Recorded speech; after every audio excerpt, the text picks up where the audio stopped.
Chapter 531. He Xiang and Cheng Dongqing, walking, were naturally slower than driving. When they received the message, they were still halfway there, so they quickly took off running.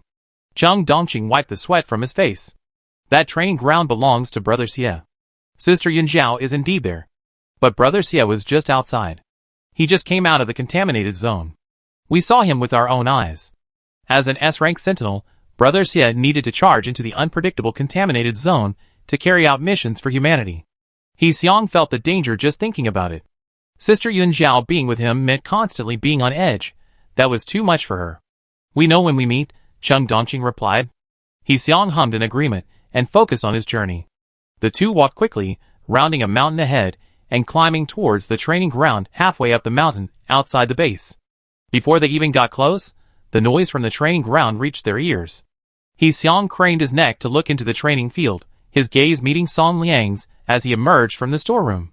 Song Liang knew they were Yun Zhao's younger brothers. Picking up the groceries he was carrying, he said familiarly, perfect timing. Why don't you stay for a quick meal? He Xiang froze, unsure how to react. They were complete strangers. Would it be inappropriate for them to stay for a meal? By the way, you're looking for Yun Zhao? She's in the training room over there. Song Liang pointed them in the right direction and left with the groceries. The words of thanks from Cheng Dongqing stuck in his throat. The two exchanged a glance and started walking towards the training room. The sentries on the field had finished their morning training and were all resting under the large trees. The sudden appearance of strangers drew everyone's attention. He Xiang felt the gazes of a group of high-ranking sentries and was instantly stung, stumbling forward with awkward steps. His posture was utterly comical. Duanqi struggled to suppress his laughter. He had been He Xiang's instructor. After all, he had to maintain his authority. Jiangmu heard the commotion outside. The white monstrous beast in his mental domain chattered away, recounting the morning's events. Dull-witted, motionless, funny. Jiangmu turned to Yun Zhao and asked, "Your brother?" Yun Zhao nodded, "Yes." "What kind of mental entity is he? You don't even recognize a child." "A sloth." Jiangmu, Forgive his ignorance. This was the first time he encountered someone awake in such a mental entity. Yun Zhao had already gotten up and walked to the door, opening it and waving to the two bewildered young men outside. He Xiang saw them appear, breathed a sigh of relief, and pulled Cheng Dongqing along, jogging over. "Sister Yun Zhao." He Xiang was about to speak when he noticed someone else sitting in the room. The true form of the white she-beast. S-rank sentinel Jiangmu. Jiangmu possessed an almost sharp, handsome appearance, with a pale, cool complexion, unlike other sentinels who were exposed to the elements. His features were deep and cold, yet his eyes and brows were strikingly beautiful, with slightly upturned corners and a lighter pupil color than most, giving him a nonchalant, scrutinizing look. He Xiang, How could Brother Xie feel comfortable leaving Sister Yun Zhao alone with someone like that? Yun Zhao, of course, had no idea what he was thinking. "You're covered in sweat. Sit down and rest for a while." The weather was hot. The two boys had trekked through mountains and rivers, enduring the scorching sun all morning, just to ensure her safety. Yun Zhao felt a little guilty, and opened the freezer to get each of them a bottle of ice water to quench their thirst. Seeing they seemed to have something to say, Jiangmu stood up and left the room. The training room was now empty of outsiders. He Xiang took a sip of ice water, finally feeling alive again. "Sister Yun Zhao, where have you been these past few days? Why couldn't I get through on the phone?" Yun Zhao lowered her eyes, staring at the condensation on the ice water bottle, her lips twitching before she spoke. "I was in the contaminated zone." He Xiang spat out the ice water he had just put in his mouth.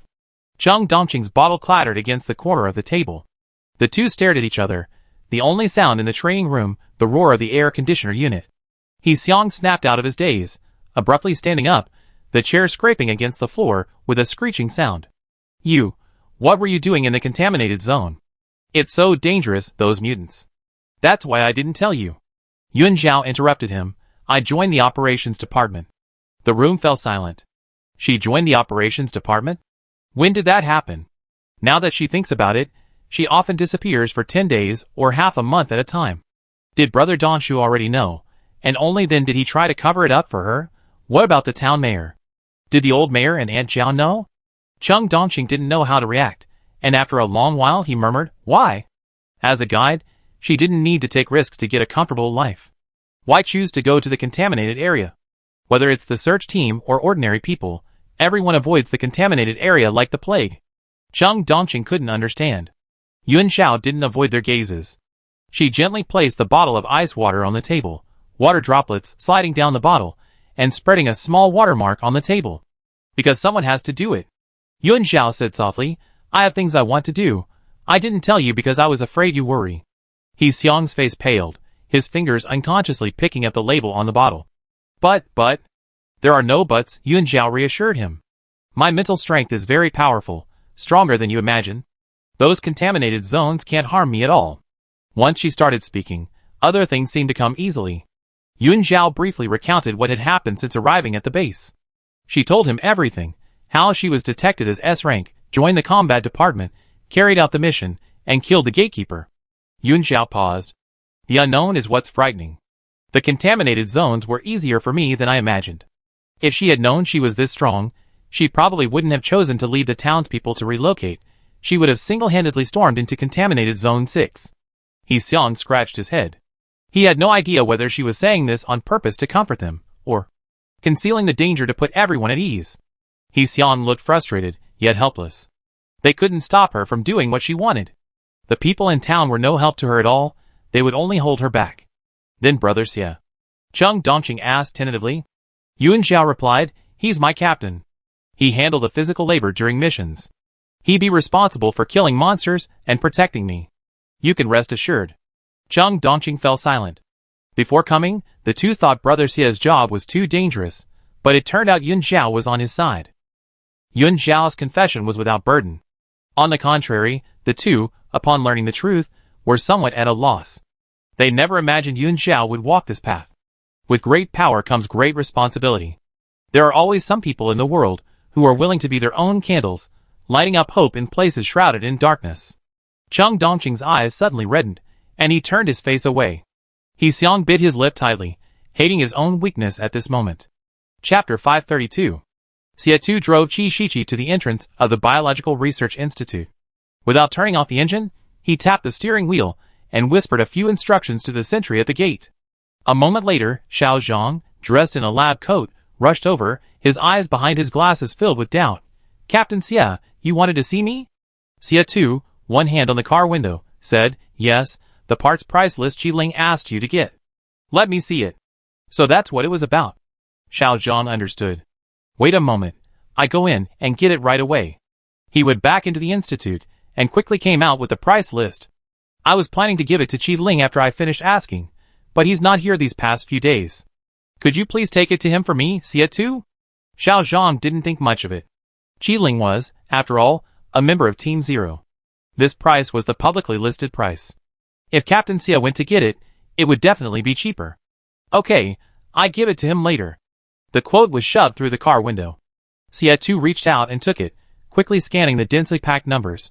Ordinary alloy steel, polymer materials, photoelectric sensors, standard bearings, all civilian-grade materials. Xie Tu put away the quote, thanked Xiao Zhang, and then drove to the operations department. The parts listed were all made of ordinary materials. Since Qi wanted to modify the robot and take it into the contaminated zone for combat, naturally the best parts would be used. Price aside, it was safer for him personally. Operations Department Building. Inside the small conference room, Minister Duan's fingertips tapped on the conference table, his silver cufflinks casting dappled shadows on the surface, mirroring the contaminated zone data flashing on the electronic screen on the wall. Minister, I request that Team 10 carry out the next mission independently. Team 10's captain, Yushu, stood up straight and, in front of Team 9, directly raised the issue.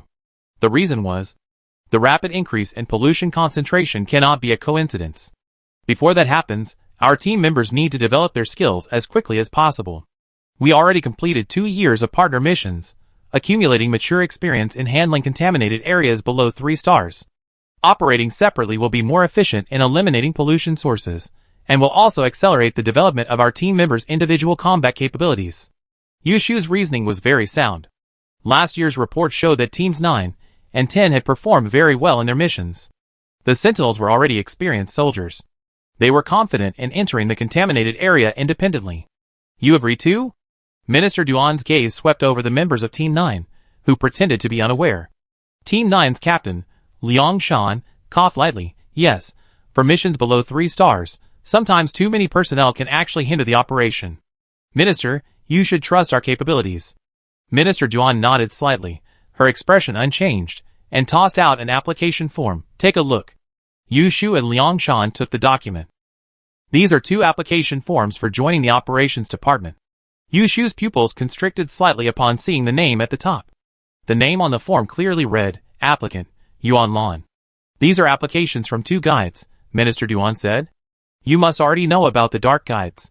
This incident has torn a rift in the ability user system, and the resulting turmoil has not subsided. They have submitted applications to the operations department, requesting to enter a low-risk contamination zone for trial missions. Minister Duan had always supported this. In wartime, everyone is a soldier. If the guides remain stagnant, they will inevitably face a devastating blow sooner or later. The Dark Guide incident is a prime example. This matter has been specially approved by Minister Bai.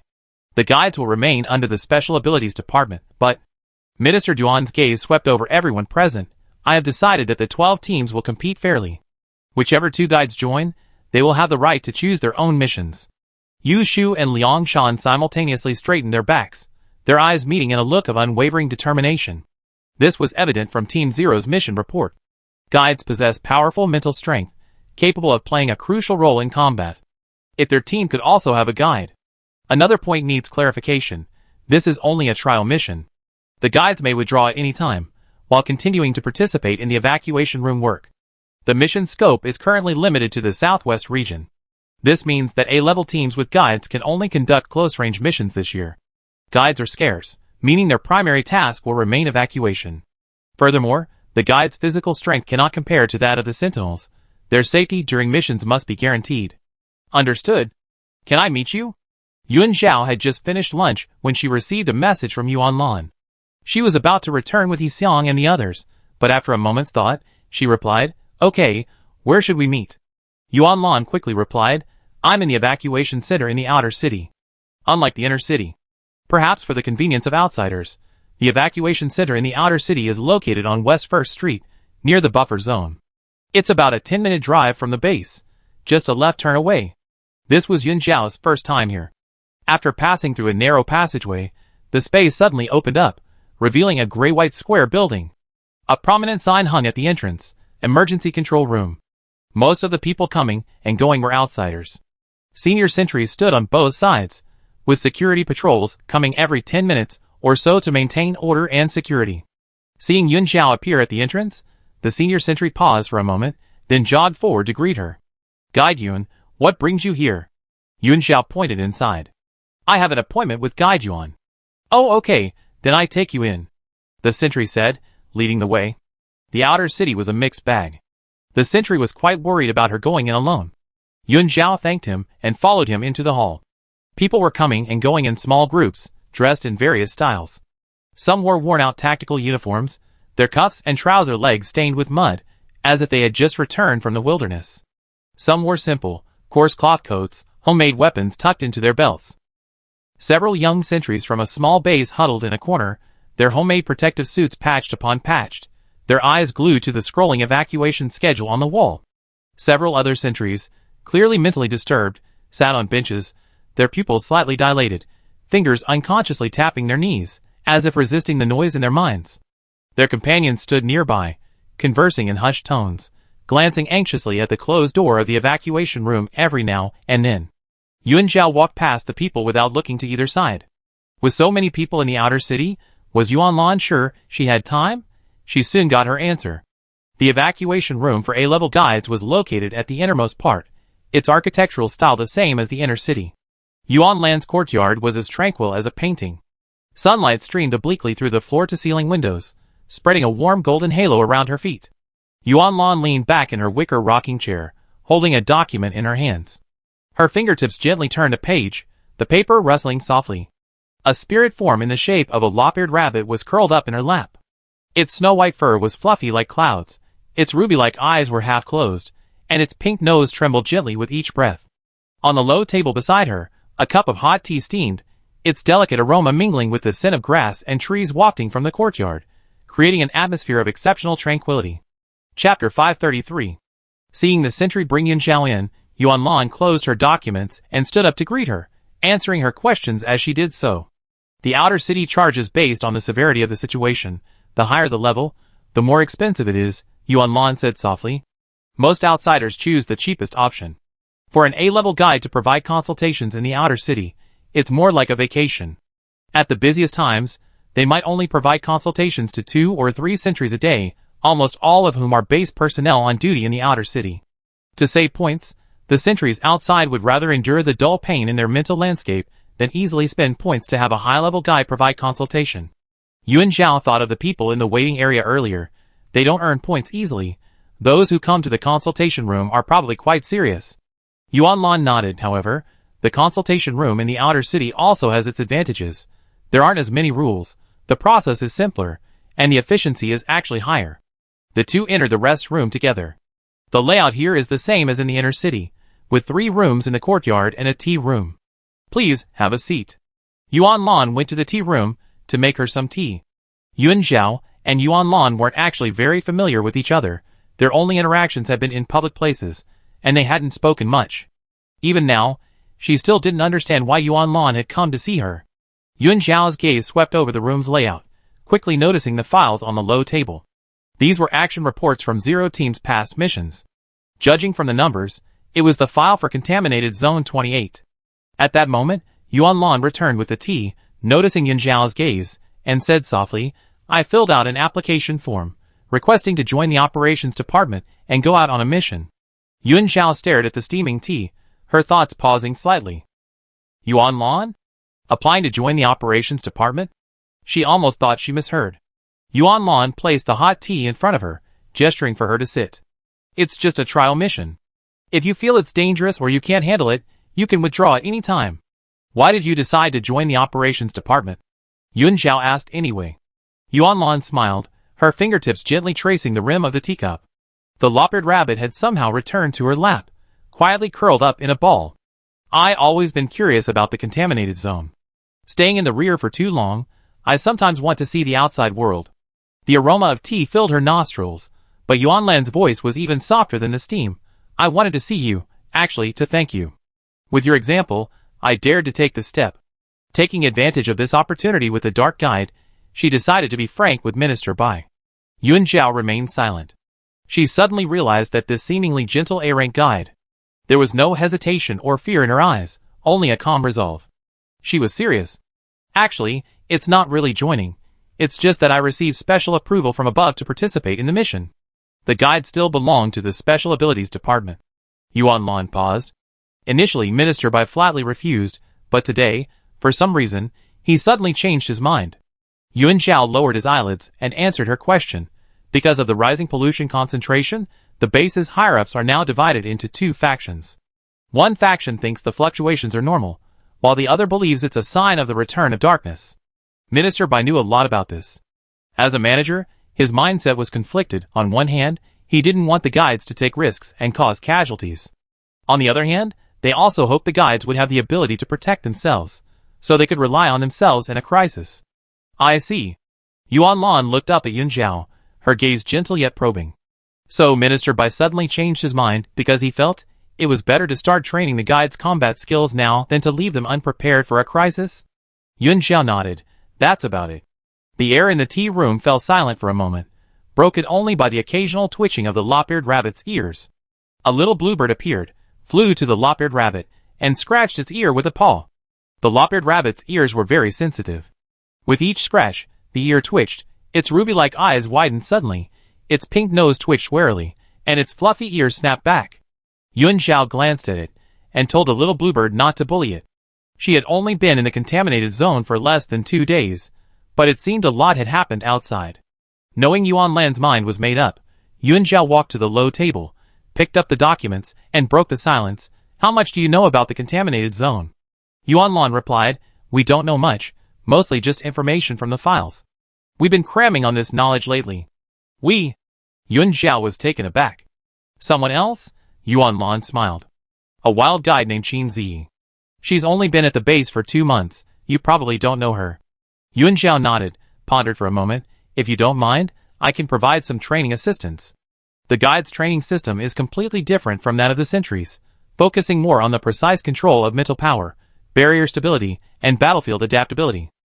Yuan Zhao, with her own experience, knew that the most important skill for guides wasn't offensive ability, but rather the core techniques for survival and supporting teammates in the chaos of battle. She had enough mission experience to offer guidance to the two guides, and even others within her capabilities. As for physical fitness, guides didn't need close combat, or they could refer to the training courses Xie had previously customized for them. Yuan Zhao wouldn't stop others from doing what they wanted, but she hoped everyone would return safely. Yuan Lan's eyes brightened slightly, and a gentle smile curved her lips. That would be wonderful. The lop-eared rabbit lightly leaped down from her shoulder, hopping to Yuan Zhao's feet, tilting its head back and gently rubbing against her boots, as if expressing gratitude.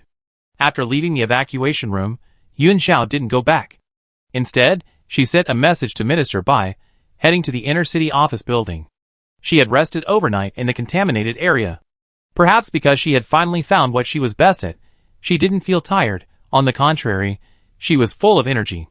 Upon meeting Minister Bai, Yuan Zhao directly stated her purpose.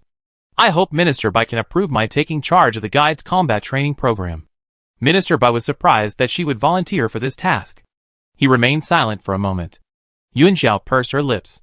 While my physical strength isn't great, no one is stronger than me in terms of mental strength. I have the ability to help them improve. That's not what I meant. Minister Bai, seeing her misunderstanding, said gently, I'm grateful for your offer. Yuan Zhao nodded. You probably already understand why I agreed to let them participate in the trial mission. Minister Bai stood up and closed the door. The existing data is insufficient to support all speculations, but the base must enter a state of preparedness. Everything. As the truth of the disaster drew closer, that day would inevitably come. Base Commander Shen and I discussed the role of special guides. Minister Bai's gaze remained gentle as he said, perhaps the Red Crown Cranes don't expect one person to save the world, but rather someone to lead humanity to end this disaster. Chapter 534. This 200-year-long apocalypse did not defeat humanity. Everyone firmly believed the disaster would end. Placing hope in a special guide was unfair to Yuan Zhao. It was even more unfair to those who, generation after generation, sacrificed themselves for their beliefs. Back then, Base Chief Shen intentionally fueled the flames, prompting you to leave the base, Minister Bai said. He had suspicions, but couldn't confirm your identity. He brought you into the operations department to help you grow quickly. Yuan Zhao lowered his eyes. I know. The sudden appearance of an S-class guide was special enough, and coincidentally, it shared the same species of spiritual entity as the base's S-class sentinels. Base Chief Shen probably felt that too many coincidences were no longer coincidences. We were prepared back then, Minister Bai said meaningfully, speaking earnestly.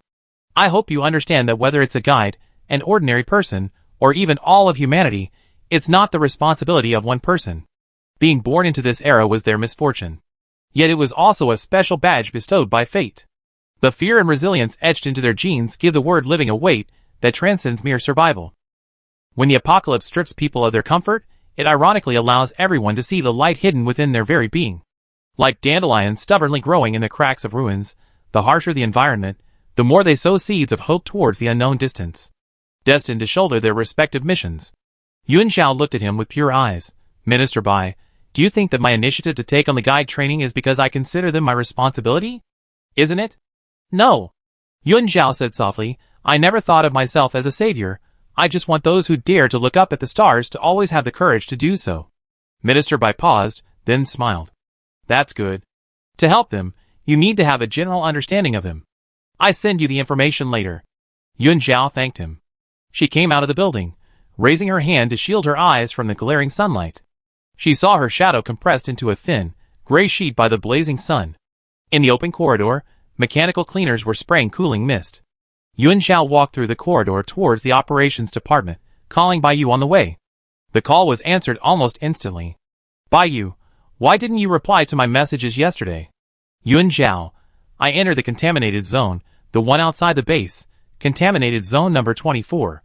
They hadn't been in contact for 2 days, and it seemed they had endless things to talk about. Yuan Zhao told Bai Yu about the recent events at the base. The guides are willing to leave the base. They want to prove themselves more than I imagined. My dad actually agreed? Bai Yu's tone carried a subtle sourness. He wouldn't even let me leave the base before. Yuan Zhao chuckled. Minister Bai is actually quite open-minded. He's just worried about your safety. There was a few seconds of silence on the other end of the communicator. Then Bai Yu snorted softly. Come on, He's overprotective. He wouldn't even let me go to the training grounds when I was little, saying things like guides should stay in the safe zone. And now, he's letting them go straight to the battlefield. Times have changed. In the Dark Ages, didn't the guides also fight desperately on the front lines? Minister Bai is a very good person, gentle and kind, always putting himself in the shoes of his subordinates and family. Yuan Zhao envied the father-daughter relationship. She still hadn't heard from her father. By the way, I inquired about your father at Dawn Base. Don't be discouraged, as long as he's alive, we find him sooner or later, Bai Yu said. Yuan Zhao lowered her head, looking at the road. When are you coming back? In the next couple of days. We set off once Uncle Han finishes his work. Bai Yu complained to her, it was quite novel at first, but living underground every day without sunlight makes me feel like my bones are going to rot. Besides, Dawn Base is too noisy, there's construction everywhere. No wonder Jiang Mu hasn't come back, she couldn't stand it after staying here for so long. Luckily, Uncle Han doesn't restrict me, he allows me to move around freely, and occasionally go up for some fresh air. I just got to the surface. Bai Yu's voice trailed off, a cacophony of noise, mixed with construction sounds, came from the other end of the communicator, making it difficult to hear clearly. Yuan Zhao stopped in her tracks, somewhat worried. What's wrong? Fortunately, Bai Yu's voice came through quickly, it seems a sentry has gone berserk. I go check it out, and call you back later. Before Yuan Zhao could finish telling Bai Yu not to go and join the fray, the call was disconnected. By then, she had already reached the entrance of the operations department building. Yuan Zhao had no choice but to give up, and go inside to see Minister Duan. Dawn Base. Hundreds of engineering mechs were operating on the ground, the roar of heavy machinery tearing through the stagnant heat. A military vehicle screeched to a halt at the base entrance. Several sentries were pinning a man with bloodshot eyes firmly inside the vehicle. Captain, hang in there. We're going to find the guide right away. Wen Chao quickly pressed the elevator button to call for help. Li Wen Chao agreed, his face filled with anxiety, and quickly jumped out of the vehicle and ran towards the elevator. Their mission hadn't gone smoothly. After 2 months away, their inhibitors in the contaminated zone had long since run out. They needed to find the guide immediately to save their lives. Li Wen Chao ran frantically, but before he even arrived, he saw a group of people gathered at the elevator entrance. A girl in a white dress stood there, her skin fair, her black hair flowing down her shoulders, standing out starkly from the crowd. Li Wen Chao immediately recognized her as the guide. Like seeing a lifeline, he rushed forward, grabbed her, and hurriedly turned back. Please help me. My captain's mental state has gone berserk.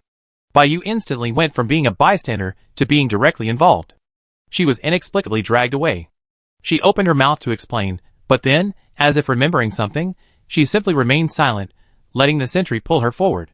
Mental state disturbances are extremely dangerous. With so many people and construction workers coming and going, the elevator takes time to arrive, and that person might not be able to wait.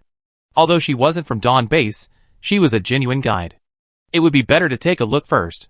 I never seen you before. Are you new? Please help me out. We pay you with points no matter what. Li Wen Chao led Bai Yu to the car, knocked on the window, and before Bai Yu could answer, ran over to call for help again. Wei Su was an A-level sentinel. He didn't know how well this guide matched him, so just in case, he should go down and find a familiar guide.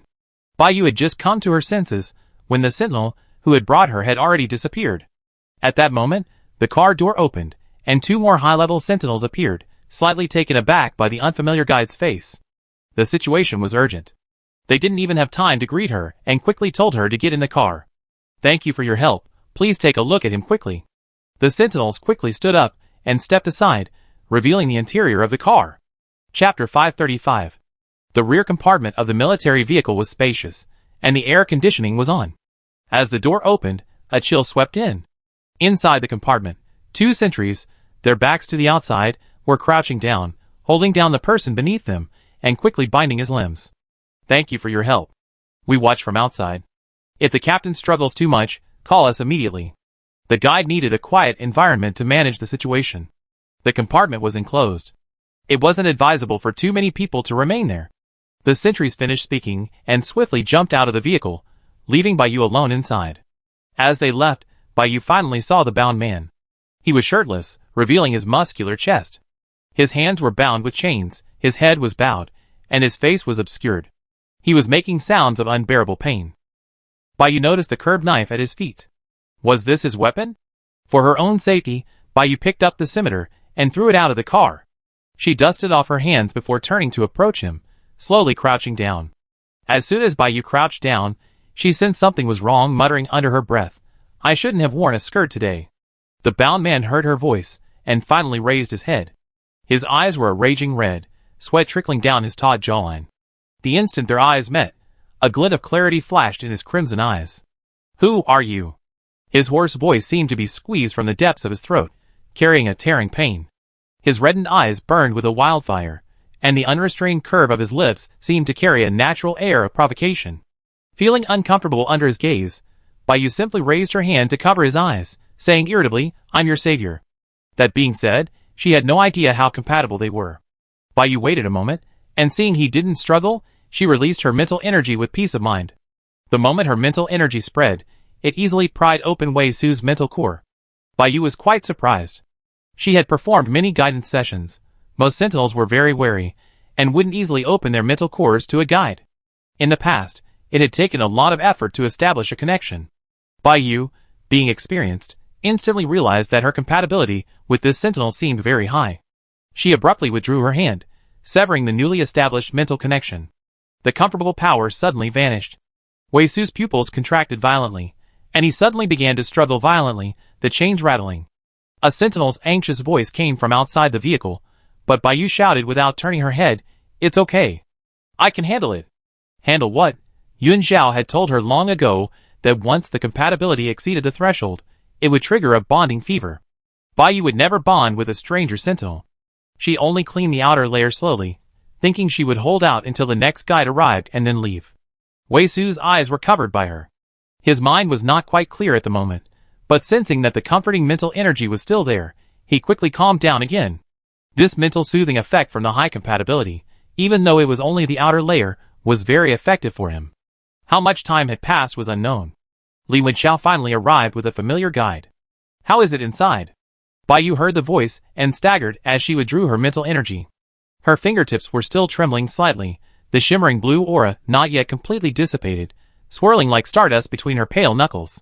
Seemingly influenced by the sentry's emotions, the man beneath her began to stir again, straightening his chest and trying to get closer, struggling to break free of the chains. Baiyu's legs, numb from squatting for so long, braced herself against his bare chest as she stood up. The car door was suddenly flung open, blinding sunlight flooding in. Her hand seemed to still retain the warmth of his chest. Without looking back, Baiyu jumped off the car, her snow-white skirt billowing with her movement, leaving only her back to those inside. The people standing outside the car gathered around, asking what had happened. Baiyu just wanted to get away as quickly as possible. She told the male guide who had just arrived, "I remembered I have something to do, you go continue." Without waiting for anyone else to react, she ran off quickly. Only after entering the elevator did Baiyu breathe a sigh of relief. That was terrifying. She almost got herself killed just by watching the commotion. Baiyu quickly sent a message to Yun Zhao, explaining what had just happened. She suddenly realized what would happen if she encountered a highly compatible sentinel while performing psychological counseling. She knew her own limitations. The mental work in the contaminated zone wasn't for her. She wanted to follow the path she had chosen. Yun Zhao was in Minister Duan's office when she received the message, and Xie Tu was also there. She read the message and paused for a moment. "Your worries are a bit unnecessary. Haven't all the sentinels in the base undergone compatibility tests with you?" Baiyu's path of sentry duty would only involve counseling sentinels at her own base's sentry posts. The man she mentioned was clearly from Dawn Base. Baiyu thought about it and agreed, "Never mind then, I won't go out for the next couple of days. We come back after Uncle Han finishes his work." Yun Zhao, however, was somewhat concerned. A curved blade? Yun Zhao had encountered a boy with a curved blade in contaminated Zone 102, that person was also from Dawn Base. But the age didn't seem to match. "Do you know his identity?" Baiyu awkwardly glanced away, quickly typing, "No, and I don't want to know." Yun Zhao was speechless. "You better ask. A high compatibility might just be your feeling." He was in too much pain at the time, and it's possible he subconsciously opened his mental core upon seeing the guide. Not everyone has a strong sense of territory. Baiyu, however, was unwilling. "No, what if the compatibility is really too high? What if my dad forces me to register our marriage?" Research has shown that excessively high compatibility can produce excellent offspring. Currently, The parents of the 4 S-rank sentinels all have a compatibility rate exceeding 90%. Take Xia Mingong for example. I heard some gossip. His parents didn't have feelings for each other. They were just pressured into marriage by his grandfather because their compatibility was too high. Baiyu. His grandfather raised him after he was born. His parents didn't really care about him. The newly awakened S-rank sentinel was the center of attention, and many people gossiped about these things. Baiyu didn't want to end up like Xia Mingong's parents, marrying a complete stranger with whom she had no feelings. Don't tell my dad. Only the 2 of us know about this. Okay. Yuan Zhao naturally agreed, reminding her to be careful. However, she needed to find out the person's identity and background first. She couldn't just ignore it. What if Baiyu suffered losses later? Yuan Zhao thought for a moment and sent a message to Jiangmu. I need to ask you something. The sentry at your base, a man, uses a scimitar. He should also be from the operations department. Could you help me find out who he is? She paused, then added, I give you a discount next time I guide you. Yuan Zhao was so engrossed in sending the message that she didn't notice Xie gaze lingering on her for a long time. Jiangmu quickly replied, I roughly know who it is. Dawn Operations Department, Team 1, Captain Wei Su. Chapter 536. Yuan Zhao hadn't expected to get an answer so quickly.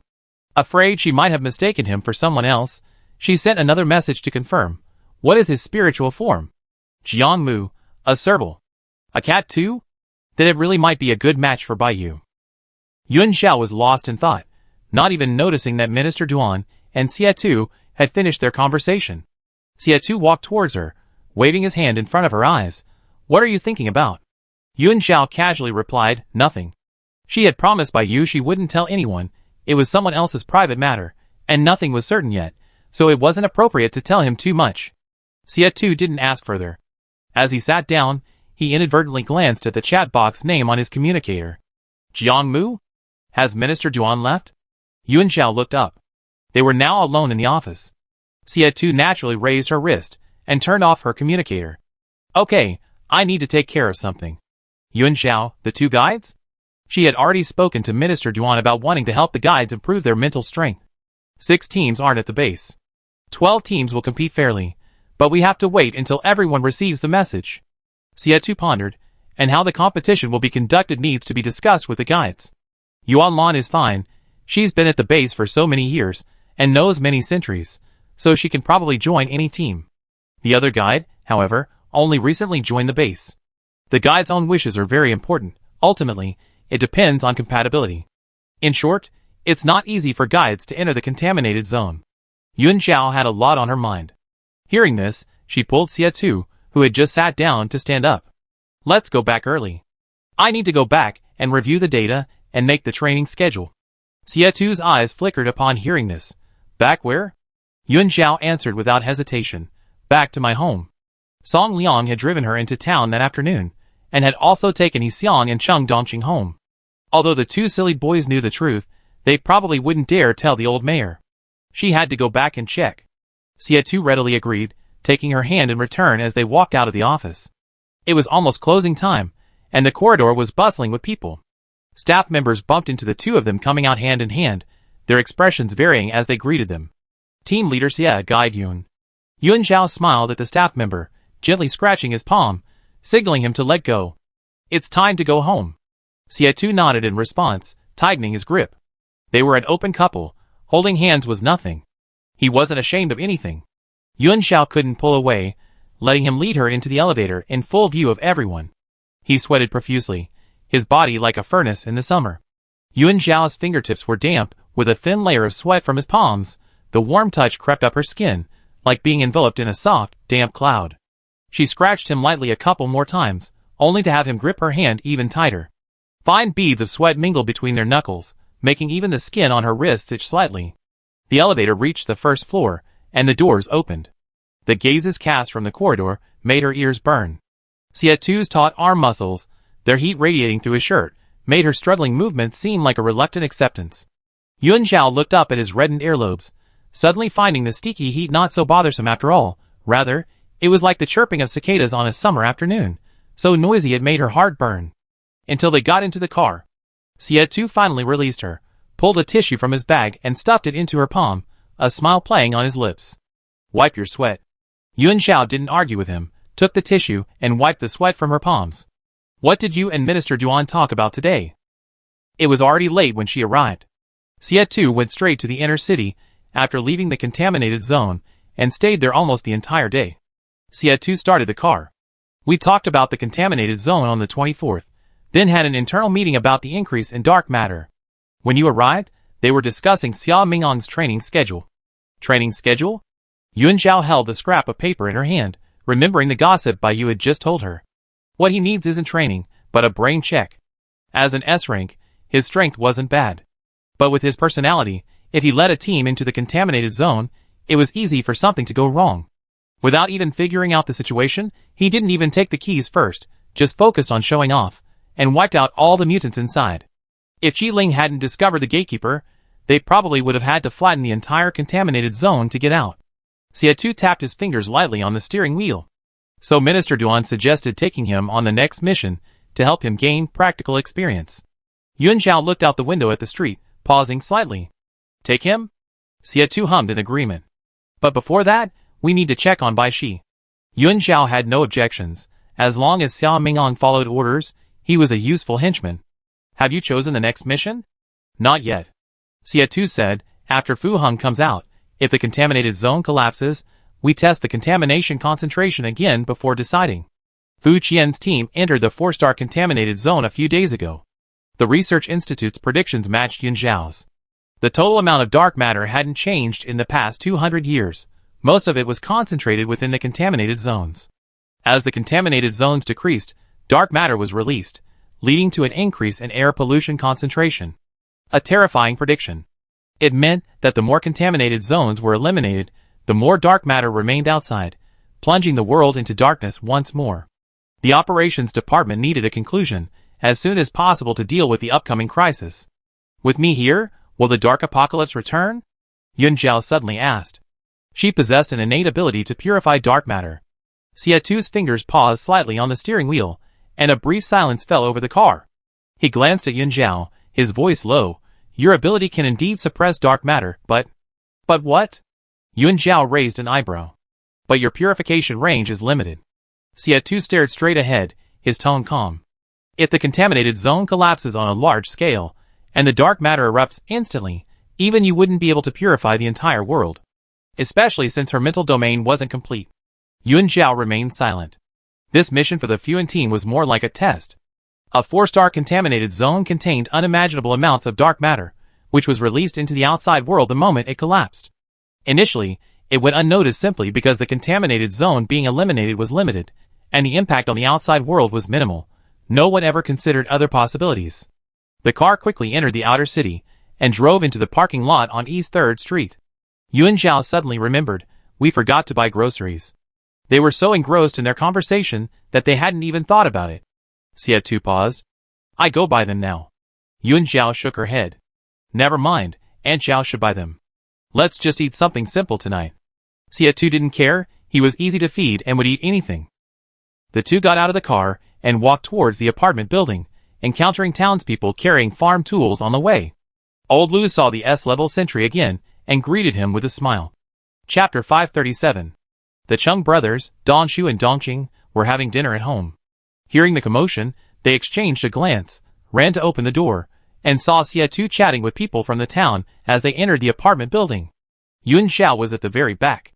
Minister Bai had just sent over the documents, and she was checking them as she walked, not paying attention to what Xie Tu was talking about. Old Lu, carrying a hoe, seemed to have just returned from the fields.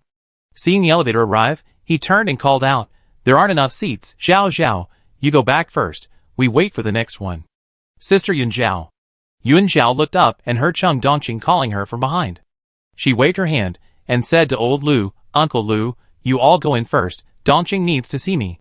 Chung Dongqing shook his head vigorously, nothing, just saying hello, you should go back and rest. Old Lu laughed, alright, don't be so polite, we be going now.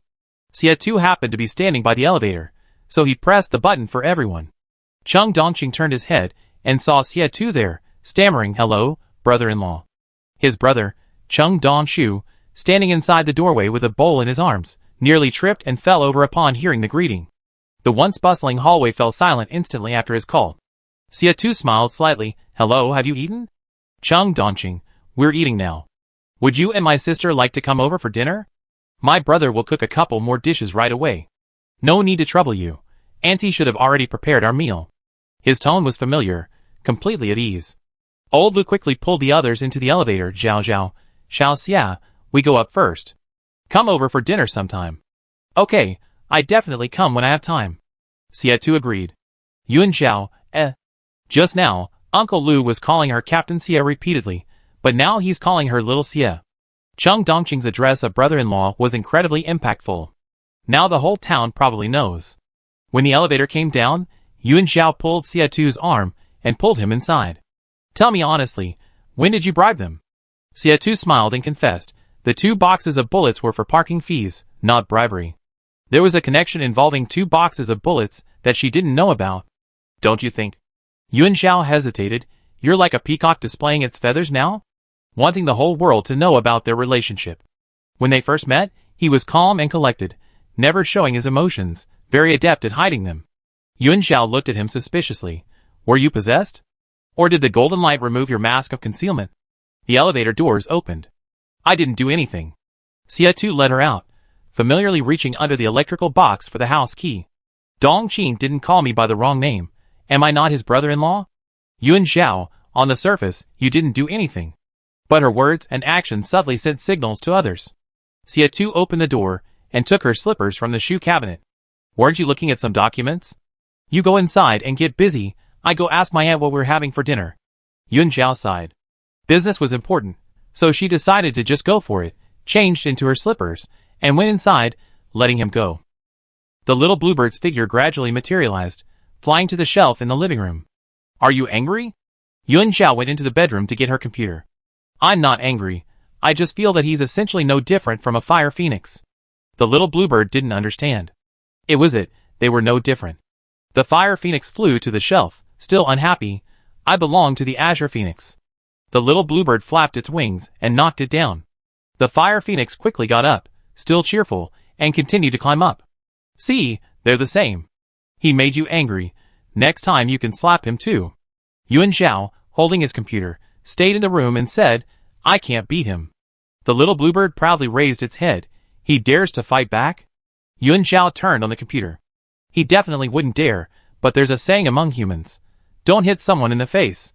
If he really dares to make me angry, I lock him outside. That's more effective than a slap. The little bluebird seemed to understand, tilting its head in thought, glancing at the fire phoenix. Go outside. The fire phoenix panicked. I didn't make you angry. It did seem more effective than a slap. Yuan Zhao let them play, then turned on her computer, and sat down at her desk to review the information sent by Minister Bai. She planned to follow Xia example, and first create a training plan, providing a structured training method for the guides. Yuan Lan was a native of the area. She had lived at the base before awakening as a guide, and had worked in the guidance room for 4 years, so she knew her inside and out. Qin Zi was also an A-level guide. Her spiritual form was a very beautiful butterfly. Its scientific name was the rose crystal eye butterfly. Its wings were almost transparent, with rose-colored markings along the edges, hence its name. Qin Zi had only been at the base for a little over a month. Before that, she was a wild guide living in a refuge camp on the southwestern plains. Because of the dark guide incident, the base had conducted a comprehensive test on her, even sending people to the refuge camp where she lived to conduct a background check. Yuan Zhao reviewed the materials, pondering the training plan. She had never done this before, but she had seen Xia do it countless times, basically tailoring training to each individual's characteristics. Since they were going to enter the contaminated zone, understanding its characteristics was paramount. The rules of the contaminated zone, basic mental strength training, combat simulation training, special environment coping. Yuan Zhao wrote in great detail, utilizing all her past experience. However, the combat simulation training might require the participation of sentinels. She had already thought of a candidate, Xia Mingong. His level was high enough, and coincidentally, he also needed training. The guides could practice with S-level soldiers, adapting to the mental strength of S-level soldiers, making it much easier to deal with A-level sentinels then, right? Meanwhile, Xia Mingong had already entered the city and settled in the inner city. He moved into the villa area, becoming Jiang Mu's neighbor. The white beast was very curious about this newcomer, observing him from his window for an entire afternoon. Xiao Mingang lay motionless inside, his head constantly turning to see the large head perched on the windowsill. The white beast wasn't shy at all. Meeting his gaze, it swished its tail, kicking up dust in the yard, making it look like a sandstorm was raging outside. Xiao Mingang raised an eyebrow. Don't you dare ruin me. If you crush the house, who will pay for it? This was the inner city. A sentinel dared to release its spiritual form in the inner city. Wouldn't Dawn Base do nothing about it? The white beast, seemingly oblivious, squeezed its large head closer, trying to see what his spiritual form looked like. Xiao Mingang didn't have time to play along, because Base Commander Xiao was calling. As soon as the call connected, his grandfather's booming, angry voice echoed through the house, clearly having received Xie2's complaint. Xiao Mingang lay on the bed, holding the communicator a little further away, and casually replied, "What? I'm really awesome. I helped Dawn Base deal with contaminated Zone 24 as soon as I arrived. No need for praise. This young master does good deeds anonymously." Chapter 538. The next day, Xiao Mingang had just gotten up when he received a message from Yun Zhao, asking him to meet him at the training ground. He sighed. It seemed he couldn't escape training no matter where he went. The morning in the inner city was bathed in a soft, orange-red glow from the rising sun. Xiao Mingang changed into a black vest and a military green shirt, walking along the deserted streets. The summer air here was thick and sticky, like a pot of mushy porridge. The streets were deserted. There were hardly any people on the road, only the occasional car whizzing past him. The address Yun Zhao had given him was 3 blocks away from his location. Xiao Mingang didn't know how to take the bus. Of the 4 major bases, only the Dawn Base was built above ground. Anyone who came here on business was very interested in the architecture of the Dawn Base. Xiao Mingang walked and looked around, completely disoriented. He wanted to ask for directions, but there wasn't a soul in sight. He arrived at the training ground, unsurprisingly late. Located in the southwest corner of the inner city, the training ground served as the daily indoor training area for other sentries in the operations department. The interior was vast, with separate training areas, equipment rooms, and changing rooms on each floor. Since the combat teams were often away from the base, this area served as a public training ground. Any team needing a designated training area had to apply in advance, and the occupation could not exceed 30 days. The first to third floors were already occupied. Xie2 helped write an application, and the 2 guides were scheduled to train on the 5th floor for the next month. It was air-conditioned, sheltered from the wind and sun. The conditions were better than the Zero Team's training ground. Yun Zhao had been writing plans until midnight the night before, and hadn't slept well at all. Xie2 took over her work, giving the first lesson to the 2 guides, analyzing different contaminated zone rule cases.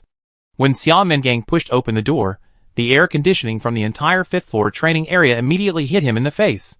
He squinted, raised a hand to brush his sweat-dampened forehead, his shirt collar slightly open from the steam, and beads of sweat still clung to his collarbone. He was late, but showed no remorse. Xiao Minggang's gaze swept across the room, locking onto Yun Zhao in the rest area. She was nestled on the sofa, eyes closed, feigning sleep. 2 phoenixes perched on either side of her feet, their magnificent tail feathers slightly ruffled, preening themselves with their beaks, clearly ignoring him. TSK, like master, like bird. The little bluebird stared coldly at him. Idiot. Phoenix, idiot. Bishi, idiot. Xiao Mingang. Are you translating? Or are you taking this opportunity to insult me? Why is Phoenix so foul-mouthed? She's even corrupting his Bishi. Yun Zhao opened her eyes and said to him, "There's a class going on inside." Wait a moment. Only then did Xiao Mingang realize there were other people there. He looked incredulous. I'm an S rank. You want me to train with other people? Yes. She wouldn't even look down on anyone who wasn't S rank. Yun Zhao bluntly explained, there are 2 guides. Starting today, you train together every afternoon. Xiao Mingang sat down casually, crossing his long legs, his shoe toes tapping the ground idly. 2 guides? They're too weak to be my sparring partners. Yun Zhao kindly corrected him, you be their sparring partner. Xiao Mingang, He, a dignified S-rank sentinel, reduced to being a sparring partner for guides? Yun Zhao nodded, that's right, just as you think. But before that, she needed to understand Bishi and his mental barrier, so that Yuan Lan and Qin Zi could later apply their mental power to him. Classes were still in session inside. Yun Zhao stood up and beckoned Xiao Mingang to come downstairs. Let's go outside. Release the Bishi first so I can take a look. Xiao Mingang took a deep breath, silently reminding himself not to stoop to the guide's level. His grandfather had just called and scolded him for 3 hours yesterday. If he offended an S-rank guide, no one would be there to guide the Bishi in the future. Damn it! Why did he feel so frustrated? The two arrived at the back of the training building outside. There was an open area there, conveniently hidden by nearby buildings, so even if someone passed by, they wouldn't be able to see them. Xia Mingong stood in the center of the open space, hands in his pockets, sunlight filtering through the gaps in the buildings and casting dappled shadows on him. He squinted, his tone tinged with reluctance. Watch carefully, only one demonstration. The enormous Bishi spiritual form slowly materialized. A heavy tortoiseshell emerged first, its body about 7 or 8 meters long, a deep, dark blue-green color reminiscent of the deep sea. The shell's surface was uneven, and it carried a heavy stone tablet. Next, the head of the Bishi slowly emerged, resembling a dragon, with a pair of coral-like, dark golden horns that snaked backward, their tips gleaming coldly. Its limbs were thick and covered in fine, dark blue-green scales. Its front claws had 5 hooked toes, and its hind claws had 3 webbed toes, allowing it to move freely on land and in water. It resembled a tortoise in form, but a dragon in spirit. Such a colossal creature standing before them was incredibly imposing. 2 phoenixes flew onto the tortoise shell, hopping around on it. The little bluebird scrutinized the behemoth with a critical eye. It's definitely not as strong as me. The fire phoenix chimed in. Yes. The azure phoenix is the strongest spiritual being in the world. And the Bishi is just like its form. Steady. Let the 2 phoenixes mess with it and compete with it. Xia Minggang pointed at his spiritual body and said sadly, Why are you so tolerant of others? If it was him, he would have been beaten long ago. Bishi slowly raised the dragon's head, glanced at Xia Minggan with his golden vertical pupils, and blew out a wisp of white mist with mist between his breath. Childish. Xia Minggang was so angry that he jumped on his feet. Who are you calling childish? The stone tablet on Bishi's back suddenly disappeared and appeared behind Xia Minggang in an instant, like a giant ruler, hitting him. You deserve a beating. You are simply rebelling against Tiangang. Xia Minggang couldn't even hide. Yuan Zhao observed Bishi for a long time, feeling the suddenly increasing pressure, and suddenly stretched out his hand to release the spiritual thread, and the guide's spiritual power penetrated like a thread. Hey! You! Xia Minggang was about to stop him, but was shocked to find that the spiritual energy wasn't repelled. Instead, it was actively guided by the Bishi, flowing into the spiritual landscape. The Bishi comfortably narrowed its eyes, the stone tablet on its back shining even brighter. The beating intensified. Yuan Zhao, unconcerned, guided her spiritual threads to probe Xia Mingong's spiritual barrier. The Bishi didn't reject her power, in fact, it seemed to like it, even opening a gap at its core to allow the fluorescent light to fall into its home. Xia Minggang was powerless to resist. It was so strong. Its power completely suppressed his physical body. No wonder Xia Minggang couldn't fight back even when being beaten. She had initially thought it was because it cherished its spiritual body, and was deliberately letting him win, but clearly. Yuan Zhao was slightly shaken. It was the first time she had seen a sentinel whose power was completely suppressed by its spiritual body. Chapter 539. Not far away. Behind the two, under the eaves of the building's back. Jiang Mu leaned against the wall, standing in the shadows, watching for an unknown amount of time. The situation before him was completely unexpected. Spiritual beings exist by relying on sentinels, guides, their power derived from the spiritual power of their original bodies. How could a spiritual being be stronger than a sentinel? The little bluebird's figure had already disappeared from its spot, entering Xia Mingong's spiritual domain. Other spiritual beings have a strong sense of territory, but Bishi was quite welcoming to other spiritual beings visiting its home, extending an invitation even to the fire phoenix. The fire phoenix was frantic. Of course, it wanted to go in too, but it couldn't. That was a sentinel's spiritual domain, not a shopping mall where anyone could just go wherever they wanted. Xia Minggang stood motionless in the center of the area. Bishi had opened its spiritual domain, and he was completely helpless. An unknown amount of time passed. The little bluebird went in, circled around, and quickly came out. The Bishi's home outside was like a graveyard, filled with tombstones, empty and utterly unpleasant. Yuan Zhao quickly withdrew his spiritual energy. Xia Minggang returned to normal, jumping up and unleashing a torrent of abuse at the Bishi. Are you stupid? Who told you to let other spiritual entities in like that? Enraged, Xia Minggang kicked at the Bishi's shell, but the thick defenses didn't budge, the impact sending a shiver down his spine. The Bishi slowly twisted its neck, its coral-shaped dragon horn swaying slightly, as if in silent response. It shifted its feet, and several bullet casings tumbled out from the cracks in its shell. Are you a junk collector? Always hiding this trash. I have plenty of money, as long as you obey. Before he could finish speaking, the stone tablet reappeared behind him. Jiang Mu stepped out of the shadows, his military boots making a soft sound on the gravel. Yun Zhao turned around at the sound. Why are you here too? The child wanted to see what the Bishi, a mythical creature, looks like, so I came to take a look, Jiang Mu replied lazily. The two were neighbors. How could he not hear Xia Mingang leaving? The training ground had a day off, and he had nothing to do, so he came to join in the fun. Yun Zhao was speechless. If you're so free, you can come and oversee his training every morning. Jiang Mu decisively refused. He hadn't taken any benefits from the Hope base, so why should he make things difficult for himself? By the way, what were you asking about Wei Su for yesterday? Jiang Mu changed the subject. Yun Zhao remained silent, casually replying, nothing, just asking. Jiang Mu, really? What a coincidence. You just asked, and Wei Su called me not long after. Yun Zhao paused. What did he call you for? Jiang Mu's tone was drawn out. Same as you, asking me about someone. Asking about who? Yun Zhao immediately sensed something was wrong. Jiang Mu gave her a meaningful look. He's asking me about a guide from Dawn Base. Baiyu stayed in her room all day. Dawn Base was built underground, fully equipped. She lived on the 7th basement level, an area used by Dawn Base to accommodate VIPs. A private suite, with electricity, water, and internet. Lying in bed, browsing forums and chatting online, she knew the day would pass quickly. The convoy would be setting off back to Dawn Base tomorrow. Having been away for so long, Baiyu was homesick. She longed to return, having long forgotten about yesterday's incident. Anyway, once they got back, they'd be far away and wouldn't see each other again. Around 10 in the morning, there was a sudden knock on the door. Baiyu thought Uncle Han wanted to see her, so she ran to open the door. She hadn't planned to go out today, wearing only a white spaghetti-strap dress, the hem fluttering lightly like a blooming lily of the valley as she ran. The moment the door opened, Baiyu's smile froze on her face. The sentry outside was different from yesterday, appearing before her neatly dressed. Wei Su had returned to normal, looking down at her slightly, the shadow cast by his brow bone making his long, narrow eyes appear exceptionally deep. Hello, guide Bai. Wei Su stood ramrod straight, his tone businesslike. Let me introduce myself, I'm Wei Su, captain of Dawn Team 1. Baiyu instinctively took a half step back, as if startled. You, how did you know I lived here?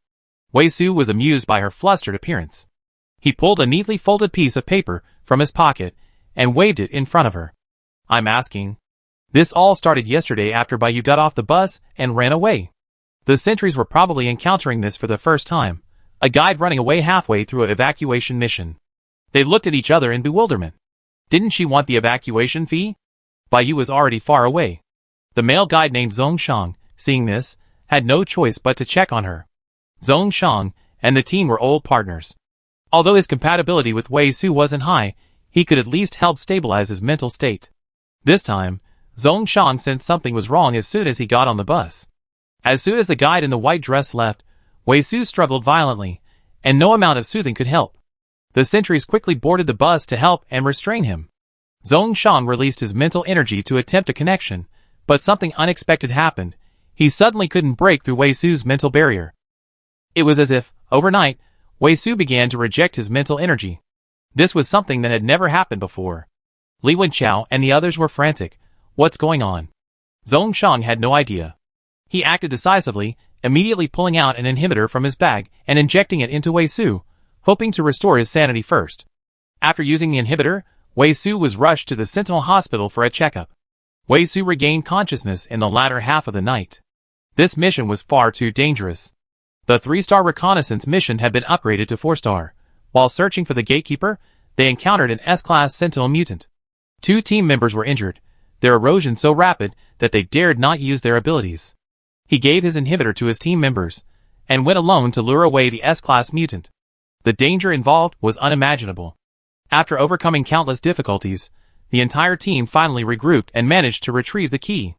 As for what happened afterward, Wei Su's mind flashed back to the image of a fluttering white dress, and he could almost still feel the soft warmth on his chest. He fully regained consciousness. Captain, you're awake. How are you feeling? The team members rushed forward, asking with concern. Wei Su slowly sat up, his voice hoarse as he asked, "Who is she?" This abrupt question left everyone stunned. Li Wenxiao was the first to recover. "Captain, you're asking about the guide? We never seen her before. She must have just arrived at the base from another refugee camp." "Doesn't seem like it."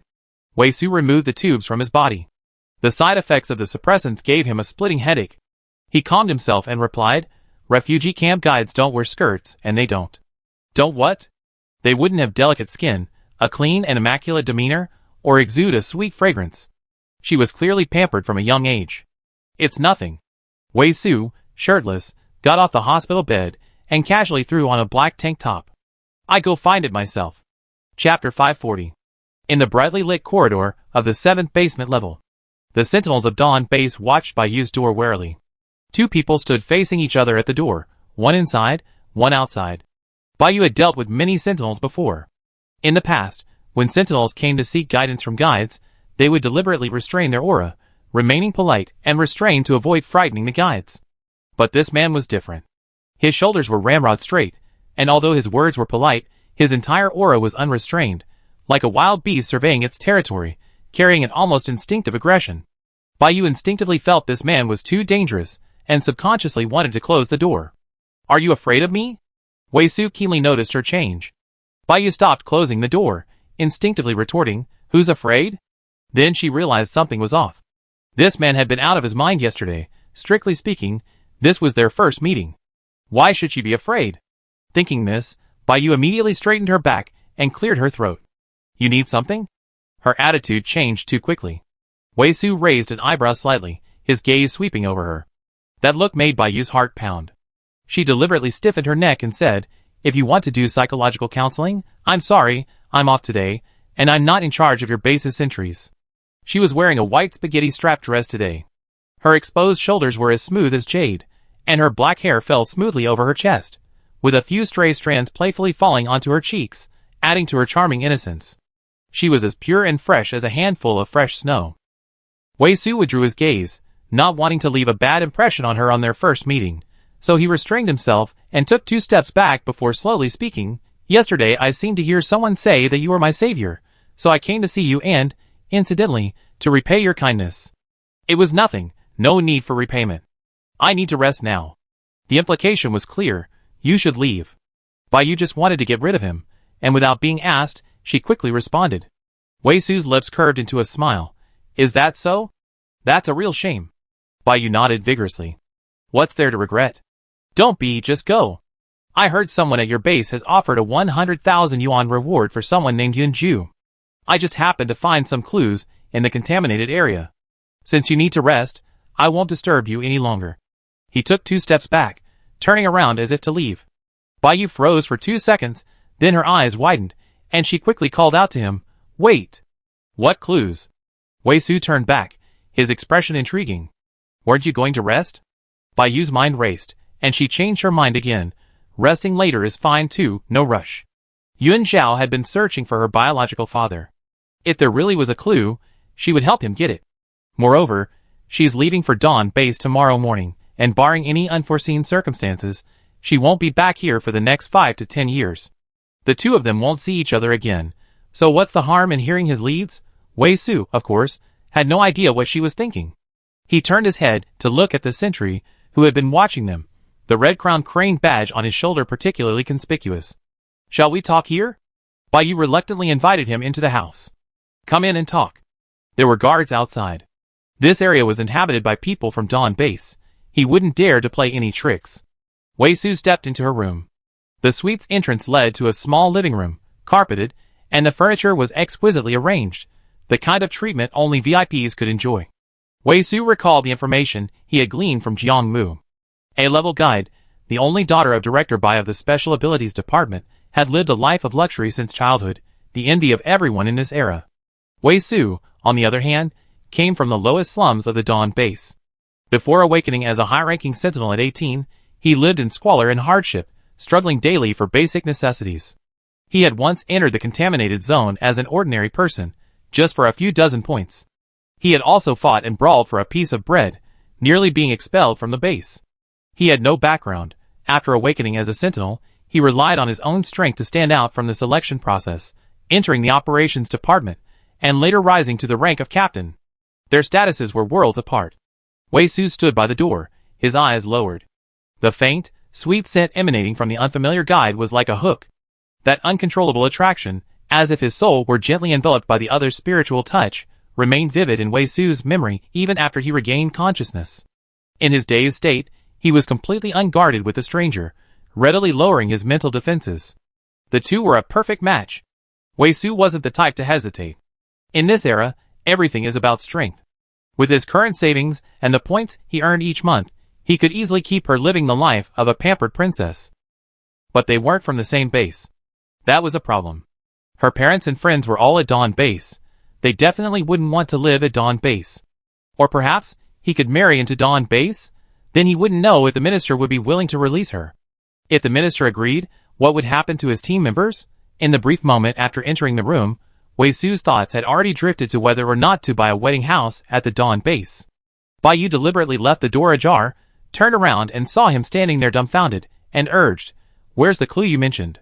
Wei Su snapped out of his reverie, sat down on the sofa, and told her about the information they had discovered during the mission. Outside, for sentries from Dawn Team 1 stood by the doorway outside the corridor, each craning their necks to peer inside. The Dawn Base personnel on duty met their gaze, their faces full of helplessness. "Either go back, or go over there. You're standing here, already disturbing our normal work." Seeing their captain enter the house smoothly, Li Wenchao pulled his teammates back. "Sorry, we leave right away." The others were worried. "Brother, remember to tell them later. Our captain just got out of the hospital. He hasn't had any mental health intervention yet. He was forced awake using suppressants. We need the guide in the white dress to help." Suppressants are actually tranquilizers, also known as nerve blockers, with strong side effects. Moreover, overuse can easily lead to resistance. Depending on the sentinel's constitution, drug resistance can accumulate at an alarming rate, suppressing the sentinel's abilities. Wei Su's current condition requires immediate intervention. The sentinels at Dawn Base were utterly speechless. "Where are your base's guides?" Li Wenchao scratched his head. "The other guides suddenly stopped working, and intervention is useless, so the captain came looking for us, right?" They didn't really understand what was going on, but their intuition told them the problem lay with the guide in the white dress. "What intervention isn't working?" A voice suddenly sounded behind them. Everyone turned around. They saw Minister Han from the Dawn Base, dressed in a crisp military uniform, just emerging from the elevator. The sentry, with his keen hearing, had clearly overheard their conversation. "What's going on?" Inside the room, Bai Yu, after hearing Wei Su's explanation, was somewhat agitated. "Where's the stuff? Where is it?" She had to text Yun Zhao immediately. Wei Su deliberately turned his head away, feeling a sweet, cloying scent constantly filling his nostrils. He gently rubbed his temples. The dull pain from the suppressant felt like a rusty knife, slowly scraping his nerves. It really hurt. Wei Su said, "Go put on a jacket, I take you to get it." "Ah? Ah." "I go change right away." Bai Yu hadn't planned to leave her room today. The weather was hot, and she was naturally dressed rather lightly. She belatedly realized that she had been wearing only a sundress, and chatting with this strange man in the room for an hour. Bai Yu was a little annoyed, and quickly ran back to her room to grab a white knitted cardigan and put it on. After getting dressed, she went to the door and changed into a pair of white flats. It was rare for the young lady to go out, and her clothes and shoes alone filled 2 large suitcases. Wei Su's gaze swept over them. There were 4 or 5 pairs of shoes placed in the entryway. She seemed to have a particular fondness for white. Wei Su subtly withdrew his gaze, but his Adam's apple bobbed almost imperceptibly. Too clean. In this polluted and corroded world, she was like a handful of snow that had never been stained with blood. Even the soles of her shoes were spotless. Completely different from him, someone who had crawled out of the mud. "Let's go!" Wei Su stepped aside to make way, his voice a few decibels lower and hoarser than usual. Bai Yu, oblivious to everything, quickly changed her shoes and pushed open the door. The door was ajar. Pushing it open, she saw Minister Han standing in the hallway outside, seemingly having been there for some time. Bai Yu froze, her hand recoiling as if electrocuted. "Uncle Han," she stammered. She instinctively tried to shield herself from Wei Su behind her. But her small frame was no match for the tall, imposing sentry. This attempt to conceal her presence only made her look more suspicious.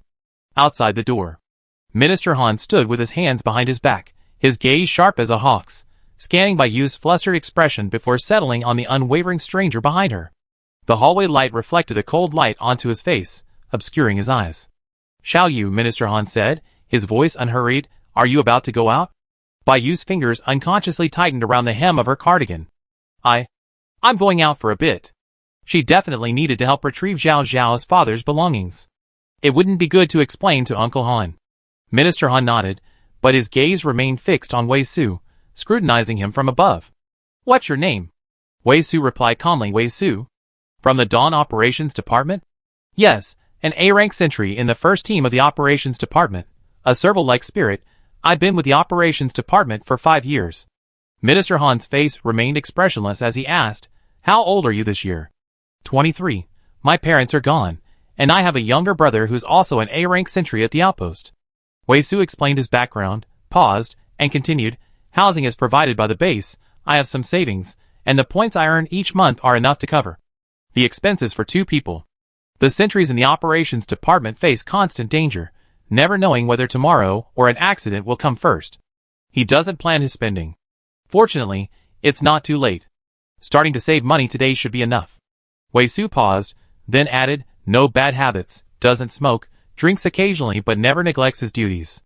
Minister Han's eyes narrowed slightly. "I haven't asked about that yet." Wei Su stood ramrod straight, his voice steady. "Let's make things clear beforehand, so you don't have to investigate further." Bayu stood between the two, somewhat exasperated. What are they even talking about? Uncle Han, we have something to do, I'll be back soon." Bayu hurriedly interrupted. "Okay, go ahead." Minister Han patted Bayu's shoulder, his imposing manner softening, becoming a completely loving elder in her presence. "Don't wander off, call me if anything happens, and remember to be back before dark." Bayu nodded hurriedly. Only after Minister Han's figure disappeared at the end of the corridor, did she breathe a sigh of relief and turn to glare at Wei Su. "What were you doing just now?" Wei Su looked innocent, answering a question. "You didn't have to reveal your savings." Bayu stomped her foot angrily. Uncle Han must have misunderstood. He might even call her father right away. Wei Su concealed a smile. "Misunderstood what?" "Misunderstood us." Bayu suddenly stopped mid-sentence, unable to continue. "Don't worry, everything I told is the truth." Wei Su stopped and turned to look at her. Every word counts. The corridor lights cast long shadows of the two of them, intertwining and indistinguishable. Bayu took 2 steps back in fear. She had never encountered a sentry like Wei Su before, dangerous and assertive, with a touch of aggressive pressure. "You?" She opened her mouth, but found her voice incredibly soft. "Let's walk, don't get so close." Wei Su obediently took 2 steps back.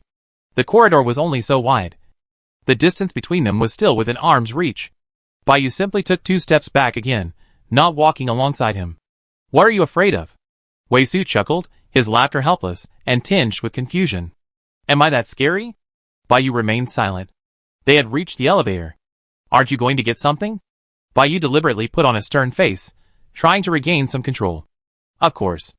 Wei Su raised his hand and pressed the button, finally taking a step back and gesturing for her to proceed. Bayu quickly stepped into the elevator, deliberately keeping her distance from him. Wei Su followed, but the sentry on duty suddenly called out to him. "Captain, your team just came by. They want you to go back to the hospital for a checkup and get your mental intervention done as soon as possible." Bayu was taken aback. "You didn't get your intervention yesterday?" Wei Su thanked the officers at the door first, and only after the elevator doors closed did he slowly reply, "No, my savior ran off halfway through the intervention. His mental state wasn't good, and he was rushed to the hospital." He spoke casually. But Bayu knew very well that a disturbance in a sentinel's mental domain was extremely dangerous. A slight mishap could lead to mutation, ultimately turning them into mindless monsters. Bayu hurriedly explained, "I only left after seeing a guide arrive." "Why didn't he help you clear the dark matter afterward?" What did it have to do with her? She had kindly offered help, only to get herself into trouble, attracting a shameless man who kept coming to her door. Chapter 541. Bayu grew increasingly angry as she spoke, her fingers unconsciously tightening around the hem of her skirt. The lights inside the elevator flickered, making her eyes appear slightly red. "You mean Zhong Shang?"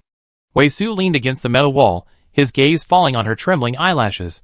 The mental link suddenly stopped working. Even if he came, it wouldn't be of any use. Bayu looked up sharply. How could that be? As long as the sentinel is willing, a lower compatibility score can still connect. It just might not feel quite right. Wei Su suddenly laughed, just kidding. Although he didn't know the reason, he figured it was fine if she didn't want to. His mental serval lay in the domain, weakly raising its head. Why? Why didn't you tell the truth? It hurts. Let her soothe it. Bai thought he was deliberately teasing her, and glared at him fiercely. She could only keep reassuring herself, it's okay, just bear with it, tomorrow we won't see each other again. The elevator then opened. She followed Wei Su to their training ground and retrieved something contained in a small metal box. The box was locked. Bai hesitated, unsure whether to inform Yun Zhao now. Yun Zhao would be restless if she knew about her father's situation. Even if she set off tomorrow, the journey back would take more than 10 days. She couldn't let Yun Zhao suffer every day, anxiously waiting. Bai changed her mind. She would simply tell Yun Zhao after she returned, giving her a surprise. Could I transfer the points to you after I get back? Zhao Zhao had posted a missing person notice, offering a reward of 10,000 points for providing clues. If she didn't inform Yun Zhao now, she would have to temporarily pay for it, but she spent her points lavishly, almost always spending everything each month. This was because it was her first time traveling far from home, and her mother, worried she might suffer, secretly transferred 10,000 yuan to her. She'd been at the Dawn base for so many days. Bai had been shopping every day, buying lots of local specialties to take back as gifts. Her points were almost all used up, and she didn't have much left. Wei Su frowned slightly. You don't have enough points? Bai however, thought he was afraid she reneged on the debt, and said defiantly, I guarantee it with my family's reputation, I definitely transfer it to you when we get back. That's not what I meant. Wei Su knew she misunderstood, but didn't want to explain, so he pointed to the communicator on her wrist. A transfer requires an account number, let's exchange contact information first. They exchanged numbers. After receiving her things, Bai hugged the metal box and backed away, eagerly saying goodbye. You should go get your mental health counseling done, I'm leaving now. She ran off quickly, as if she used it, and then discarded it. A slender figure flashed at the end of the corridor, her white skirt disappearing around the corner in the blink of an eye, like a startled rabbit. Wei Su stood still, not giving chase, but looking down at the newly added contact information on his communicator. That box was something he had risked his life to obtain. The clues inside, if handed over to the base, would earn him far more than 10,000 points. The item belonged to the team, and now he had to personally pay out of his own pocket to replenish the team members' points. He promised to save money. Wei Su muttered, You heartless little devil. Not long after, the team members came looking for him. The large training room was empty except for him. As soon as he approached, Li Wenchao noticed his disordered breathing, his expression changing slightly. Boss, why haven't you started regulating his breathing yet? Having spent so long in the guide's room and then brought people to the training ground, they assumed the mental intervention was already complete. Wei Su fiddled with his communicator, head down. No rush. Why not? Li Wenchao gritted his teeth, anxious. Guide Bai is leaving tomorrow. Wei Su froze, his good mood vanishing. There are always one or two smart people in a team. The team scout, Hao Xianwen, noticed his expression and tentatively asked, that Guide Bai has a high compatibility with the boss? After the captain touched her mental energy, she actually developed a repulsive reaction to other guides. Wei Su put away the communicator. The metal casing made a slight clicking sound in his palm. It was tantamount to acknowledging it. During his mental disturbance, the guide only intervened halfway before withdrawing. The side effects of the inhibitor, the occasional dull pain in his nerves, coupled with the influence of the guide's sweet aura, completely suppressed his rationality with his emotions. Wei Su attributed all of this to a certain degree of hormonal fluctuation in his body when encountering an ideal partner who met all his aesthetic standards. Now, she wasn't by his side, and Wei Su's rationality gradually returned. She probably knew what was going on, which is why she immediately disconnected the moment the connection was established and ran away in a panic. Clearly, she didn't want to. Wei Su tried to ignore the mental pain and thought carefully. He couldn't give up halfway, he had to think of another way. Meanwhile, Bai ran back to her room, slamming the door shut before letting out a long sigh of relief. She kicked off her shoes and ran barefoot into the room. The metal box in her arms hurt her chest, but strangely, it gave her a sense of security. Finally rid of that troublemaker. Bai muttered to herself, glancing down at her communicator. Wei Su's contact information was clearly listed. As if possessed, she clicked on his profile picture. It was a photo of the sunrise at Dawn base, the magnificent morning glow filling the entire sky. Bai pursed her lips, closed the interface, and instead sent a message to Yun Zhao, "I'm leaving tomorrow. I brought you a gift, look forward to it." Yun Zhao was busy at the training ground. When she saw the message, she assumed it was a local specialty, and quickly replied, "Okay, be careful on the road, don't stray too far from Minister Han." "Bye you. Okay, let's go shopping with Rabbit when I get back." Since she was leaving tomorrow anyway, Baiyu didn't mention Wei Su to her. The journey would be tough. Thinking of this, she simply got up, opened her suitcase, grabbed her clothes, and went into the bathroom for a nice shower. Too much stuff, she unpacked after her shower. The next day, 8 o'clock in the morning. The corridor bustled with people as the Dawn Base sentinels began packing, moving all their luggage into the elevator. Baiyu had arrived with 2 suitcases, but left with 4. The 2 locations were far apart, with significant differences in food and lifestyle. Many things here were simply unavailable at their base. Baiyu packed many local specialties. The sentinels helped carry the large suitcases, while she pushed a small one herself. There were too many people, and she wasn't in a hurry, so she had the sentinels load the supplies onto the vehicles first. The convoy on the ground was ready. Minister Han went to say goodbye to the leaders from Dawn Base, who had come to see her off. Baiyu waited a while, then finally pushed her small suitcase into the elevator, descending from the 7th basement level to the ground. It was May. The morning sun already carried a scorching heat. As soon as Baiyu stepped out of the heavy metal doors of Dawn Base, the blinding light made her squint. The heat wave hit her face, a stark contrast to the cool, constant temperature inside the base, causing her to pause for a moment. Baiyu took a moment to adjust before following the sentries into the blazing sun. The Dawn Base convoy was parked in an open area, a long line of military vehicles flanked by fully armed sentries, a rather impressive sight. As Baiyu approached, she spotted a familiar figure in the convoy, and was so startled that she dropped her suitcase. "What are you doing here again?" Chapter 542. Her exclamation drew everyone's attention. Wei Su stood tall and straight in the scorching sunlight, his black combat uniform gleaming with the unicorn badge on his shoulder. Team 1 is ordered to escort our distinguished guest for a while. In front of so many people, Wei Su remained composed and polite. Heaven knows how long he had pestered the minister last night before the minister finally agreed, and even asked him to bring Jiang Mu back while he was at it. Baiyu was speechless. Ordered? That meant it was important business. What if it was a mission? Or something important to discuss with Uncle Han? The convoy was full of his own people. He probably wouldn't have a chance to contact her alone. Baiyu understood, gave a curt "oh," and boarded the middle car with her luggage. The windows were tightly closed. As soon as Baiyu sat down, she immediately pulled the curtain shut, and quickly sent a message to Yun Zhao. "Zhao Zhao, help! I think I'm being harassed." Her composure just now was feigned. She still trusted her intuition. Yun Zhao had been very busy these past few days. The 2 guides were alternating between morning and afternoon training sessions because they had to see patients in the evacuation room. If it was a theory class, Yun Zhao would organize the videos and materials and rush to the evacuation room to explain to them. When the evacuation room was too busy, she would occasionally help evacuate a few sentries. In addition, she began participating in some meetings within the base.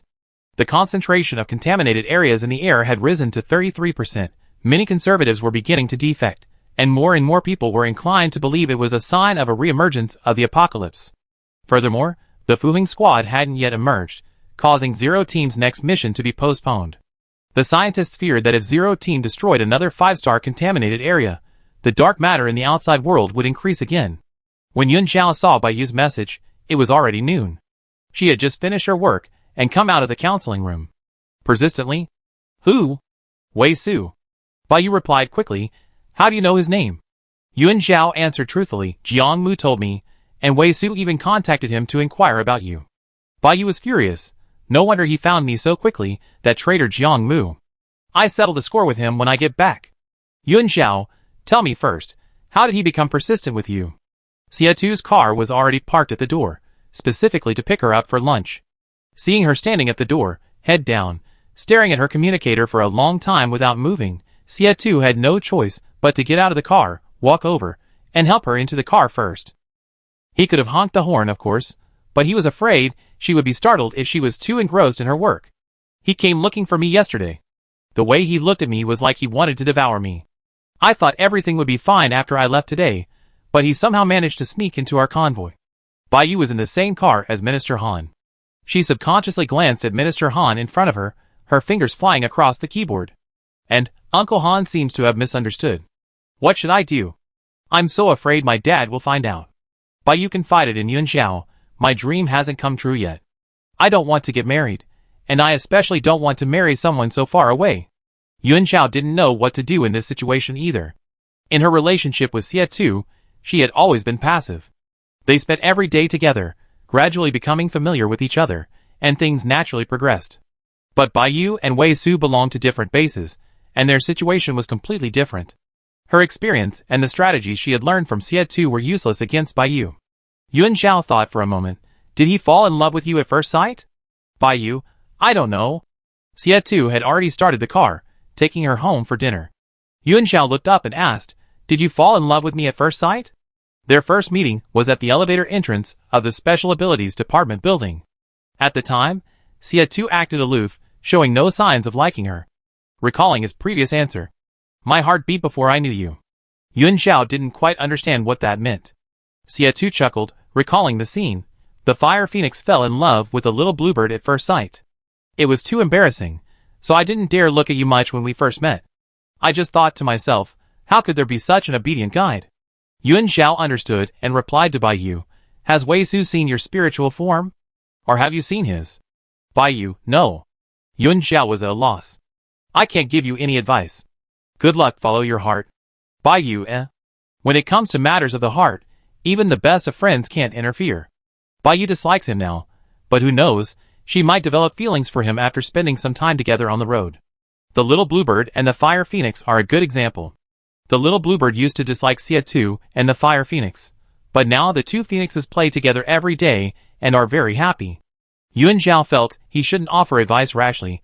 It was best to wait until Baiyu returned to the base before assessing the situation. Xie Tu drove out of the base. Recently, the town had finished harvesting wheat and started a new round of busy farming. No one was home, so the two went back to the training ground for lunch. When the car arrived, both teams were resting in the training room. The disadvantages of the open-air training ground are that it's cold in winter and hot in summer. Even the sentries couldn't stand the midday sun after a while. Xie Tu had already applied for an indoor training facility, and the entire group would be moving indoors in a few days. Yun Xiao entered the training room. Her teammates and Jiang Mu were already there, a bunch of people lying on mats on the floor enjoying the air conditioning. She glanced around and noticed someone was missing. She asked, where's Qi Ling? Qi Jun sighed and got up to prepare to cook, replying, he's next door. Professor Qi is here too. During the few days Qi Shiqi had been at the Dawn base, their relationship had grown closer. He would often come over to have a meal with Qi Ling after leaving the research institute, or buy him some daily necessities. Everyone had gradually gotten used to it. Yun Xiao didn't say much upon hearing this. This was a good thing. Qi Ling had always longed for family affection, and his only relative in the world had finally accepted him, gradually treating him like a normal person. It was fortunate that Qi Shiqi was there, otherwise, Qi Ling would be incredibly depressed right now. That day, Xie Tu returned with his improved parts quote, and everyone already knew about Qi Ling's desire to modify the robot. Captain, you should have said so earlier. We should have kept one for ourselves. Why did you charge so much for the stuff we brought back? Tao Haohao complained on Qi Ling's behalf. The captain's intentions were completely baffling. Xie Tu merely glanced at him dismissively. If you can't figure it out, then don't. It only burdened your already limited brain. Tao Haohao, Since learning of the mission delay, all the sentinels were overjoyed. Except for Qi Ling. He was heavily in debt, and wanted to save money to upgrade the robot, so he had been eagerly awaiting the mission. The rewards for the contaminated zone on the 24th had been distributed, and as expected, each of the three received nearly 5,000 points. Qi Ling took this money, rounded down the captain's share, and now still owed 10,000 points. He kept the rest for living expenses. But shortly after returning, he received a materials list from the captain.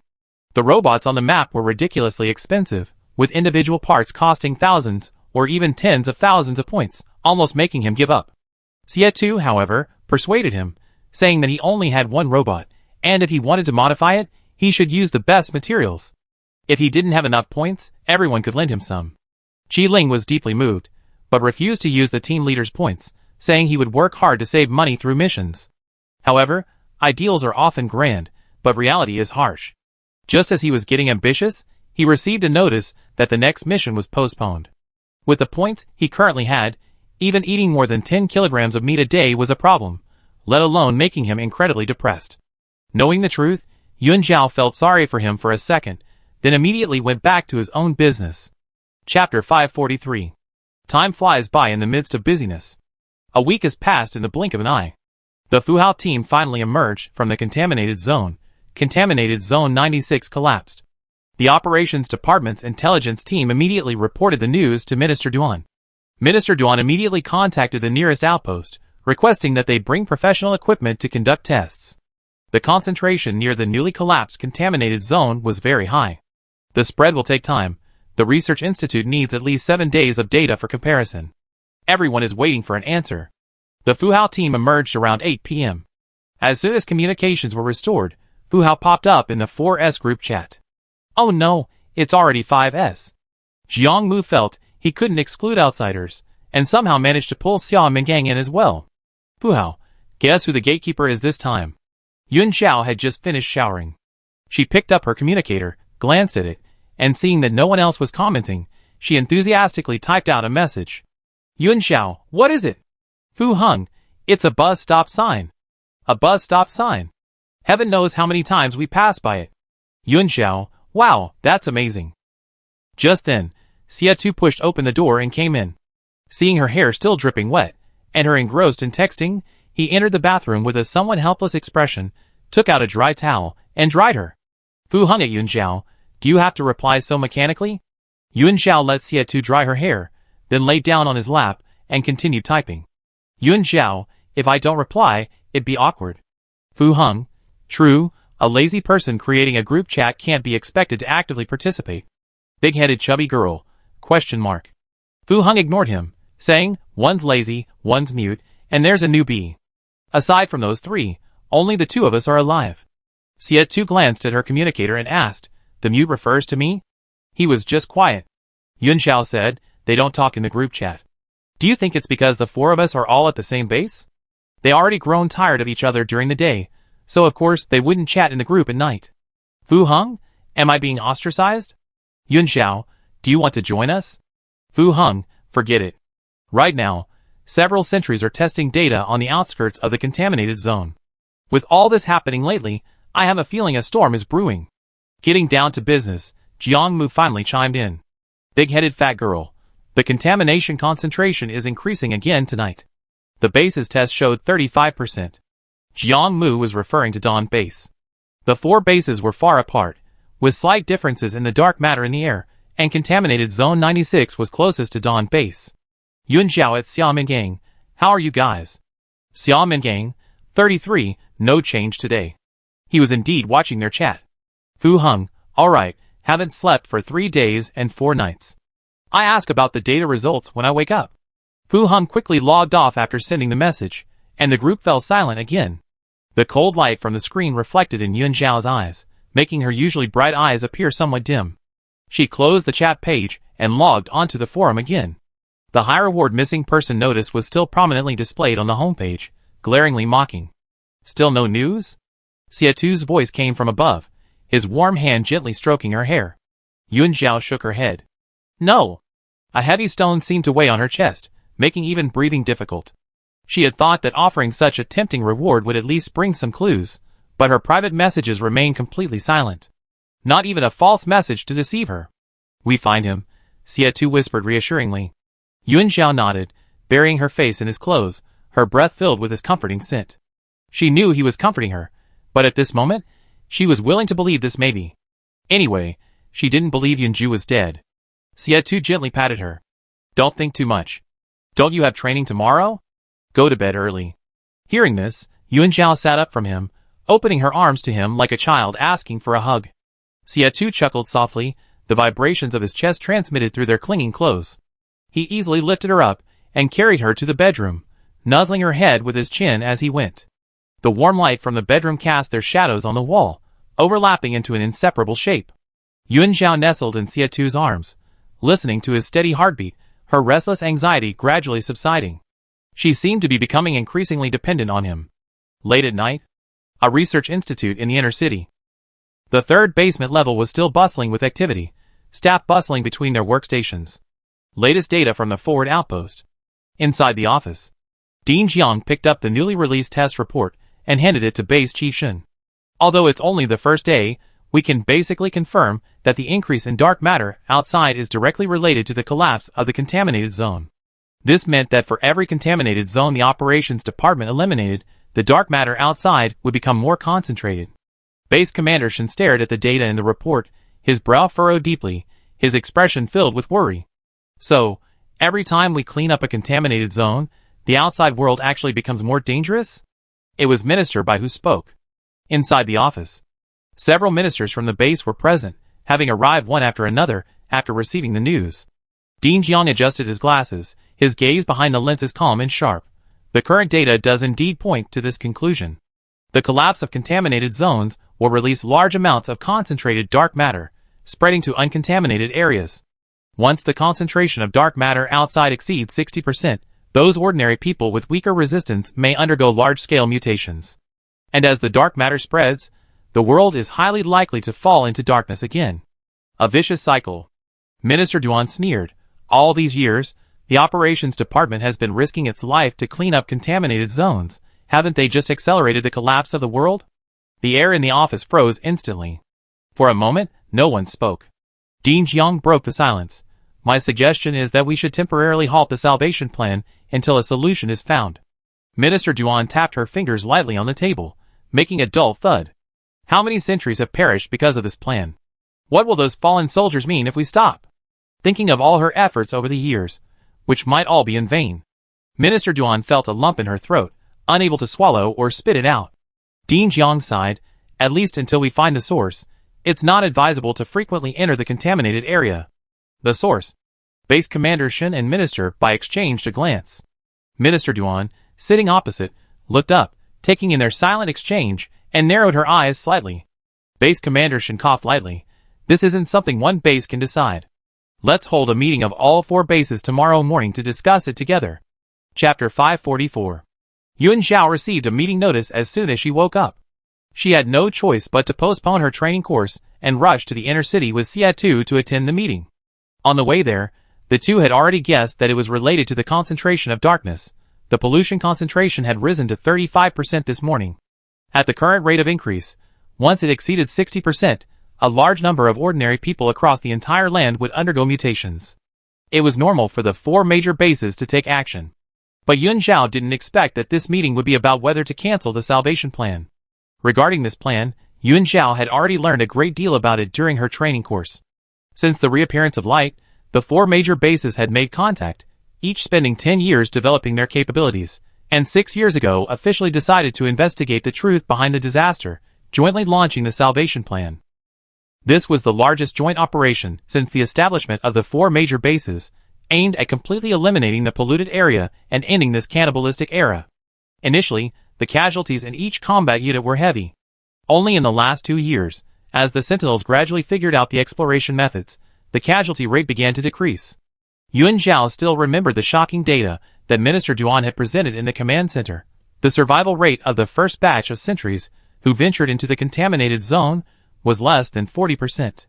Those young faces were forever frozen in their prime. They gave their lives for the intelligence network and combat methods we have today.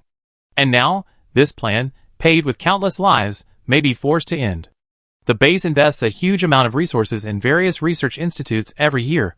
What were they doing all this time? Why did it take so long to discover this? The head of the Hope Base's security department said, his voice filled with overwhelming anger. 5 years. A full 5 years. How many soldiers have we sacrificed? And now you're telling us this is accelerating our destruction? They even sacrificed an S-class sentinel for this. Now they know they were wasting their time, and their sacrifice actually hastened the return of darkness. Most of the people in the conference room couldn't accept this outcome. Anger, resentment, absurdity, all sorts of emotions fermented in the sealed room. The screen switched. Detection data from various locations was clearly displayed on the large screen. Why weren't they detected earlier? I thought you all understood, Dean Jiang explained calmly. Initially, too few contaminated areas were eliminated, and the dark matter remained below 30%, within the safe range. Occasional fluctuations were normal. Until last year. Humanity eliminated the first 5-star area. But at that time, It was winter, and dark matter was unusually active.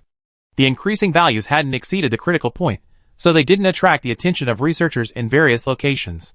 And just recently, with the collapse of Nanjing's number 344 contaminated area, a large amount of dark matter was released, and only then did the Research Institute notice the abnormal fluctuations. What's the point of arguing now? Base Commander Xia sat in his conference room, his eyes half closed, his voice coming through the microphone.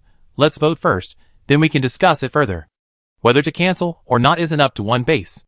They agreed to stand together through thick and thin, so let's decide the outcome in the fairest way possible. No one objected. The number of people participating in the vote from the 4 bases was small, mostly high-ranking leaders, with each of the 5 S-rank members having 1 vote. Yun Zhao stared silently at her vote. To be honest, she didn't want the salvation plan to be cancelled. What does terminating the plan mean? Does it mean admitting that countless sacrifices have been in vain, or declaring humanity's surrender to the darkness? Yun Zhao inexplicably thought of Wang Jiayu's brother. If Jiayu were here, she would undoubtedly vote against it without hesitation. Jiayu would never allow her brother's sacrifice to be meaningless. But if it's not cancelled, the pollution concentration in the environment will accelerate, and ordinary people outside won't be able to withstand the erosion. Large-scale sacrifices are likely. Who will bear the consequences? Many share her thoughts. Everyone seems caught in a dilemma. Fu Qian decisively voted against it. She knew some inside information. Her S-class sentinel intuition told her that humanity was only a thin veil away from the truth. Giving up now was something Fu Qian was unwilling to do. Jiang Mu lazily also voted against it, not for any other reason than his own conscience. Xie Tu, sitting in the conference room, didn't move, waiting for Yun Zhao's choice, also pondering his inner concerns. Yun Zhao slightly raised her head to look at him. The 2 women locked eyes across the conference room, their gazes meeting in an instant, a mutual understanding forming in their minds. Yun Zhao actually had a way. The light guide knew where the source was. Xie Tu's eyes deepened, his fingers tightening on the table, clearly not wanting her to step forward now. She possessed the characteristics of a dark guide. Her mental domain was still incomplete. Yuan Ju remained completely silent, announcing the 6th contaminated zone would undoubtedly draw everyone's attention. Once discovered, she would be unable to explain the light guide's existence to anyone. But Xie Tu couldn't stop it.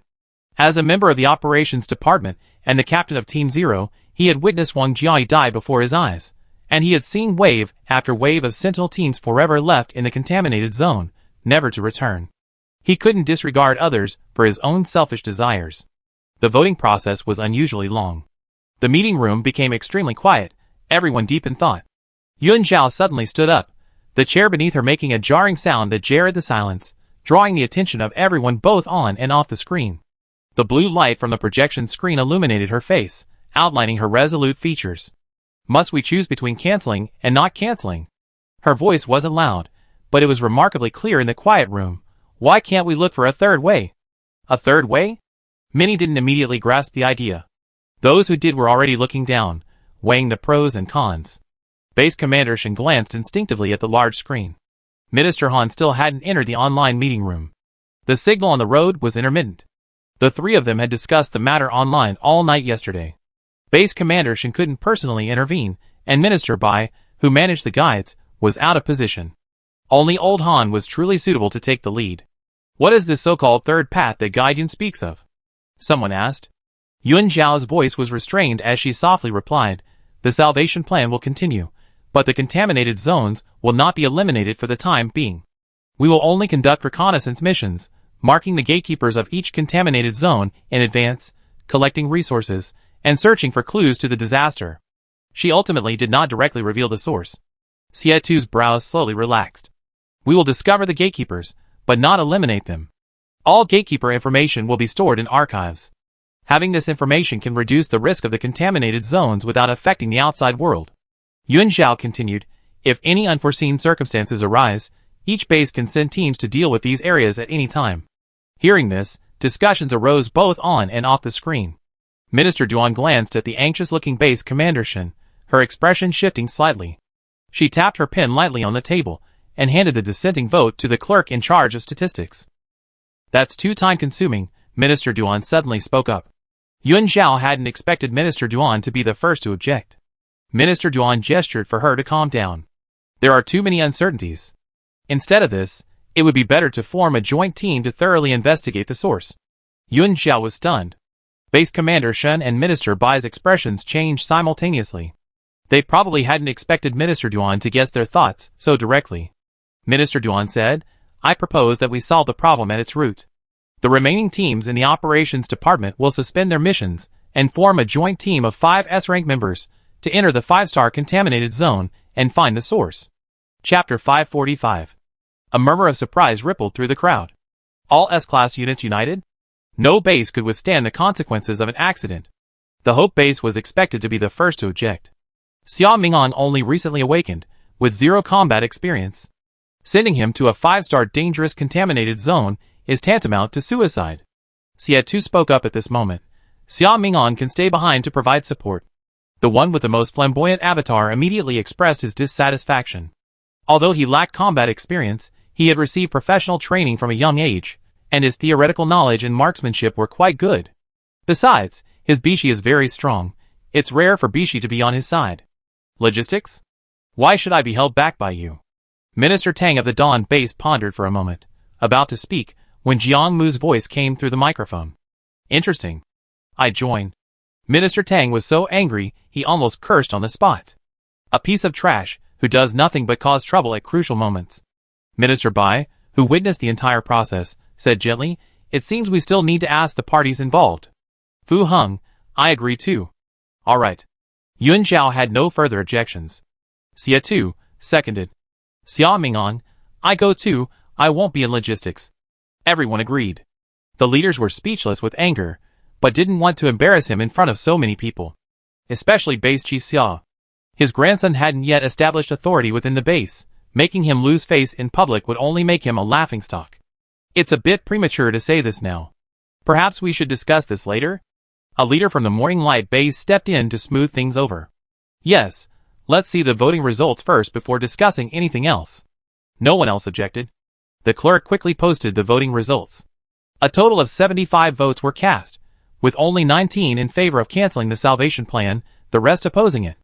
The result didn't seem surprising to anyone present. 6 years of hard work, countless lives lost. How could they give up so easily? No matter the cost, this disaster had to be ended. We don't want to cancel the salvation plan, but we can't just arbitrarily eliminate contaminated areas and accelerate the pollution.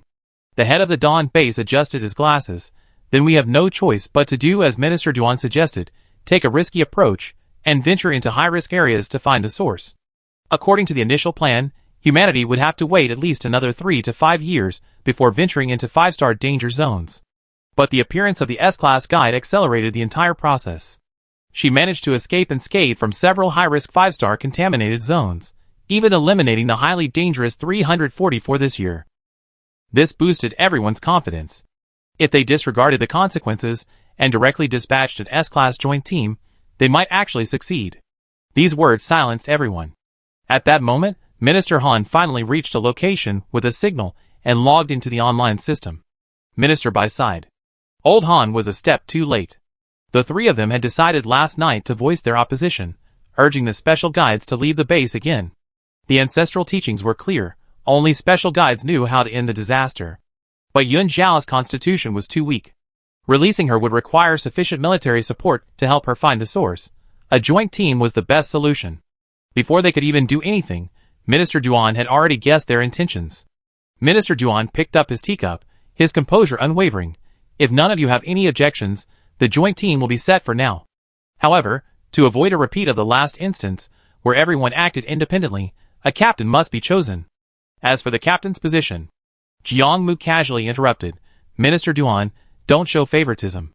I won't agree to Xia Tu being the captain. Why should Xia Tu command him, given that they were both S-rank? Fu Heng, I disagree too. Xia Mingong had no say whatsoever. The captaincy wasn't his for the taking. Xia Tu remained calm, as if he wasn't the one being discussed. Discussions arose from all sides. Indeed, aside from Xia Mingong, the other 3 S-rank sentinels were evenly matched.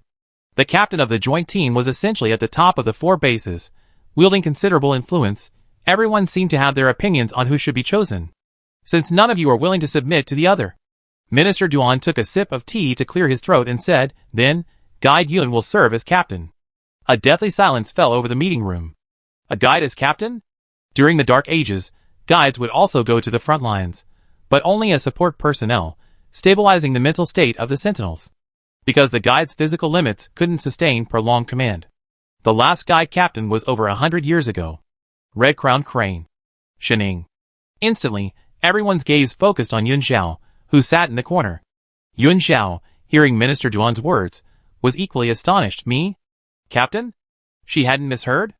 You're the most suitable, Minister Duan said. She was the best candidate. Otherwise, whoever became the team leader would face opposition. Minister Duan was undeniably clever. At first, everyone thought it was absurd, but upon closer inspection, there was no better solution. Sure enough. Upon hearing Yun Xiao become the team leader, Jiang Mu and Fu Qian instantly fell silent, no sound coming from the microphone. Xie Tu's eyes crinkled with a smile. I have no objections. As for Xiao Mingong, most people agreed, so his opinion was no longer important. Base Commander Shen stood up and stretched, smiling as he spoke. This matter is settled then. Next, let's discuss the follow-up arrangements. The meeting lasted a long time. Regarding the rise of dark matter, simply establishing a joint team was not enough. The subsequent operational deployment, detection and research, resource allocation, and defensive deployment, among other collaborations and challenges, all required the 4 bases to sit down and discuss in detail. By the time they left the meeting room, it was already noon. After getting into the car, Yun Xiao finally couldn't help but ask Xie Tu, am I suitable to be the captain? Her stamina was too poor. In the next battle, as the captain, she would only be able to stay at the rear, and her ability to predict the battle situation might not be good. Moreover, she had never been a captain before, and she was immediately appointed captain of the 5S squad. Jiang Mu and Fu Yan were both used to being captains. If there were disagreements, Yun Xiao wasn't sure she could command them. Xie Tu laughed, it's alright. If they don't listen, don't you have a trump card? A trump card? A price increase? Yun Xiao hesitated. Can I charge for counseling my own team members? She always counseled the 0 team members for free. Now that all the suckers have become her team members, wouldn't it be inappropriate for her to charge them? Xie Tu, however, remained unfazed. What's wrong with charging them? Even close brothers keep clear accounts. They don't need those few points. Yun Xiao thought for a long time, then shook his head. No, I'm the captain now. I can't bully them. Xie Tu laughed out loud. Okay, Captain Yun. He then offered another suggestion. If they don't obey, you can summon Little Bluebird to scold them. Yun Xiao, Little Bluebird was impatient with the tedious meetings, and would always return to its spiritual realm to play during meetings. Little Bluebird felt it was only natural that its physical form had become an official. It was the most powerful spiritual entity. From now on, it would be in charge of the Fire Phoenix, the White Jade Beast, the Water Qilin, and the Bishi, and could make them do whatever it wanted. It was the boss. Chapter 546. The 4 major bases did not publicly disclose the contents of this meeting. People would assume that the need for several S-rank units to mobilize together indicated a serious situation, and prematurely revealing the details would only cause panic. After all, it hasn't reached that point yet. However, those within the organization had heard some rumors about the meeting's outcome. Team 0 has moved to the indoor training ground today. Jiang Mu and Xiao Mingong were both present. They participated in the entire online meeting, so everyone received the news immediately. Yun Xiao is the captain. Tao Haohao's loud voice boomed, drawing everyone's attention. Zhou Tianqi looked at Jiang Mu in shock. The captain actually agreed? Jiang Mu leaned against the window, his posture lazy. Children's guidance will be free from now on. Why wouldn't I agree? How many points will this save? Wang Jiayu was very happy. That's great. With Sister Yun Xiao as the captain, everyone definitely won't argue, and it won't be like the last joint mission where everyone went in and did their own thing. Duanqi agreed, saying comfortably, finally, we can have a long vacation. Not necessarily. Song Liang said, the minister might very well require us to enter the Samsung contaminated zone to find resources and gatekeepers. According to the original plan, the 4 bases need to find enough supplies in the contaminated zone to cope with the resource shortage.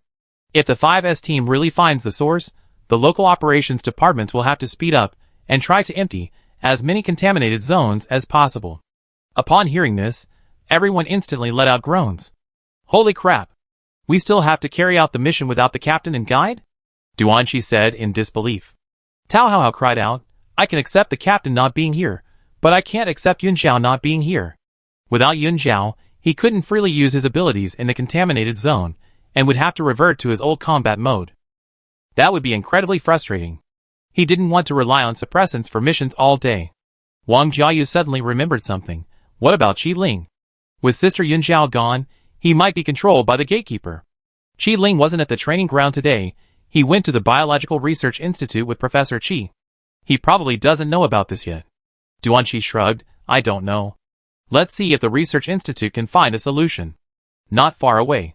Xia Mengang lazily sprawled on the training mat, his long legs casually crossed.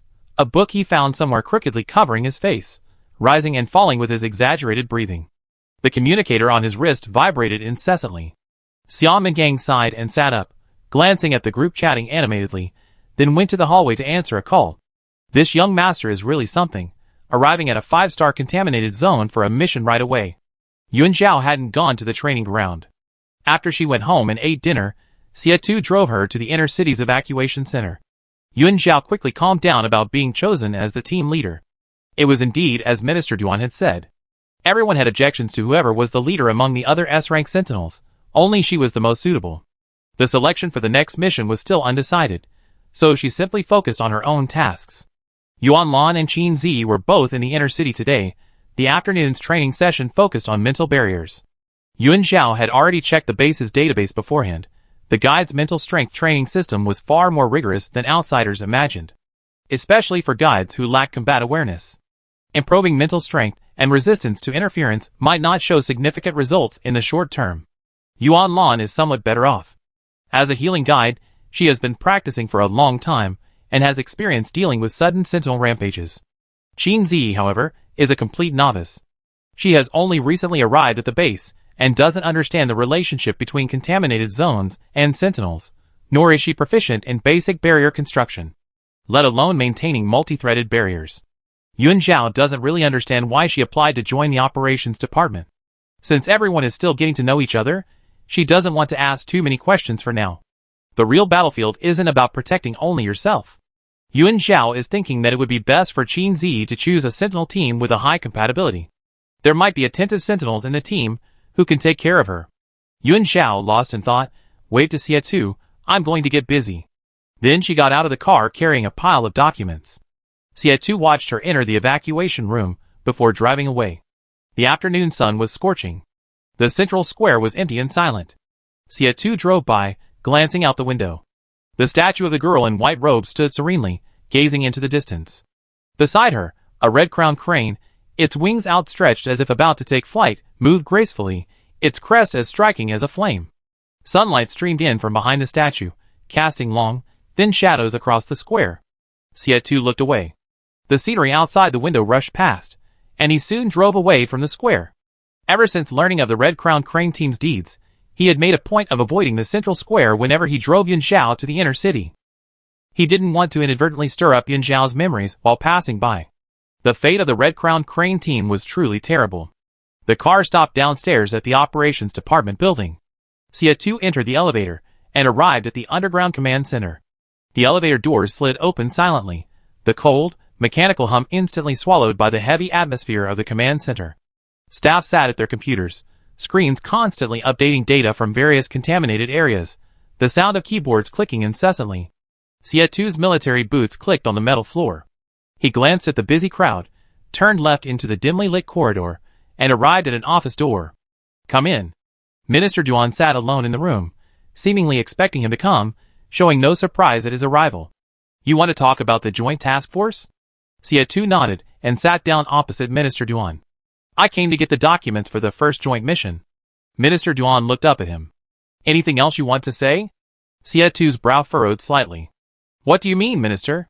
Minister Duan opened the drawer on her right, took out several reports, and placed them in front of him. I carefully reviewed every one of the dozens of mission reports submitted by the operations department each year. I'm very familiar with the operational style of each team, and I can spot problems in some reports at a glance.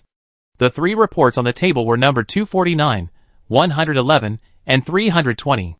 You're hiding something, Minister Duan said confidently. Xia Tu remained calm. Report number 249 is from last year. Since you found a problem, why didn't you just ask Song Liang? Minister Duan said irritably. What's the point of asking? Song Liang is just a logistics member. He only acts on your orders. She didn't press further because she knew the character of her subordinates. Sia too was steady, and wouldn't act recklessly. If he was hiding something, it was a decision he made after careful assessment, deeming it not the right time to report. Previously, Base Commander Shin had revealed some information to her, hinting that the operations department was on high alert. Minister Duan, based on subtle clues, suspected that the matter might involve the Red Crown Cranes and Yun Zhao. Now, with the rise of dark matter and the formation of the joint team, the safety of all humanity was at stake. She had to find out the truth. Chapter 547. The office was dimly lit. The battle map hanging on the wall, densely marked with red and blue, appeared particularly solemn in the shadows. Minister Duan's teacup sat to the side, the tea long since cold, a few tea leaves settling at the bottom. Sietu's fingertips traced the cover of the report as he slowly began. It all started with the diary Jiang Mu discovered. He recounted how Yun Zhao obtained the diary, then the discovery of the Red Crown Crane's identity, followed by the journey to contaminated zones 111 and 32, and finally the deeds of Han Dedeo and Ding Lang. Sietu still chose to conceal some details. For example, the existence of Xiao Yun Zhao, and the Red Crown Crane's identity as a dark guide. Yun Zhao's matter was entirely his personal concern. As for the Red Crown Crane, at this critical juncture, if Shen Ying's identity were questioned, Dawn Base would face a severe crisis of trust. Base Chief Shen and others were all in the know.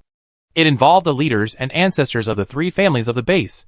Even if Minister Duan were to be informed, it shouldn't be him who spoke first. The reason why Team Zero didn't eliminate Units 111 and 320. Sietu explained the situation succinctly, his tone unhurried. Once they fall, Unit 320 would be an excellent safe haven. His words were highly suggestive. Minister Duan, ever astute, immediately grasped the key point. Fallen? Minister Duan's heart sank slightly, recalling her earlier conversation with Base Commander Shin. The base had already entered a state of combat readiness. But what kind of danger could cause humanity to completely collapse, requiring the contaminated zone for protection? 5 o'clock in the afternoon. Yun Zhao finished class and came out of the evacuation room, receiving a message from Baiyu. The summer heat made travel arduous, and the signal was often poor, so the two hadn't been in touch much for the past few days. Baiyu bombarded Yun Zhao with a long string of messages, making her wrist numb. Zhao Zhao, that Wei Su is so shameless. Baiyu, they only been gone 2 days, and their team's car broke down. Uncle Han actually invited him into our car. Their car had a partition in the back. Presumably to make Baiyu more comfortable, Minister Han usually sat in the passenger seat, giving her the space in the back to rest. As soon as Wei Su got in, Minister Han moved to the back. The three of them were in the enclosed space, an elder and a sentry they had just met, making Baiyu incredibly awkward. Uncle Han is confused. What does their tire blowout have to do with us? There are so many transport trucks behind us. Why did they have to squeeze into our truck? Ever since he got on the truck, I haven't been able to lie down at all. I want to sleep, but he chats with Uncle Han, making so much noise I can't rest. Baiyu felt her personal space was being invaded, so she simply stopped pretending and gave him a cold shoulder. He's so well behaved in front of Uncle Han. He only talks about business on the truck, and he doesn't even react when I give him a cold shoulder. Baiyu, as soon as Uncle Han leaves, he starts making small talk with me about trivial things. Do you think he's doing it on purpose?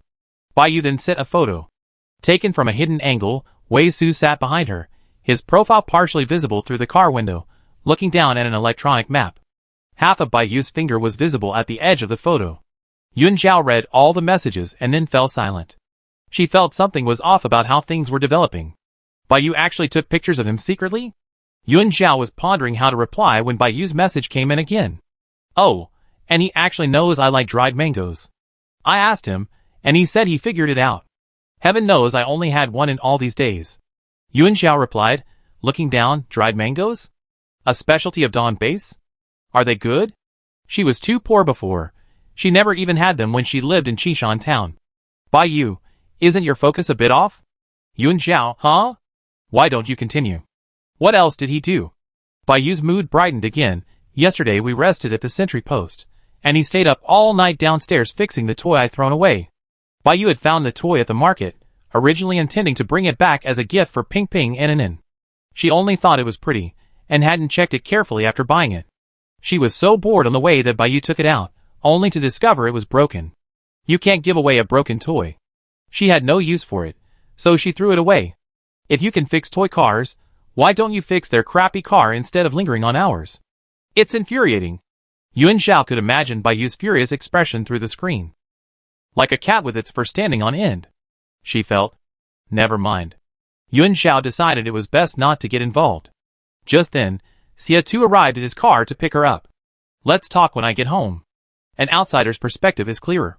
Yuan Zhao felt that Minister Han must have noticed something, otherwise he wouldn't have invited Wei Su into the car. She just didn't know if he had told Minister Bai. In Yuan Zhao's opinion, Minister Bai only had one daughter, he might not even be interested in Wei Su. But apart from old Bai, the Bai family doesn't seem to have produced any particularly outstanding guides. If the two are a very good match, Minister Bai might change his mind. It's just a matter of whether he values Bai Yu or an outstanding descendant more. She should try to sound out Bai Yu's opinion tomorrow. Yuan Zhao walked towards the car. Xia Tu leaned forward and opened the passenger door for her. You said you didn't go today. What did you do this afternoon? Yuan Zhao asked as soon as she got into the car. Xia Tu started the car and told her about the conversation. The minister had suspicions, but didn't press further. She figured most of it out herself. The minister is very capable, and trusts us a lot. Yuan Zhao wasn't surprised. She slightly raised her fingertips, touching the invisible barrier around her. There was still no movement. This made her wonder, did that thing even exist? Xia Tu opened a box beside him, and handed her a leather bag containing information about all the 5-star contaminated zones. The minister's idea is for everyone to work together for a while before making a choice. Yuan Zhao took the bag, bent down to open it, and suddenly said, what if I choose number 6? If the goal is to find the source, why take a roundabout route? Xia Tu turned the air conditioning down 2 degrees, his knuckles on the steering wheel turning slightly white. Your mental domain is still lacking 2 areas. He clearly insisted on a conservative approach, accumulating strength first, not wanting her to take any risks. Yuan Zhao thought for a moment, then shall we try our best tonight? Xia Tu, Deep integration could indeed dispel the white mist. But each time it could only disperse a very small area. And recently, because he'd been too busy, she had to get up early to teach the guides, and Xia Tu didn't want her to be tired, so at night, she just slept under the covers. Yuan Zhao had specifically observed that after each deep integration, the white mist dispersed about half a meter. If we come a few more times, we might be able to see the rest of the scenery. Chapter 548. Xia Tu was speechless, completely unable to respond to her words. Buildings flashed by on both sides of the street as the car drove out of the base. Tonight was their return to their home in the valley. The two had reached an unspoken agreement at some point. They would take turns staying at each other's homes. Yuan Zhao thought of how he suffered from sweltering heat every night, getting up in the middle of the night to take a cold shower. She said, quite seriously, if you're going to suffer, don't. I can get up in the morning. She was afraid he would suffocate himself. Xia Tu didn't say anything, only accelerated and drove the car up the mountain. A few minutes later, they arrived at the training ground. He parked the car, strode out, walked around to the passenger side, opened the door, and directly lifted her out. You said it yourself? His tone was somewhat strained. Yuan Zhao rarely saw him like this, and found it strange. She cupped his face and kissed him, once on the left, then once on the right. She knew how to add fuel to the fire. Xia Tu's arms tightened around her waist, and he carried her towards the valley. They entered the house. He didn't turn on the lights, carrying her directly upstairs, his voice hoarse as he whispered in her ear, "Don't let the little bluebird out." Yuan Zhao wrapped her arms around his neck. "I know, try your best to make the white mist recede a bit more." Xia Tu's eyes darkened, and he placed her on the bed, beginning to undress. "Remember what you just said?" From dusk till the night breeze began to rise. Yuan Zhao seemed lost in thought, finally being carried into the bathroom in a daze. She had enough of playing around. She slumped limply against the man's shoulder, muttering, "I'm hungry."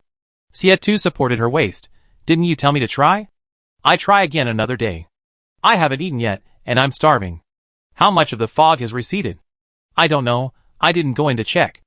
"Okay, then I go in and check again." "I said I'm hungry? Go cook after you check." It wasn't until late at night that Xia Tu let go of her, got up, dressed, and went to make her something to eat. "Will you dare to provoke me again next time?" "Yuan Zhao, I dare." Xia Tu stood by the bed, a low chuckle escaping his throat. "Looks like you still have energy. Want to continue after dinner?"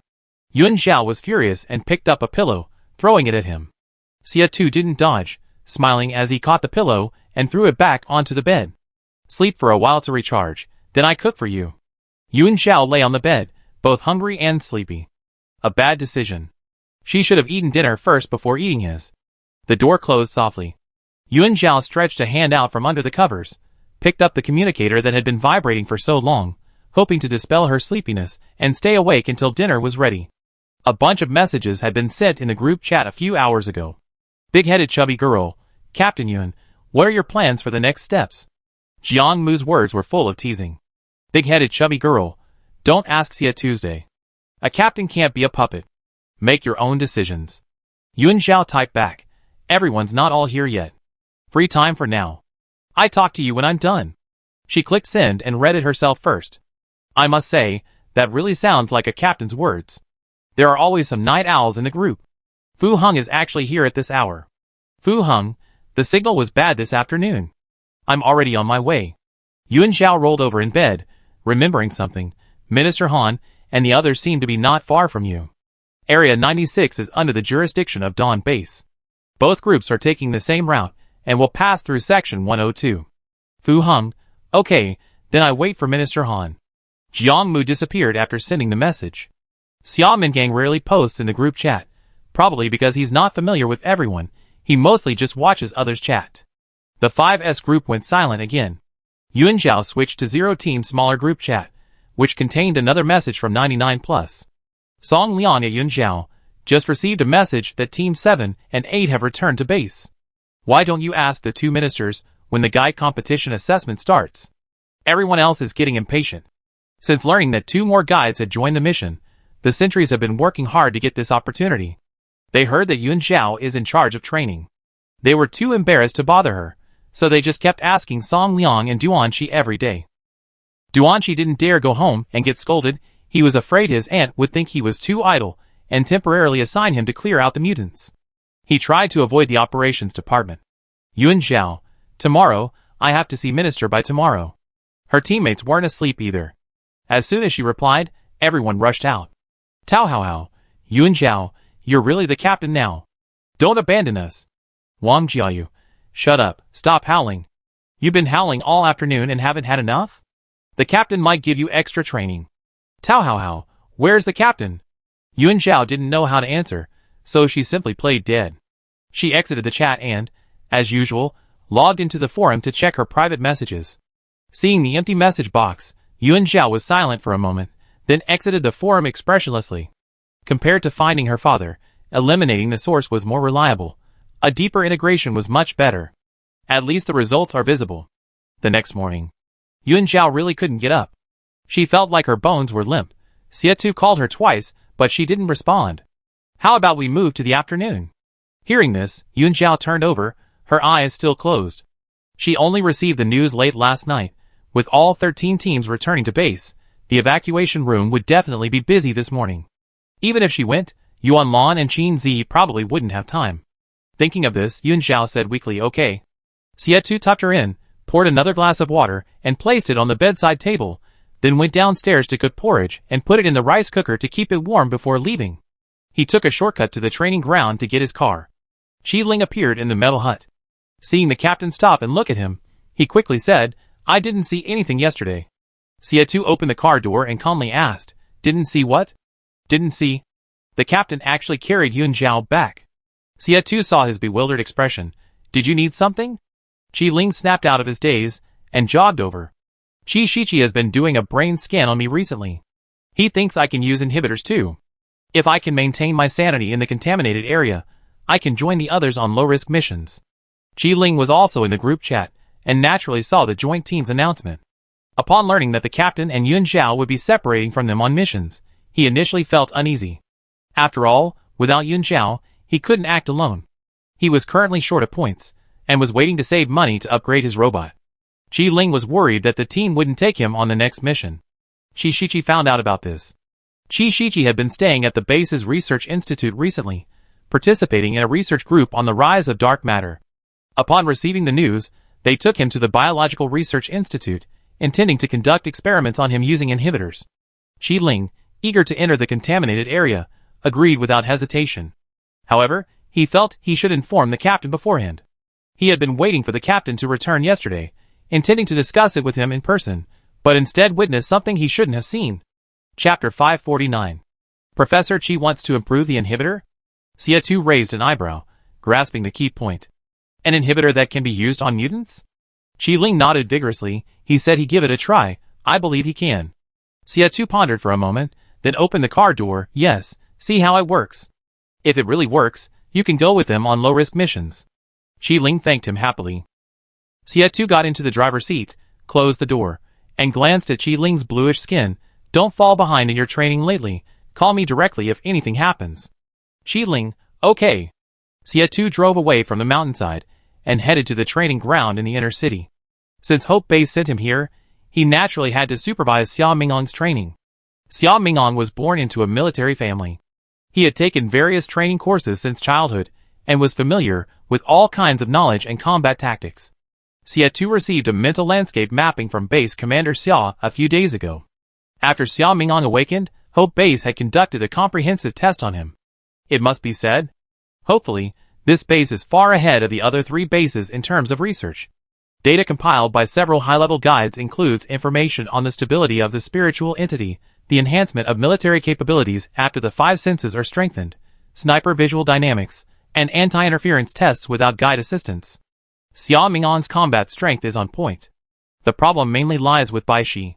This is the first time anyone has encountered a spiritual entity that completely disobeys its host. Baishi's abilities completely suppress him, and it has its own ideas. Xia Mingong not only cannot make it cooperate in battle, but at crucial moments, Baishi's will even override his own. Therefore, Xia believed that figuring out exactly what Baishi disliked about the original form was the most important thing right now. Xia quickly drove to the inner city. The 7-story indoor training ground had 4 separate training areas on each floor. Recently, with the return of all 13 teams, the sentries were training intensively, discussing how to acquire guides. Almost everyone was here during the day, and people were constantly coming and going from the first floor entrance. Team leader Xia, you're here so early. Xia parked the car, nodded to the person who greeted him, and stepped into the elevator to go upstairs. Yun Xiao had something on her mind. Despite being very sleepy, she couldn't fall back asleep after being woken up. She tossed and turned for a while, slowly opened her eyes, picked up her communicator, and sent a message to Yuan Lan. Were you busy this morning? Yuan Lan didn't reply. Yun Xiao figured they must be very busy. She struggled to get out of bed, took a hot bath, and finally felt a little better. She went downstairs. A rice cooker, plugged in, sat on the table, keeping Xia breakfast warm. Yun Xiao drank a bowl of porridge and called for the little bluebird to come out. The little creature's figure gradually solidified, resting on her shoulder. It tilted its head, looked around, and discovered something quite surprising. The clingy bird was gone. Fire Phoenix was always clinging to her, and even when the little bluebird returned to its spiritual realm, it was almost always nearby. The little bluebird had gotten used to seeing it every time it came out.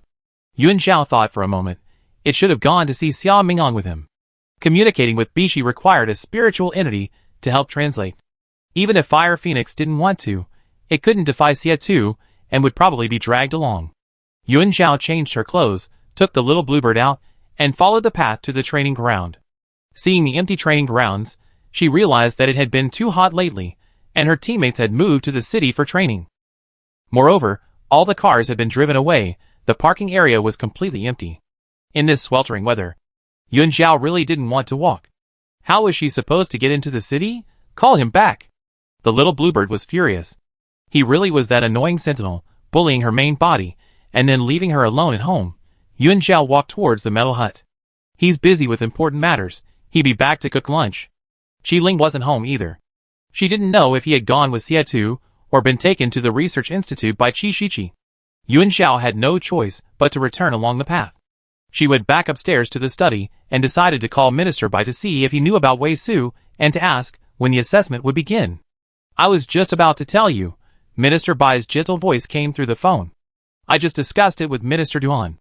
The guides and sentries need time to gel, so the assessment shouldn't be delayed too long. It's scheduled for 3 days from now.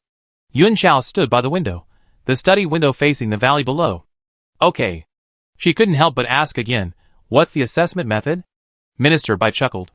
Minister Duan is worried about potential discord among the sentries, so he decided the assessment content will be decided by the 2 guides. The guide's willingness and compatibility are definitely the top priorities. With guides, missions will be much more efficient. The teams are chosen by the guides themselves, so the other sentries naturally won't harbor resentment. Yuan Zhao nodded slightly and tentatively asked, "Has Baiyu contacted you recently?" "No." Minister Bai's tone turned sour as he mentioned his daughter. "A few days ago, she knew to call every day to let us know she was safe, but lately, I don't know what's wrong with her. I have to contact her every day." Yuan Zhao pressed on. "What did you talk about with her?" Minister Bai replied, "The same old stuff every day. Don't get out of the car during the journey. Don't leave the sentry sight. Listen to Lao Han on the road. Be careful." Yuan Zhao listened for a while. The tone didn't seem to indicate she knew the inside story. "Minister Han, didn't he say anything to you?" Minister Bai assumed she was concerned about the situation outside. "What could he say to me?" "Some official business, about the resource exchange, the increase in dark matter concentration, and the base's defenses. The operations department is for external affairs. Internal defenses are always the responsibility of the security department," Minister Bai said. "With Lao Han gone, I'm afraid something might go wrong with my subordinates." Yuan Zhao was now certain that Minister Bai knew nothing about Wei Su. But they didn't know now. They would find out when the convoy returned in a few days. The man had already tracked them down to their base. Baiyu couldn't hide it from him even if she wanted to. Yuan Zhao gave up probing and shifted the topic to the guide. Minister Bai chatted for a while longer before hanging up. She felt a bit stuffy and opened the window. A blast of hot air rushed in. The view from the window wasn't as beautiful as in winter. The trees on the hillside drooped, their leaves withered and curled at the edges. The stream at the bottom of the valley had dwindled to a thin line, its exposed riverbed riddled with potholes and strewn with loose pebbles. And further away, the framework of the white pagoda was taking shape, its steel frame exposed, gleaming white. The outer shell seemed to be made of some reflective material, so dazzling under the sunlight that it almost brought tears to one's eyes. Yuan Zhao stared blankly at the upper level of the pagoda. She'd been too busy lately. When she came home, she usually went straight to bed and rested, rarely coming to her study during the day. She realized then that the study's location offered a view of the white pagoda under construction. The more Yuan Zhao looked, the more familiar it seemed. The stirring and resonance within her couldn't be faked. Had the blueprints been found by the red-crowned crane? Had she seen this thing before? Chapter 550. Yuan Zhao asked the little bluebird, "Look at that tower. Have you seen it before?" The little bluebird answered perfunctorily, "No." "What's so interesting about a tower?" "It's a hodgepodge. Its big bird perch is much more attractive." Yuan Zhao still wanted to go and see it. The little bluebird sensed her thoughts. "You don't have a car." Yuan Zhao immediately deflated. From here it looked close, but in reality, because the tower was so tall, to get there, she would have to climb at least 2 or 3 mountains. She even found walking to the base tiring. How could she possibly climb mountains to see the construction site? "Maybe we should just buy a car." The little bluebird made a plop sound and flew downstairs to play by itself. "Yuan Zhao, forget it. The construction site is too dangerous. I go in a few days when I have time." She just felt that going wouldn't make a difference. The white tower wasn't even finished, only a frame, and there wasn't much difference between looking at it from afar and up close. Noon. Xie indeed brought home the groceries to cook. As soon as he entered, he saw her lying on the sofa downstairs, enjoying the air conditioning. It seemed she had deliberately waited for him downstairs. Xie gaze softened. "When did you wake up?" "You just left a little while ago." "I couldn't sleep because I had something on my mind." Yuan Zhao sat up, slipped on her slippers, and walked towards him. "What are we having for lunch?" Xie showed her the groceries in his hand. "I bought a chicken. We're making Kung Pao chicken and 3-cup chicken for lunch." Hearing that it was another dish she hadn't tried before, Yuan Zhao's eyes crinkled, and she volunteered to help him. The sun was blazing outside. The air conditioning was on in the downstairs living room. The two chatted idly at the counter while preparing the food. Since Xie established his barrier, his senses had significantly diminished. With occasional deep stimulation, the smells of food no longer affected his senses. "I chatted with Bishi for a while this morning," Xie said. "It can't quite explain why it dislikes the original form. It just finds everything about him disagreeable. Every time he opens his mouth, Bishi wants to punch him. I was originally thinking of getting Xia Ming on to change the things Bishi didn't like, but now it seems he hates him as a whole." Yuan Zhao, who was washing rice, heard this and said, "His spirit body is one with his. Does he hate himself?" She then shared the gossip she had heard from Baiyu. His parents had no feelings for each other. They were forced into marriage by Base Chief Xia because of their high compatibility. After he was born, his parents didn't care for him, and his grandfather, as the base chief, was probably too busy to spend time with him. Xia Mingong's childhood was definitely unhappy. But compared to other children who lived in fear, hunger, and constant threats to their lives, how fortunate he was to be born into a powerful family in the wasteland. From birth, he had everything except family affection. Yuan Zhao thought, only with comfortable living conditions can one develop spiritual pursuits. He's a bit like the rebellious teenagers described in books. Before, he might not have had the ability, and his rebellion wouldn't have attracted much attention. But now that he's awakened as an S-rank sentinel, his every move is under scrutiny, and he needs to find a way to correct Bishi's attitude towards him. Otherwise, he get beaten up all the time, and what if he gets even dumber from being already not smart? Xia too. Aside from the subtle influence on him, there's nothing we can do about it. Even a wise judge can't settle family disputes. Xia Mingang is already an adult. His personality is already set. Unless he wants to change himself, no matter how earnestly outsiders advise him, he won't listen. Yuan Zhao, however, thought of someone else. Judging from his appearance, Duanxi is actually somewhat similar to him, but not as severely. Duanxi had pierced ears and, at first glance, sported messy, dyed hair, and a generally carefree attitude. Looking at them, the two were practically identical. After spending so much time together, Yuan Zhao noticed that Duanxi and Minister Duan communicated very little. The minister was too busy and somewhat neglected him. He was raised by a nanny from a young age. His exaggerated appearance was probably just to attract Minister Duan's attention. Was Duanxi like this before? Yuan Zhao asked curiously. Xia Tu washed the chicken and started chopping it, saying, even more exaggerated than now. Now that you mention it, the two really do look alike. Yuan Zhao listened to the thump sound from the cutting board. So how did he correct it? Xia Tu paused for a moment, probably because of Rabbit. After Wang Jiayi's death, the team members promised to take care of Jiayi's younger sister, consciously taking on the responsibilities of an older brother. Duanxi and Rabbit were neighbors. His nanny went to Rabbit's house every day to help with laundry, cleaning, and tidying up. On weekdays and holidays, Duanxi would bring his Rabbit home for dinner. The two were very close, and Duanxi loved teasing her. Yuan Zhao seemed thoughtful upon hearing this. Just then, her communicator rang. Yuan Lan had just finished her work and was about to go home for dinner when she saw Yuan Zhao's message and replied, agreeing to meet at the training ground after get off work at 3 p.m. Yuan Zhao replied with an okay. After they finished eating, Yuan Zhao hadn't slept well the night before and went upstairs to catch up on sleep. She woke up at 2:30 p.m. and Xia Tu drove her to the inner city training ground. As the car entered the gate, through the car window, she saw a round-faced, short-haired girl standing in the shade under a tree. It was Qin Zi, a newly joined A-level guide. She was wearing a black polo shirt and black sweatpants, her head bowed, staring blankly at the ground, as if lost in thought. The sentries coming and going probably guessed her identity, glancing at her every now and then. Yuan Zhao quickly rolled down the car window. Qin Zi. The round-faced girl turned around at the sound of her name and smiled at her. Good afternoon, Zhao Zhao. Good afternoon. Yuan Zhao asked, it's too hot outside.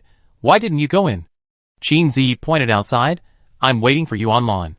She was embarrassed to say that there were too many sentries inside, and the guide was sensitive to emotions, making her feel a little uncomfortable. Yuan Lan hasn't arrived yet? Yuan Zhao looked away, smiling as she asked, want to come in with me first? The air conditioning is strong inside. It's better than being in a sauna here.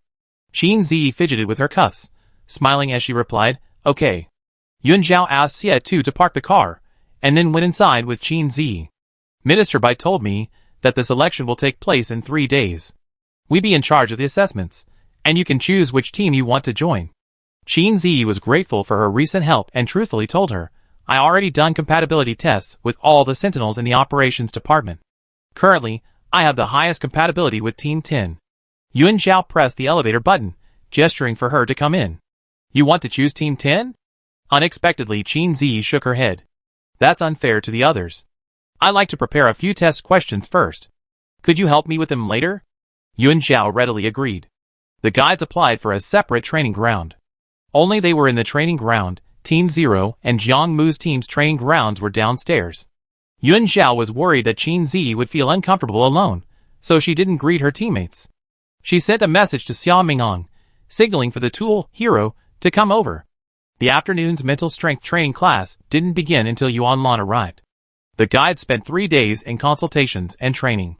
The operations department then held the sentinel assessment. Yun Zhao received the results in the afternoon. After several rounds of assessments, Yuan Lan chose Team 1. Qin Zi, unsurprisingly, joined Team 10 after the results were released. 2 days later, Bai Yu finally returned to base with the convoy, accompanied by Fu Hao's team. Fu Hao sent a teasing message, "Captain Yun, reporting for duty." Bai Yu eagerly contacted Yun Zhao. "Zhao Zhao, where are you? I have something for you." Chapter 551. The convoy arrived at the base in the afternoon. Yun Zhao was busy in the evacuation room when she received the message. She assumed Bai Yu was referring to the dried mangoes she had brought, and without thinking much of it, she replied briefly, "You must be tired from your journey, go home and rest. The stuff is fine with me tomorrow." Now that she was home, Bai Yu didn't bother to hide it. It's not a local specialty. It's something Wei Su found in the contaminated area, related to your father. Yun Zhao's fingertips dug into her palms, the words on the screen exploding before her eyes. Her typing hand trembled, she deleted and retyped, finally replying with only 4 simple words, "I'm coming right away." Yun Zhao told Yuan Lan and the others, hurriedly ran out, then suddenly remembered they hadn't agreed on a meeting place, and quickly sent Bai Yu a message to Dongshan Street. The sun outside was blinding. The evacuation room was too remote, there wasn't a soul in sight. Yun Zhao asked the sentry on duty at the gate to escort her back. When she arrived at the building on East 3rd Street, Bai Yu was already waiting downstairs, holding a metal box. Beside her stood a tall figure. The clue she had been searching for so long unexpectedly appeared this afternoon. Yun Zhao didn't even notice Wei Su nodding at her, until Bai Yu grabbed her cold wrist. "Zhao Zhao, let's go upstairs and talk." Seeing her anxious expression, Bai Yu was glad she had endured so many days. Otherwise, Yun Zhao would have spent every day anxiously waiting on her way back. Bai Yu pulled Yun Zhao into the building, turning to the man behind her, and said irritably, "We have something to do, why are you following us?" She got off at East 3rd Street, and he actually got off there too. Wei Su stopped and pointed to the box in her arms. "I found it. Are you sure you don't want me to tell her?" "Bai Yu, eh?" The 3 of them took the elevator to the 12th floor. It was the busy farming season, and the building was nearly empty. The doors to the other apartments on the same floor were all closed. Bai Yu knew she was anxious, so she handed her the box as soon as they entered. "The password is 4 2s. This box was the same one Jiang Mu had used to store his diary, only slightly larger and very light. Yun Zhao concluded that the contents were very light. Clatter. Yun Zhao's throat tightened slightly, as the metal box made a soft sound in her hand. This was the first time someone had brought back evidence of her father's existence. She slowly opened the box. Inside lay 3 things: a crystal with a faint blue luster, a hexagonal badge, and a photograph. Yun Zhao's hand trembled slightly as she picked up the photograph. The photograph looked hastily taken, the angle was tilted, and the edges were blurry. Against the dim backdrop, a tall, slender figure leaned against the twisted metal wreckage. Only half of the man's face was visible, a half-smoked cigarette loosely dangling from his thin lips, the butt flickering in the darkness, reflecting a dangerous glint in his eyes. In the background, the remains of several mutants lay scattered in bizarre positions, their wounds gruesomely clean. Even just a profile view exuded a suffocating sense of oppression. Yun Zhao stared intently at the man's profile, her lips pressed together. It was her father. Even though the photo was blurry and looked like it was taken secretly, she recognized him instantly. It was Yun Ju, younger than she had imagined. "There's writing on the back," Wei Su reminded her. Yun Zhao flipped the photo over. On the back, scrawled in dark red marker, were the words, "Madman." "He's Yun Ju, he's a madman, that's it." No time, no way to determine when it was taken, no location. Yun Zhao desperately wanted to know her father's whereabouts, so she quickly rummaged through the box for the other 2 items. A palm-sized hexagonal badge, dark gold in color, with tiny crystal-like inclusions inlaid along the edges. The badge's center featured a double helix-like pattern, its nature obscured by its appearance. The other was a deep blue crystal, its surface covered with tiny, almost invisible star trails, its edges etched with fine lines, shimmering with an eerie glow under the light. Yun Zhao picked it up, surprised to find it almost weightless. Etched on the back was a string of unfamiliar symbols, unlike any known writing, more like some kind of intricate circuit diagram, faintly shimmering upon touch. "What's this?" Yun Zhao frowned, her fingertips unconsciously tracing the patterns, finding them strangely familiar. Bai Yu assumed Yun Xiao was asking her. Not knowing, she quickly turned to look at Wei Su. Since it was a girl's house, Wei Su hadn't moved from the doorway since entering. Receiving Bai Yu's look, Wei Su replied, I don't know either. I found it in a sealed chamber, along with the other things in the box. A sealed chamber? Yun Xiao looked up. Yes, there's an S-class mutant in the contaminated area. While being chased by it, I hid in a sealed chamber and accidentally found these things. Wei Su spoke casually. Bai Yu was visibly taken aback. That dangerous? That was an S rank, and there are only 5 in all of humanity. Even sentinels of the same rank might not be a match for him. He, an A rank, had encountered an S rank mutant in the contaminated zone. No wonder he was in such poor condition back then. Moreover, it seems he hasn't received any mental intervention since. Bai Yu had accidentally witnessed him secretly taking guide hormones on the way. Wei Su's lips involuntarily curled upwards, but he forced a smile, feigning composure as he replied, indeed, quite dangerous. Bai Yu opened her mouth, wanting to say something but then forcibly held back, turning her head away from him. Yun Xiao's attention was entirely focused on the contents of the box, completely ignoring their interaction. She took out the photograph, carefully examining her father in it. Her father didn't look like a guide at all. He lacked the fragility of a guide. Instead, his posture leaning against the ruins resembled that of a lazy beast. The smoke blurred half of his profile, but couldn't conceal the almost violent, cold light in his eyes. There was no trace of the guide. The person who secretly photographed Yun Chu called him a madman. Did they know each other? Or did that person see something before pressing the shutter? The Polaroid camera made a loud noise. Dad must have noticed him. Was that person killed? Otherwise, why were the photos in Yun Chu's possession? The 2 unidentified materials clearly belonged to Dad. The photos being placed together already explained the situation. Yun Xiao lowered his head in thought, then suddenly asked Wei Su, which contaminated area? Chapter 552. Wei Su, Contaminated Zone 4. Yun Xiao's body visibly froze upon hearing the answer. Contaminated zones are numbered according to their location within a region. Contaminated zones 4 and 6 are very close. After her father sent her to Zone 6, did he linger nearby for a while? But why did something end up in contaminated Zone 4? The spread from Zone 6 is too rapid. It has already reached Zone 4. Currently, our base is responsible for handling contaminated zones of 3 stars and below along the way. Wei Su had heard of the S-rank guide before, but he didn't know she had a connection with contaminated Zone 6, so he spoke of it without hesitation. Zone 6 has already spread to Zone 4? Yun Xiao's voice was so soft it sounded like she was sleepwalking. Wei Su keenly sensed the abnormality, but didn't dare ask too many questions in front of Bai Yu. He replied, more or less. Some smaller contaminated zones nearby are being gradually absorbed. The operations department has been dealing with these developments all year. Dawn Base's jurisdiction.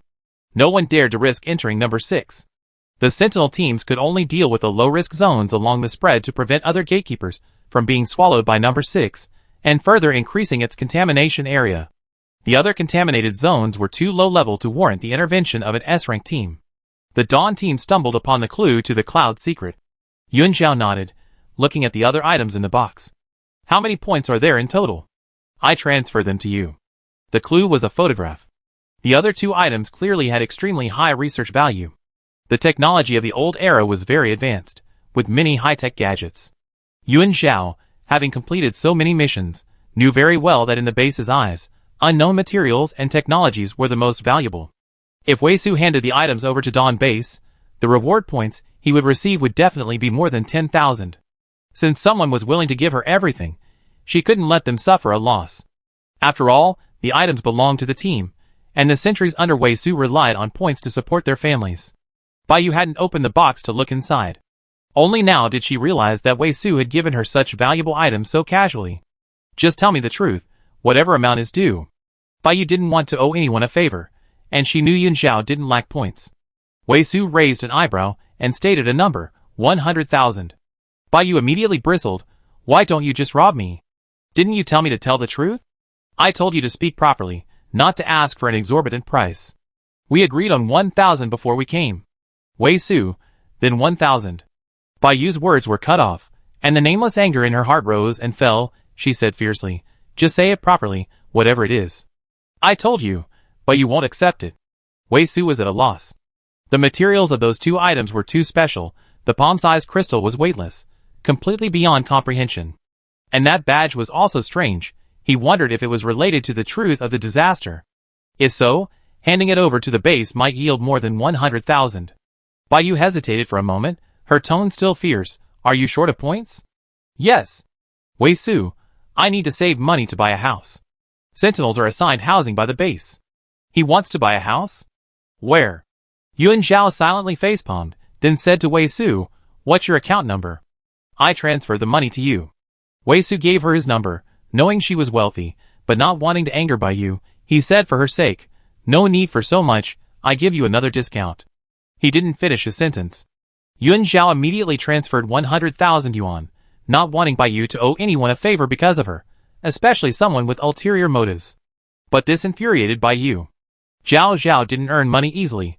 The agreed-upon 10,000 yuan had turned into 100,000 yuan at the destination. She should have known better than to let him come along. Alright, you should leave now. I rest here tonight. Baiyu didn't want to deal with him for the time being. Wei Su helplessly looked up, gesturing for her to look at the shoe cabinet. As soon as she entered, Wei Su noticed a pair of men's slippers under the shoe cabinet. Everything in the room was for two people, clearly indicating that there was a male occupant in the house. It would definitely be inconvenient for her to stay here. Baiyu followed his gaze, and her eyes widened in disbelief as she looked at Yuan Zhao. Xie has already moved in? Yuan Zhao, still examining the photo of her father, clutching the tin box, replied, yes, we've been living together for a while now. Baiyu, She hadn't been gone long. Wasn't this progressing a bit too fast? Since Xie was living here, it wasn't appropriate for her to stay. Besides, seeing Yuan Zhao's distracted state, her mind completely absorbed in the photo. Staying would likely only bother her. Alright, I go back and rest first, and I come back tomorrow to bring you some local specialties. Baiyu reluctantly got up. Knowing Yuan Zhao was in a hurry, she hadn't taken her suitcase when she got out of the car. After more than 10 days of travel, she was tired too. She wanted to go home and get a good night's sleep first. Yuan Zhao nodded, finally putting down the tin box and getting up to see her off. After watching Baiyu and Wei Su enter the elevator, Yuan Zhao turned and went inside to call Xie. Okay, I'll be right back. Xie sensed something was wrong with her mood and immediately dropped what he was doing to rush home. It didn't take long. The elevator doors opened outside. Xie opened the door and saw Yuan Zhao sitting on the sofa, head down, holding a box. A faded, old photograph lay on the lid. Seeing she was alright, Xie relaxed his worries, closed his slippers, and walked over to ask, did Baiyu send this? Yuan Zhao nodded slightly, and showed him the photograph first. It's Dad. Yuan Zhao pulled Xie to sit beside her, pointing to the man in the photograph. My dad looks like this. My profile looks like his. Xie didn't say anything. The light in the photograph was dim, making it somewhat blurry, and it was only a profile, so it was hard to make out anything. Only the eyes are different. His eyes are deeper. My eyes should look like Mom's. Yuan Zhao pointed to them. Even in a blurry profile, Yuan Zhu's eyes were still sharp and piercing. His long, narrow eyes were slightly upturned, with deep-set sockets, and the shadows cast by his brow bones made his gaze even more profound. Yuan Zhao's eyes, on the other hand, were clear almond-shaped, with pure black pupils, moist and slightly downturned at the corners. They gave off an innocent and harmless feeling, without any sense of aggression. My mother must be a sentinel, right? Yuan Zhao couldn't help but imagine her mother's appearance in her mind. Where was her mother? Had Yuan Zhu gone to find her mother after leaving? Xie listened quietly to her story until she calmed down before speaking. Besides the photos, are there any other clues? Yuan Zhao snapped out of her reverie and opened the box. I was just about to tell you. I don't understand these two things. You're knowledgeable. Can you take a look? If Xie didn't know either, it might be necessary to send it to a research institute so that professionals could use instruments to test it and see if any other discoveries could be found. Xie reached out and took the weightless crystal, examining it carefully with a look of surprise. As it rotated, a strange halo shifted with the angle of rotation. This thing is very strange. Seeing his reaction, Yuan Zhao knew she wouldn't find the answer, so she pursed her lips and said directly, Dad was there before. I want to go to Contaminated Zone 4 to take a look. Chapter 553. Squad S needs time to gel and build synergy. Xie put the crystal back in the box, echoing her words. If it's not Zone 4, it'd be another 4-star contaminated zone. Given Squad S's current state, The 4 major bases wouldn't allow them to directly enter a 5-star zone. Zone 4 was originally classified as a 3-star danger level. But this time, Dawn Team 1 discovered an S-Class Sentinel mutant within the contaminated zone. They could handle an S-Class mutant. It was perfect for practice. Yuan Zhao took out her communicator. Should I talk to the minister now? You're the captain, you decide.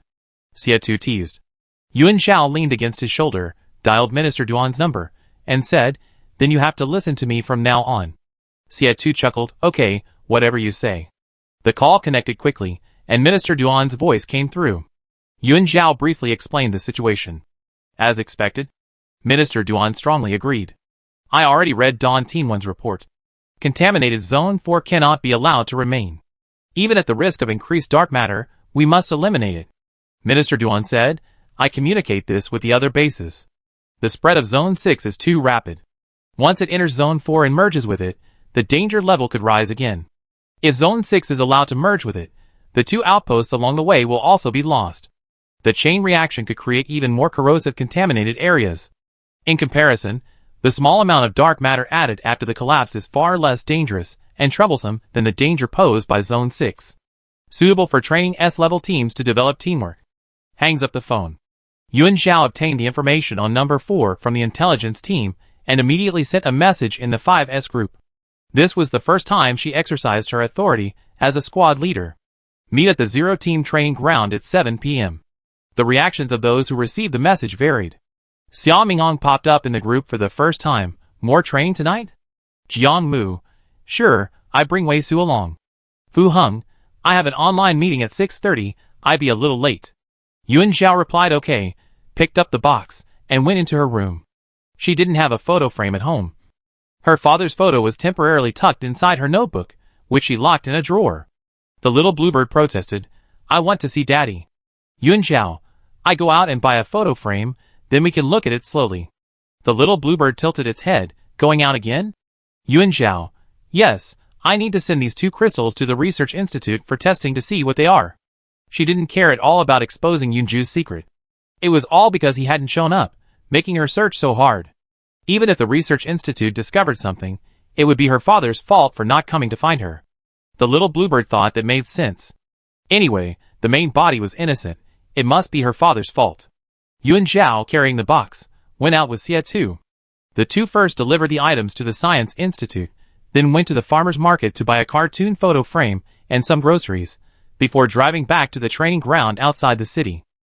The afterglow of the setting sun slanted across the training ground, casting long shadows on the metal equipment. The mountain wind swirled a few withered leaves across the empty track. After Team 0 moved to the indoor training ground, there wasn't a soul to be seen halfway up the mountain. It looked unusually deserted. Xia Tu walked ahead of her, carrying a cartoon photo frame in his left hand and 2 bags of groceries in his right, a stark contrast to his aloof demeanor. Having spent so much time together, they had developed a tacit understanding. Yuan Zhao opened the training room door, rummaged through a drawer for the air conditioner remote, and set the temperature to 23 degrees Celsius. She used the computer in the training room to access data on contaminated Zone 4, waiting for the others to arrive for a meeting. Xia Tu, meanwhile, went into the kitchen next to the training field. He would cook dinner there that night. 6:40 p.m. The roar of a car engine came from halfway up the mountain. Yuan Zhao went to the window and looked out, not at all surprised to see the people getting out of the car. Fu Heng was holding an internal meeting. Another person was just scouting. Besides Xia Mingong, there was no one else. It was Xia Mingong's first time here. He strolled around leisurely, looking around. The training field, occupying the entire halfway up the mountain, appeared exceptionally empty in the twilight. Each area was marked out, with a wire fence around the edge. The east side was a circular firing range with a diameter of 300 meters, and the west side simulated a real battlefield, with rows of small bungalows along the edge. Wow, that's huge. I'd build one when I get back. He would also form his own team in the future, and he couldn't afford to be inferior to the other S-Class teams in terms of equipment. While the difference in strength wasn't immediately apparent, he had to surpass them in other areas. Yuan Zhao opened the door for him and politely asked, "Have you eaten? You set a time for lunch. I thought it included meals." Xia Mingong walked past her into the cool training room, looked up to see no one inside, and asked, "Am I the first one here?" Yuan Zhao, "Yes, that's good for you." Xia Mingong, He was embarrassed to say it was his first time there, and was afraid he wouldn't find his way, so he left early. Yun Zhao closed the door and poured him a glass of ice water. Recently, Xia Mingong had been quite cooperative, dutifully serving as a training tool for the two guides every day, which made Yun Zhao find him much more agreeable. Xia too is cooking in the kitchen, waiting for Jiang Mu to come over. We eat while we wait for Fu Heng. Xia Mingong didn't stand on ceremony, and casually found a place to sit down. Why did you call us all over tonight? Yun Zhao sat upright opposite him, her small face serious. A meeting?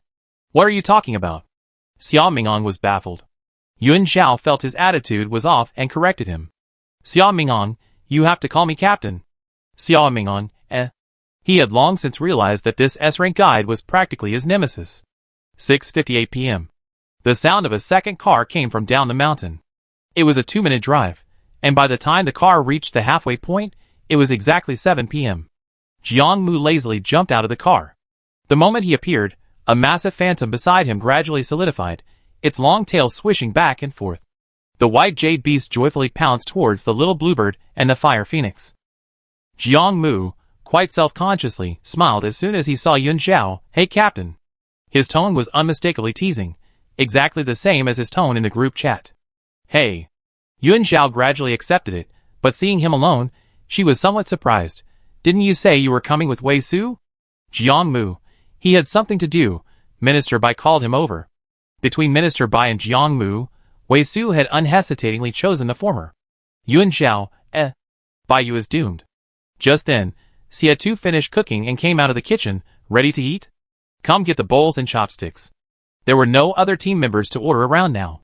Jiang Mu turned his gaze to Xia Mingong and said quietly, I told you to go get the bowls and chopsticks. Xia Mingong crossed his arms, his expression full of defiance, trying to order me around? I clearly called for you. A faint smell of tension filled the air. Yun Zhao looked the two of them over, her face stern. You, go get the bowls and chopsticks, and you go too. She had to exercise her authority as team leader and try to mediate the minor internal conflict. So for the 5 people, each of them took out 2 sets of bowls and chopsticks, ensuring no one was at a disadvantage. Let Xia Tu get his own, Xia Tu said calmly, looking up. I cooked the meal, so neither of you might as well eat. Chapter 554. The meal was unusually somber. The 4 ate while waiting for Fu Heng. No one spoke at the table, only the occasional clinking of chopsticks against plates. Xia Tu ignored the other 2, slowly and deliberately serving food to Yun Zhao. Clearly, he was still holding a grudge about what had just happened. Yun Zhao pressed her throbbing temples. Suddenly realizing that being a team leader wasn't easy, she seemed to have inexplicably taken on a difficult task. Halfway through the meal, Fu Heng finally arrived. With one more person, the atmosphere immediately changed. The first formal meeting of Team 5S began at the dinner table. The pollution concentration near the Dawn base has risen to 37%. Minister Duan just told us about contaminated Zone 4. Fu Heng sat down, naturally handing an empty bowl to Xia Mingong. They were all used to being team leaders.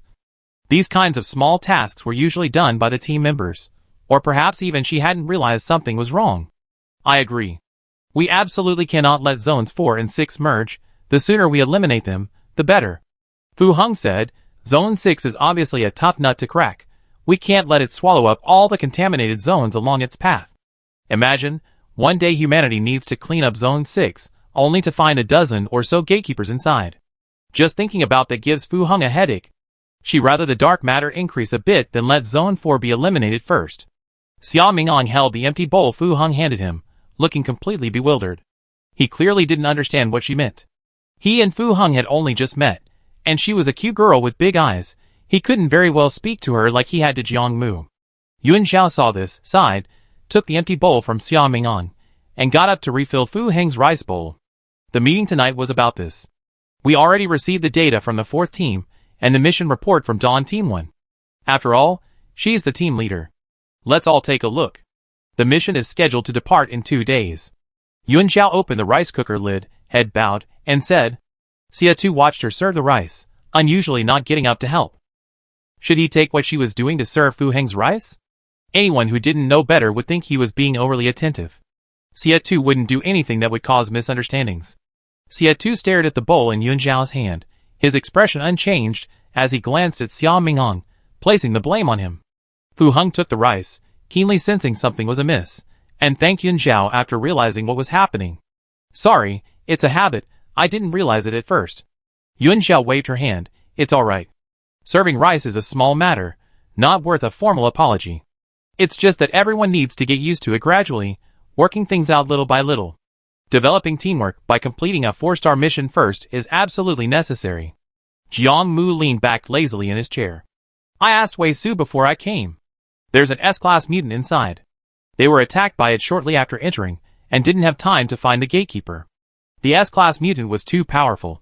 Even the A-class sentinels were helpless against it. It's a miracle everyone came out alive. But the contaminated area inside is quite interesting. Jiang Mu had already guessed the cause and effect when Yun Zhao notified him, and he had specifically looked at the data before coming. The terrain consists of 3 towns, somewhat like a rural area from the old era. Development in the old era was uneven. Resources were concentrated in first-tier cities, and the population flowed to large cities. Young people are buying homes and settling down in cities, enjoying better education and medical resources. Rural labor is dwindling, and vast tracts of land are lying fallow and abandoned. Fu Heng nodded in agreement, clearly having researched beforehand. But there's something different. The data shows it's overcrowded, teeming with mutants. It's attracted many monsters over the years. Fu Heng said, the place is a bit far. I suggest we set off sooner rather than later. The longer we delay, the greater the risk of merging. Xie Tu thought for a moment, then got up, went over, lowered the screen, and projected the map. Pollution Zone 4, located in the old Sanzhou City, Hebei Province, under the jurisdiction of Longwangli Town, Dongguan County. Xie Tu, the villages Jiang Mu mentioned, according to the old map, are Wuji Village 1, Village 2, and Village 3. Yun Zhao stared at the distribution map projected on the screen. She arrived at the Dawn base, completely unaware of Qinshan Town's location. Or rather, she didn't know what her hometown was called in the old era. From the map, Qinshan Town seems to be located in Tianjin, and it looks quite close to the capital. Route 4 and Route 6 aren't far apart anyway. I wonder if I ever see the town where I lived for 12 years again if I go back. Let's leave the day after tomorrow, Yun Zhao said, remembering she was the team leader. Today is too late. Let's prepare tomorrow, and leaving the day after tomorrow will be perfect. Okay, Fu Heng nodded, staring at the map. I'm fine with that. Jiang Mu, sure. Xia Mingong, me too. That's good. Now only one last, and most serious, question remains. Yun Zhao pointed to the table full of food and asked, who's going to wash the dishes later? The air fell silent. Yun Zhao looked at them. Everyone has to work. We're a team now, and someone has to do the chores. Xie Tu was the cook, not the dishwasher, and certainly not a maid to wait on everyone. It was impossible for him to cook and wash the dishes every time. Yun Zhao felt that as the team leader, she had to be fair. She said, how about we take turns? Each of us can clean up once? Fu Mu had no objection. She did the dishes herself when the team members weren't around. Jiang Mu leaned back in his chair, glanced at the person opposite him, and decided to strike first. Xia Mingong will cook tonight. I do it next time. Xia Mingong narrowed his eyes, clearly unhappy. Next time we be in the contaminated zone, will we still need you? Jiang Mu remained unfazed. Does being in the contaminated zone mean we don't need to eat? Xia Mingong, if I eat instant noodles in the contaminated zone, do you need me to clean up? Jiang Mu kindly said, helping you throw out the trash counts as cleaning up. Xie Tu casually added, I think that's fine. We can take turns cooking on missions from now on. Xia Mingong, Yun Zhao, She felt that if she didn't stop them, they could argue all night about washing the dishes. Let's draw lots. She was the team leader, she had to be fair. Yun Zhao ran to tear off a sheet of A4 paper, then slipped 5 more slips of paper into the book and placed them in front of the other 4 people. Only one slip ends in red, whoever draws it has to wash the dishes. She thought for a moment, then took a white slip and added, Xie Tu won't draw one, he cooked today. Considering that probably none of the people present had ever washed dishes before. Yun Zhao added again, with the air of a team leader, also, you can't break any bowls. Breaking one will cost you 100 points. Anyone who breaks 5 will have to walk to contaminated zone for the day after tomorrow. Chapter 555. You guys draw first, I go last, Yun Zhao said softly. She was acting like a proper team leader. Xie Tu, remembering her bad luck last time, suddenly took the notebook with the slips of paper inside. To be fair, I hold it. Yun Zhao, thinking he didn't need to draw, handed him the notebook. Who goes first? In front of everyone, Xie, taking advantage of Yuan Zhao's inattention, turned his back, opened the book, glanced at it, and quickly turned back to signal them to draw. Xiao Mingong, Was the cheating really that blatant? Jiang Mu chuckled but didn't call him out. I go first. Fu Heng watched his little trick, her gaze shifting between the other three. When was the last time she washed the dishes? 3 years ago? Or 5 years ago? Jiang Mu pulled out a white slip of paper, signaling the others to draw. Fu Yin had already grasped the rules of the game and, a step ahead of Xiao Mingong, drew another white strip. Now only 2 strips remained, tucked inside the book. 1 red strip, 1 white strip. Xiao Mingong stared intently at the book, almost to the point of exhaustion. Just as he was about to draw, the book suddenly turned and was presented to Yuan Zhao. Xie gestured to Yuan Zhao, he's too slow, you draw first. Xiao Mingong, Yuan Zhao also felt he had been staring for so long, hesitating to draw. It was too late. She was still waiting to get home and frame Yuan Zhu. Yuan Zhao casually chose the strip that was sticking out on the right and reached out to draw it, but the strip, tucked inside the book, wouldn't budge. Xie had pressed it down firmly, making it impossible to pull out. Yuan Zhao stared at Xie speechlessly. She was incredibly clever. She instantly realized it was a red strip. Wouldn't cheating be a bit much? Xiao Mingong had just joined. What if he felt the others were deliberately targeting him? Xie remained expressionless, leaning down to whisper in her ear, from now on, we take turns washing the dishes. If you do it today, you won't participate in the draw next time. The implication was clear. Actually, everyone had to do it. Today was just a matter of choosing who went first. Everyone present was an S-rank sentinel, so Xie's whisper was practically the same as reciting aloud. Xiao Mingong chuckled. It seemed he couldn't escape tonight. He grinned, suddenly becoming very agreeable, and said to Yuan Zhao with a flirtatious air, it's okay, you draw, I leave the rest. Yuan Zhao turned to look at Xiao Mingong, finding his change in attitude somewhat strange, but still firmly wanted the slip of paper Xie was holding down. She was the team leader now. For team harmony, she should go first to wash the dishes. Xie sighed and loosened his grip. Yuan Zhao easily pulled out the slip of paper. It was blank. Yuan Zhao, Jiang Mu and Fu Yin coughed lightly, turning their backs, remaining silent about Xie's act of switching the red slip, while Yuan Zhao was turned away. Their guide captain was utterly lazy. Oh well, consider it a lenient first time. Xiao Mingong held the last red slip in his hand, looking indifferent, even casually tossing his head in a show of coolness. Then, in front of everyone, he called the sentry team that had escorted him from Hope Base. Guanhong, I'm at Zero Team's training ground. Yes, it's urgent. Bring your men over immediately. The call ended. Xiao Mingong crossed his arms, looking at everyone provocatively, deliberately drawing out the last syllable. Excuse me, I suddenly remembered we're still at the base. We didn't say beforehand that we couldn't call for outside help, did we? How convenient. Now there are people readily available to do things for him. After leaving the day after tomorrow, everyone else will have to do it themselves next time. He's perfectly dodged a bullet. The stone tablet of the Bishi, a mythical creature, seemed restless. Yuan Zhao looked at everyone with complicated feelings. It's just washing dishes. Do they all need to be so calculating? What will they do when they enter the contaminated area and do their missions? Xie remained expressionless. We're leaving first. You handle things here. I need to go back and arrange the team's training first. Fu Heng stood up as well. Jiang Mu calmly called to the white she-beast, Sweetie, go back and rest. You can play with them slowly after we leave the day after tomorrow. The 4 of them left the training room and drove away in 3 cars. Yuan Zhao still frowned even after getting into the car. What's wrong? Xie asked as he started the engine. Yuan Zhao leaned against the car window, her voice weak and listless. It's nothing, I just feel like being the captain is too hard. Xie, having been captain for a long time, commanded respect with a single glance, and his teammates dared not misbehave. In contrast, this newly appointed 5S captain was practically like a kindergarten teacher, her main role probably being to mediate internal conflicts. The little bluebird, having said goodbye to the white beast, flew into the car and, hearing this, arrogantly raised its head. Beat them up. The fire phoenix excitedly echoed, that's right. Beat them up. I go. The little bluebird, rarely translating, emphasized, I'm the strongest.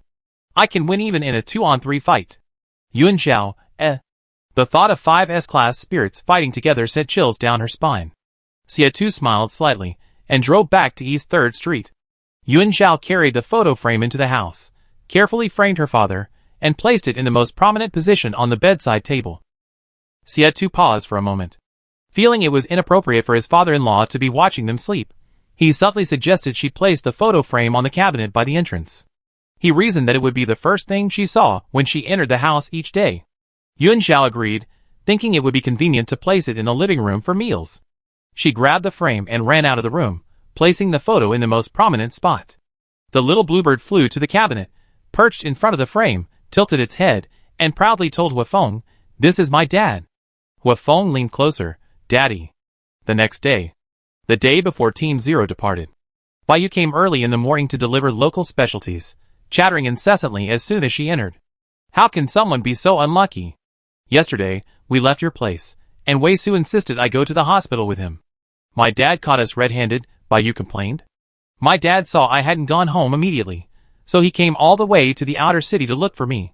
The look in his eyes when he saw Wei Su startled me. Then he started interrogating me like a census taker, asking about every ancestor. Wei Su got a minor injury on the way, so I agreed to go to the hospital with him. He just arrived at our base, and doesn't know anyone. I couldn't just leave him there." Yuan Zhao listened silently, unsure of Minister Bai's attitude. She also didn't know what advice to give Baiyu on matters of the heart. So she nodded, pointed to the photo frame on the cabinet, and deliberately changed the subject. "Have you opened the box and seen it? That's what my dad looks like. My dad even invited Wei Su to our house for dinner, saying he was thanking him for taking care of me all the way. What did he take care of me for?" Baiyu found it incomprehensible. Yuan Zhao agreed, "I think my dad is so handsome, more handsome than any other man in the world. Why didn't Wei Su refuse?" Baiyu said angrily, "He actually told my dad he wanted to buy a house at the Dawn base." Yuan Zhao felt this was important. "There's only one apartment left in our building, and I gave it to the search team as storage. I need to buy a house too once I find my dad." "Are the houses expensive at the base?" Yuan Zhao asked. Baiyu, led astray, hesitated. "I never bought one, but it depends on the location. There are a few properties for sale in the inner city, mostly for family members or unawakened descendants. Basically, unless you're a sentinel or guide, the base doesn't assign them." Yuan Zhao was relieved to hear there were houses for sale. "It's okay, I have plenty of money." Chapter 556. The two chatted amiably. Baiyu learned that she would be going on another mission tomorrow, to the same contaminated area Wei Su had visited before. "Why are you leaving so soon after I got back?" Baiyu was a little reluctant, but quickly composed herself.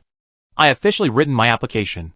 When the next shift changes, I go with the sentries to provide psychological counseling for those sentries there. The shift changes every 2 months, but not at the same time. The sentries' return times are deliberately staggered to prevent riots in the vicinity. She will be going with the second batch of sentries, taking the Sichuan Western route, to provide counseling for the sentries still stationed there." Baiyu felt it was a bit like the itinerant doctors of the past. It sounded pretty cool. Yuan Zhao's thoughts finally returned to Baiyu, and she couldn't help but ask, "That's a high-altitude area. Will you experience altitude sickness?" Baiyu, "I don't know, I've never been to a high-altitude area, but I bring an oxygen tank." Yuan Zhao didn't want to stop her from pursuing her dream, so she only said, "Bring some medicine too. Taking medicine is more effective than oxygen, and the temperature difference there is big, so prepare 2 warm clothes." Baiyu waved her hand. "Don't worry, my mom is more nervous than I am. She had a fight with my dad yesterday when she found out he agreed to let me go, and she's already gone out to do a big shopping spree for me today." Yuan Zhao felt a little envious. She didn't even know what her mother looked like. In her fragmented memories, there was absolutely no information about her mother. Baiyu looked around and whispered, "Why haven't I seen Captain Xie?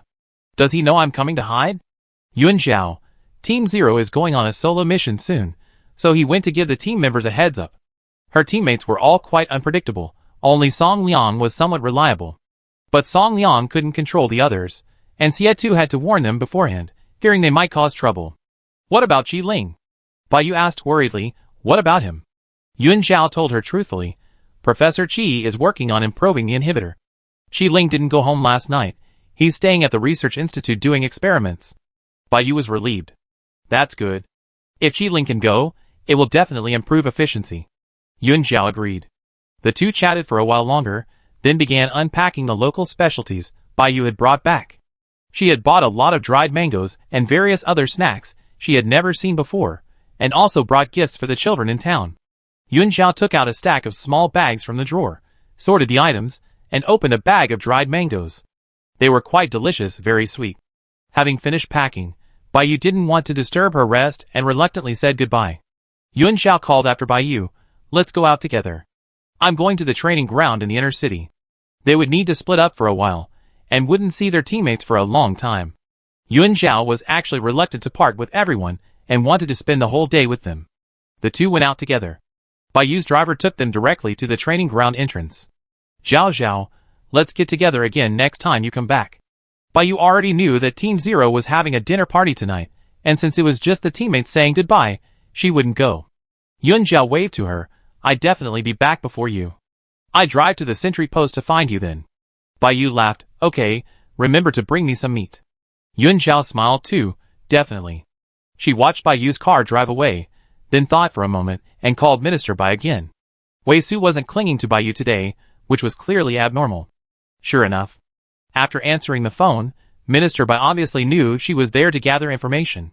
He glanced coldly at the obedient sentinel beside him, and said, "I'm in the Special Abilities Department's testing room." Yun Zhao paused. "What's the minister doing there?" "Conducting a compatibility test." Minister Bai's tone was somewhat strained. Bai Yu's mental energy waveform was stored in the database. Whenever a new batch of sentinels joined the team, they would be matched with all the guides. And the test subject he was personally monitoring today. Naturally, it was Wei Su. Judging from his tone, Yun Zhao intuitively felt that Minister Bai didn't seem to like Wei Su very much. Since Minister Bai doesn't like Wei Su, why did he invite him to his home for dinner and then personally take him there for the compatibility test? Just in case. Minister Bai deliberately turned his back and sighed, "You don't understand a father's feelings. No matter how outstanding a man is, in a father's eyes, he's not good enough for his daughter." Yun Zhao, She couldn't help but wonder if Yun Ju would feel the same way. After they recognized each other in the future, would her father look down on Xie Tu? After hanging up the phone, Yun Zhao stood there thinking for a long time, before finally going upstairs. The training room upstairs was very lively. Not only was Jiang Mu's entire team present, but Fu Heng's team was also there. Chu Xingzhou, as the only guide present, suddenly became a hot commodity. Zhou Tianqi's voice could be heard from afar. "Captain! Quickly tell the minister to find us a guide too. Why do the other two teams have guides, but they don't?" Jiang Mu's voice came from the window. "Looking for a guide or looking for a scolding? If you want one, go find one yourselves." "Let's find one. Our team is too masculine. A cute girl would be much better. Someone like Captain Fu? She could kill Lu Jishan with one punch." Lin Yu and the others were displeased. "If you're so capable, say it to our captain's face." "I wouldn't dare." "Where's Captain Fu?" "He went to the outer city to purchase supplies for 2 squads." "Captain, should we go shopping too?" Jiang Mu's voice was lazy. "How old are you? You still need to ask me about such a small thing?" Xie Tu didn't participate in the commotion. He handed the mental energy device he got from the logistics department to Song Liang. "Tell Qi Ling that I advance him the points. Let him work hard and pay me back as soon as possible." Song Liang took the device and nodded helplessly. "Another huge debt of 50,000 points.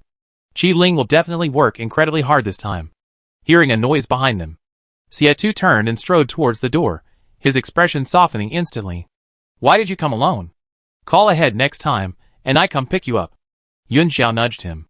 "Bai Yu brought me here." The teammates quickly gathered around.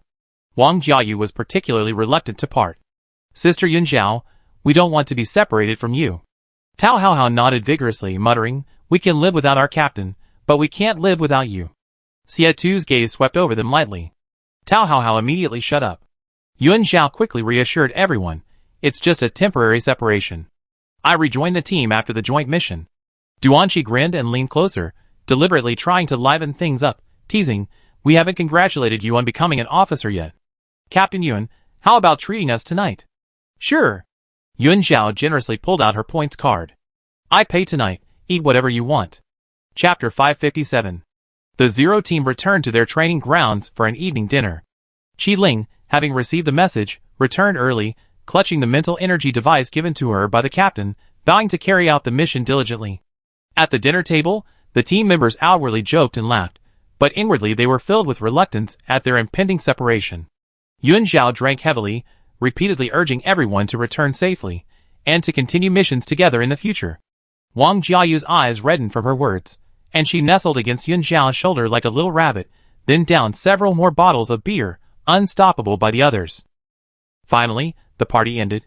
Yun Zhao was carried back by Xie Tu, the two walking along a dark path. Captain. When do you think world peace will come? Yun Zhao's indistinct voice, like a dream, echoed in his ear. Xie Tu steadily supported her. Soon, that day will come soon. No matter the cost. Even if it means sacrificing lives, humanity will surely end this catastrophe. Yun Zhao stared dazedly at the shadowy, withered trees in the valley. The evening breeze brushed her face, momentarily clearing her mind. I don't want to go back to this house. I want to go back to the house where Dad is, she muttered. Aunt Zhao doesn't know I'm leaving tomorrow. I have to go back. Xie Tu paused. They were already at the door when he turned back and carried her back the way they came. Some of the gatekeepers are awful. They can read the memories of things around them. I'm afraid to take the photo frame out. What if some mutant impersonates Yun Zhu? I can't bear to kill it. I'm also afraid of losing it. It's just this one photo, and I spent so many points to buy it. After getting drunk, Yun Zhao became a chatterbox, talking a lot. The white mist has receded several meters away. When will I be able to remember everything? But I don't think it's a big deal if I can't remember. I know what I need to know. The most important thing is a complete spiritual realm. Yun Zhao, when I become a true guide of light, I will definitely eliminate the source. That way, everyone won't have to risk their lives on missions anymore. They can just stay at the base eating and drinking every day. Xie Tu listened quietly, his hands holding her tightening involuntarily. He replied softly, okay. When they returned to Dongshan Street, Yun Zhao was already asleep. Xie Tu carried her into the apartment building and encountered He Xiang, who was visiting neighbors on the first floor. He Xiang and Cheng Dongqing came out after hearing the noise, and smelled a strong odor of alcohol. Sister Yun Zhao, you been drinking? The two stared at Xie Tu with displeasure. The meaning in their eyes was obvious. Sister Yun Zhao is so drunk, and you're her brother-in-law. Why aren't you helping her fend off the drinks? Xie Tu said in a low voice, we're going out again tomorrow. It's rare for her to let loose like this. He Xiang's expression froze. They already know what kind of work Sister Yun Zhao does, and going out means she's going into the contaminated area again. I take good care of her, Xie Tu said, carrying her into the elevator. Upstairs, Aunt Zhao was still awake, collecting the laundry from the rooftop. She ran into the two of them as she came down. Zhao Yin was startled to see Yun Zhao being carried back. What happened to Zhao Zhao? Nothing, she just fell asleep, Xie Tu replied. Zhao Yin hesitated, then, seeing his hands were full, she quickly put down the basin of laundry, and came over to help him get the keys to open the door. It's busy with farming in town lately, and I got home too late today. I just realized I hadn't brought in the laundry. Xie Tu nodded. Auntie, have you been in the fields all this time? Zhao Yin fumbled for her key and inserted it into the lock, replying, yes, the experts at the base are incredibly reliable. The same area of land yields 4 or 5 times more grain than before. The town just finished distributing the grain, and a new round of seeds has already been sown. This time, they're planting corn. The experts say corn can be sold. No one in the outer city is selling corn yet. The mayor thinks the profits will definitely be better than wheat. Maybe 1 pound of corn can be worth 3 or 4 pounds of rice. Xie Tu smiled silently. That's good. The door was already open. Zhao Yin put the keys back, bent down to pick up the basin, and said, I'm going back now. You all get some rest. Xie Tu, carrying her on his back, stepped into the entryway, then paused. Tomorrow. Zhao Zhao and I have work to do tomorrow. We won't be back for a few days. Zhao Yin was clearly taken aback, then mustered her courage and asked, will it be long again this time? Not too long, we be back soon. Xie Tu, we need you to keep an eye on the old mayor.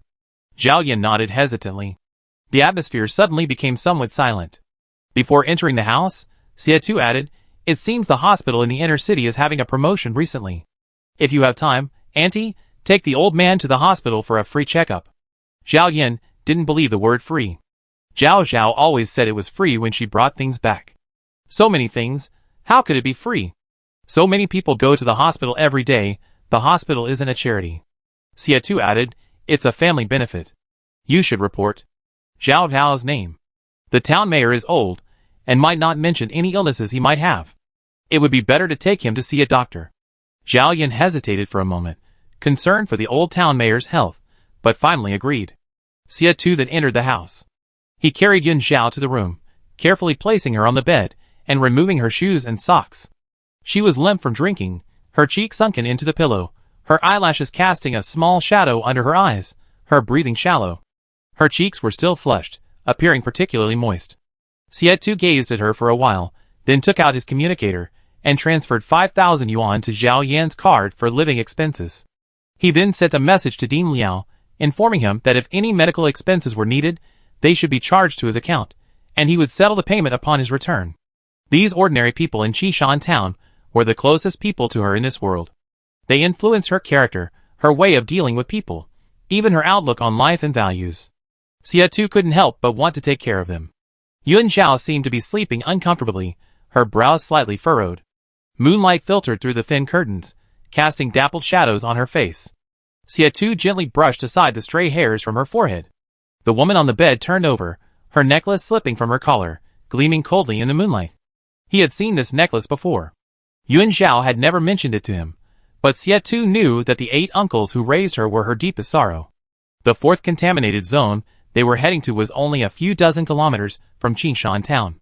Could she really resist the urge to investigate? Xia Tu didn't know the answer. Today was different.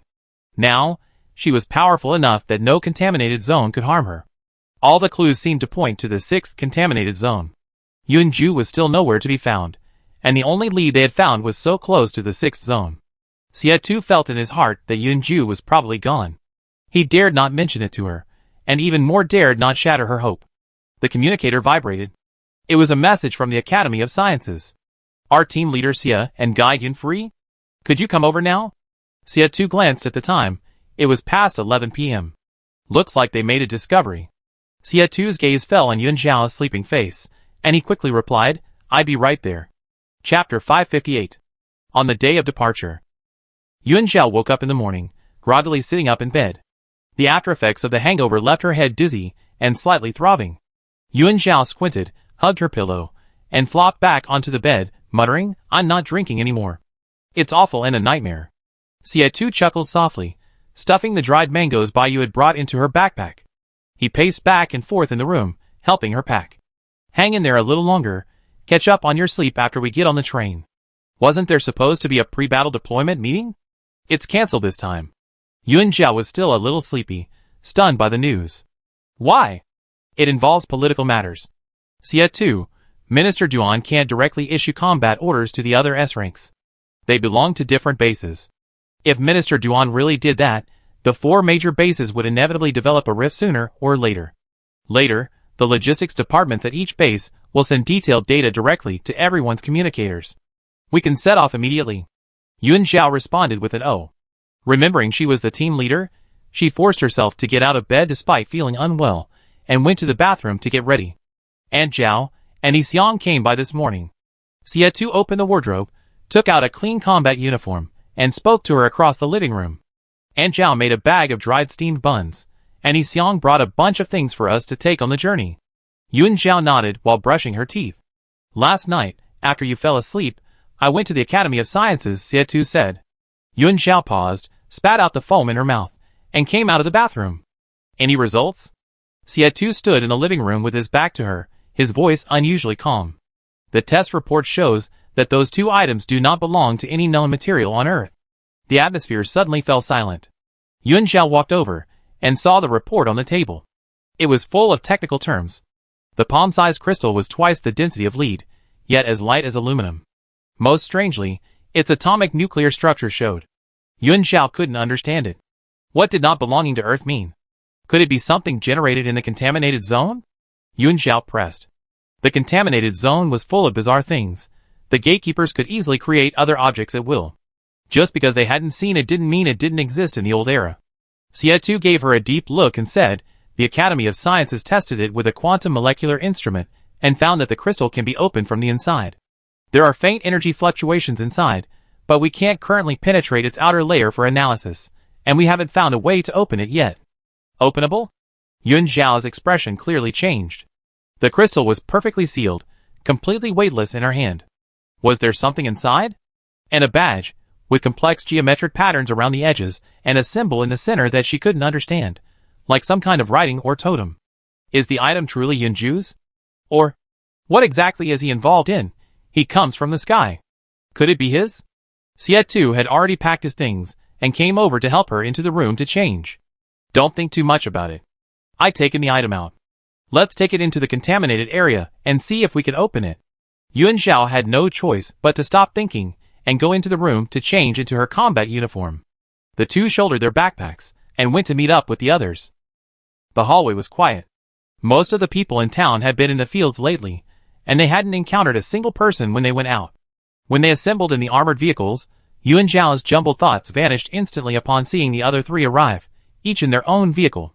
She had forgotten to mention this yesterday. Or rather, she hadn't expected that a team would each drive their own car. Fu Heng rolled down her window, already in combat gear, and appeared in view, carrying a Gatling gun. You guys ride in mine, the supplies I prepared yesterday are all in there. Sietu rolled down his window as well. The supplies provided by the base are with me. Jiangmu scoffed, fine, you three fight over it. I don't want to drive. Isn't it better to lie down and rest? Sietu glanced at them. There's only one bed in the armored vehicle. Do you think you get one? Don't even mention him. While Yuan Zhao slept in the vehicle, he wouldn't even let Jiangmu and Xia Mingong stay in the back. Xia Mingong looked at his clearly inferior vehicle. It was utterly unworthy of his status. Why do all three of them have the same car? Couldn't Grandpa have prepared one for him beforehand? Jiangmu tapped his finger on the car window. Then we drive two cars. I sleep in mine, and you can sleep in yours. Fu Heng's face was cold. Who do you expect to be your driver, you lazybones? Jiangmu turned his head, his gaze fixed on Xia Mingong. Xia Mingong finally snapped. You want me to be your driver? Are you sleepwalking? Yuan Zhao felt utterly overwhelmed. They hadn't even left the base yet, and they were already arguing over something so trivial. Two cars, each person taking turns driving for a day, Captain Yun concluded definitively. Fu Heng was clearly well prepared. There were too many supplies to fit in one car. Two cars were just right. Arguing on the road could at least give them a chance to calm down. Finally, Fu Heng tossed the car to Jiangmu and got into Sietu's car. She could catch up on sleep with Yuan Zhao. Jiangmu, thinking that the first day was much easier than later due to the absence of monsters, didn't refuse and simply let Xia Mingong drive. The special passage gate remained open for a while. The two armored vehicles finally got on the road and slowly drove away from the base. The sentries on duty, staring at the other two cars abandoned in the middle of the road, helplessly notified the members of Dawn Base and Hope Base to come and move the vehicles. As soon as they left the base, Yuan Zhao fell asleep immediately. Fu Heng put down the other folding bed, making it into a single bed. She sat up, raised an eyebrow at Sietu who was driving, then quickly pulled down the partition on the front seat and lay down next to Yuan Zhao to catch up on sleep. The first few days on the road were safe. The scorching sun baked the earth. Under such high temperatures, tree bark cracked and curled, like the shrunken skin of an old man. Occasionally, a few mutated thorny bushes could be seen along the way, their branches covered with sharp thorns, blooming with blood-red flowers, swaying gently in the heat, emitting a nauseating stench of decay. Tire tracks kicked up clouds of dust with a pungent smell. There were no birdsong, no insect chirping. The roar of off-road vehicle engines, and the sound of wheels grinding over sand and gravel echoed across this wasteland. Today's temperature is 42 degrees Celsius, and it's only May. Today, Fu Heng was driving. It seems hotter this year than last year.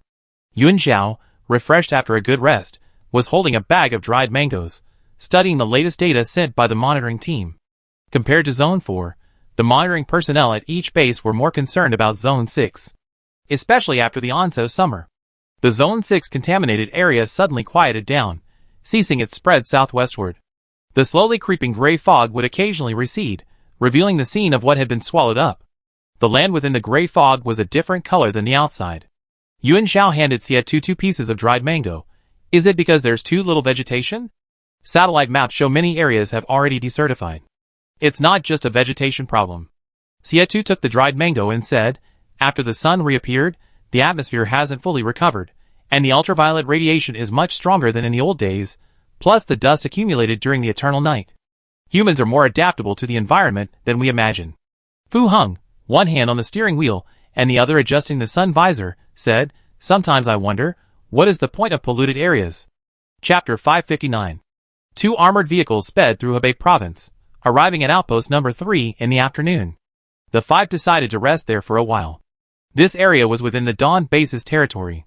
Jiang Mu got out of the vehicle and instructed the sentries to carry the dinner ingredients into the kitchen. He patted them on the shoulder. Please prepare dinner. The sentry's eyes lit up at the sight of meat, nodding vigorously. Yes, Captain Jiang. A group of men efficiently carried the ingredients to the kitchen. Fu Han watched coldly from the side until the sentries left with the ingredients before saying, I bought the meat, remember to transfer the points to me. I know, we split the bill when we get out. Jiang Mu waved to her, then turned and went upstairs to rest. Yuan Zhao, carrying a metal box, took a few steps down from the vehicle. She looked up at this, only to see Jiang Mu's back flash by. Then, a large head hung upside down from the top of the armored vehicle, blocking the sunlight from her head. The white-haired beast lay on the roof of the car, its large eyes blinking, whimpering and whimpering as it tried to charm her. Yuan Zhao slightly raised her hand, releasing specks of emerald green fluorescence. It happily pounced on her. This place was too close to the contaminated zone. The surrounding pollution concentration was 44%. Spoiled by Jiang Mu, the white-haired beast would act cute and beg for purification at the slightest hint of dark matter within it. Don't damage our car, Yuan Zhao said, manipulating the fluorescence to fly out of the sentry post, guiding the large creature to play outside. A little bluebird flew over, mimicking her actions, flapping its wings and releasing more spiritual threads. The emerald green fluorescence danced everywhere. It amused the white-haired beast, making it jump and flutter about. The fire phoenix joined in as well. Fu Ho casually took out binoculars from the car. The water unicorn in her spiritual realm was stirring restlessly. I want one too. Fu Hong glanced at the white mythical beast, frowning. This is a sentry post. We can't tolerate your playful antics. The water unicorn's eyes immediately welled up with tears. Don't cry. Fu Hong turned and called the others to go up to the signal tower to investigate. The signal tower, responsible for communications and detection, was the only tall building nearby. Standing atop it, the view was expansive. Yuan Zhao squinted, gazing at the distant gray fog. Contaminated Zone 4 was to the southeast, bordered by the old city ring road overpass. The gray fog churned like a pot of boiling asphalt above the road section. The sky over there had vanished. No clouds, no sunlight, only churning gray fog, thick and heavy like some kind of viscous liquid, slowly creeping and obscuring everything. The ground was also swallowed by the fog, as if the entire earth had been dragged into another dimension. And even more unsettling was the presence of contaminated Zone 6 further away. Although the gray fog was invisible to the naked eye, all the S-Class sentinels could feel an almost tangible sense of oppression emanating from the horizon. The fog in Zone 6 was thicker and darker than in Zone 4, like the breath of some colossal creature, each surge carrying a heart-pounding pulse. The fog in the two contaminated zones did not truly meet. The sky in the middle was clear, a patch of blue sky and white clouds. The gray fog, like tentacles, extended towards Zone 6, slowly being eroded, attempting to connect the two. But strangely, Zone 6 remained completely still. The gray fog at the boundary was even receding. Yuan Zhao stared blankly at the sky, no one knowing what she was thinking. Xie Tu stood beside her, took the binoculars from her hand, and interrupted her thoughts. Zone 6 has been quiet since summer began. According to the latest measurements, the diameter of the hollow zone is 385 kilometers. Now we're worried that Zone 4 might suddenly expand. Fu Hong nodded in agreement. Try to finish this quickly. Xie Tu turned on his communicator and pulled up the data sent by the base's logistics department. Dawn Team's impressions of the area, rural architecture, monsters concentrated. They encountered an S-Class mutant shortly after entering. He continued, to buy time for the team to retrieve the key, Wei Su went alone to lure away the S-Class monster. He broke into many houses, and found some things in one of the cellars. Fu Hong turned and asked, where are they? Here. Yuan Zhao tapped the iron box in her arms, seeing the white she-beast fly up from below. Jiang Mu was using his chubby daughter to eavesdrop on their discussion. Fu Hong stared at the box, a hint of confusion flashing in her large, watery eyes. What's inside? Yuan Zhao didn't hide anything. There's a photo of my father, but I didn't bring it with me. The other two are items that the Academy of Sciences can't detect. Father? Almost everyone knew about her high-priced reward pose seeking her father. Xia Mengang was somewhat afraid of heights. He gripped the handrail next to the signal tower tightly, feigning nonchalance as he asked, how did your father's things end up there? Yuan Zhao shook her head. I don't know. Fu Heng almost instantly understood her intention in holding the box. It can't be detected from outside. You want to try bringing it into the contaminated area? Yun Zhao nodded. She had a gut feeling that these two items belonged to Yun Ju. The people at the Academy of Sciences couldn't open them. What if she could? Unfortunately, time was too tight, and there were other people on the way. She couldn't find a chance to study them privately. Xiao Mingang shook his leg, making the metal handrail clang.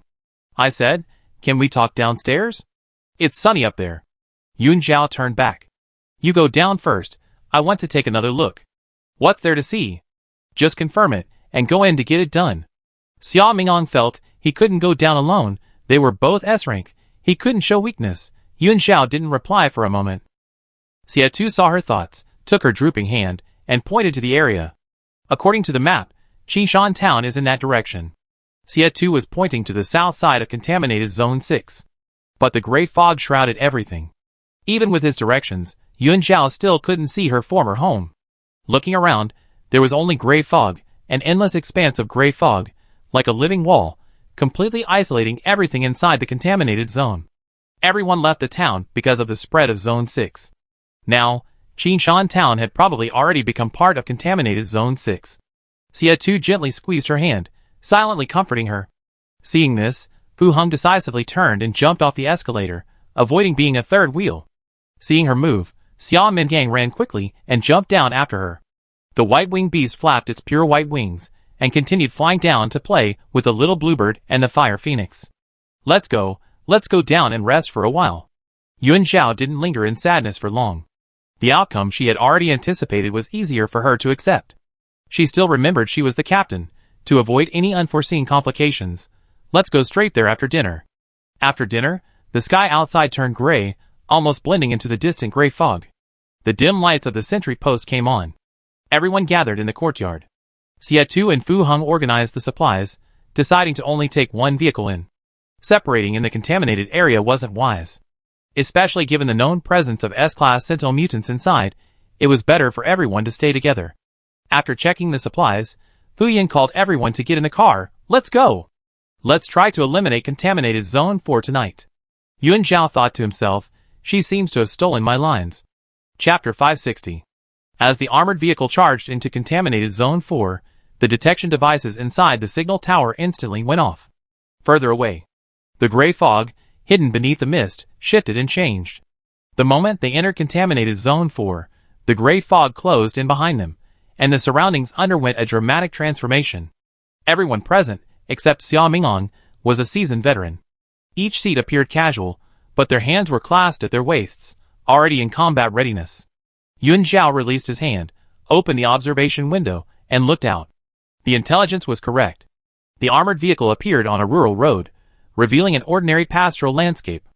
On both sides of the road, the crops had grown long, narrow, verdant leaves, stretching to the horizon, blending into the dark blue mountains.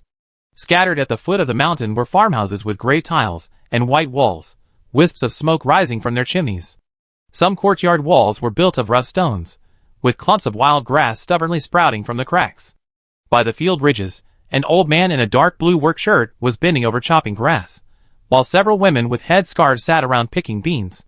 Disturbingly, these people moved in perfect sync. Even the rhythm of wiping sweat from their brows was identical. An unsettling atmosphere permeated the stillness. Look ahead, Xia Tu whispered. Yun Zhao straightened up and looked ahead.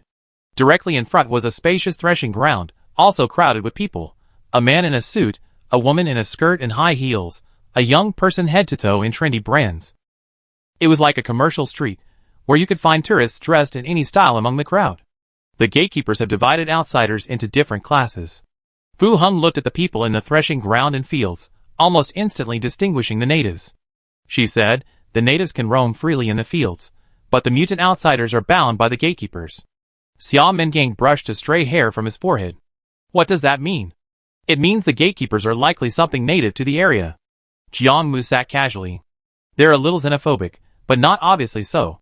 The crops in the fields were neat and thriving, surrounded by green mountains and clear waters, a beautiful environment. If the mutants that had broken in were allowed to roam freely, they would destroy the village's ecosystem. Only the natives would cherish everything in the domain. Xia Tu didn't participate in the conversation, but calmly observed his surroundings. Fire Phoenix had already flown out of the car window, searching for the S-rank Sentinel mutant who had chased Dawn Team last time. Their primary task was to eliminate the known dangers. Only then could they focus on finding the gatekeepers. According to Wei Su's information, that S-class mutant was roughly male, about 1.78 meters tall, and its skeletal age was no more than 30. Fu Qian had clearly studied the intelligence data carefully. Mutants in the contaminated area generally have two forms. One is normal in appearance, and very easy to identify. The other is completely covered in black slime, emanating black mist from head to toe, making its appearance completely obscured. The Dawn team encountered the latter. They were in a state of escape at the time, trying to shake off the monster, and did not have a direct confrontation with the mutant. Wei Su only remembered its general shape. Yun Zhao was concerned about finding where his father had put his things. Seeing that no one had moved, he said, "Then let's go down and look for it." Xia Tu released her hand, stood up, and opened the back door. The five of them got out of the car one after another. As they moved, the indigenous people in the field seemed to sense something, and suddenly, in unison, they all turned their heads. A series of withered faces came into Yun Zhao's view. Eyes were empty and cloudy, necks twisted at bizarre angles, staring blankly and motionless at them. Xia Mingong cursed under his breath. For the first time, he felt so directly the changes the contaminated zone had brought to the mutants. Being stared at by so many cloudy eyes was incredibly eerie. "Ignore them, let's go into the village." Fu Yu, unaware of the danger, carried the Gatling gun and walked at the front. Finding the S-class Sentinel mutants was the most important thing. As long as the mutants didn't attack first, there was no need to start a massacre right now. The others had no objections, and the group headed towards the village entrance. Yun Zhao and Xia Tu walked side by side in the middle of the group. As they moved, the heads of the people in the fields followed them, their gazes fixed intently on them. It was an indescribable chill. Yun Zhao instinctively felt that these people weren't looking at the group, but at her. "Are they looking at me?" she thought to herself, and then asked aloud. Jiang Mu stopped, turned to observe for a moment, just confirming. "You stay put." So Yun Zhao stopped, letting the others continue forward. She stopped, and Xia Tu naturally stopped as well. Fu Yu and the others walked about 10 meters, then turned to look at the fields on either side again. They found that the heads of those people were indeed no longer moving, their cloudy, empty eyes still locked on Yun Zhao. They were looking at her? Why? Yun Zhao was certain, "I never been here before, and I don't know these mutants." Although Qingshan town was close to contaminated Zone 4, she hadn't left the town in the 12 years since her uncles took her in. Xia Tu gently patted her, but didn't speak. She hadn't been here before, but Yunju definitely had. She wondered if there was any connection. Jiang Mu had already looked away, and casually said, "It's possible these mutants are faceblind and mistook you for someone else." Fu Yan coldly glanced at the frivolous man. Mutant faceblind? Or a whole bunch of mutant faceblind? Even a dog wouldn't believe that reason. That's true. We see all the slimy humanoid monsters as looking the same. Maybe they see us as the same too, unable to even distinguish between men and women. Xiao Mingang chimed in. After all, Dawn Team 1 had just left, and Team 5S followed right in. Xiao Mingong, the combat uniforms of the 4 bases are similar in style, differing only in details. The mutants definitely won't be able to tell them apart. Fu Hum looked at him with a complicated expression, and uttered the forward mantra, "One who stays near ink gets stained black." Xiao Mingong, Yun Zhao lowered her head, her gaze fixed on the iron box in her arms. Is it possible? The mutants weren't looking at her, but at what she was holding? What exactly is this thing? Let's go in, and see if we can find the answer. Xia Tu had obviously guessed this as well, and naturally took her hand, leading her to the middle of the group to rejoin the ranks. The afterglow of the setting sun bathed the entire village in gold. The village roads were old-fashioned cement roads. At the end was the village entrance. From a distance, everyone could see a sign standing beside the gnarled branches of an old locust tree at the village entrance. Wuji Second Village. The 5 men, carrying backpacks, were the first to cross the threshing ground. The densely packed crowd inside showed no reaction, mechanically circling along the designated route. Jiang Mu, at the back, stopped and surveyed the mutants who, like them, had intruded into this contaminated area. The threshing ground was large. A rough estimate suggested there were 200 to 300 people. Wei Su had said there were many mutants inside. Clearly, this was only a small fraction. Were the gatekeepers keeping them confined here, preventing them from moving about and damaging the crops, or perhaps, preventing them from disrupting their ideal domain? Jiang Mu noticed nothing amiss, scoffed softly, and followed the four ahead. Chapter 561. The village wasn't large, with only about 20 households. It wasn't dark yet, but every door was tightly shut, and not a soul was in sight. Xia Ming'an chose a pleasing low house and knocked on the door. No one answered. Yuan Zhao released her spiritual energy. A bluish-green glow seeped through the cracks in the doors and windows, penetrating the nearest few houses. She sensed no emotion. The entire village was deathly still. She quickly withdrew her hand. Nobody's here. This village must be the dwelling place of those native inhabitants. Xia Ming'an turned and asked, could an S-rank monster be among them? Not necessarily. We haven't checked 2 more villages yet, Xia Tu replied calmly. According to intelligence, Dawn Team entered from Village 1. Contaminated Zone 4 consisted of 3 villages. Each village was far apart, especially Village 1 and Village 2, which were separated by a mountain, requiring a climb over its foot. Let's search each village one by one from here. Fu Heng looked at everyone. Separate to search, then meet back in half an hour. What do you think? In the distance, the last rays of sunlight shone on the mountains. The sun was setting, and nightfall was fast approaching. This village isn't big, splitting up would save time. Jiang Mu turned his head, his gaze leisurely, asked the captain. I have no objection. Yuan Zhao, holding the box, looked harmless. Wei Su found the item in Wu Ji's second village. Regardless, they first needed to search the entire village to see if they could find clues about the S-class mutant and the gatekeeper. Shortly splitting up would indeed be more efficient. So the 5 of them split up on the village road, each responsible for a section, and entered the houses to search for clues. Judging from the exterior of the houses alone, the gap between rich and poor in this village was obvious. The houses lined both sides of the village road, leaning precariously. Near the village entrance, 2 neat and beautiful 3-story self-built rural houses stood out. Further in, the mottled mud walls came into view. Some roofs had collapsed halfway, revealing dark interiors. Wooden doors were half open, creaking in the wind, as if long abandoned. The architecture didn't resemble 22nd century real estate. It looked more like a rural village from the 1990s. Yuan Zhao and Xia Tu climbed over a walled 2-story cement house. In the yard, clothes were drying, some farm tools were placed in the corner, and the ground next to the water tap was wet, with 2 low stools on it. Yuan Zhao and Xia Tu exchanged a glance, and pushed open the door to the main room. The inside was the same. Everywhere was filled with the warmth of daily life.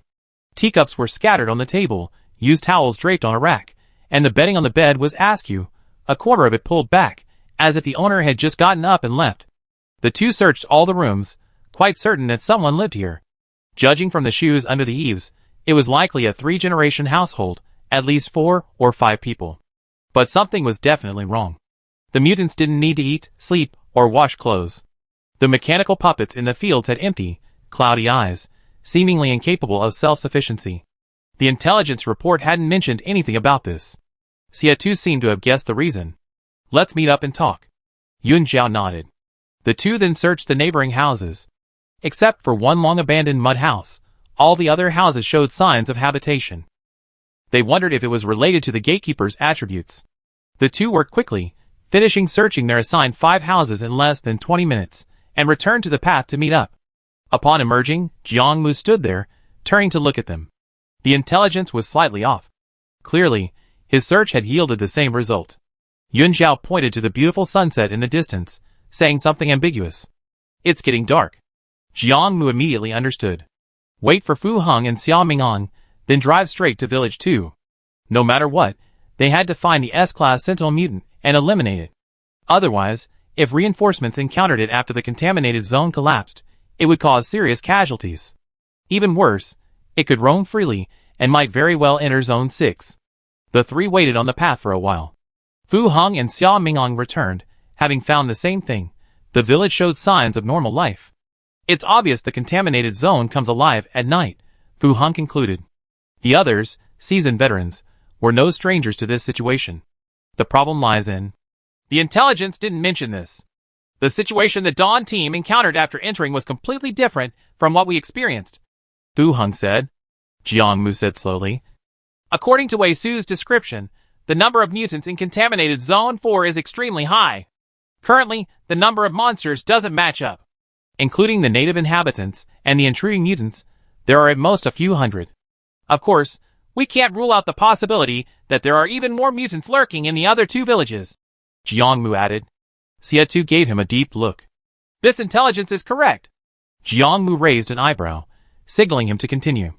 Xie didn't continue speaking, but instead looked up at the sky. Not far away, a small, fiery red bird circled low in the sky, returning from the other side of the mountain. The fire phoenix was extremely fast, arriving in front of them in the blink of an eye. It fluttered its wings and landed on Yun Zhao's backpack, chattering incessantly as if seeking praise. Translator Xie. It says that the mountain road leading to the village is covered with mutants. Xiao Mingong's hand paused as he swung his gun, almost dropping it. Seeing that the other four didn't react, he quickly regained his composure. Since everyone was indifferent, if he panicked, it would be as if he never seen anything like it before. Fu Heng narrowed her eyes, her fingers lightly tracing the trigger of the Gatling gun. Then we shouldn't delay, let's go quickly. The group emerged from the village again. The people in the threshing ground were still circling. The indigenous people working in the fields froze again upon seeing them, turning to stare intently at Yun Zhao. Yun Zhao wanted to conduct an experiment. She shoved the box in her hand to Xie Tuesday don't move. Xie understood her meaning, took the box, and stopped. Yun Zhao followed Fu Imo and continued walking forward. The natives' gazes, as expected, stopped shifting and became fixed on Xie. What they cared about was the box. What exactly is in the box? Xiao Mingong was stunned. Yun Zhao answered truthfully, a piece of crystal and a badge. I can't analyze the material. Jiangmu raised an eyelid. Wei Su just gave you things from Dawn Base like that. Yun Zhao corrected him, not given, I bought them for 100,000 points. Jiangmu clicked his tongue.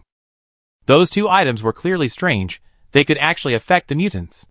Love-struck people are truly terrifying, they sold them for only 100,000. If the minister knew, he'd probably be furious. Xiao Mingong also kept staring at the box. Should we take it out and take a look? Xie refused. It's getting dark. Let's wait until we reach our destination. Chapter 562. The five didn't climb the mountain. Knowing the mountain was full of mutants, it was better to drive around. The car crossed the mountain. Yun Zhao looked out the window. The scenery of Village 2 was the same as Village 1, endless fields of crops, with many people standing in the fields. The layout of the two villages was slightly different. The houses in Village 2 weren't clustered together like in Village 1, but scattered sparsely along the country roads. Some houses were adjacent to each other, while others sat alone at the other end of the fields. The armored vehicle stopped in an open area. As the five got out, the people, just like before, all stiffened their necks and slowly looked over. Their empty eyes were unfocused, their gazes still fixed on the box in Xie hand. This made the others even more curious about the contents of the box. Xie's expression remained unchanged. Look behind you. Behind them were the mountains they had come from. The mountain forest was shrouded in shadows, the rustling of the trees faintly audible, and many shadows could be seen moving about. On the mountaintop, the last rays of the setting sun were sinking below the ridge. The sky instantly darkened. It's getting dark, Yun Zhao said. As soon as he finished speaking, the entire village seemed to come alive. Motion came from all directions. The villagers, who had just been stiff-necked and staring intently at the box, suddenly regained their energy. The sun has set, time to go home for dinner. Someone shouted. The villagers, carrying farm tools, moved through the fields towards the main road. The few people at the front, seemingly having just noticed them, asked with surprise, Are you here for tourism too?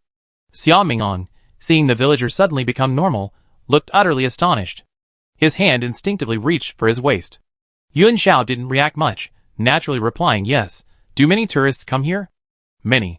The old man who spoke ignored their guns and enthusiastically said, The scenery here is beautiful. Look at the mountains, they're full of tourists. Tourists? The group frowned in unison as they looked at the mutated creatures covering the mountains. Yun Zhao then asked, It's very late now, aren't the tourists coming down the mountain? Another villager chimed in, The village is too small to accommodate everyone, so the tourists all pitch tents in the mountains. But they occasionally come into the village begging for food. The villager emphasized, If you need anything, you can stay, but you have to pay. Yun Zhao nodded, acting as if she genuinely came to the village for tourism. It's necessary to pay. Uncle, could you find us a place to stay tonight? We pay. The old man's face lit up with a smile. Of course. Come stay at my house. My son and daughter-in-law are away working. It's just the two of us old folks. There's enough room for you. Then please lead the way, uncle. Yuan Zhao turned to Jiang Mu and held out her hand for money. Xie Tu had run out of banknotes in Nanjing. Of the 5 people, only Jiang Mu and Fu Mo probably had any old-fashioned currency. Jiang Mu was speechless at her self-righteous attitude.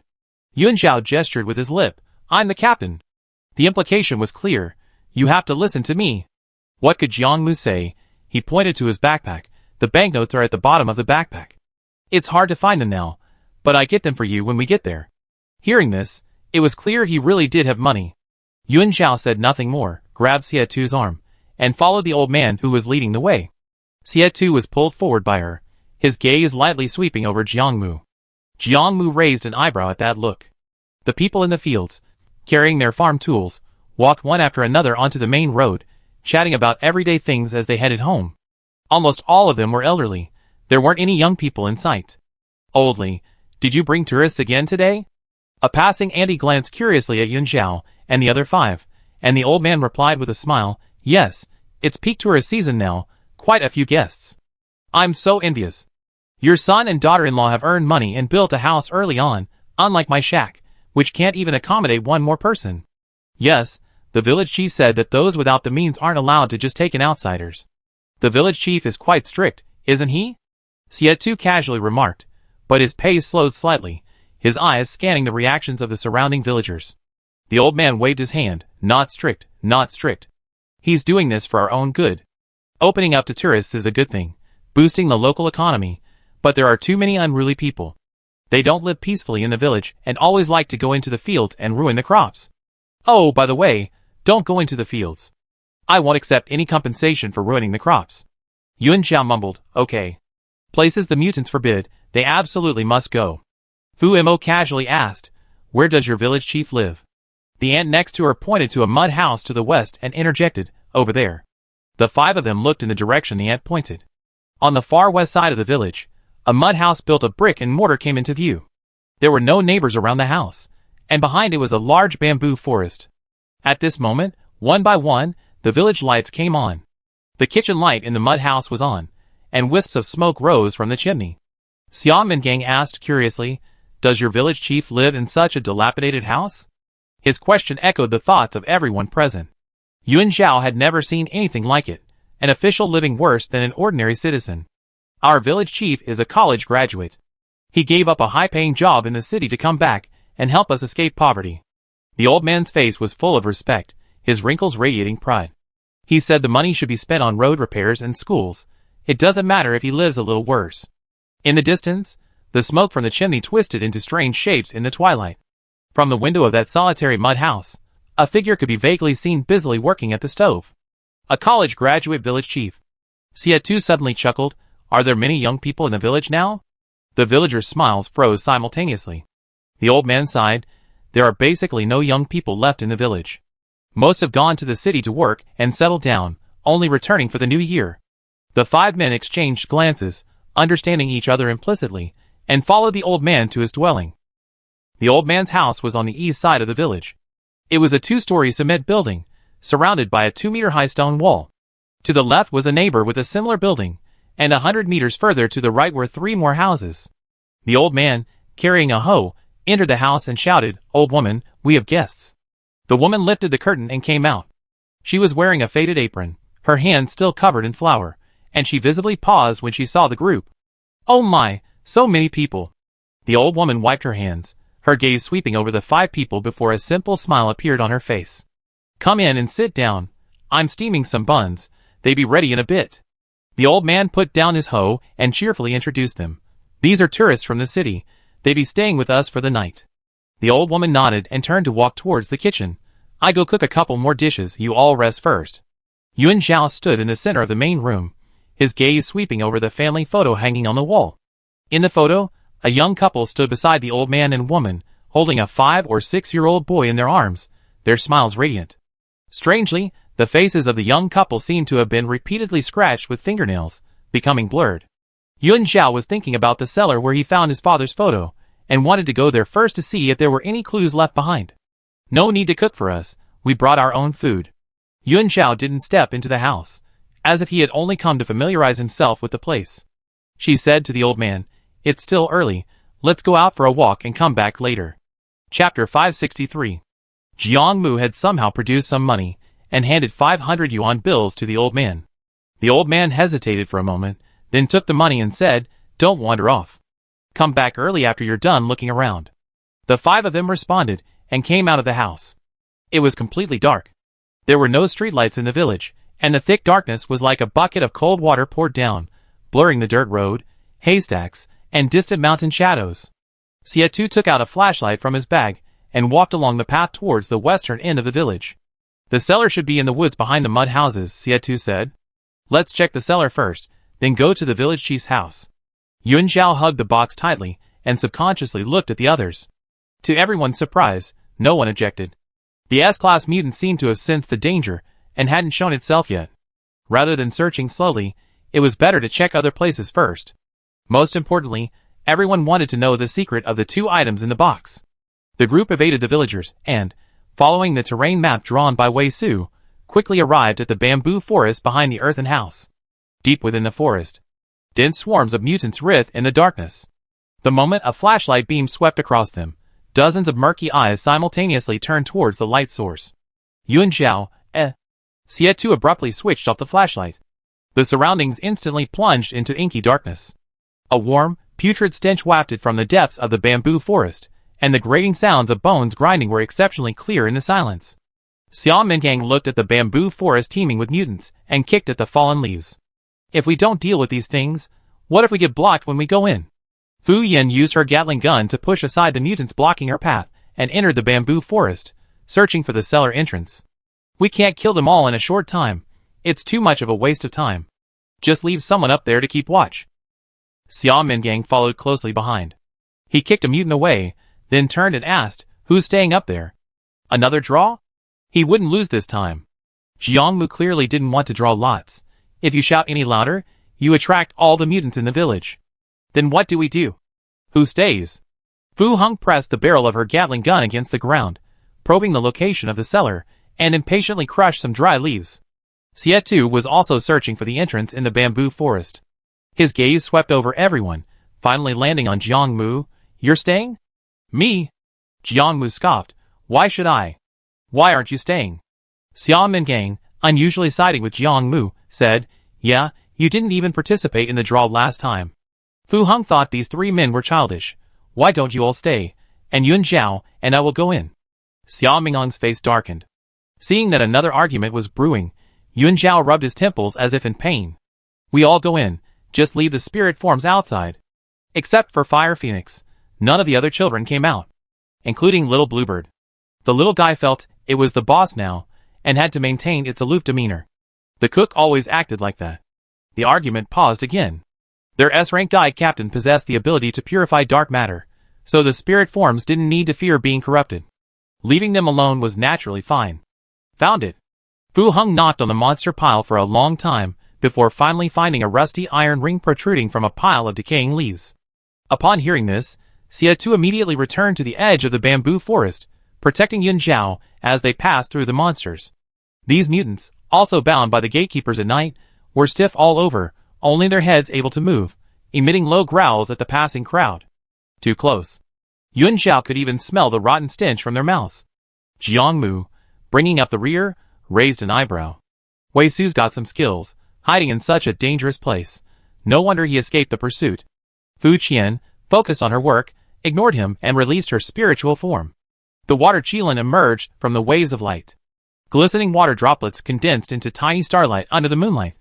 This spiritual form, its body shimmering with a water-like aura, swirled with churning mist, its massive form both solid and ethereal, stretched outwards beyond the bamboo, instantly sweeping away the surrounding mutants several meters away. The water Qilin, with its large, watery eyes, obediently crouched at the cellar entrance, scanning its surroundings. "It's so dark I'm scared." Fu Heng paused, then turned to the others. "Who else is staying? We can't fit anymore." Xiao Mingang wanted to let Bai Shi show off. But this bamboo forest wasn't large. With 2 S-level spiritual beings crammed in, wouldn't they push all the mutants into the village? The village chief's house was right in front of the bamboo forest. Xie glanced at the dim light from inside the earthen house. "Fire Phoenix, stay." Fire Phoenix couldn't resist at all, and could only perch on the water Qilin's head. Where was Qin Wan? Why wasn't Qingwan coming out? With Fire Phoenix by its side, the water Qilin quieted down, its tail fin sweeping across the withered leaves, guarding the cellar entrance motionless. Fu Heng opened the cellar door and jumped in first. Yuan Zhao took out his flashlight from his bag and followed closely behind, the others following closely behind. The cellar was about 50 or 60 square meters, pitch black, and nothing could be seen. As Yuan Zhao's flashlight beam swept across the darkness, the cold metallic light reflected back in the instant the beam pierced the darkness. The others switched on their flashlights, instantly illuminating the entire cellar. Inside lay a sealed capsule. A massive, curved metal plate was embedded in the earthen wall, as if forced in by some terrifying force. Countless tiny, glass-like fragments were scattered on the floor, cracking crisply underfoot. The capsule door was open, and the interior was filled with twisted, unrecognizable wreckage. Most striking was the broken, columnar structure in the center. Its surface was covered with intricate patterns, neither like writing nor design, gleaming with a faint blue light. Fu Yin poked at the wreckage with the barrel of her Gatling gun, frowning. What is this thing? Some kind of machinery? Xie Tu crouched down, picked up a half-melted piece of metal, and ran his fingertips along the edge. It doesn't look like modern technology. Where did this sealed capsule come from in the cellar? Did someone deliberately place it here? Jiang Mu leaned against the door, his gaze seemingly casually sweeping over Yun Zhao. Yun Zhao stared blankly. Besides Yun Zhu, there was no one else, but what exactly were all these metal fragments scattered on the ground? Were they related to the items in the box? Don't you guys think this sealed capsule is strange? Xia Mingong crawled into the damaged capsule. The floor was covered with metal fragments. His boots crushed shards of glass beneath his feet, making a soft crackling sound. The interior space was cramped. The once smooth walls had been compressed into a wavy shape, but the circular tracks embedded in the edges were still discernible. Xia Mingong, after all, came from the most technologically advanced Hope Base and had witnessed the launch site and space station currently under construction. It looks a bit like a section of a spacecraft. His flashlight swept over a broken emergency light tube, and he felt his guess was probably correct. Chapter 564. A flying machine?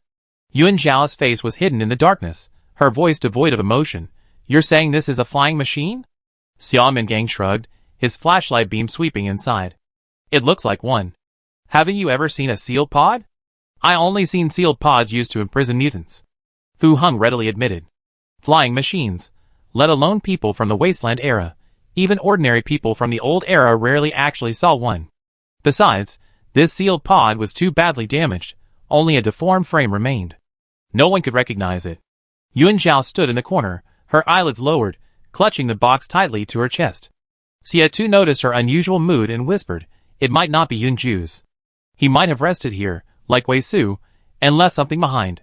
Yuan Zhao's fingers unconsciously traced the edge of the box, her knuckles turning slightly white.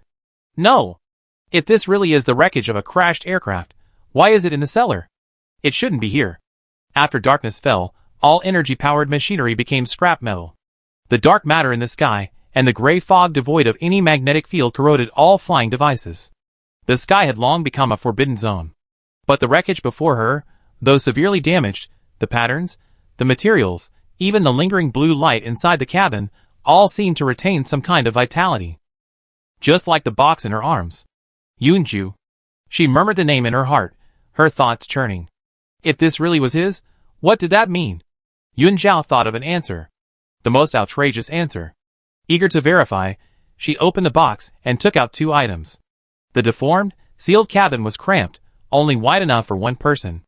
Xia Mingong had already made way for her, and Yuan Zhao brushed past him, carrying the items as she crawled into the cabin. The others in the cellar had fallen silent. Xie Tu stood by the cabin door, shining a flashlight for her. Inside, it resembled an abandoned junkyard, the dusty floor littered with twisted metal scraps and fragments. The space was suffocatingly cramped. Yuan Zhao had to kneel on the ground. Wherever the flashlight beam swept, there were only twisted alloy fragments and dry gel residue. It may have once been sophisticated and advanced, but now, it resembled a dissected mechanical corpse. Fu Qian was right. Who could recognize this as a section of an aircraft cabin if they had never seen one before? Using the light, Yuan Zhao carefully searched inch by inch, finally spotting the circular track Xia Mingong had mentioned, embedded in the edge of the cabin wall. It resembled the securing mechanism of an escape pod seat. After examining it for a while, Yuan Zhao groped her way towards the head area. She reached out and pushed aside a pile of debris, beneath which lay another pile of unidentifiable junk.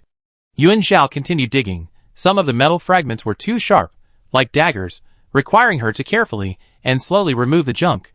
Finally, she dug to the bottom, revealing a half-melted panel with a recessed slot, its shape and size almost perfectly matching the crystal in her arms. This crystal, was it a key? Did such flying machines exist in the old days? Yuan Zhao stopped, her voice calm. Xie Tu gave her a deep look. No. Hearing this, Fu Heng abruptly looked up, meeting Jiang Mu's gaze. Jiang Mu narrowed his eyes, watching the actions inside, his expression turning dangerous.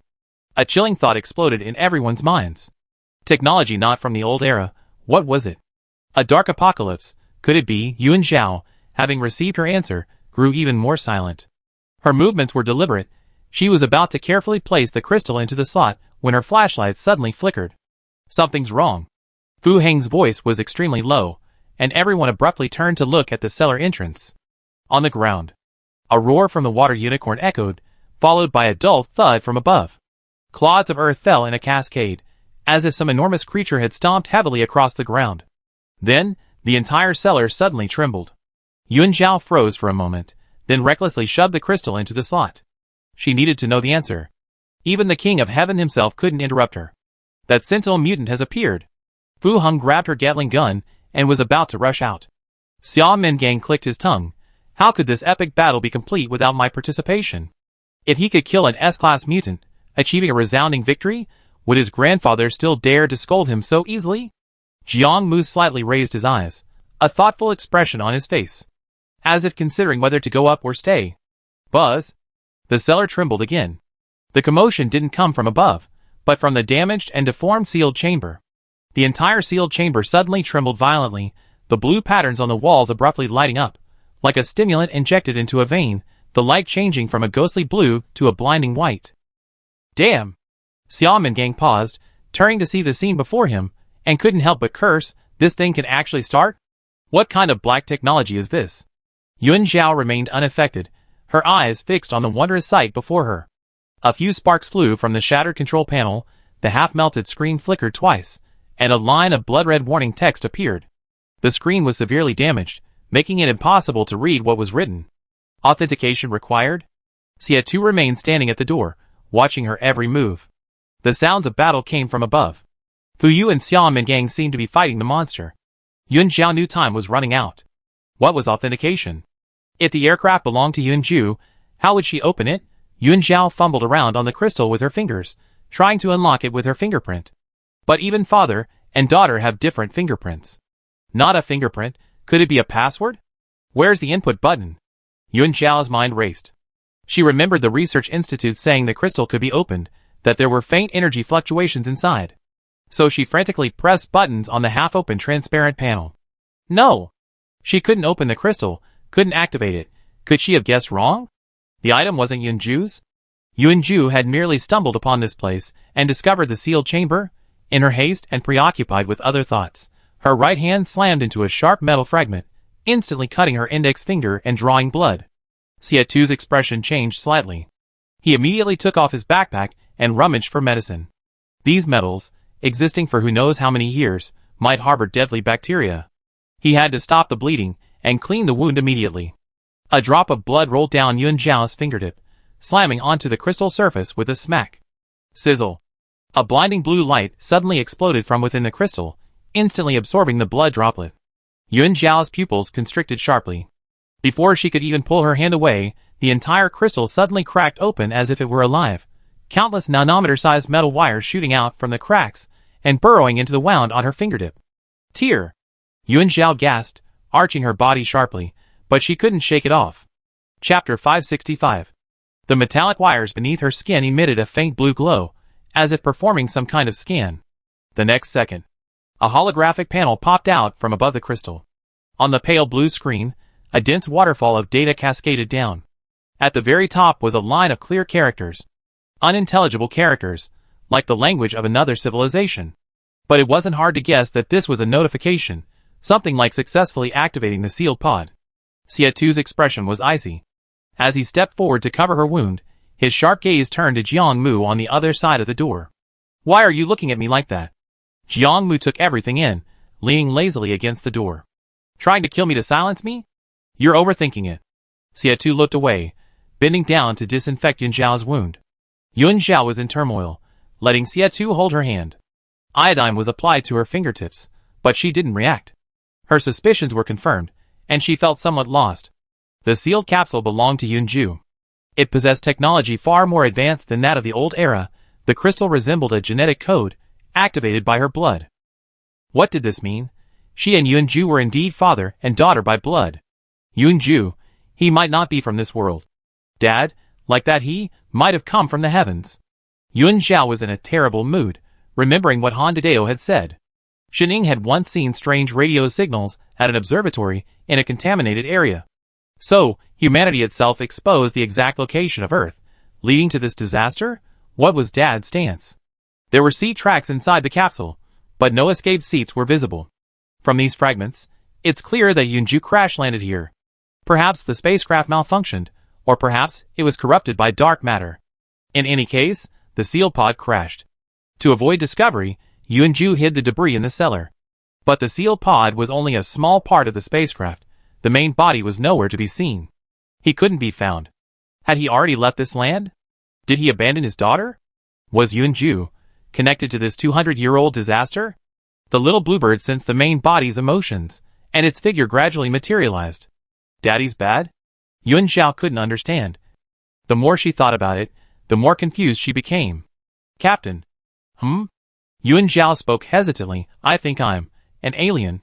Yun Zhu was her biological father, proving that she, as an infant, was very likely also in this sealed pod. Aliens look like Earthlings? Jiang Mu replied casually. Xia Tu's gaze swept over her coldly again. Yun Zhao took a breath. Then how do you explain? Bang! Another sound came from above, interrupting her. The distinctive sound of a Gatling gun firing, the whistling of bullets tearing through the air, instantly filled the cellar. The soil crumbled and fell. Xia Tu disinfected her wound, applied a bandage, and stared directly at her with his dark eyes. Listen. His voice was deep and firm. You are simply you. He gently stroked the freshly applied bandage with his fingertips, as if trying to soothe the turmoil in her heart. No matter where your father came from, no matter what he was, none of that changes who you are. Xia Tu's dark eyes were fixed on her face, his gaze piercing. Even if the unknown is hidden in your bloodline, every step you take to survive in this era is your own footprint. So, don't feel uneasy. You are still you. Above the cellar, gunshots still boomed, dust falling in swirling patterns. Xia Tu's voice was clear and powerful, seemingly piercing through all the noise. Yun Zhao's eyelashes trembled slightly. Clearly she wavered. Xia Tu took her hand, carefully avoiding the wound on her index finger. We have to go up and help immediately. Get out of here first. Judging from the noise, Fu Heng and Xia Mingong seemed to have the upper hand. But it wasn't easy to maneuver in the bamboo forest. The spiritual entities sometimes lacked awareness, and if they delayed any longer, the cellar might collapse. I need to take the crystal.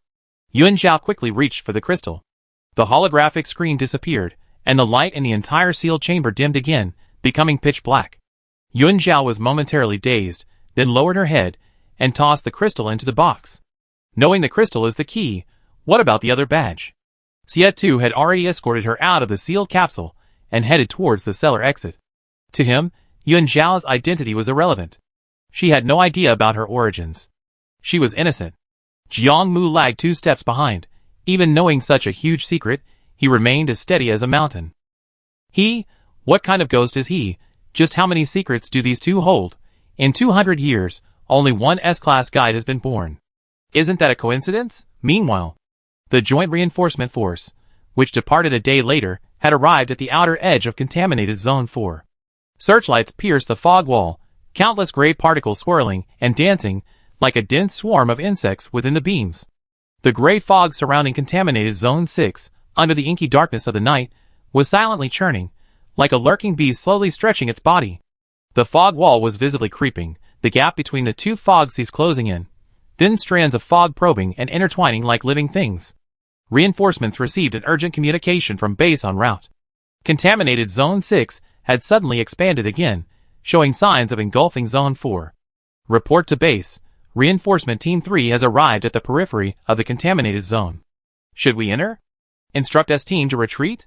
Inside the base. The 4 major bases were holding an emergency online meeting. Leaders were gathered, but the atmosphere was unusually silent. While they were confident that S-Team 5 could eliminate Zone 5, Zone 6 had been active frequently in recent years, its spread route unpredictable, and its danger might already surpass that of Zone 5. No one dared to gamble. If they lost, the entire force would be wiped out, and humanity's last hope would be gone. Unusually, there was no argument at the meeting. According to the data provided by the calculation team, at the current rate of spread, the 2 contaminated areas will merge within 5 hours, Minister Duan said slowly. For safety's sake, if Team 5S hasn't emerged in an hour, immediately send someone in to notify them to evacuate. Yes, sir. The moment the cellar iron door was smashed open, the stench of rotting blood mixed with bamboo leaf fragments rushed out. Yuan Zhao raised his hand to shield his eyes, peering through his fingers into the depths of the bamboo forest 30 meters away. A massive black shadow flashed past like a phantom, too fast to see clearly. The water Kirin lunged forward to block it, releasing a water mist that suppressed the monster's escape. Well done, little crybaby. Xia Mingang stood on the left flank, casually gripping his gun in one hand. A mountain-sized phantom of a giant tortoise crashed down, blocking the other end of the path, scattering a spray of dead leaves. Fu Yu, carrying the Gatling gun, gave chase.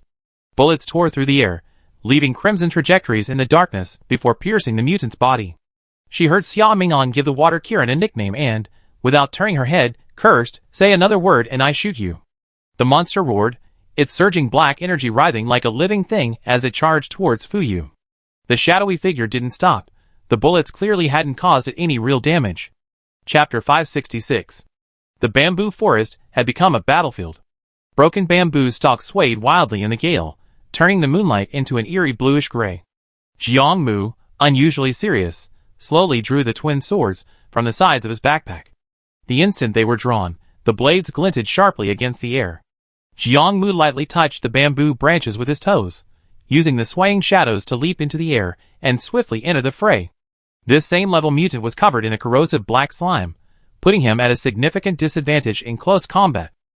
Dark matter was something spiritual beings hated most. Jiang Mu couldn't bear to see his child contaminated by this stuff. Moreover, this was the first S-rank mutant he had encountered since starting his mission. He would only know its combat strength by testing it himself. Xia Tu pulled Yun Zhao to the edge of the bamboo forest, clearly not intending to participate in the battle. Jiang Mu usually appeared lazy, preferring to lie down rather than stand, and to slack off rather than risk his life. But once his blade was drawn, he seemed to transform completely. Sharp, precise, and deadly. The mutant sensed his approach, abruptly turning, black slime gushing from its body, coiling towards him like a living thing. Jiang Mu clicked his tongue, his body suddenly twisting in midair, his toes lightly touching the bamboo pole, using the momentum to spin, his 2 blades slashing in a cross pattern. The mutant swiftly dodged, emerging from the shadows. It had a humanoid silhouette, its body covered in black slime, its right claw also gripping a blade, its tall body appearing extremely dangerous under the black aura. The liquid landed on the bamboo leaves, corroding them with honeycomb-like holes. Jiang Mu moved. His trajectory was like a zigzag line, the blade tracing a perfect semicircle in the air.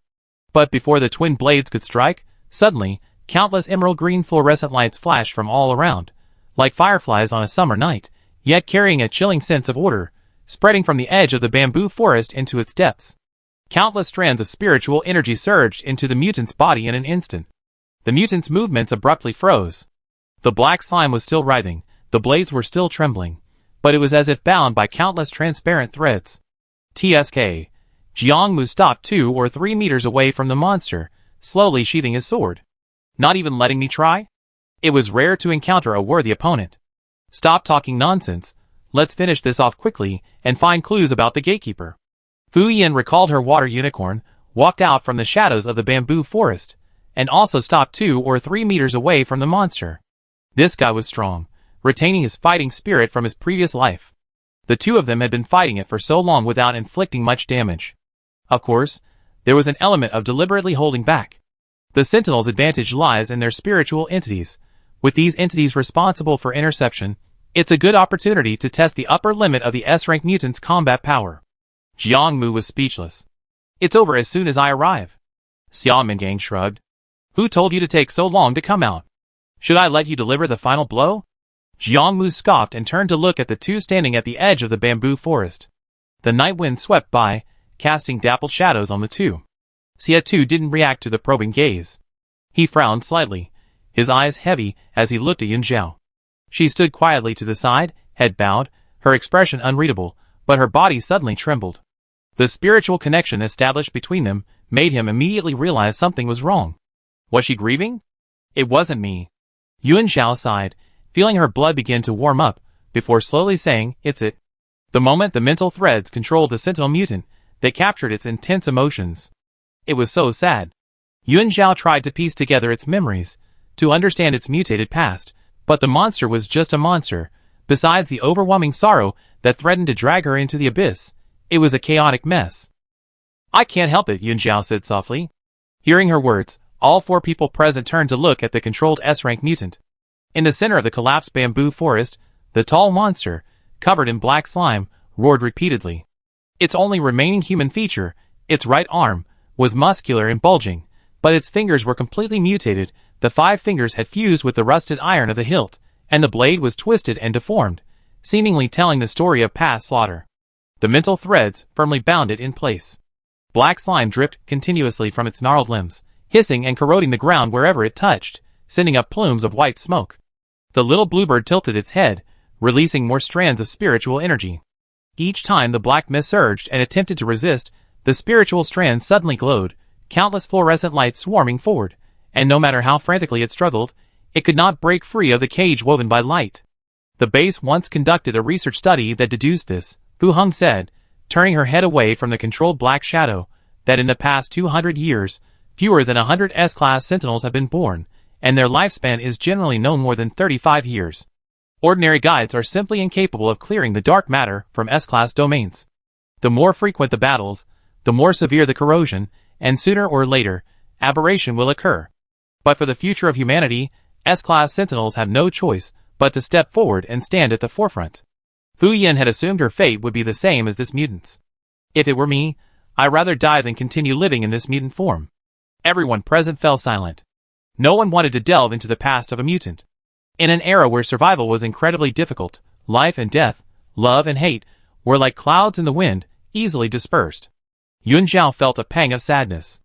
A tsunami of grief surged through her spiritual threads, an emotion so intense it almost materialized. It was affecting her. Why be sad? Wouldn't it be better to be a monster without any emotions? Why run into the contaminated zone, only to have that last vestige of her obsession awakened by the gatekeeper? Everything should have vanished long ago.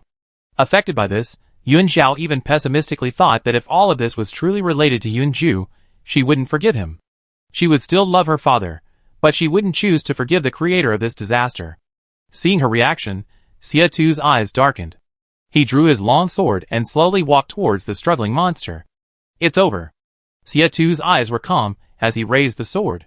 It will all be over soon. The blade drew a cold arc in the moonlight. The mutant suddenly stopped struggling. It slowly raised its head, and a twisted, almost gentle smile appeared on its lips, which were covered in black mucus. It was like a sigh from ancient times. The sorrow receded like a tide, the shattered memories, the unfulfilled obsessions, quickly vanished. Fuyu Jiangmu and Xia Mingang remained silent. As fellow S-rank sentinels, they couldn't help but feel a sense of shared sorrow. Fuyu recalled that rainy night 3 years ago, when her mental state first flared up, and the cold diagnosis from the medical team, the remaining stable period is expected to be no more than 5 years. She was lucky. An S-rank guide appeared. Yun Zhao finally shook off the overwhelming sadness that was threatening to drown her. She breathed softly, suddenly remembering the will-o'-the-wisps that only she could see in contaminated Zone 28. Yun Zhao wasn't sure, and asked softly, "Did you hear the sighs?" Chapter 567. No. Xia Tu's gaze deepened. From the beginning, he knew she was different. She could hear the gatekeeper's movements. Yun Zhao switched on her flashlight, and turned to look at the others. The 3 of them stood separately in the bamboo grove diagonally behind them. Meeting her gaze, their expressions were remarkably consistent. Even with their S-rank sentinel's keen perception, they hadn't heard anything. It sounds like a human sigh, very soft, but I'm not sure what it is. Too much background noise masked the faint sigh from the rustling of the bamboo. Yun Zhao, having previous experience, tried to avoid making a definitive statement to avoid misleading the others with her account. Fu Qian, encountering this situation for the first time, was replenishing her ammunition and asked, "Is it a humanoid gatekeeper?" "Possibly." Jiang Mu turned to look at the earthen house not far away. A dim yellow light shone from its solitary window, standing out starkly in the deepening night. "Shall we go check over there?" Besides the fields in this bamboo grove, there was only one house nearby, no more than 200 or 300 meters from the grove. With such a commotion, the people in the earthen house couldn't have missed it. If it was a Psi, excluding the controlled alien mutants, the sound most likely came from the earthen house. Yun Xiao thought so too. Her flashlight beam shone through the bamboo grove. The surroundings were eerily empty. She suddenly remembered something. What about the mutants in the grove? Cleaned up. Xia Mingong gestured for her to look at the black slime buried under withered leaves on the ground. Otherwise, with my strength, how could it have taken so long? Fu Qian said expressionlessly, "Your Chinibu is quite severe. Didn't the doctors at Hope Base diagnose it? You're just jealous of a genius sentinel." Xia Mingong exaggeratedly clutched his chest. "The base medic said I have excessive charisma. After all, S-rank sentinels like me are rare." Fu Ming glanced at him coldly, her fingertips twitching slightly, a flash of cold light passing through her eyes. Swish! A dagger grazed Xia Mingong's ear and embedded itself in the bamboo pole behind him, the hilt vibrating. Xia Mingong, wow, murdering a teammate. "Captain, are you going to do anything about it?" After getting to know him better, Xia Mingong's childish nature was fully exposed. The next second, a stone tablet appeared out of thin air above his head, striking without hesitation, as fast as lightning. With a bang, the person who had been talking trash was knocked to the ground. Fu Heng's expression softened slightly. She walked over to retrieve her dagger, then turned to Xie Tu and Yun Xiao, asking, "Any clues about the things in the cellar?" Xie Tu, who was urging the Fire Phoenix to check the earthen house, paused upon hearing the question. He glanced at the person beside him, but remained silent. "The wreckage of the aircraft should be my father's vehicle," Yun Xiao said bluntly, without any intention of hiding anything. "The crystal Weisu found is the key to the wreckage." Upon hearing this, Xia Mingong, who had just gotten up from the ground, stumbled and almost fell back down. Fu Heng suddenly looked up, her pupils slightly contracting, her breath catching almost imperceptibly. Jiang Mu raised an eyebrow in surprise. He seemed surprised by her frankness, without considering the consequences. "My genes can power the spacecraft." Yun Xiao touched the iron box and said slowly, "As for that hexagonal badge, I don't know its purpose yet." She was frank and without any guile or burden. Jiang Mu already knew what was going on inside, so there was no need to hide it from the other two. Based on all the clues they had gathered, the enemy was exceptionally powerful in both technology and strength. Only by working together and trusting each other could the 5S team reach the end. She didn't want to create an information asymmetry and cause suspicion among them. "Genes? Your father's flying machine?" Fu Heng frowned slightly, suddenly turning her head to look at the cellar entrance, her expression changing. Since the arrival of the Dark Apocalypse, the sky had long been a forbidden zone, and the so-called gene key was something the well-read Fu Heng had never heard of. Clearly, Fu Heng had realized something. When she turned back, her eyes were covered with frost. Xie Tu took a half step forward without making a sound, assuming a defensive stance. His slender figure cast a silhouette in the moonlight, like a drawn sword, protecting Yun Xiao within a safe range. 3 steps away, Jiang Mu's position was subtly positioned at the exit of the bamboo forest path. Only Xia Mingong, a flicker of hesitation in his eyes, feigned ignorance. The atmosphere in the dark bamboo forest instantly became somewhat tense. Yun Xiao seemed oblivious. She paused, then calmly continued, "As you all think, the flying machine isn't old-fashioned technology, it most likely comes from a higher civilization." This statement, while shocking, also confirmed Fu Heng and Xia Mingong's suspicions. Xia Mingong, unusually abandoning his nonchalant expression, asked, "So, the enemy might not even be Earth-based?" Yun Xiao didn't answer. She still didn't know where Yun Ju was, let alone the identity of He from the Sky. Fu Qian remained expressionless. Upon hearing the words higher civilization, she unconsciously crushed a small pebble on the ground with the tip of her shoe. The pebble cracked softly, its sound particularly jarring in the deathly silence of the bamboo forest. "Do you know what this means?" Before Yun Xiao could answer, Xie Tu calmly continued, "It means that all our strategic deployments so far have been based on flawed understanding." His voice, like a blade tempered with ice, pierced the stagnant air with each word, subtly shifting the topic from Yun Xiao's father to the defense against the disaster. Jiang Mu twirled his twin swords, suddenly adding, "It also means that the contaminated zone might not be a naturally occurring ecological disaster. Humanity had originally believed that eliminating the contaminated zone would end the disaster. Thus, generation after generation from the 4 major bases had dedicated themselves to resisting and researching the dark matter and the contaminated zone. All of humanity's strategic deployments were preparations made around this premise. If it wasn't an ecological disaster, then wouldn't humanity's struggles and sacrifices over the past century have become a laughable one-woman show? Fu Heng's fingertips dug deeply into her palms, yet her expression remained unusually calm. Having entered various contaminated areas on missions, she had already witnessed far too many bizarre and fantastical things, almost beyond human comprehension, inexplicable by common sense and science. If it was the work of an advanced civilization, then everything would make sense. Now that she had the answer, it was perhaps a case of getting what she wanted. But even this was only the tip of the iceberg, revealing the vast gap between humanity and its technology. As for Yuan Zhao's identity, everyone present understood perfectly well. Xie Tu was deliberately shifting the topic, drawing the focus away from Yunju and towards the disaster itself. The 3 of them tacitly refrained from pressing the matter. Everyone could see clearly that regardless of whether Yunju came from an extraterrestrial civilization, Yuan Zhao's willingness to speak proved that it had nothing to do with her. The Sentinels trusted their intuition more. Misunderstanding simply didn't exist. The enemy hasn't appeared yet. Any further discussion now is just empty talk, Xie Tu said, believing they couldn't delay any longer. Let's get back to the mission itself. Find the gatekeeper first, and we can talk about the rest later. Contaminated Zone 4 is a high-risk area. They're incredibly close to Zone 6, and because the time flow in the contaminated zone is different from the outside world, dawn might break soon. The most urgent task is to complete the mission and get out as soon as possible. Everyone was silent for a moment, no one objecting. Jiang Mu was the first to emerge from the woods, casually saying, "Let's check the earthen house. I suspect the gatekeeper is nearby." Tracing that sigh-like sound was paramount. Yuan Zhao nodded, glanced one last time in the direction of the cellar, and turned to leave. She thought she'd come back and move the remains out after finding the gatekeeper. The group left the bamboo forest, preparing to investigate the earthen house. At this moment, the 5 were completely unaware. An hour was almost over, and their mission time was running out. Chapter 568. Leaving the bamboo grove and turning a corner, a winding path stretched for only 200 or 300 meters, leading to the eaves of a mud house. Xie Tu, who was at the front, suddenly stopped. Yuan Zhao also stopped and looked towards the courtyard. They had already rounded the house wall, their view unobstructed, and could clearly see the scene before them. The mud house had no walls. It was a typical rural Chinese building, facing south. In the center was the main hall, with a side room on each side. Faded Spring Festival couplets adorned the lintels, the words peace faintly discernible on the tattered red paper. At this moment, the wooden door of the main hall was open.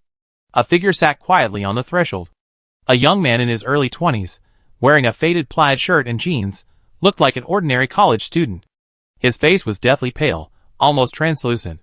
His head was slightly bowed, his gaze fixed eerily on the courtyard. The shadows cast by the hollows beneath his cheekbones made his face appear particularly gaunt. Following his gaze, in the courtyard, the fire phoenix stood on a dilapidated bamboo stool, its feathers bristling as it stared back at him. "It can see the fire phoenix?" Xia Mingyang asked curiously. In the silent night, the sudden voice sounded particularly jarring. The person sitting under the eaves heard the noise, and slowly raised their head. The eyes were pitch black, without any reflection, like 2 rounded black pebbles embedded in their sockets, staring straight at him. Xia Mingyang cursed under his breath, his finger silently pulling the trigger. It's no wonder he reacted so strongly. After nightfall, the villagers returned to normal, but this so-called village chief was strange in every way. It should be noted that, apart from the gatekeepers, only the sentries and guides can see the spirit entities. Xia Mingyang was convinced the village chief was suspicious, especially the gatekeeper. He wasn't the only one who thought so. Fu Yu and Jiang Mu subtly took a half-step, their muscles tense, ready to attack at any moment. The group exchanged silent glances. Yuan Zhao noticed the young village chief's strange gaze was still fixed on the iron box in his arms. "You recognize this?" Yuan Zhao picked up the box and waved it in front of him. The dark figure sitting on the threshold reacted, its dark eyes following the box's movement, and then slowly stood up. It moved very lightly, almost silently, as if it were weightless. The moonlight shone on it, casting a shadow paler than usual, its edges blurred, as if it might vanish into the night at any moment. It spoke. Old Lee's son is back. He's on that mountain. Take him home. It was an irrelevant answer. Sia2's eyes flickered slightly, but he slowly sheathed his knife at that moment. Old Lee? That old man? The old man they decided to stay with tonight was surnamed Lee. Yes. The young village chief's voice was hoarse, as if he hadn't spoken in a long time. He turned his head stiffly. You didn't come here to find him? Jiangmu raised an eyebrow, also releasing his grip on the knife, and casually asked, which mountain? I don't know. The village chief stared intently at the iron box, the corners of his mouth slightly upturned, his entire face stiff as a wax figure, very eerie. Yuan Zhao frowned, raising the iron box again. You recognize the things in your cellar, right? There's only one family nearby. The cellar must belong to them. I don't recognize it. The young village chief shook his head. Go quickly find him, take him home. With that, it hunched over like an old man, crossed the threshold, and disappeared from the five people's sight. The dilapidated wooden door was long neglected, with dim yellow light leaking from the cracks. The light was weak, flickering occasionally, like an old-fashioned light bulb with unstable voltage. The group outside exchanged glances, pondering the meaning of their conversation. Should we rush in and kill it? Fu Hong said casually, better to kill the innocent than let the guilty go free. The village chief is definitely suspicious. If it's the gatekeeper, killing it would be fine. If not, it's been living in the gatekeeper's domain in monster form, controlled and unable to escape. It's better to help it break free. Xia Mingang, with a cute girl's face, always fighting and killing. I don't think it's the gatekeeper, Jiangmu said slowly. Everyone's seen the old man's son's photo. His face was shaved off. Clearly, he didn't want anyone to see his face. Fu Hong pondered the connection, then said after a while, even if it isn't, we still need to deal with the village chief. It can see the fire phoenix. If it's not the gatekeeper, then it's a mutated sentinel. We can't let the danger flow outside. Don't rush. Yuan Zhao, holding the box, stared at the dim light shining through the crack in the door, utterly puzzled. I'm more curious about why they're interested in what's inside the iron box. The crystal was the key to opening the sealed chamber. No one but her and Yuanju could open it. And the badge. Were they looking at the badge? But the young village chief just said it didn't recognize it. If it didn't recognize it, why was it staring at it so intently? When Yuanju landed here, did the contaminated zone form? If it did, and he landed directly in the contaminated zone, would the mutants in the village recognize him and have any clues about him? Everyone was pondering this question. What do we do now? Xia Mingang, unable to bear the atmosphere, asked for their opinions. Are we really going to go up the mountain to help the old man find his son? Yuan Zhao snapped out of his thoughts and looked at the others. The fire phoenix had already flapped its wings and returned, landing on its shoulder and chirping incessantly. Xia too, after hearing its words, turned and slowly said, Go, the old man's son is very likely the gatekeeper. Fu Hong narrowed her eyes. It just said something like, aren't you looking for him? Clearly, the young village chief knew very well that the 5S team was looking for the gatekeeper. Xia Tu nodded. It's giving us clues. What if it's a trap? Xia Mingang felt it was a bit risky. The area was surrounded by mountains, densely packed with mutants. Even if they were S-rank, they might not be able to escape unscathed. After all, humans get hurt and get tired. They can't compare to tireless monsters. It should be true. Jiangmu looked back at the bamboo forest. Thinking about it now, that S-class mutant's arrival was too coincidental. The gatekeeper is deliberately testing our strength. The young village chief seemed to be reminding them. It's a pity they forgot to ask Wei Su how he broke into the bamboo forest and found the cellar. Could it also be related to the village chief? Is it deliberately letting outsiders discover what's in the cellar? There's something that doesn't make sense, Fuqian said. Why isn't the village chief under the gatekeeper's control? The villagers were immersed in their own world, forgetting the disaster, forgetting everything that happened in the dark apocalypse, living a life of working at sunrise and resting at sunset.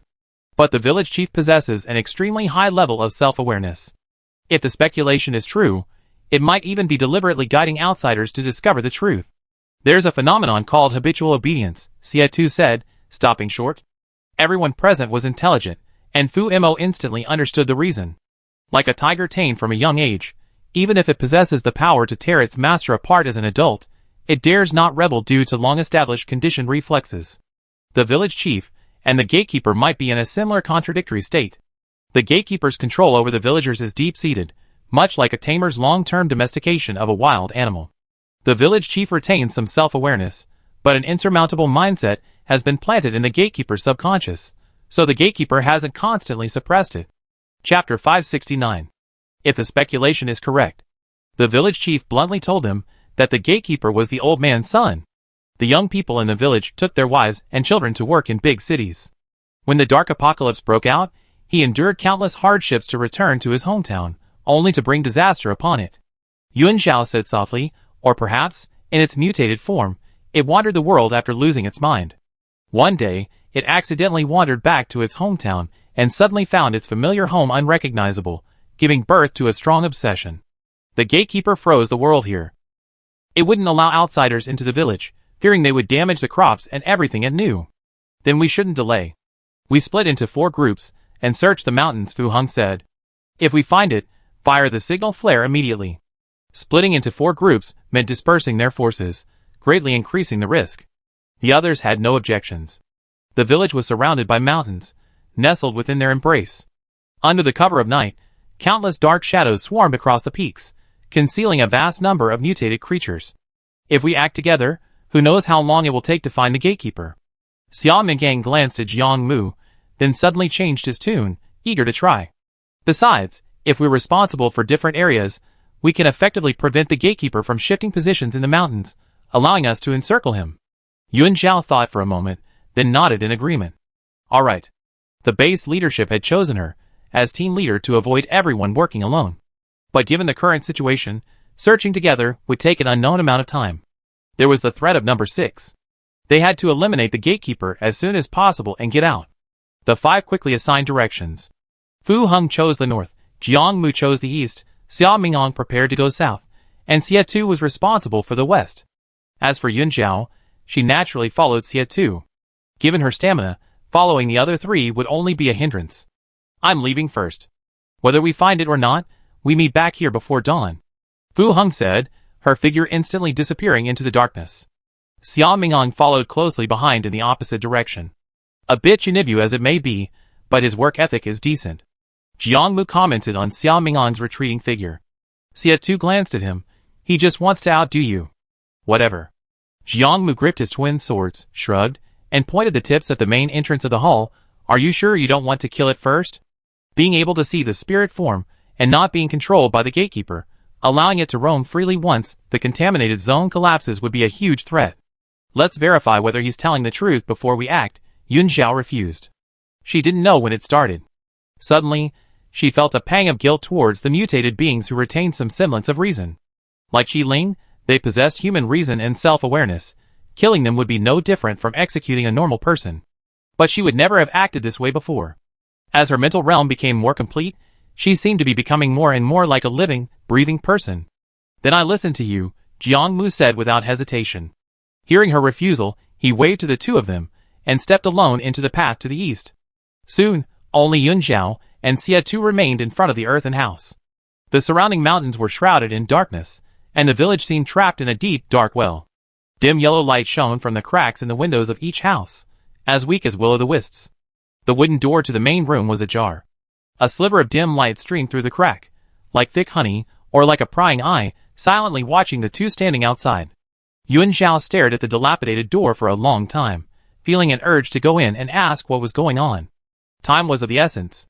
Xie Tu gripped his long sword in one hand, pressed her shoulder, and turned her to face west. Let's go, he said. We searched the mountain first. The fact that the mutant could identify the gatekeeper was already astonishing. It said it didn't know the secret of the iron box. Even if Yuan Zhao rushed in to ask, it would be pointless. It was better to be straightforward and ask the gatekeeper directly later. As the ruler of this place, it obviously knew more than the village chief. Yuan Zhao was pushed forward by Xie Tu when she suddenly asked, the sighing in the bamboo forest, why is it sighing? They couldn't hear it. It could only be the gatekeeper's voice. But the village chief wasn't the gatekeeper, so where did that sigh come from? Why is it that only I can hear and see it each time? Yuan Zhao thought of the will-o'-the-wisps in the contaminated zone number 28. She actually had them on her forehead too, but they were transparent. Even now, she still didn't understand what the transparency represented. Xie Tu lit the path for her. Perhaps it's an alien's ability?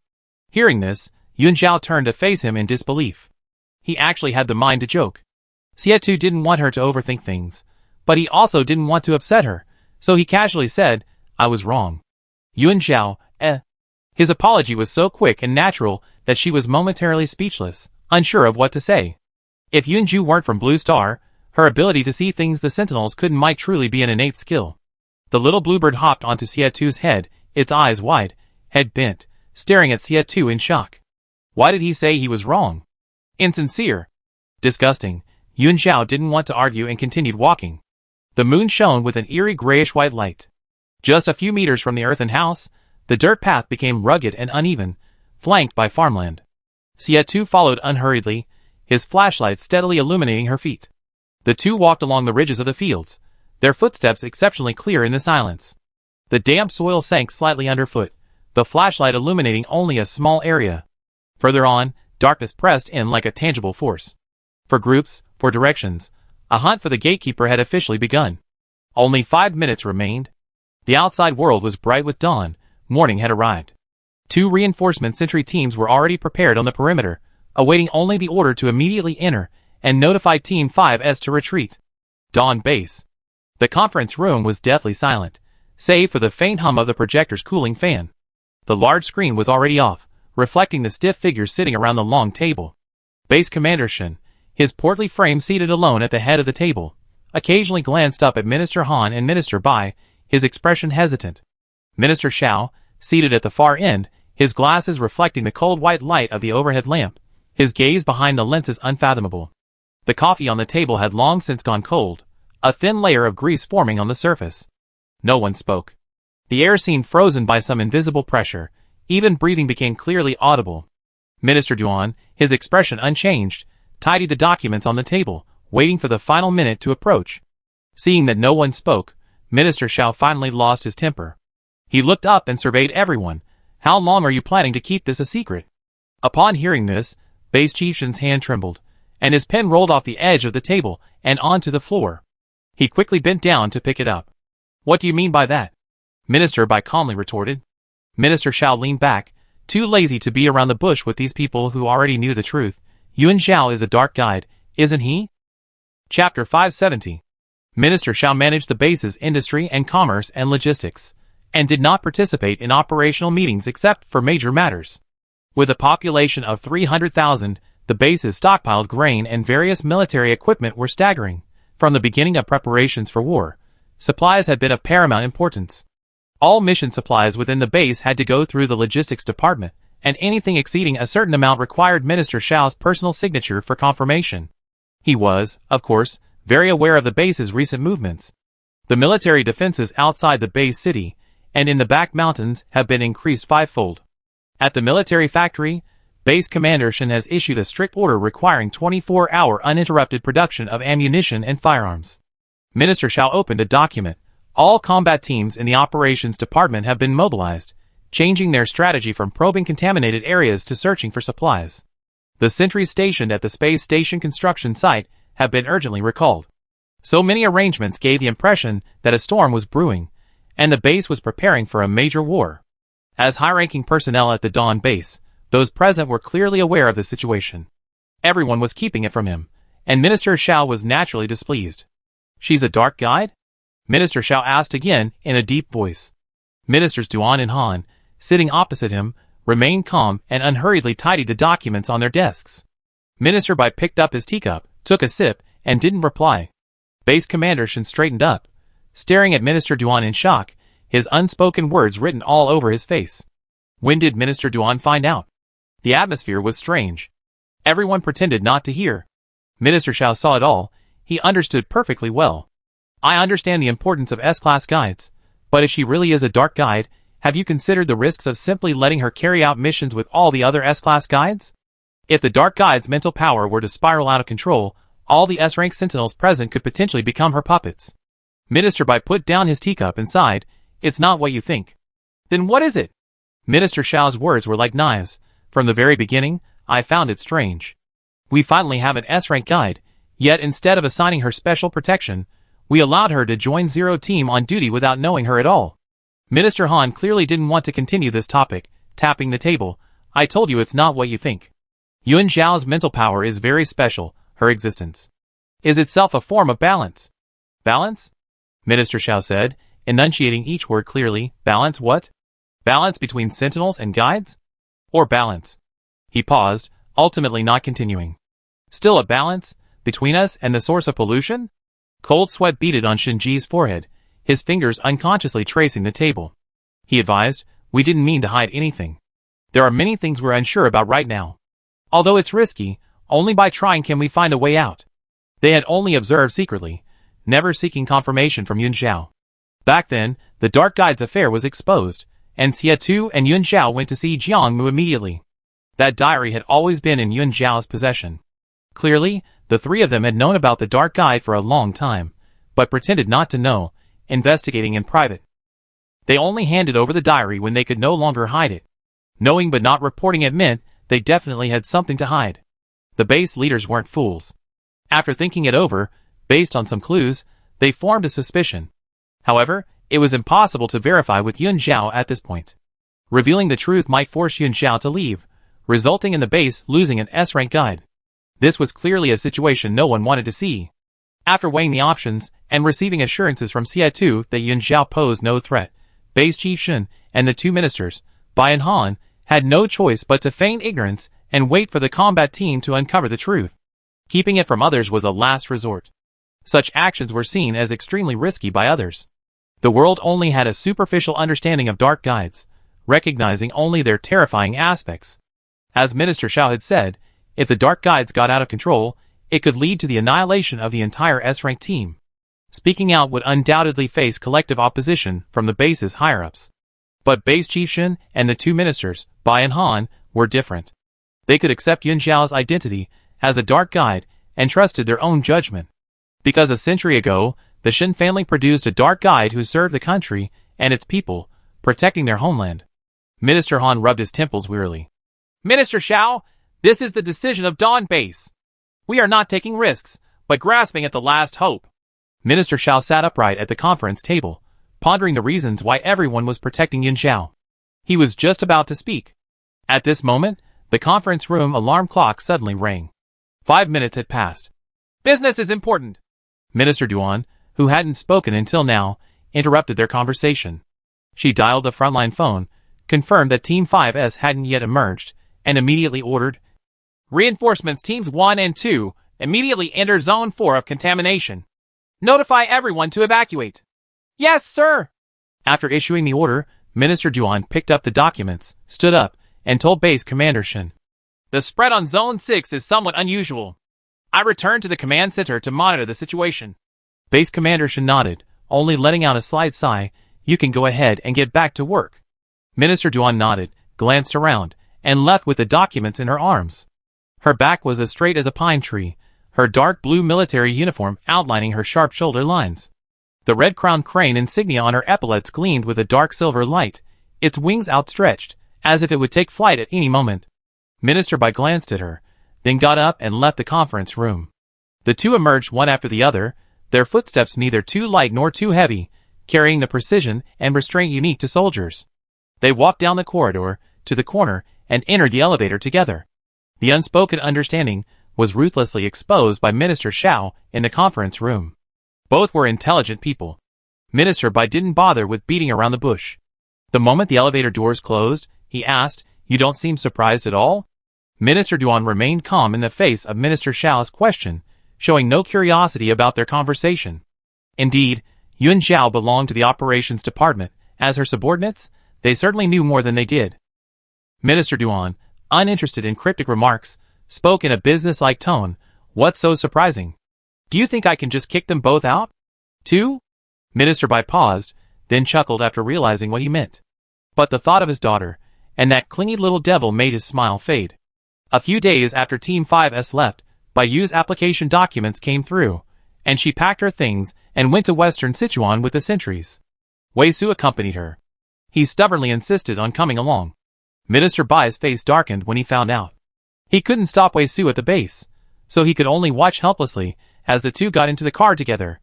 Baiyu herself had little ability to protect herself, and her parents were constantly worried about her safety. Wei Su was, after all, a highly experienced senior sentry. With him there, their daughter's safety was more assured. Minister Bai, however unwilling, could only turn a blind eye. Chapter 571. However, I did discover a clue. Minister Duan, completely unaware that Minister Bai was daydreaming, spoke casually. Back then, Fire Phoenix burned down the farmer's market, openly damaging base facilities and property, almost causing a major disaster. Minister Bai's thoughts returned, recalling the incident. Last winter, law enforcement officers, abusing their power, clashed with the people of Qishan town at the farmer's market.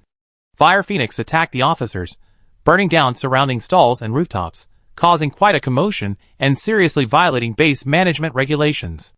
Anyone else would likely have been arrested and imprisoned for picking quarrels and provoking trouble. But it was Fire Phoenix that caused the trouble. It was merely a spiritual entity, and its physical form wasn't present, rendering the punishment mechanism ineffective.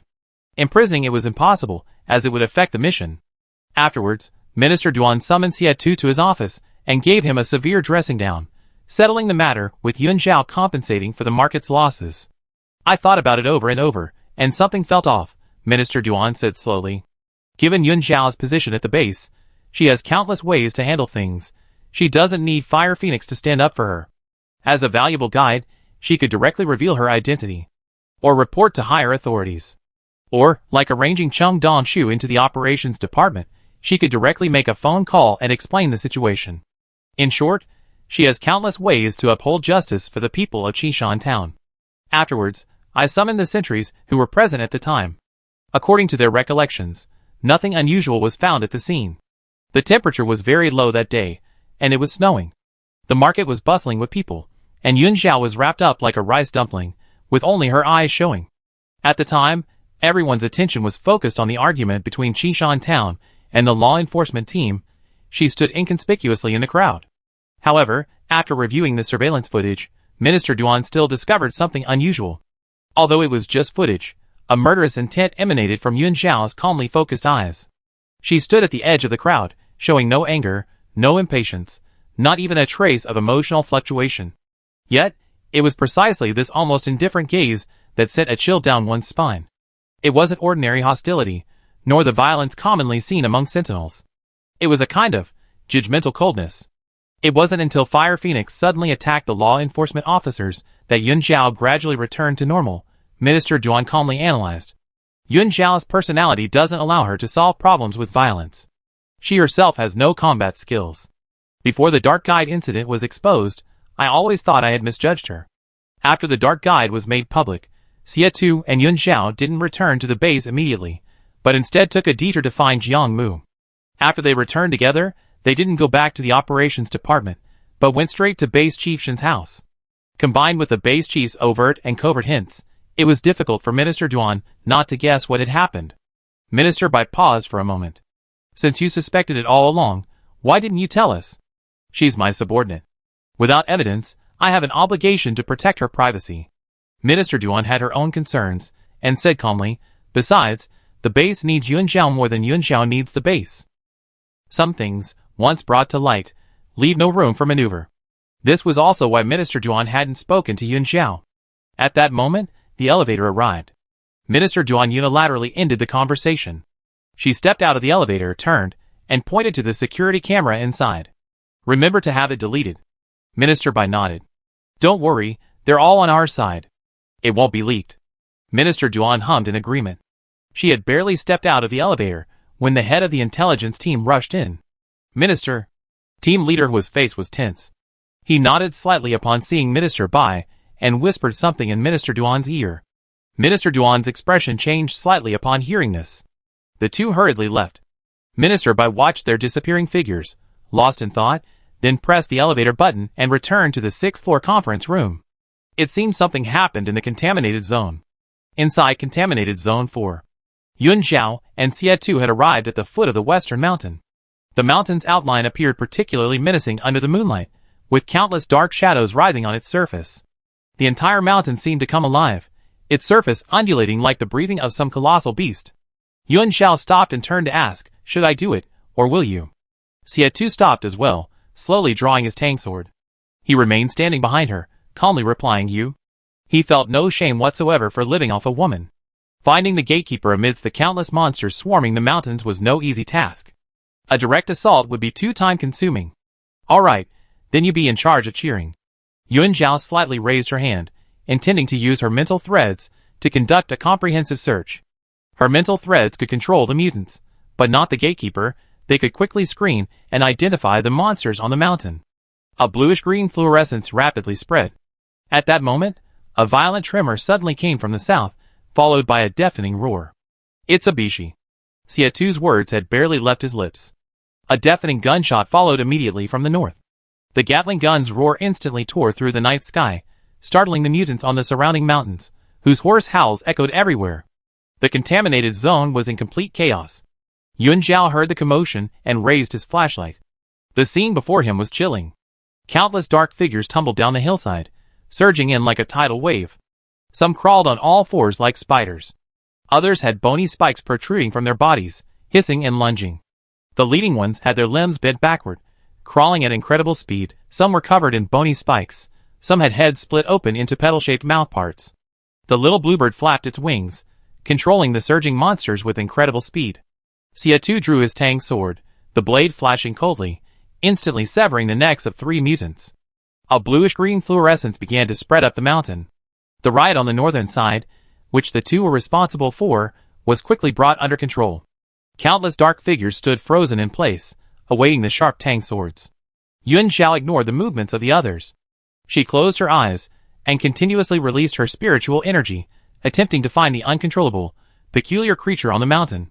Just then, the 2 groups of reinforcement sentries, who had been notified to retreat, had entered the contaminated zone, landing on the backside of the eastern hill of Wuji 3rd Village.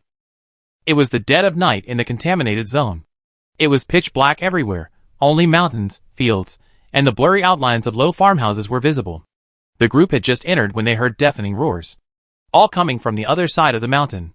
The 2 groups, a total of 14 people, found their direction and quickly headed towards the foot of the mountain.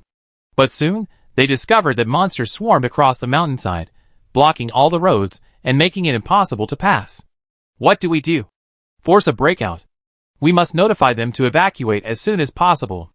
Everyone inside the operation was completely unaware that the edge of the contaminated zone was expanding, and an unfamiliar, dark aura was encroaching on contaminated Zone 4. Chapter 572. A mountain wind, carrying the stench of rotting flesh, brushed against her neck, accompanied by the rustling sound of hundreds of knuckles grinding together. Yuan Zhao stood on a protruding rock, her eyes closed, intently searching for the gatekeeper's whereabouts. Her spiritual threads fanned out in all directions, weaving a giant, luminous net in the darkness.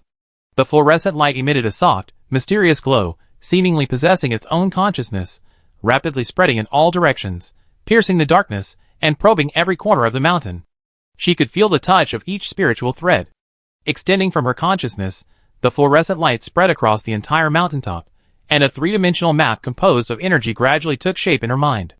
She saw the monsters hidden in the darkness, each with a different form, their bodies emanating black mist, neither human nor inhuman, some resembling twisted, deformed beasts.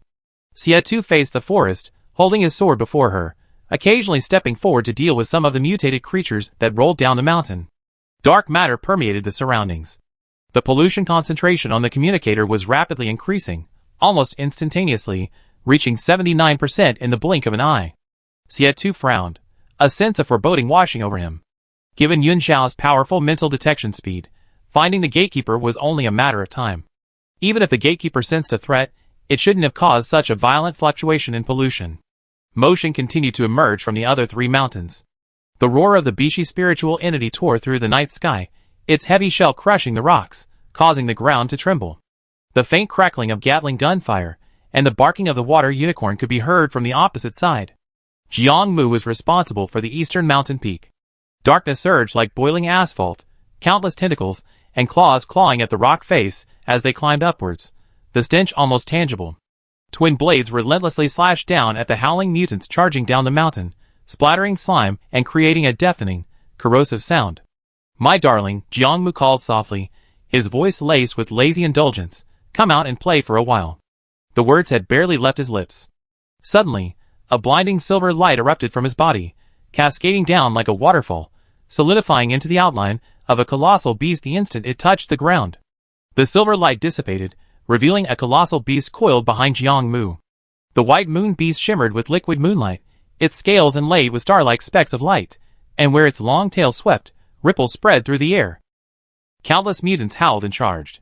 Jiang Mu gently rubbed its drooping head. Just say so if you're uncomfortable. There's free treatment this time. The white beast affectionately nuzzled his hand, its breath snorting softly, but it completely ignored the monster before it, flapping its pure white wings and taking flight, heading straight for the mountain peak. A gigantic spiritual entity hovered in the sky, its adorable eyes darting around. It appeared to be in battle mode, but in reality, it was searching for Yun Zhao's whereabouts. Jiang Mu faced the monster horde's attack alone, smiling helplessly yet indulgently. He leaped backward, stepping into a field to rest temporarily. He had already discovered that these mutants dared not break the rules set by the gatekeeper, damage the crops. The white beast hovered in the air for a moment, then heard movement from the back of the mountain. It curiously took flight, heading towards Wuji Third Village. 14 sentries were launching a fierce attack at the foot of the mountain on the other side, and several were fighting with the mutants. When they saw the white beast appear overhead, everyone breathed a sigh of relief.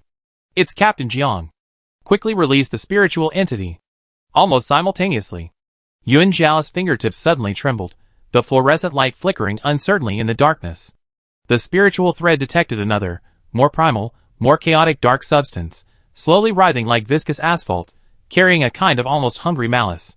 Completely different from the contaminated zone created by the gatekeeper. For the first time, she felt that darkness could be different from darkness itself. Yun Zhao vaguely realized something, and a certain emotion began to stir within her. The base's stance had always been clear. Number 6 was too dangerous, and not among the mission objectives. If she followed the established procedures, she would have to wait, until one day humanity was forced to step into that area. Yun Zhao knew her importance to humanity. The light guide was the key to ending this disaster. Before awakening her complete spiritual domain, she dared not act recklessly, could not step into the contaminated zone of number 6 alone. But the deaths of her uncles were like a thorn in her heart. The thought of this same primal, malevolent darkness, like asphalt, binding their souls, and condemning them to a miserable death, filled Yun Zhao with a surge of resentment, a desire to tear it apart. A vibrant green glow surged violently in the darkness, echoing the boiling blood within her. What's wrong? Xie Tu appeared beside her unnoticed. Yun Zhao turned to look at him, as if slowly regaining her senses, and shook her head. Nothing. The fire phoenix flapped its wings, careful not to let the little bluebird hear, and whispered its message to its main body. She lied. The blue phoenix suddenly became so irritable, I dare not ask. I get scolded. Xie Tu's dark eyes were fixed on her face. The fluorescent light reflected off her perfectly proportioned face, her long neck, and her beautiful, bright almond-shaped eyes. Everything seemed normal. What had affected her? Yun Zhao's mental strength was exceptionally powerful. Even a 5-star gatekeeper couldn't break through her mental barrier. Xie Tu instantly understood. You can sense number 6? It's already spreading over? Yun Zhao's eyelashes trembled slightly. Before she could decide whether to feign ignorance and wait for number 6 to engulf the area, the man beside her had already sensed the danger. Seeing her silence, Xie Tu understood immediately. He grabbed her wrist, his voice tensed like never before. Go. Tell them to evacuate immediately. Xie Tu controlled his strength, pulling her into his arms, one hand around her waist, and they sped eastward. The white jade beast had been circling the mountaintop for some time. It seemed they had made a discovery there. Just now. For a moment I wanted to hide it. Yun Zhao leaned on his shoulder, her voice muffled. I wanted to wait for number 6 to take over this place. And then sneak in. Xie Tu patted her back with the hand holding the tang sword. I know. You don't blame me? Yun Zhao looked up, trying to see his expression. I don't. Xie Tu comforted her. You're the captain now. You have the right to decide whether the squad fights or retreats. Yun Zhao stared at him for a long time. These words made her feel inexplicably guilty. That's right, I'm the captain. I shouldn't have acted out of personal favoritism and dragged everyone into danger. Xie Tu continued to comfort her. Don't blame yourself. You were probably influenced by it. Yun Zhao had lived in the number 6 contaminated zone for 6 years. They shared a familiar aura, she could sense it, and perhaps it could sense Yun Zhao too. Was it aimed at her? This strengthened Xie Tu's resolve to retreat. He quickened his pace, pulling a signal flare from his backpack as he ran. It was difficult to operate with one hand, or perhaps he didn't want her to overthink it. Xie Tu called out, help me light it. Yun Zhao gradually regained her senses, her hand reaching for a lighter in the small pouch on the side of her backpack. Unexpectedly, before she could even get the lighter out, a signal flare suddenly rose from the east, exploding in brilliant colors, particularly conspicuous in the dark night. It was Jiang Mu. He had fired the signal flare first. A commotion came from the distant fields. As if sensing something, Xie suddenly stopped and turned around. Chapter 573. A faint light suddenly appeared in the dark fields in the distance. The light source was moving. Upon closer inspection, a hunched, dark figure was walking through the countryside, holding a dim flashlight. The beam of light swept across the corn seedlings in the fields, across the waterlogged ridges, casting distorted shadows on the damp soil. Yun Xiao also saw the moving point of light. Someone was walking towards them. Who is it? Xie narrowed his eyes, quickly identifying the person based on their figure. It's Old Manly. Yun Xiao was taken aback. The entire village had fallen into a deathly silence. Even with the commotion and the howling that had just occurred, no one had come out to investigate. Why did Old Manly come out at this time? Originally, I planned to search the mountain unsuccessfully before looking for him, Xie said softly. The village chief's clues are very clear. Old Manly's son is on the mountain. You should take him home. Take him home. Yun Xiao thought of the same thing. Staring at the moving light source, she suddenly said, We followed the clues to search the mountain, but what if we reversed course and forced it to go back on its own? Xie touched her forehead. That's what I was thinking too, but there's not enough time now. Jiang Mu wouldn't fire a signal flare for no reason. The two of them had to get there and meet up with the others first. The dark matter in the air grew increasingly dense. Xie quickened his pace, completely ignoring the shadowy figure following behind. Yun Xiao rested her head on his shoulder, her eyes fixed on the flashlight beam. Old Manly had come out of his house, separated from the two by an endless cornfield. Xie wasn't slow, but the light was getting closer and closer. It didn't seem like it was walking, it was more like it was floating, moving horizontally. It looked extremely eerie. Yun Xiao suspected that Old Manly had come looking for them, because he had charged Jiang Mu 500 yuan for lodging. Are we just going to leave him like this? Yun Xiao nestled in his arms, her voice soft. Actually, the gatekeeper's obsession is related to his hometown and parents. We can take Old Manly hostage and force the gatekeeper to show itself. She paused. If it doesn't come out, you can kill its parents in front of it, driving it completely insane. Xie, She always seemed to spout villainous remarks, but Xie found it quite endearing. But it still came down to this. Time is running out. Clearly, Old Manly was after them. Xie wasn't sure if she was deliberately stalling for time. After a moment, he said, If you can sense number 6, it means it has already infiltrated. Number 4 is no match for it.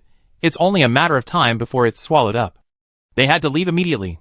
The contaminated area of Gate 4 is considerable. After merging, Gate 6 will become even more powerful. Her mental domain is still incomplete. Xie cannot take the risk.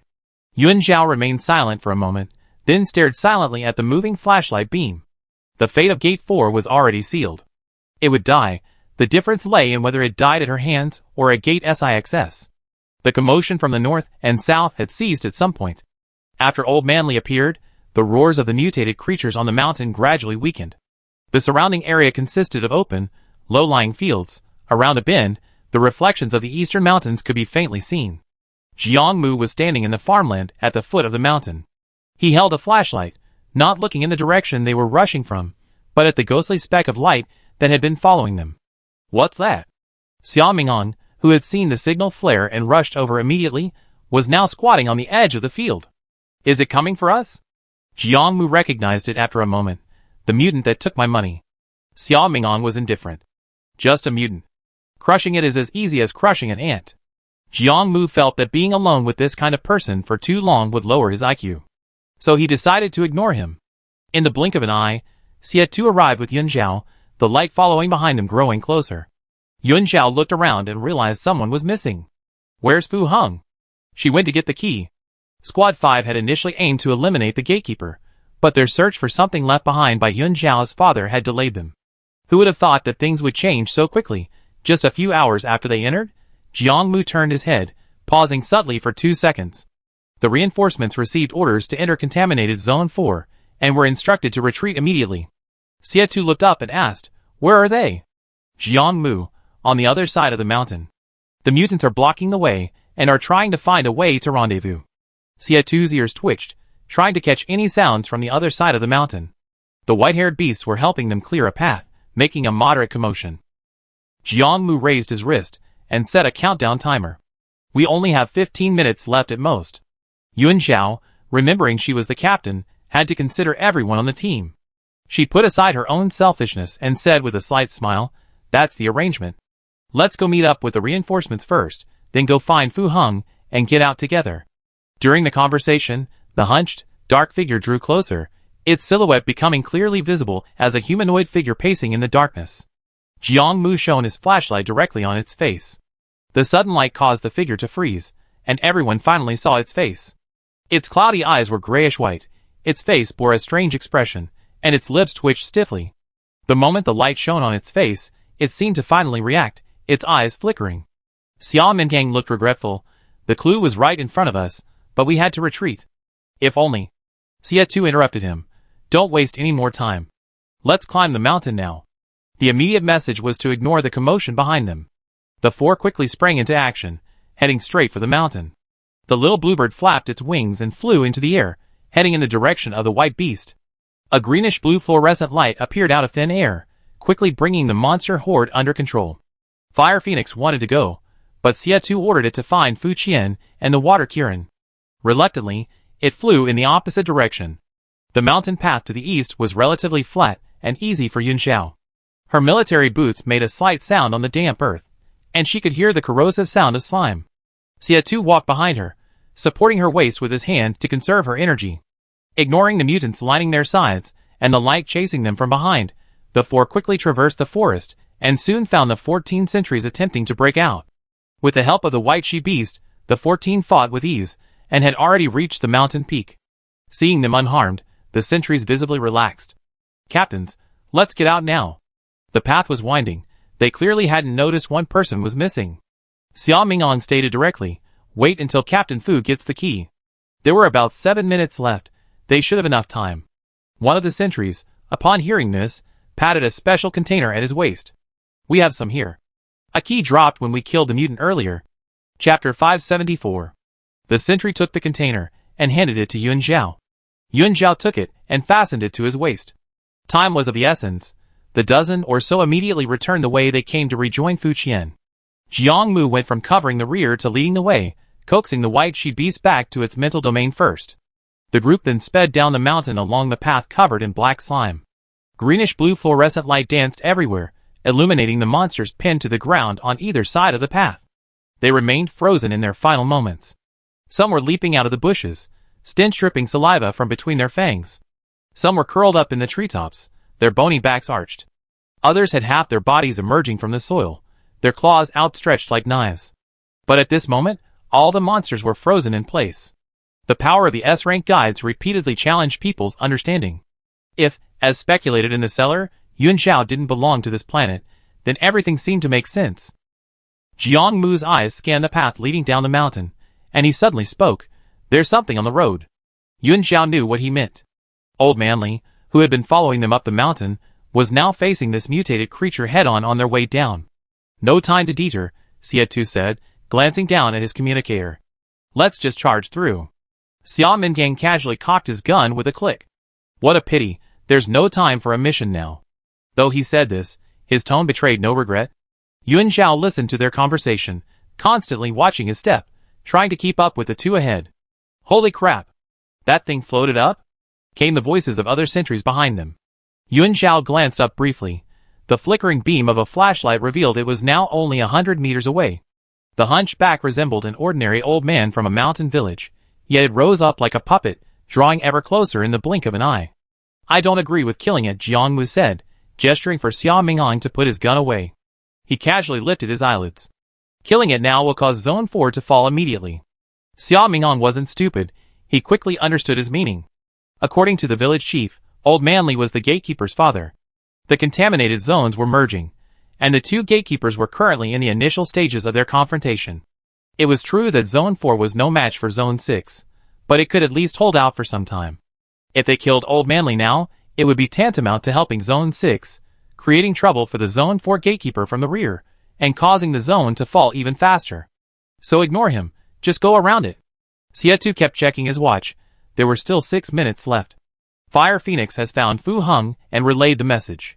Fu Heng is waiting for us where the armored vehicle is parked. Xie2 estimated the time. Even at full speed, it will take at least 3 to 4 minutes to get there from here. We can't afford to waste any more time. The group discussed and agreed as they walked, completing the journey in less than a minute. Yun Xiao was focused on the path.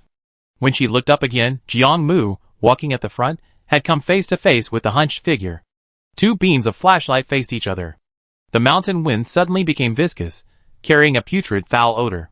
To the left was a slope overrun with mutants, a pathless path. To the right was a winding mountain road. Jiang Mu glanced at the motionless black figure, then unhesitatingly chose the left shortcut, nimbly leaping down the path, his boots splashing a strange, sticky liquid onto the withered branches.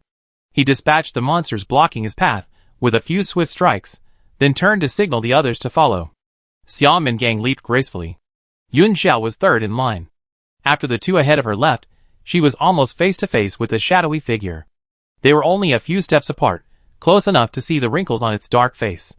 The hunched figure stood at the edge of the light, like a puppet behind a stage curtain, its forward-leaning, climbing posture seemingly about to collapse, yet strangely maintaining its balance.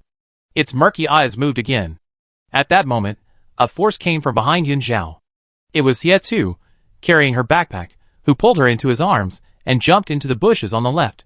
The 14 sentries behind them, somewhat intimidated by this bizarre mutant, began jumping into the woods from a distance. What was chilling was that, as they moved, the figure facing the path slowly shifted, turning to face them again. Just as everyone thought it would continue following, a voice suddenly came from behind. "It's almost dawn. Why are you still wandering around outside?" The voice was perfectly normal, like casual conversation at dusk. But no one answered. Jiang Mu and Xiao Mingang, who were walking at the front, had already disappeared from sight. The 14 sentries behind wanted to hurry, but they couldn't. The forest was full of monsters, making every step difficult. They had to clear a path as they went. "It's dangerous up in the mountain. You paid 500 yuan for lodging. I'm an honest man, I can't take your money for nothing." 4 minutes left. Xiao Mingang's voice came from ahead. Yun Xiao glanced at the hunched figure out of the corner of her eye. She wanted to ask it, was it really chasing after them for 500 yuan? Or was it looking for its son? They still couldn't find the gatekeeper. Had it already gone to the edge, waiting for number 6 to arrive? Young people who left their hometowns to work elsewhere returned in unexpected ways. The obsession they brought trapped everyone within it. Whether it was a blessing or a curse was unknown. The village chief hoped for liberation, but as a father, Old Manly certainly longed for family reunion. Perhaps it sensed the danger the moment the contaminated zone began to merge.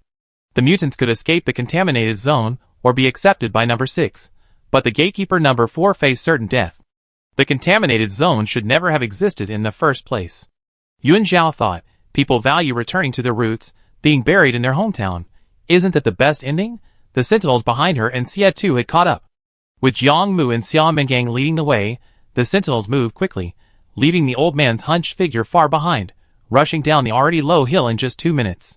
Suddenly, the leaden gray sky above them cracked like a spiderweb, with dark red light seeping from the cracks. A massive surge of dark matter erupted, raining down from the sky.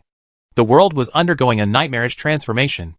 Cornfields were turning into asphalt roads, and some plants were growing wildly, reaching 5 or 6 meters in height in the blink of an eye. A thick fog had risen all around, making skyscrapers appear and disappear like mirages.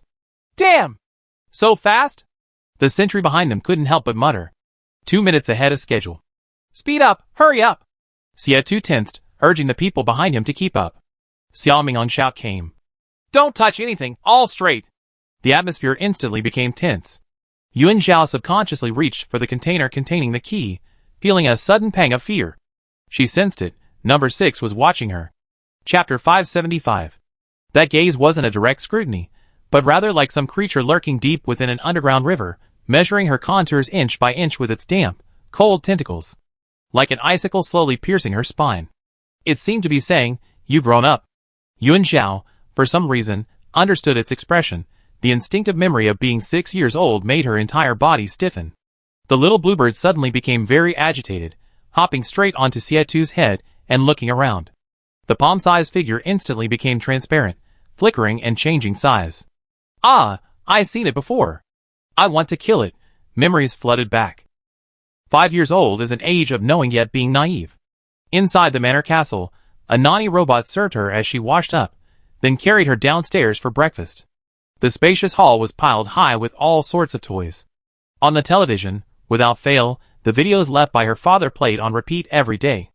As Xiao Yunjiao looked around, she suddenly threw a tantrum that day, refusing to eat properly and insisting on going out to find her father. The little girl didn't understand why she had to live with a group of robots. In the picture book the nanny robot was teaching, other children had parents and friends. Why didn't she? I want to find my dad, Xiao Yunjiao shouted angrily. She refused to be fed by the nanny robot, and told the little bluebird to run away from home. The nanny robot didn't have the authority to stop her, and couldn't go outside the programmed area. It could only mechanically repeat, according to the infant feeding manual, you can't go out. You have to have your academic class at 9 o'clock, and you can go to the amusement park at 10 o'clock. Xiao Yunjiao ignored it all, raising her chin to let the nanny robot get her shoes. Then, she lured all the nanny robots into the basement, locked the door, and threw away the key in one swift motion. Little Yunjiao, with little bluebird in toy cars, escaped the barrier left by Yunju for the first time. What did she see? 5-year-olds don't remember much, their memories are hazy. But the scene left a deep impression on little Yunjiao. Above the sky, there was a huge, blood-red eye, its dark red pupil contracting visibly, countless writhing black blood vessels coiling on its iris like maggots crawling out of rotten fruit. She only glanced up at it, then had no further memory. When she woke up again, she was back in the manor castle. Little bluebird vaguely remembered that a woman had brought her back. Snap out of it. Xie patted Yunjiao's back sharply, his tone worried. Is it affecting you? The pat pulled Yunjiao back to reality. After a few seconds, she replied coolly yes. Xie realized something was wrong with her current state. The little bluebird's entire body was transparent, radiating murderous intent. But he couldn't stop now. The wind whistled past his ears, as Xie ran at incredible speed. A malevolent darkness had already engulfed half the sky, and the surrounding buildings were distorting and shifting in a twisted form. The once lush green corn seedlings had instantly grown into bizarrely shaped, towering trees, their slender branches covered in vein-like vines that lashed out at the rapidly running crowd. Xie nimbly dodged the attacks while carrying her, avoiding direct confrontation. Check if the people behind us are catching up, he said, trying to distract her and give her something to do. Yunjiao obediently turned her head, leaned on his shoulder, and began counting the number of people running behind them. This relieved Xie. Watch out! Jiang Mu, wielding twin swords, dodged while simultaneously swiftly severing roots, a strong, pungent odor wafting out. His voice was drowned out by the crackling sound of exploding plants.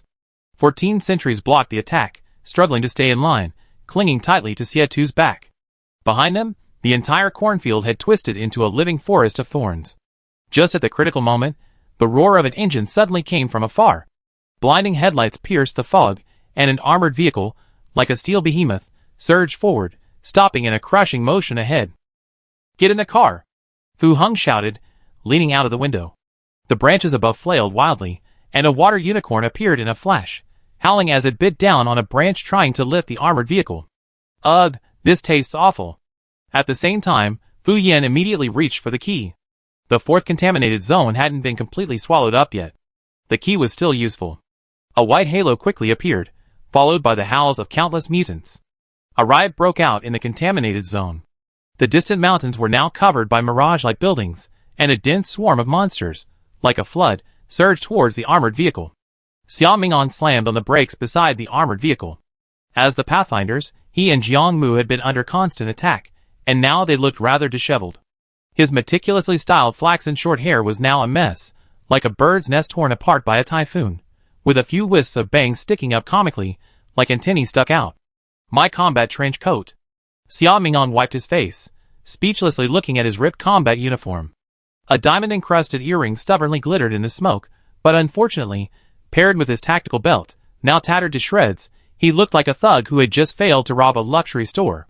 Jiang Mu arrived close behind, not even giving him a glance, and went straight into the car to rest. All around, demons danced wildly, and many mutated plants appeared out of thin air. Their skin cracked, and hundreds of black vines covered in slimy sap burst from the ground, coiling towards the car like giant pythons. Black leaves sprouted from the branches, the edges of which quickly hardened, their serrated veins protruding, like countless sharp bone saws clicking and snapping in the wind. If hit, one would be severely injured, if not killed. These are plants? Xia Mingang kicked away a vine that had wrapped around him. Crimson sap seeped from the broken ends, splattering like blood onto his combat boots. He kicked his leg in disgust. Damn it. The Bishi and Baishi beast appeared one after the other, blocking the carriage alongside the water Qilin. The water Qilin had been outside the whole time, having been whipped countless times, howling and crying loudly, tears streaming down its face. The Bishi remained unmoved, the sharp blade striking its shell as if it were a mere tickle. The Baishi beast, however, vanished after only 2 seconds. Forcibly retracted by Jiang Mu. With several S-rank beasts present, one more child wouldn't hurt.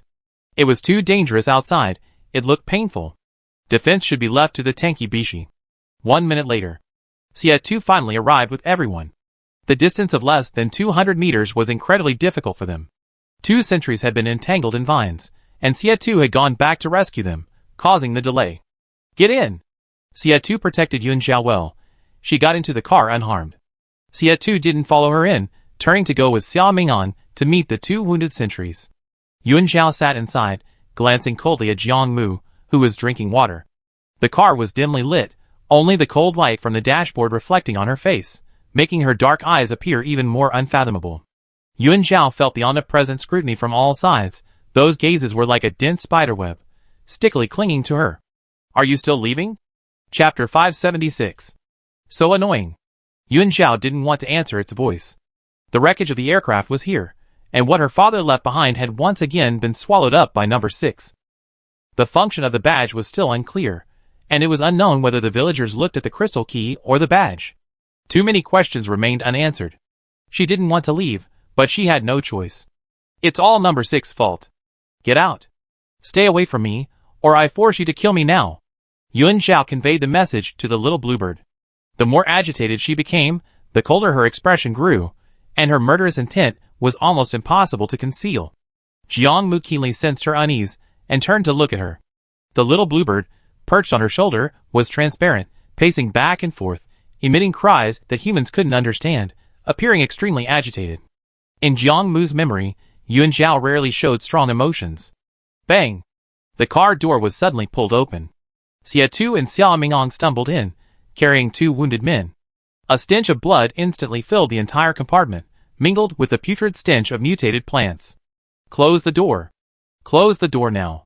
Xia Mingang kicked the rear door of the armored vehicle, the metallic clang ringing in their ears. A commotion came from above. The remaining sentries had all climbed onto the roof. Hold on tight. Fu Heng didn't waste any more time, flooring the accelerator and charging straight towards the door shrouded in white light. In an instant, the roar of the armored vehicle drowned out the commotion outside. The sentries on the roof clung tightly to the railings, their combat uniforms whipping wildly in the wind. Just as the front of the vehicle touched the light barrier, the entire world fell silent. The distorted roars, the crackling of exploding plants, the bubbling of billowing gray fog in the contaminated zone were all abruptly severed. It was as if someone had suddenly pressed a mute button, leaving only the faint scraping sound of armored vehicle tires grinding against the ground. Then, a blinding white light engulfed their vision. Xia Mingang instinctively squinted, raising his hand to shield his eyes. Through his fingers, he saw the blinding sun. The intense heat scorched the earth, a wave of heat washing over them, but seeing the sun brought a strange sense of peace. They had successfully escaped this bizarre world. Yun Xiao, however, didn't even bother to lift his eyelids. Xia Tu half squatted in the vehicle, quickly checking the wounded. His movements were clean and efficient, his knuckles stained with blood, yet his movements were terrifyingly steady. The armored vehicle's engine roared, speeding across the rugged wasteland towards the temporary camp.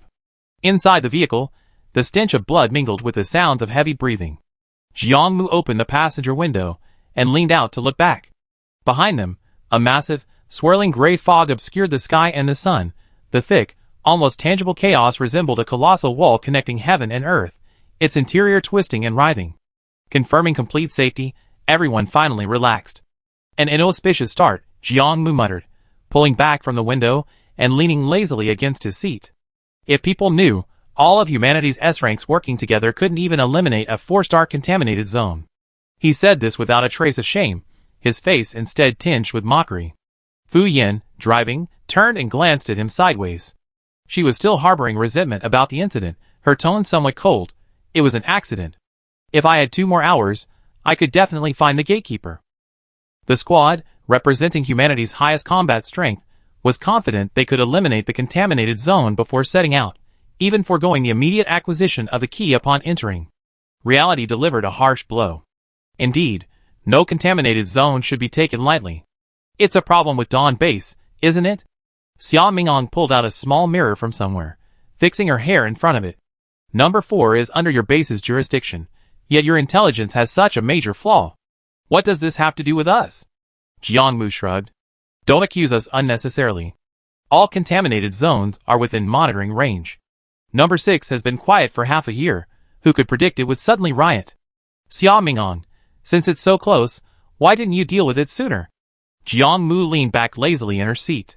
That's like asking, why don't they eat cake?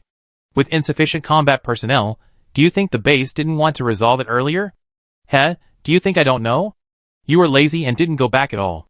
Xia Mingong now disliked Jiangmu intensely. In the critical moment, Jiangmu surprisingly withdrew his spiritual form and got into the vehicle first. When he and Xia Tu returned with the wounded, countless vines and mutated plants were attacking the vehicle. The white she beast was nowhere to be seen. The water Qilin was howling loudly nearby. Only the Bishi dutifully guarded the vehicle, blocking all the attacks from the mutated plants. While Xia Mingong was pleased with Bishi's power, he also felt a sense of dissatisfaction. His spiritual form was somewhat disobedient, but it was just a spiritual form. What had it done wrong? Why should Bishi bear all the brunt? Just because it was resilient? Isn't this bullying? No, bullying a spiritual form. If you were a little more diligent, how could number 4 have survived until now? How diligent? The kind of diligence that accelerates the upheaval in the spiritual realm? Jiangmu tilted his head, smiling innocently. Remember, in this world, those who are too serious don't live long. Xia Mingong retorted irritably, I don't need you to tell me what to do. The sentry on the roof listened to their argument, remaining silent and trying to minimize his presence. To avoid the gods fighting and mortals suffering, Xia Tu brought over a first aid kit. 2 wounded soldiers. One had a deep cut on his shoulder from jagged leaves, exposing the bone. The other had a bleeding wound on his right calf from thorny vines, requiring immediate hemostasis. The sentry thanked him, took the kit, and, enduring the pain, began treating the wounds. At the other end of the carriage, Xia Mingong and Jiangmu had moved beyond the contaminated area and were now focused on personal conduct. Neither dared to breathe loudly, and while treating their wounds, they couldn't help but glance at Yun Zhao, who sat quietly at the other end of the seat. As the team leader, how could she not say something? Yun Zhao seemed oblivious to what was happening inside the carriage. She opened the observation window, facing sideways to the group, staring blankly at the receding gray fog. On her shoulder, the little bluebird, which had finally quieted down, suddenly turned its head when it sensed the annoying gaze, startling the sentries, who quickly lowered their heads, pretending nothing had happened. Go back to the car if you want to argue. Fu Heng silenced the commotion inside the vehicle, her voice colder than the car's air conditioning. Since we all come out alive, let's discuss what we gained in the contaminated zone. Xia Mingong looked shocked. We didn't find the gatekeeper, and contaminated Zone 4 was absorbed by Zone 6. There were still gains? Yes. Xia Tu wiped the blood off his body before sitting down next to Yun Zhao, rummaging through the food in the box as he continued. Although this mission was a complete failure, it allowed us to witness the devouring nature of Zone 6. Those strange mutated plants can serve as a breakthrough point for our investigation, allowing us to probe the interior of Zone 6. Fu Heng glanced at Xia Tu through the rearview mirror upon hearing this. That wasn't what she wanted to talk about. It was the things in the cellar. If Yun Zhao's father came from an extraterrestrial civilization, it would cause a huge shock to the base. Other civilizations truly exist in the universe. Judging from the scattered clues revealed, their technological level far surpasses that of Earth. They might even know the origin of Earth's disaster. Since that person is Yun Zhao's father, and Yun Zhao is on humanity's side, could they contact the extraterrestrial civilization through her, and thus use their power to completely eliminate the contaminated zone and the mutants? This was the key point Fu Sheng wanted to discuss. But Yun Zhao's current state was clearly not quite right, so Fu Sheng wisely kept quiet, giving her some time to process the situation. Chapter 577. Xia Tu rummaged through the supply crate for a moment, and found a bag of strawberry cream bread. Strawberries were Yun Zhao's favorite food. Xia Tu could tell she was very agitated. Stemming from the nearby contaminated Zone 6. It contained everything she wanted to know. Her father, her uncles. All the information was tempting her to stay. But the brief encounter had already shown everyone the power of Zone 6. After only a short intrusion into Zone 4, it had breached the barrier Yun Zhao had erected and affected her mind. This made it even more impossible for Xie to let her take the risk. He wanted her to eat something to cheer her up. Xie tore open the packaging and held it to her lips. The sweet aroma filled the carriage. He coaxed her softly, strawberry bread, only one bag left. The implication was that if she didn't eat it, it would be gone.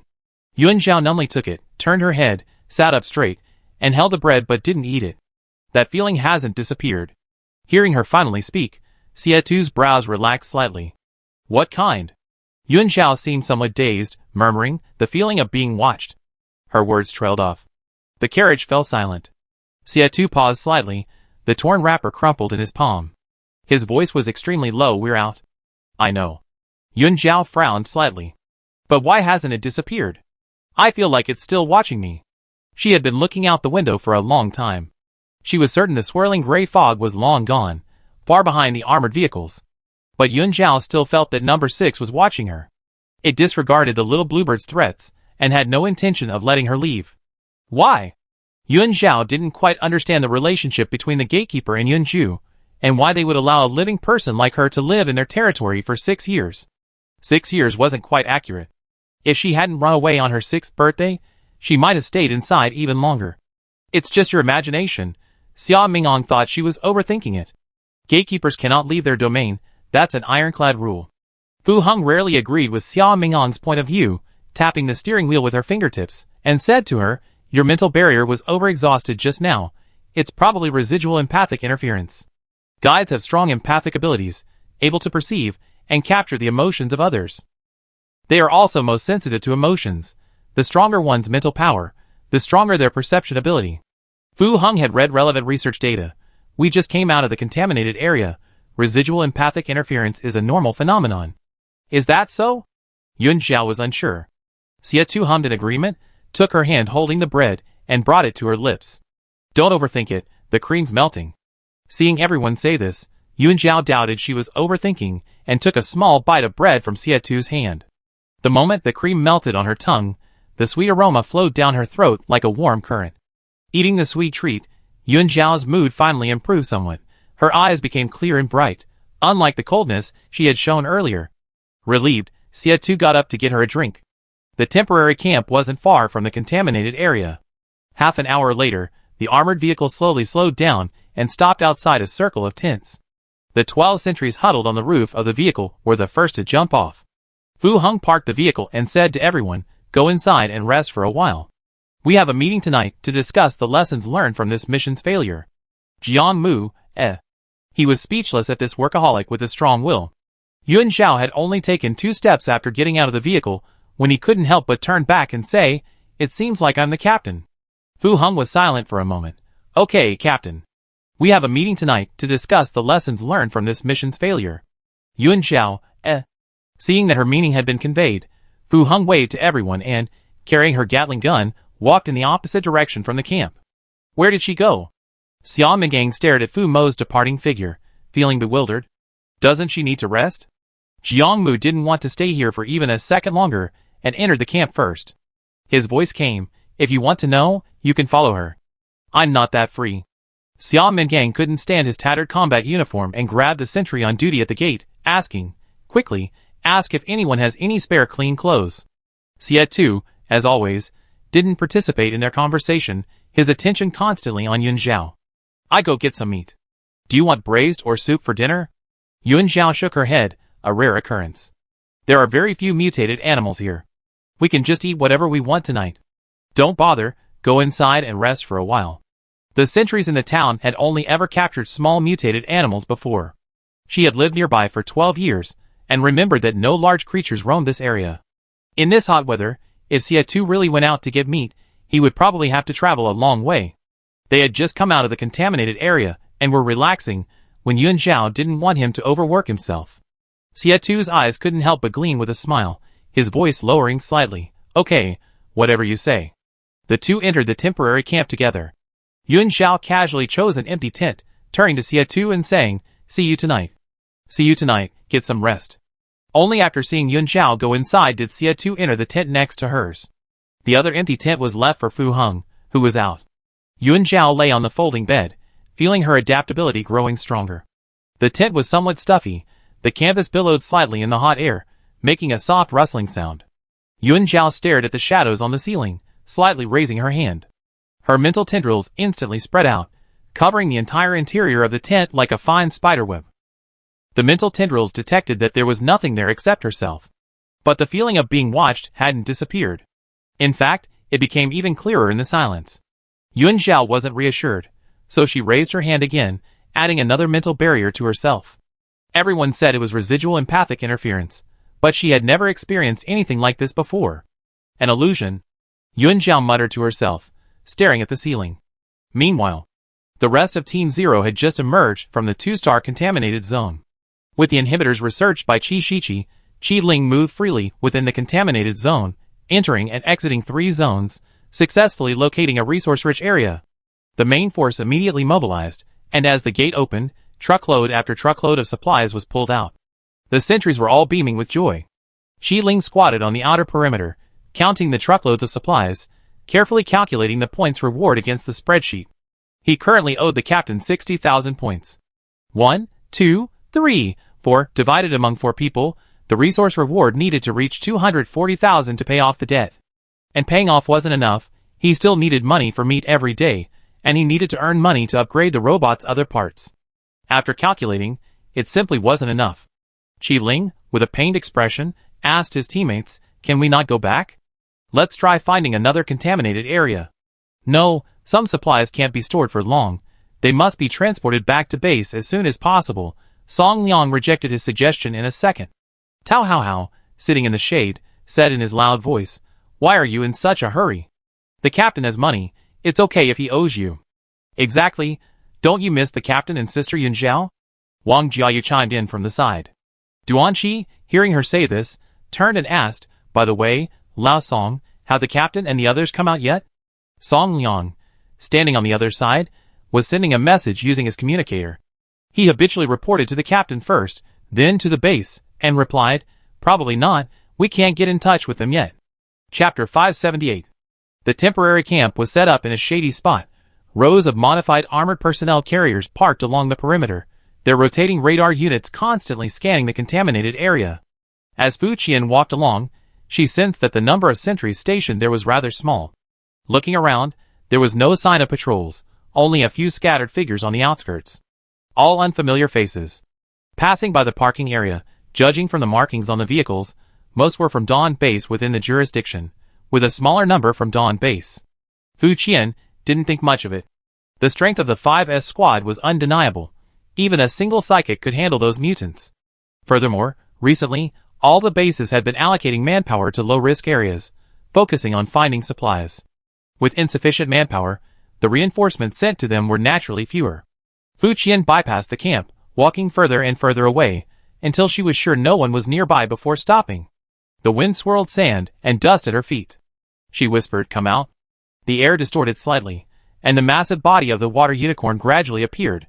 It was curled up behind a ditch, its once lustrous blue scales now dull and lifeless. Its huge head was buried in its claws, and a muffled whimper escaped its throat, like an abandoned animal. Fu Heng stared at her spiritual form for 2 seconds, her lips tightening, and she stiffly patted its forelegs. The force wasn't quite right, and a crisp smack rang out. "Don't cry." Fu Heng frowned, speaking dryly. The water unicorn raised its wet eyes, still glistening with translucent tears, looking even more aggrieved. The relationship between a sentinel and its spiritual form is a resonance deep within the soul, a bond beyond flesh and blood. The spirit body carries the most primal emotions, the most secret desires, and even vulnerabilities that one is unwilling to acknowledge. Fu Heng was silent for a moment. "Where does it hurt? Turn over so I can see." Chu Xingzhou had subtly hinted at this after their last mission. The spirit body isn't a weapon, it's another side of your soul. You shouldn't always push it into the most dangerous places. When the spirit body is injured, the sentinel feels real pain. When the spirit body dies, the sentinel's soul suffers a severe blow. This is why many sentinels have an almost obsessive protective instinct towards their spirit bodies. Fu Heng was ultimately influenced by Chu Xingzhou's words. She should be kinder to her spirit body. But she couldn't be as unconditionally indulgent as Jiang Mu. Jiang Mu's leniency towards the white she-beast had reached an outrageous level. Fu Heng had heard from a colleague in the intelligence group that Jiang Mu's mother was originally pregnant with twins. Medical resources were extremely scarce at the time. Due to the lack of medical care, the two children died shortly after birth. The baby girl, weakened by congenital deficiencies, passed away before she could even be named. The surviving boy grew up and awakened his abilities, becoming a rare S-rank sentinel. Don Base examined his spiritual entity and confirmed that its prototype was a divine beast, the white she-beast. The base initially suspected something was amiss, because no sentinel had ever had a spiritual entity of a different gender than their own. Don Base subsequently launched an investigation and ultimately concluded that the white she-beast might not be Jiang Mu's spiritual entity, but rather, it might belong to his twin sister who died at birth. Perhaps from the embryonic stage, they shared a spiritual seed. The child who died young continued in his brother's life in another form. Jiang Mu's indulgence and pampering of the white beast seemed to have an explanation. But Fu Heng's situation was different from Jiang Mu's. Her parents' compatibility exceeded 90%, and from birth, her family and the base placed high hopes on her. She was one of the base's key trainees. From a young age, she was strictly disciplined by her father. She would be the base's symbol, humanity's hope, the hero who would end the apocalypse. The strong have no weakness, no tears, and no right to be weak. Fu Heng's childhood memories were filled with cold training grounds and her father's stern reprimands. In the base's exhibition hall, her parents' medals gleamed under the spotlight. The experimental report showing apparent compatibility exceeding 90% became a Damocles sword hanging over her head. She feared how she would face the disappointed gazes of others if she couldn't become strong, so she trained relentlessly every day, filled with anxiety. Day after day, the moment of awakening her abilities finally arrived. The ocean of her dreams came true, and the water Kirin was born amidst the anticipation of the entire base. It was a Kirin, one of the 4 divine beasts. A joyous roar erupted throughout the base. She finally received her father's words, as expected of my daughter. But Fu Heng dared not tell anyone that the water Kirin was a soft crybaby. It was afraid of pain, tiredness, and hardship, and cried all day, only wanting a hug. Fu Heng requested that the researchers involved in the mental examination keep this a secret. She thought, given time, she would change the water Kirin's personality, just as she had trained the other sentinels. So whenever the water unicorn cried, she would coldly scold it, forcing it to adapt to the pain of being corroded by the dark matter. But she forgot, that was her. They were originally one. The water unicorn was merely a spiritual entity. She had given it her vulnerable side. Every time she pushed it away, she was pushing away the part of herself that longed to be accepted. Is it this pain? Let me blow on it for you. Fu Heng's tone was somewhat unnatural. The water unicorn stuck out its rear end and waited for a long time. It could sense the thoughts of its true self, realizing that she cared about it, and its tears finally stopped, replaced by immense joy. Wait, wait, wait! Why did you have to find a secluded place to blow on it? I wanted the white she-beast to see. Spiritual entities are like children. Their emotions come and go quickly. Fu Heng patted it. Don't push your luck. It's just blowing on your arm. Why are you sticking your rear end out like that? Its rear end hurts too. You're a girl, you need to be mindful of your image. Woof woof. Fu Heng reached out and roughly rubbed its rear end a couple of times, her movements stiff as if wiping a dirty pane of glass.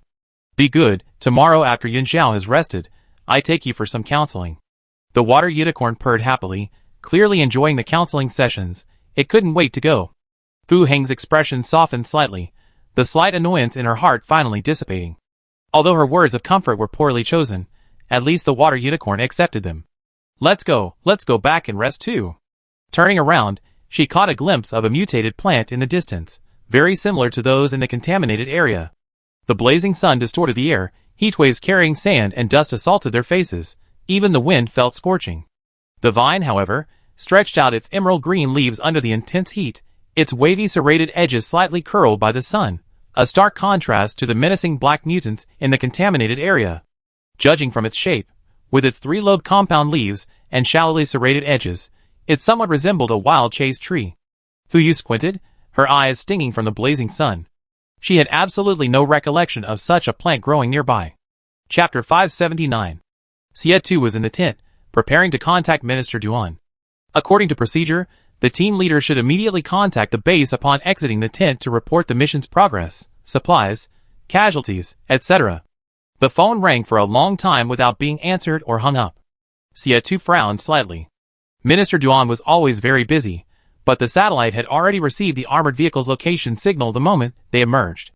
The command center would report immediately, ensuring no communication from any combat team was missed. Xie then dialed the command center's number. Before the call connected, his communicator vibrated. Minister Duan, in a meeting right now.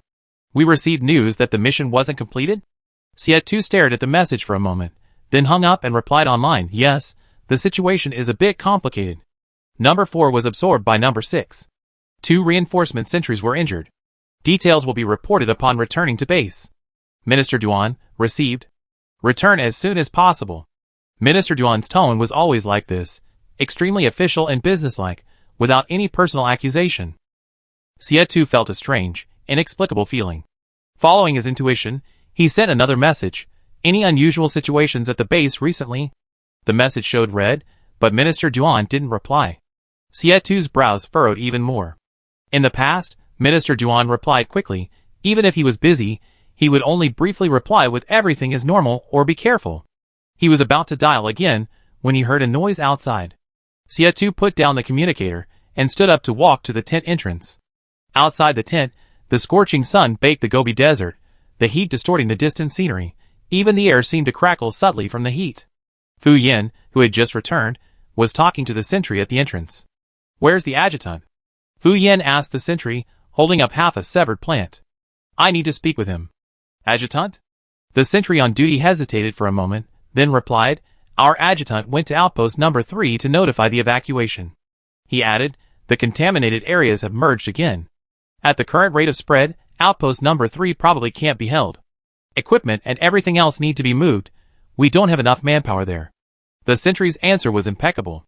Indeed, because they hadn't dealt with contaminated area number 4, the adjacent outpost number 3 was within the spread path. That equipment was too valuable. It had to be moved as soon as possible. Fu Heng had no choice but to give up. She glanced at the Dawn base insignia on his shoulder and said, I just found some unmutated plants nearby. It's best to notify your base immediately and scan all the vegetation in the area. Okay. The sentry jogged away. Fu Heng heard footsteps, looked up, and saw Xie walking towards her. You're still awake? Xie didn't answer, but looked at the somewhat familiar vine in her hand. Antiris vine? Fu Heng raised an eyebrow. You recognize it too? Xie nodded. A woody vine that grows in the temperate rainforests of South America, renowned for its amazing mimicry abilities. Antiris vines can mimic the leaf shape of their host plants, and can even mimic the leaves of multiple different plants simultaneously. When the same Antiris vine climbs between different hosts, it can simultaneously display multiple different leaf shapes. But, an unmutated plant? It shouldn't be here. Xie recognized it as the mutated plant that attacked people in the contaminated zone. Where did you find it? Fu Heng pointed behind her. I found 2 near the camp. I felt something was off and wanted to find someone to check on it, but the Dawn base's adjutant isn't here. Xie. Should we ask Jiang Mu? Fu Heng scoffed. Ask him? Asking him is less effective than just calling the Dawn base command center. She clearly didn't think that lazy Jiang Mu knew anything about this. Hearing her mention making a call, Xie still felt that strange feeling. He asked, Did you contact your base? Not yet. I just got back and was about to go back to my tent to contact them. Fu Heng didn't mention what she was doing outside. Xie didn't press further. The mission was over. It was someone else's private matter. The two quickly parted ways at the camp. Fu Heng casually put the cut vines into her bag and went back to her tent to contact base headquarters. Xie patrolled the area and encountered several logistics personnel wearing red-crowned crane medals. His memory was always excellent. While these faces weren't exactly familiar, he recognized them. They were undoubtedly old acquaintances from the base. He found nothing amiss. Xie turned and headed towards the medical tent to check on the 2 wounded sentries. Yun Xiao wasn't asleep either. That sticky, licking feeling of being watched was everywhere. The weather was sweltering. She lay flat on the folding bed, wide awake, her fingertips silently tightening around the dagger under the covers. I don't think it's my imagination. There really is something watching me. Can you feel it? The little bluebird, who had been nestled beside the pillow, looked around with its icy blue eyes upon hearing this. No. You don't need to be nervous. We kill it when it comes. Yun Xiao replied in a muffled voice. I'm not nervous. I just can't sleep because something is watching me. Nothing is watching you. Yes. No. Yun Xiao was stubborn. Yes, you must believe me unconditionally. But I couldn't find it. The little bluebird never doubted its abilities. Ordinary monsters couldn't escape the grasp of its spiritual threads. That means it's powerful too. Yun Xiao suddenly sat up, putting down her dagger and facing the inner canvas of the tent, as if confronting some invisible entity. The eye in the sky, do you remember? You seen it too. She suspected it was that blood-red eye. The little bluebird proudly raised its head, not remembering. In the little creature's eyes, trash wasn't worth remembering. It said, if you're sensitive to sleeping in unfamiliar beds, you can go find the cook to sleep with you. I'm not sensitive to new beds. Yun Xiao paused for a moment, then abruptly threw back the thin blanket. Forget it, let's not sleep. Let's go out and take a look. She slung her backpack over her shoulder, and led the little bluebird out of the tent. The intense daylight poured down like molten metal, stinging her eyes. Yun Xiao squinted, raising her hand to shield her forehead. The sunlight filtering through her fingers still burned her skin. Outside, in the entire rest area, not a single sentry could be seen. In this weather, even the mutants hid in the shadows. Is it normal that no one is here? Being watched outside was more suffocating than the blazing sun. Yun Xiao was certain again that it wasn't her imagination. That thing had been following her. Could it have left the contaminated area? Or had they never come out at all? Where did things go wrong? Yun Xiao wanted to talk to someone. She went next door, but Xie wasn't there. The tent was meticulously tidied. The bedding on the cot was folded into perfect squares, showing no signs of use, indicating that Xie hadn't rested at all after entering the tent. Yun Xiao stood at the tent entrance, pondered for a moment, then took out her sunglasses from her pack. She put on the sunglasses, slowly walked towards the shadows, and then suddenly looked up at the sky. A place beyond the reach of even a wisp of spiritual energy. Only the sky above. Chapter 580. If that thing really is hiding overhead. According to the atmospheric division, the troposphere is 8 to 15 kilometers above the ground, the stratosphere is about 50 kilometers, and the thermosphere is around 600 kilometers. As for the exosphere, it extends to over 10,000 kilometers, gradually transitioning into space. Which layer would it be watching her from? Yun Xiao decided to try. She had never tested the limits of her abilities. Even in the polluted area of Nanjing, number 320, the height at which she could tear through the sky was only about the stratosphere. She couldn't even sleep until she figured it out quickly. Yun Xiao tilted her head back. Through her sunglasses, the sun appeared so soft. She slightly raised her hand, and a bluish-green fluorescence overflowed from her fingertips. Suddenly, a voice came from not far away. What are you planning to do? Jiang Mu appeared out of nowhere, lazily standing at the entrance of the opposite tent, scrutinizing her. His question was interesting. What are you planning to do? Not what are you doing? Yun Xiao paused, then replied honestly, I want to see what's in the sky. Jiang Mu seemed unsurprised, slowly walking over and giving her a meaningful look. What else could be in the sky besides the sun? Why don't we wait for the others to return and go back early while it's cool at night? Yun Xiao understood his unspoken meaning and slowly withdrew her hand. He was right. To avoid any unforeseen circumstances, they should wait until everyone was present before acting. Jiang Mu glanced around, not seeing that clingy girl. Where's Turin? Yun Xiao shook her head. I don't know. Perhaps he thought she was asleep and went out to get some meat. Or perhaps he noticed something amiss and went to investigate. Jiang Mu shrugged, not paying much attention. A battle-hardened S-rank sentinel wouldn't be in trouble at the camp. He walked over to Yun Xiao and stood beside her, asking again, have you made contact with the rest of your team? Yun Xiao glanced at him, raising her wrist communicator. I just sent a message in the group chat, but no one answered. They're probably still in the contaminated zone. Jiang Mu glanced at her communicator. The Zero Team's small group chat was quiet, no one was active, and the top message was a safe emoji from Yun Xiao. He looked away, slowly saying, what a coincidence. Same here. Why aren't you sleeping? A voice came from afar. Yun Xiao looked up at the sound and saw Xia Mingong lifting a corner of his tent flap, revealing half his face. He wasn't asleep either. Considering the sentinel's heightened senses, the tents in the rest area were spaced about 30 meters apart. Xia Mingong's tent was at the very edge. It was quite far. Yun Xiao couldn't see clearly, so he waved to him to come out. Xia Mingong simply pulled back the curtain, exposing himself to the blazing sun, and walked over. He had changed his clothes. He replaced his tattered trench coat with a new combat uniform, the style simple and sharp, making him look as sharp as a knife. That is, if you ignored his multicolored hair and the earring that glittered in his right ear. The little bluebird snorted, its eyes full of disdain. Xia Mingang walked up to the two of them, lazily standing with his hands in his pockets. The sunlight is too bright, and it's stuffy and hot in the tent. I can't sleep at all. As he spoke, his gaze fell on Yun Zhao, and he asked curiously, "Why are you wearing sunglasses?" "So I can see the sun." Yun Zhao replied to the message while simultaneously sending a message to Xie Tu, asking where he was. Jiang Mu lifted his eyelids, glancing at the patrolling soldiers in the distance out of the corner of his eye. As the lead combat squad, they frequently dealt with reinforcements due to mission requirements. The faces of the other soldiers on duty in the camp were familiar. Everyone was very lively, nodding and greeting him when they bumped into each other, answering questions fluently. Except for the small number of people and the absence of his most familiar adjutant, there seemed to be nothing wrong. But even though they were all his own people in his own camp, everything around him gave him an inexplicable sense of unease. Jiang Mu couldn't pinpoint the source of this feeling. He attributed it to intuition. "Go and inform Fu Yu and Xie Tu to come over," Jiang Mu instructed Xia Mingang with utter ease. Xia Mingang immediately exploded, "Do you think I'm an errand boy? Why don't you go yourself?" Seeing the two arguing again, Yun Zhao took 2 steps back. Jiang Mu noticed her subtle movements, turned around, and said speechlessly, "Why are you hiding? Do you even remember you're the captain?" Yun Zhao felt extremely uncomfortable under his constant gaze. Her communicator was clearly at full capacity, but Xie Tu hadn't replied to the message. This was very unusual. She was preoccupied with Xie Tu and hadn't heard him clearly, replying absent-mindedly, "Does the captain care about arguments?" As long as it didn't bother her. Jiang Mu, This question stumped him. Fortunately, Yun Zhao quickly recovered. "There's no need to just stand here. Let's go find someone together."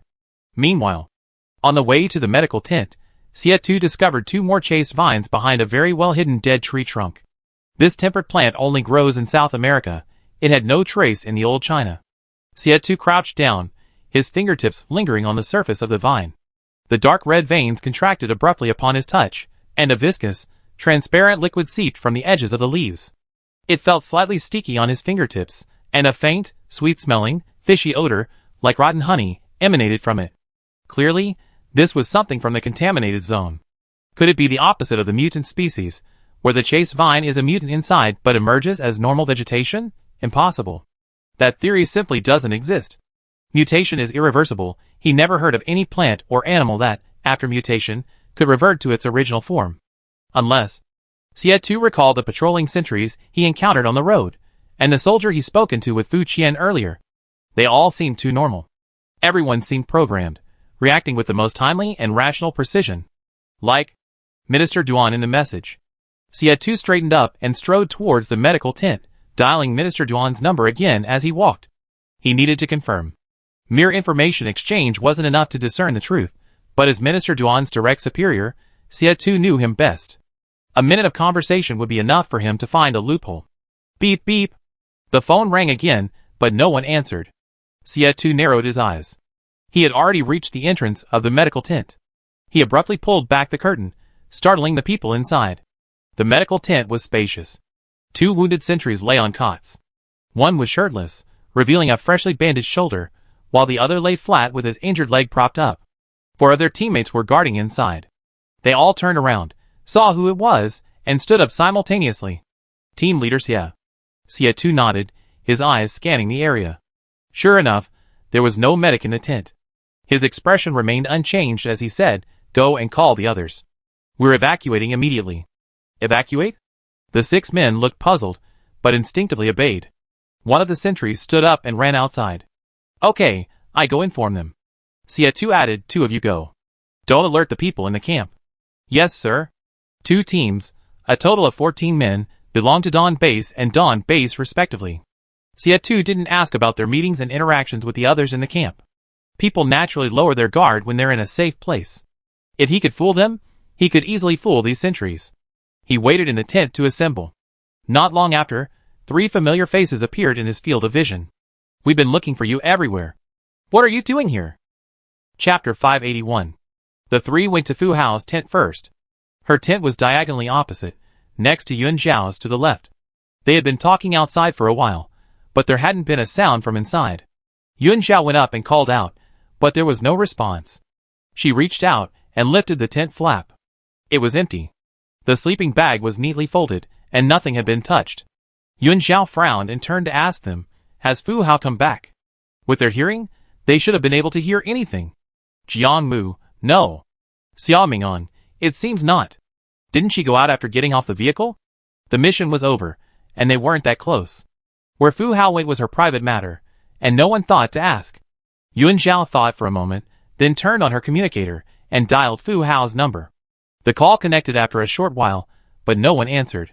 Combat team members wear their communicators on their wrists 24/7. Fu Hao couldn't possibly not hear it. Yuan Zhao waited 2 more seconds, then hung up the phone expressionlessly. Her intuition was right. 2 possibilities. Number 6 had already followed her out, or they were still in the contaminated zone. The former was shocking. Once the gatekeepers could leave the contaminated zone, it would inevitably bring a new wave of disaster. The latter, Number 6, was deliberately creating an illusion, making everyone believe they had passed through the gate and left the contaminated zone. But what was its purpose in doing this? Yuan Zhao turned her head, her gaze meeting the 2 people behind her. She wanted to discuss it with her teammates, but was afraid that Number 6 would overhear everything. Jiang Mu's expression was grave. He glanced at Xiao Ming'an. "Go get your backpack. Let's go check out the medical tents." Even if Xiao Ming'an was slow to react, he sensed something strange about the camp and ran to his tent without a word. The temporary camp wasn't large. Considering the nature of sentinels, the medical tents were located in a secluded spot at the far end, convenient for the wounded to rest. Yuan Zhao and Jiang Mu waited a moment, and Xiao Ming'an quickly emerged with his backpack. "Let's go!" The 3 bypassed the rest area and quickened their pace towards the medical tents. Wherever Xia Tu and Fu Heng were, as S-rank sentinels, they at least had the ability to protect themselves. But those 14 sentinels, once they thought they were out of the contaminated zone and lowered their guard, might not be able to detect anything amiss in time. Jiang Mu walked in front, his back straight and taut, yet extremely tense, ready to fight at any moment. Yuan Zhao followed behind him, while Xiao Ming'an brought up the rear. As they walked, the previously sparse patrols were nowhere to be seen. The entire temporary camp was eerily quiet. The empty tent swayed slightly in the heat, the hot wind whipping up sand, whistling softly across the metal frames of the empty camp. Like an open mouth, waiting for its prey to walk in. Yuan Zhao looked up at the sky several times. She couldn't see anything, but the gaze fixed on her never left. It was still watching her. Ah, the unpleasant smell on him was gone. The little bluebird perched on her shoulder, tilting its head as it stared at Xiao Ming'an, who was walking at the back, a hint of doubt flashing in its eyes. It's gotten even more annoying. Yuan Zhao realized something, her body stiffening abruptly, but she quickly continued walking forward as if nothing had happened. When did this happen? Xiao Ming'an went back to get his backpack. They were separated for less than 2 minutes. If it was a mutant in disguise, Jiang Mu should have noticed. Should she warn Jiang Mu? Wait. When did Jiang Mu appear? His appearance interrupted her as she prepared to attack the sky. Yuan Zhao tensed, head bowed, avoiding eye contact with the 2, silently asking the little bluebird, "What do you think of Jiang Mu?" The little bluebird slowly shifted its body, turning its head to look at the tall, imposing figure ahead. Ah, that annoying sentinel again. Yuan Zhao felt slightly relieved. At least, she wasn't facing an attack from both sides. But what was this thing? Why couldn't she and Jiang Mu detect it at all? Yuan Zhao then thought of the people in the camp, who appeared no different from ordinary people, each one incredibly lifelike, having fooled not only her, but all the S-rank sentinels. Xiao Ming'an. What? Yuan Zhao didn't turn around. I don't think I asked about Bai Shi's current situation since we came out. Does he need some guidance? Why did you have to pick this time? The voice behind him was nonchalant. Even though you're the captain, can't you consider the timing? Yuan Zhao pursed his lips. What's wrong with timing? I have time now, but I might not have time later. Huh? Let's find Fu Heng and Xia Tu first. The voice behind him remained unchanged. Jiang Mu's back paused for a moment, then suddenly drew 2 swords from the sides of his backpack and attacked Xiao Ming'an behind him. Yuan Zhao was prepared. The moment Jiang Mu drew his swords, he jogged away from the attack range and hid behind a nearby tent. Holy crap! Jiang Mu, have you lost your mind? Xiao Ming'an leaned back sharply, his military boots scraping 2 marks on the sand, barely avoiding the blade. His eyes widened, his face filled with disbelief, and his movements, expressions, even the twitching of his lips, were exactly the same as usual. Are you crazy? Xia Mingang pointed at Jiang Mu and cursed. Are you crazy? Why did you suddenly attack me? Jiang Mu didn't retract his blade. He swung back with a diagonal slash, but this time he clearly held back some force. Because it was so similar. He couldn't sense anything unusual. Jiang Mu turned his head to look at Yun Zhao, who was hiding behind the tent. Yun Zhao nodded at him, her fingertips twitching slightly. Countless cyan green fluorescent lights suddenly surged, and without any movement, her spiritual threads struck forward like invisible blades. Still furious, Xia Mingang's expression changed drastically upon seeing her spiritual threads, and he turned and hurriedly ran away. Seeing this, Jiang Mu no longer held back, throwing his blade and striking Xia Mingang squarely in the back. Then a terrifying scene unfolded. From Xia Mingang's wound, writhing black vines were revealed. His combat suit was torn, and countless black mutated vines sprouted from his back, each with a cross-shaped mandible at its tip, hissing. Jiang Mu moved with ghostly speed, cleaving through the vines with a single blade and pulling the blade from Xia Mingang's back. The mutant roared, its slimy substance gushing out, sizzling and corroding on the ground like countless screams.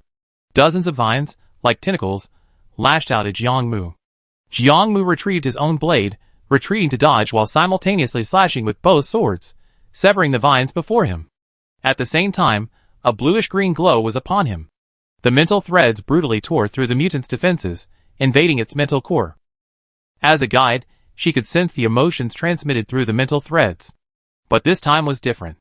Deep within its chaotic consciousness, Yun Zhao saw that enormous, blood-red eye again. Yun Zhao groaned, feeling a throbbing headache, her vision gradually darkening. But this time she didn't fall unconscious. She sensed its consciousness once more. I want to see your life now. You changed a lot. Why do you want to stay with those inferior races? Chapter 582. A chill ran down Yun Zhao's spine, her fingertips twitching uncontrollably. It wasn't fear, but an instinctive cellular rejection. A sticky, watery sound echoed deep in her ear canal, like soft tendrils gently tapping her eardrums. Her vision blurred, and she felt unsteady, quickly reaching out to grab the tent's support pole.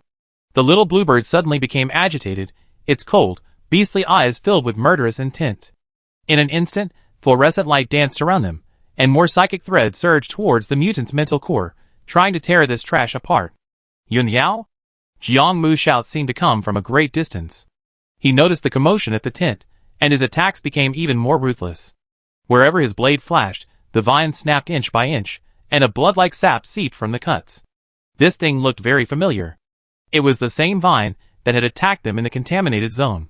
Boom! A mental explosion and a physical strike simultaneously struck the core. The surface instantly cracked like a spiderweb, and a piercing shriek emanated from within.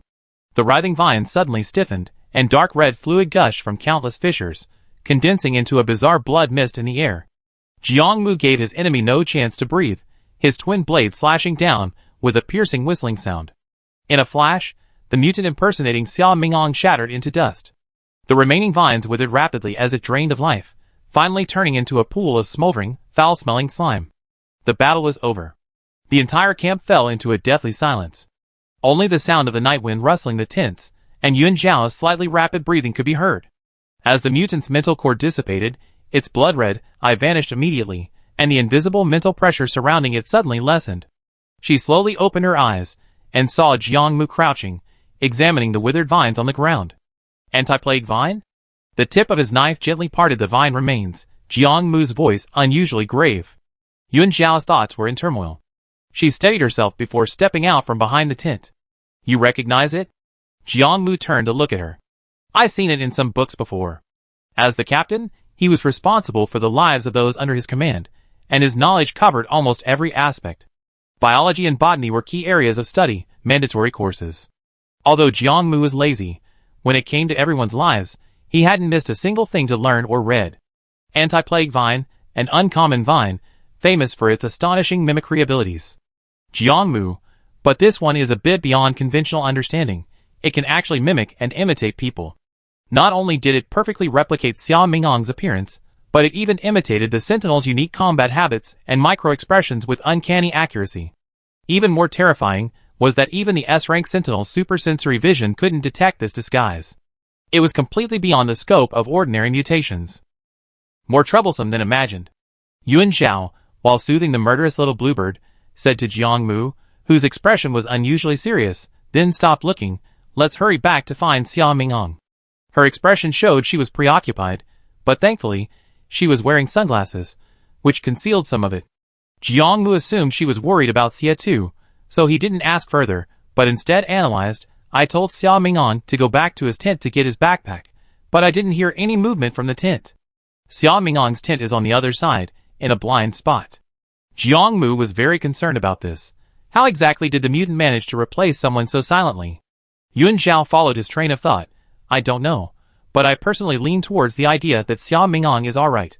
He probably encountered a similar ghost wall situation, and was trapped by the gatekeeper. As an S rank, he would definitely fight back if he encountered danger, and if he made a commotion, Jiang Mu wouldn't have failed to notice." "Then how can you be so sure that Xia Mingong was the one who first came out of the tent?" Jiang Mu admitted, "I didn't notice anything amiss from beginning to end. I had no idea whether the first one was a mutant or him. If Yuan Zhao hadn't reminded him, he wouldn't have suspected anything at all." Yuan Zhao replied truthfully, "The little bluebird is very sensitive to the scent of the sentinels. It sensed something was wrong first." Upon hearing this, Jiang Mu's gaze fell on the bird she was holding. The little bluebird had been calmed down by Yuan Zhao, and was quietly resting in her palm. Sensing Jiang Mu's gaze, it gave him a cold glance. "What are you looking at?" "Useless." Jiang Mu, Yuan Zhao was a little embarrassed and gestured to him, "Let's talk as we walk. Let's go back and check first." After this incident, both of them had realized that they hadn't actually left the contaminated area. Logically speaking, Xia Mingong was more dangerous than Xia Tu and Fu Heng, so she had no choice but to go find Xia Mingong first. Jiang Mu lazily stood up. "I was just wondering, why did the gatekeeper do this? What was the purpose of creating this temporary camp illusion? Was it simply to lower our guard?"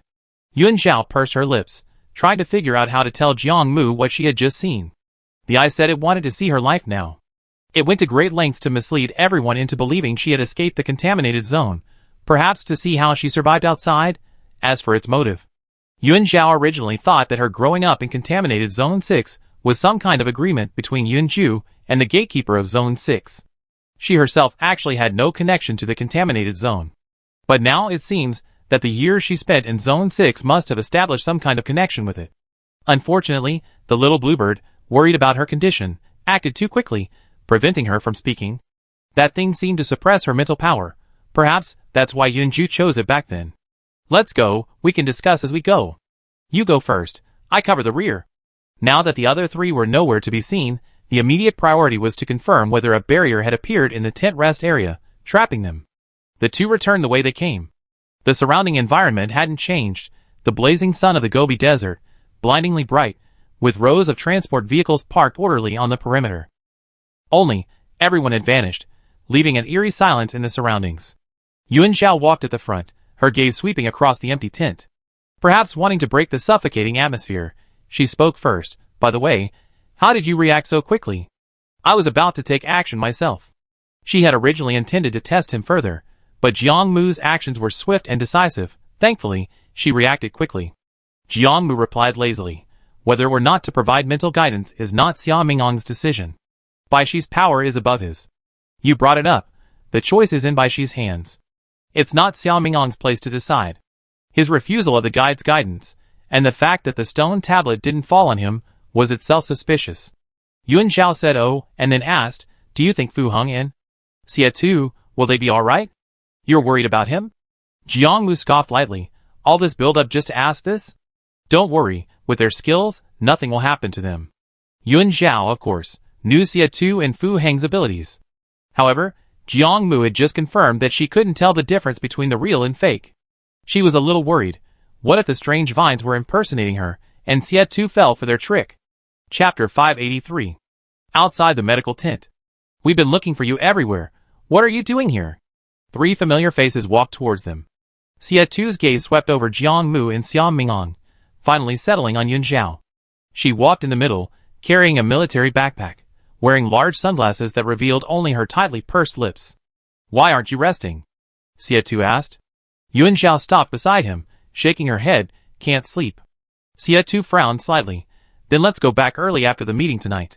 Yuan Zhao hummed in agreement. looking exactly the same as usual. Xie Tu then turned to look at Jiang Mu and Xia Mingong. The two were about to walk past him into the tent when Xie Tu stopped them. Jiang Mu raised an eyebrow and stopped at the doorway. "How are the two injured men?" Xie Tu replied calmly, "No serious injuries. With the sentry's physique, they should be able to move freely again after a few days of rest. Captain Jiang, we're fine." The sentry inside the tent, hearing the conversation, suddenly interjected, "Can we leave together tonight? At the current rate of spread of number 6, the gray fog will arrive in less than 2 days. If the reinforcements don't leave tonight, they must retreat tomorrow." "Sure, pack your things now. The main force will retreat together tonight," Xia Mingong said, stepping towards the tent. Suddenly, Xie Tu attacked without warning. His right leg swept across like a whip, striking Xia Mingong heavily in the chest. At the same time, his left hand drew his sidearm from his waist and fired a shot at Jiang Mu's forehead. Bang! The instant the gunshot rang out, Jiang Mu's head was struck by a pulse grenade, but no blood splattered. His entire head exploded like a balloon, revealing a dense mass of writhing black vines inside. Xia Mingong's body flew backward like a rag doll, crashing into an empty equipment box by the door, and lay motionless on the ground. The sentry inside was stunned by this turn of events. Then Xie Tu struck again, turning his gun to target Yun Xiao, who was extremely close to him. Xie Tu stared at the familiar face, his eyes chillingly cold. "Next time, remember, don't impersonate my girlfriend." Bang! Bang! As he pulled the trigger, Xie Tu instinctively closed his eyes. The instant the gunshots exploded in his ears, he heard the sound of liquid splattering. A few drops of warm liquid splashed onto his combat uniform, sticky and carrying a nauseating, fishy stench. Because the monster bore Yun Xiao's face, he refused to think about what that image was.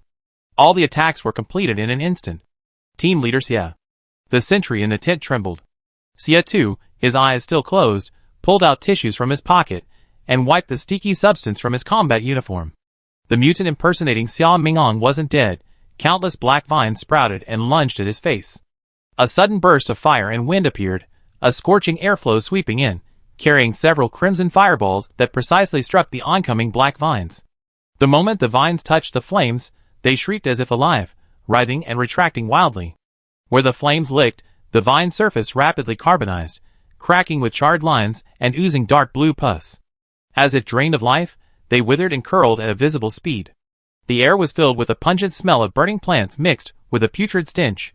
The fire spread along the vines, quickly engulfing the 3 mangled bodies on the ground. The black vines twisted and deformed in the flames, finally bursting open and turning into a pile of smoking black ash.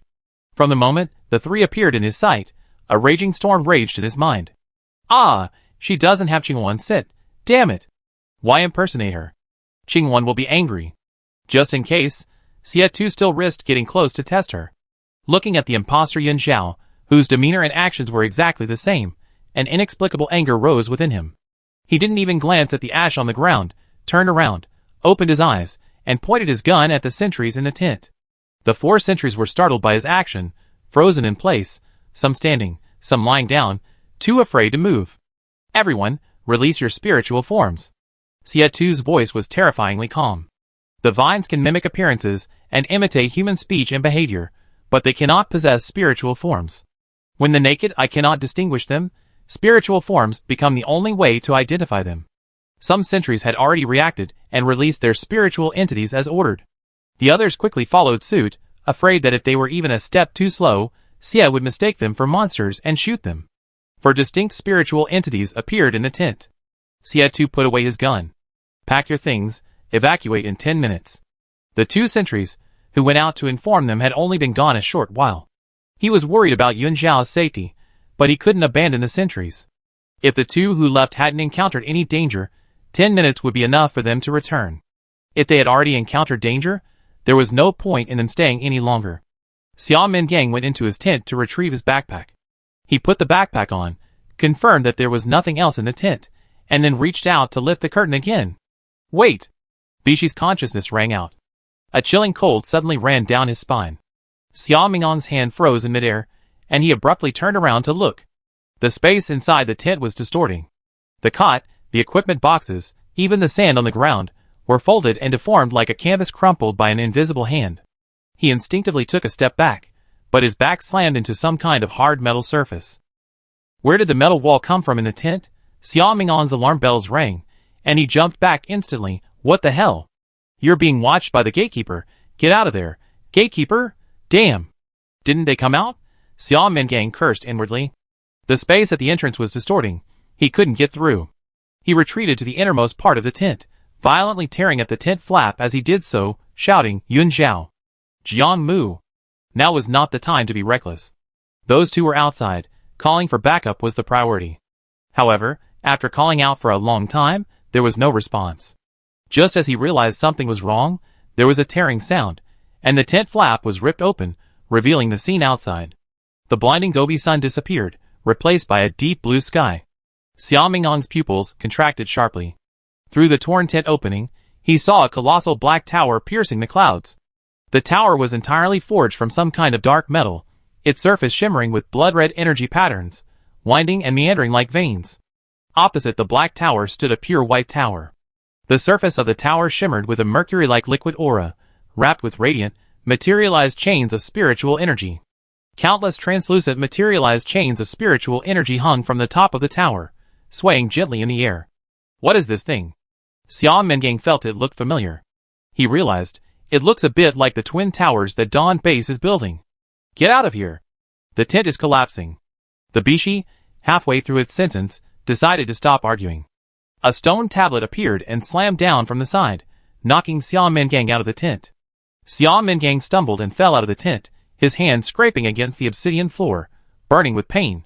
He was about to curse, when a commotion suddenly erupted around him. Xiao Mingang immediately became alert, his hand reaching for his sidearm at his waist. He looked up and saw a figure running towards them in the distance. Judging from the figure, it seemed to be a woman. She shouted to another figure ahead, Xing Nan Dai. Wait for me. Chapter 584. The girl who had been called turned around. She was rather tall, with skin that was sickly pale from years of lack of sunlight. What are you doing following me? The girl who had caught up asked breathlessly. Are you going out again? When are you coming back this time? It depends on when we finish the mission. Huh? His training is over. Is he going out with you too? What? I don't want to be left alone at the base. The taller girl's voice rose. No faking crying. That won't work on me. What? Are you yelling at me? You bastard. Can't you speak normally? Xiao Mingang stood about 20 meters away from them. He couldn't sense their presence at all. The whole scene was like watching a scene from a movie. Most incredibly, he couldn't see the girl faking her crying face clearly. The twin towers, like reflections in the sky, quickly disappeared, and the surroundings became pitch black, leaving only the two girls' conversation. Don't wander off while we're not at the base. Stay in the air raid shelter, and wait for us to come back, the tall girl instructed. What? I don't want to. I want to go too. Nonsense. What would a normal person like you do there? The tall girl's tone was somewhat impatient. Don't be unreasonable. Didn't Ding Ding leave all the food for you? If we die out there, the other supplies are hidden in the usual place. The girl spoke as if she were giving her last instructions, which made the girl who was faking tears start to sob genuinely. The surroundings grew darker and darker, making the crying sound especially mournful. Xiao Mingang felt a chill run down his spine, completely bewildered. He now had two choices. One was to leave the scene and find a way to reunite with the others. The other was to investigate, find out what the two people in the scene were doing, who they were, and what their relationship was with the gatekeeper. Xiao Mingang only hesitated for a second before deciding on the latter. Without clues, even if he found the others, he wouldn't be able to get out. He might as well go and investigate. What if he stumbled upon something by sheer luck, and found out the situation in contaminated Zone 6? He could brag about it to Jiang Mu later. No sooner said than done. Xiao Mingang drew his dagger from his waist, silently preparing to act. Watch your back, you idiot. Xiao Mingang, shh. His Bishi had learned bad habits from the little bluebird. Xiao Mingang turned around cursing, and with his excellent eyesight, he saw a figure standing behind him. The figure was silent, as if it had crawled out from underground. The outline was blurry and indistinct. Tattered fabric hung from the body, swaying slightly in the cold air. Xiao Mingang's breath hitched, and he cursed inwardly. Damn it! Why are they all just images? I can't sense their presence at all, and unlike the two girls next door, who looked like they were acting in a play, it could clearly see him. The dark figure slowly raised its arm. The hand was bony and thin, with blackened, curved nails, and beckoned to Xiao Mingang, gesturing for him to come over. Xiao Mingang stood still, muttering, "Just say what you want to say from there. Don't beckon like you're beckoning a dog." He lacked practical experience, but he watched plenty of horror movies. In situations like this, whoever went over usually died. He wasn't stupid. He chose its side. "Xiao Mingang, can you be a little faster next time? Do you have to wait until I've gone through all my mental processes before you contradict me? It should be able to communicate directly. Go on, don't force me to beat you up." The physical body threatened by the spirit. Is there a more pathetic sentinel in this world? Alright, stop crying. The tall girl next door spoke, her voice still carrying a hint of impatience, but also a trace of weariness. Crying won't help, save your energy. The girl pretending to cry sobbed, her shoulders heaving, tears leaving shallow streaks on her dirty face. She gripped the tall girl's clothes tightly. "Then you must come back safely, or I drag all your supplies out and sell them." "You dare. See how Old Bai deals with you when he gets back."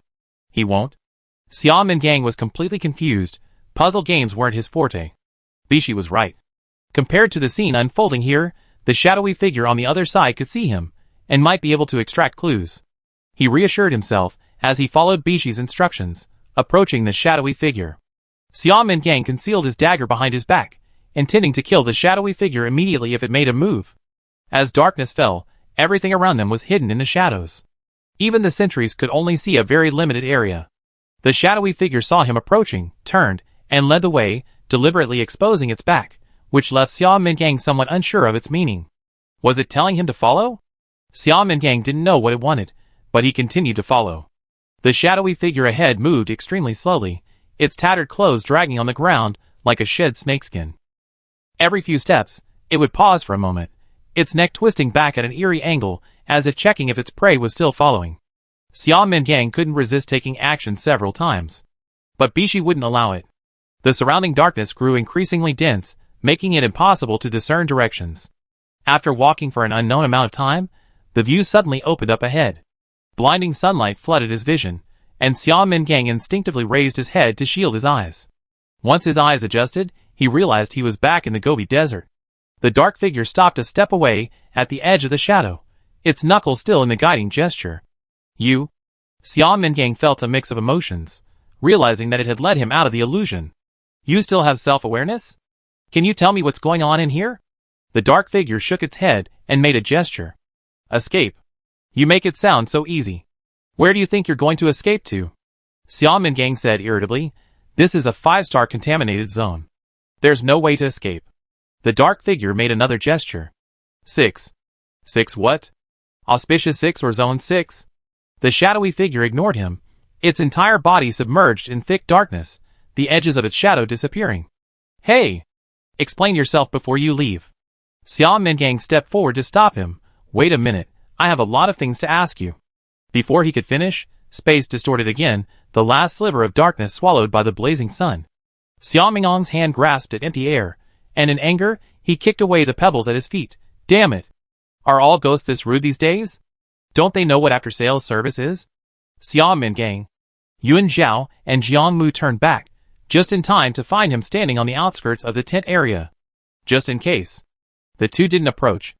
Jiang Mu, through the fence, pointed his knife at him. "Where's Bishi?" Before Xiao Mingang could answer, the stone tablet appeared behind him and struck him on the head. Xiao Mingang cried out and clutched the back of his head.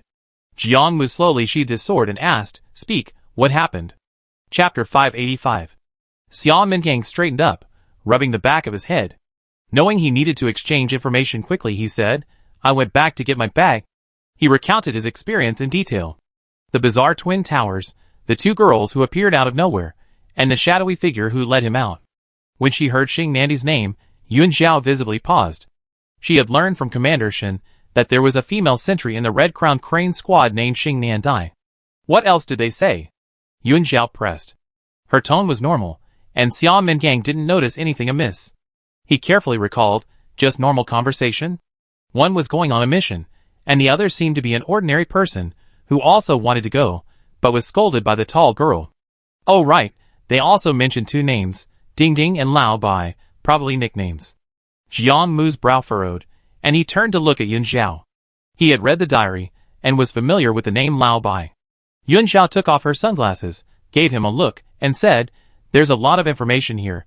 Let me sort it out first." Ding Ding likely referred to Ding Lang.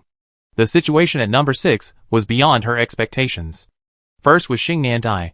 Without a doubt, the person she was talking to was the red-crowned crane. According to Xia Mingang's description, the conversation between the two in the scene seemed to have occurred before the red-crowned crane awakened. At that time, Shen Ying was still an ordinary person, which perfectly matched the contents of the diary. "My childhood friends have all awakened their abilities, while I'm still that ordinary newbie, but why are they here?"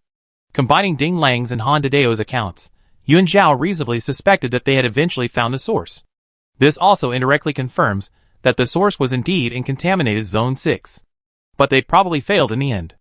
The black and white towers Xia Mingang mentioned clearly resemble the twin towers being built at the Dawn base.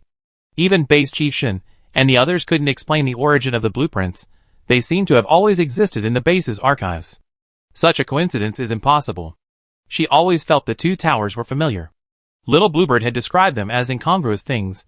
Could it be because she had seen them before, in contaminated Zone 6? And what do you think it means by making a 6 gesture? Xia Mingang was more concerned about the dark figure, still struggling with the final gesture.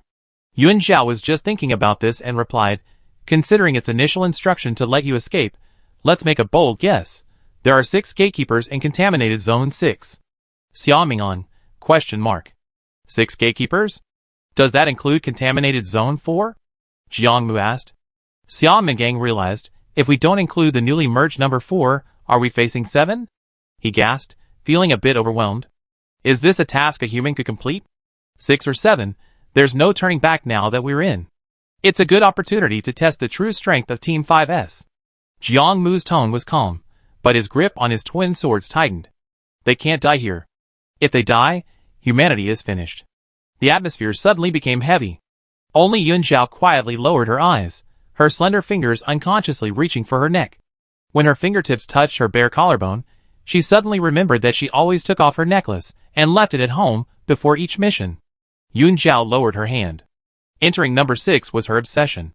From the day her 8 uncles failed to leave, from the moment she vaguely sensed her origins after awakening, this place became the final destination she had to reach. 6 gatekeepers? While others found them troublesome and difficult to deal with, she felt the fire that had been simmering in her chest for over a decade finally finding an outlet. She could even feel a certain factor throbbing excitedly in her blood. Fortunately, another concern kept her calm. Yuan Zhao looked at the two unusually serious individuals, and said, "I'm more concerned about the Shadow's identity. It clearly has self-awareness. Is it possible? It knows where the gatekeepers are." Xia Mingang abruptly turned his head to look at the spot where the shadow had disappeared. "Then what are we waiting for? Quickly find the entrance and figure out a way to find it." Jiang Mu had to remind him, "Have you forgotten that 2 people are missing?" Xia Mingang, Yuan Zhao silently glanced at the two. The 5S squad seemed formidable, but in reality, they were a disorganized mess. Each member was used to being in charge and making their own decisions, and everyone carried a sharp edge, so a moment's carelessness could burn each other. Yuan Zhao, remembering he was the captain, stepped forward and said, "Don't let the plan be disrupted. First, find a way to get everyone together. We discuss other things after searching this area." Xie Tu and Fu Heng were still missing. And those 14 sentries were in grave danger being alone here. They had to be found as soon as possible. Thinking of Xie Tu, Yuan Zhao suppressed his impatience and continued, "Contaminated Zone 6 is too large. We must figure out its location as soon as possible. We can map it while searching for people." Jiang Mu agreed, the scenery may change, but the location of the contaminated zone won't change. Knowing which area we're in is crucial for advancing step by step and thoroughly searching the entire contaminated zone. With Yuan Zhao here, there's no need to worry about any mutations. They have plenty of time. Jiang Mu turned to Xia Mingang, gesturing, "This time you go first. We talk as we go." Xia Mingang knew there was no rush. His companions were the most important. He flicked his bangs, finally. "It's my turn to lead the way. Don't lose them." "Got it." Yuan Zhao followed, consciously walking in the middle. She asked the little bluebird to keep an eye on Jiang Mu behind them, lest he be silently replaced again. The little creature was somewhat unhappy, reluctantly turning around, its fluffy tail feathers held high, looking like an arrogant little overseer. Its eyes were full of disdain, its face radiating impatience. Jiang Mu's gaze shifted, meeting the little bluebird's. before quickly looking away. This was a troublemaker. He couldn't afford to offend it. The three returned to the medical tent. Just like before, it was extremely quiet. Not a single living creature could be seen. Only the combat boots of the three men crunched softly on the gravel. They soon reached the site of their previous battle. The ground was a mess. Nearby tents lay overturned. Several sand pits dotted the surface, and remnants of vines and ashes lingered. Realizing they had already wasted too much time, they didn't linger, turning a corner and heading straight for the medical tent. The destination came into view, but Yun Zhao already had a premonition. Xia Tu wasn't there. Sure enough, the medical tent was empty. Even the two wounded sentries were gone. Jiang Mu noticed the signs of a struggle at the entrance. From the clump of black ashes, it wasn't hard to deduce that he and Yun Zhao had encountered the same situation. It seemed Xia Tu also sensed something was wrong and left with his men. Xia Mingong asked curiously, "How do you know it was Xia Tu and not Fu Heng?" Yun Zhao pursed his lips, pointing to the crooked boxes by the door, because their fighting styles are different. Xia Tu is skilled with a tang sword and a sidearm, while Fu Heng prefers to use a Gatling gun directly. Xia Tu always considered things carefully. If something happened, he would definitely think of others and consider the 14 sentries. He would come to the medical tent to check on them no matter what. Yun Zhao looked around, searching for any information Xia Tu had left behind. Look at that pile of boxes. Chapter 586. To the left of the tent entrance lay a pile of overturned medical kits. Scraps scattered from the corners of the kits resembled white paths, winding in the same direction, pointing precisely towards the rest area. Jiang Mu crouched down, gently parting the overturned medical kit with his fingers to reveal the sand beneath. A clear drag mark was visible underneath. The kits were moved, Jiang Mu said. Is Xia Tu implying they went to the rest area? Xia Mingong walked over, puzzled. We came from the rest area, and we didn't see a single trace of anyone along the way. Considering his own experience, they were likely also swept into another area.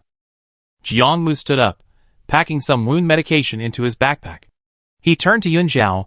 Should we look for them first, or go to the edge of the area to confirm their coordinates? It was certain that someone had disappeared near the camp, but they didn't know how to open the passage. They should first determine their location, otherwise, they wouldn't know where to go next. Yun Zhao naturally understood this. After a few seconds of silence, she said, "Let's check the edge first. See if we can find a way to other areas from there." Xia Tu was highly skilled in combat and intelligent. She should trust him. Fu Yin felt the same way. She had also received mental guidance before setting off. The only thing to worry about were the 14 sentries. Were they separated from their group? Had they encountered any danger? Yun Zhao thought, but couldn't help asking the little bluebird in her mind. Can you sense Hua Feng's location? She and Xia Tu had established a mental link through their spiritual union. But since entering this place, that link had become extremely weak. The red-eyed creature possessed the ability to suppress her mental power, and Yun Zhao suspected it was its doing. The little bluebird responded with some confusion. I can't sense anything. She stretched out her mental threads, but couldn't detect anything. The entire Gobi Desert became deathly silent, devoid of any sign of life. Jiang Mu and Xia Mingong finished looting the supplies in the tent, marking the scattered boxes and indicating that they had headed towards the edge of the area. Having done all this, the three walked out. Luckily, the car is still here. Xia Mingong violently kicked open the fence surrounding the vehicle, walked to the parking area, opened the driver's door of the armored vehicle, and confirmed that the keys were still inside. Which way do we go? Anywhere. Jiang Mu got into the back seat, leaned against the weapon rack, and closed his eyes to rest. Yun Zhao sat opposite him. She took out her notebook from her bag and, using the Gobi Desert as a reference point, drew the initial outline of a map. It looks a bit abstract. She didn't care much, turned the page, and wrote a 6 on it, representing 6 gatekeepers. Although it was just her personal guess, it was probably pretty close. In her memory, contaminated Zone 6 was very large. Her former living area only occupied a very small part of it. Yun Zhao thought for a moment, then spoke up. If there really are 6 gatekeepers, I probably already know 2 of them. As soon as she finished speaking, Jiang Mu suddenly opened his eyes, and Xia Mingong abruptly turned his head, both staring at her. The subtext was, "We're all together, how do you know 2? Yun Zhao understood. She organized her thoughts, and described the eye she had seen. This isn't the first time I've seen it. Yun Zhao paused. I saw it once when I was little, but I was too young then, and my memory is a bit hazy. It seemed to have the ability to suppress mental power. Wait! Xia Mingong snapped out of his daze, interrupting her. You said you saw the gatekeeper when you were little? But this is a contaminated zone. How could you have seen it? Yun Zhao glanced at him dismissively and replied, I lived here for 6 years when I was a child. These words exploded like a bomb in the car. Jiangmu accidentally knocked over the snack box next to his seat, scattering the contents everywhere. He casually bent down to pick them up. Xiao Ming'an's car keys clattered into the gap in the dashboard, and he quickly pulled out his dagger to retrieve them. They weren't on the same base, and neither of them knew anything about Yun Zhao's past. Especially Xiao Ming'an. He had only seen publicly available information, knowing that Yun Zhao had moved to the Dawn base last year, and was subsequently diagnosed with S-level contamination. Nothing else. Living in a contaminated zone? It was something utterly terrifying, yet she spoke of it with such nonchalance. It was as if the odd ones weren't her, but the two of them. Do you know how to get out? Jiangmu asked. He straightened up, carrying 2 bags of potato chips, and met the little bluebird's gaze again. The little guy stared at them with disdain. The meaning was clear. If they dared to give its true form any strange looks, it wouldn't hesitate to teach them a lesson. Yun Zhao put away her notebook, placed her backpack on her lap, and hugged it. I don't remember. So you felt that the eye staring at you was that one? Jiangmu tossed the potato chips back into the box and asked again. Yun Zhao hummed in agreement. But it shouldn't be the master of this Gobi Desert. I'm more inclined to think this is some kind of no-owner zone, where anyone can come in. Otherwise, there's no way to explain the anomalies Xiao Ming'an encountered. Xiao Ming'an finally dug out the key. He hadn't recovered from the shock when Jiangmu urged him to start the car. Merging the contaminated zones means either annexation or a clear separation, Yun Zhao explained. It's impossible for it to allow other gatekeepers to open passages in its territory. Xiao Ming'an hadn't encountered Fu Heng and Xie Tu, or any other sentinels, in the Dark Illusion. This meant everyone's situation was different. Otherwise, with the shadowy figure present, the others should have returned here long ago. But there's something I don't understand, Xiao Ming'an asked as he drove. How do they manage to coexist peacefully? 6 gatekeepers. It was unheard of. The car slowly drove away from the camp, heading into the distance. Yun Zhao gazed at the flowing Gobi Desert scenery outside the car window, her fingertips unconsciously touching the box in her backpack. Perhaps it's not peaceful coexistence. She paused for a second, then continued, it's being controlled by some higher being. She practically said the source was here. Jiangmu instantly understood, his expression changing drastically. Damn it! Look at the camp. Xiao Ming'an seemed to have seen a horrifying scene in the rearview mirror, and suddenly shouted. Yun Zhao immediately opened the observation window, and stuck his head out to look. The camp behind them had suddenly vanished.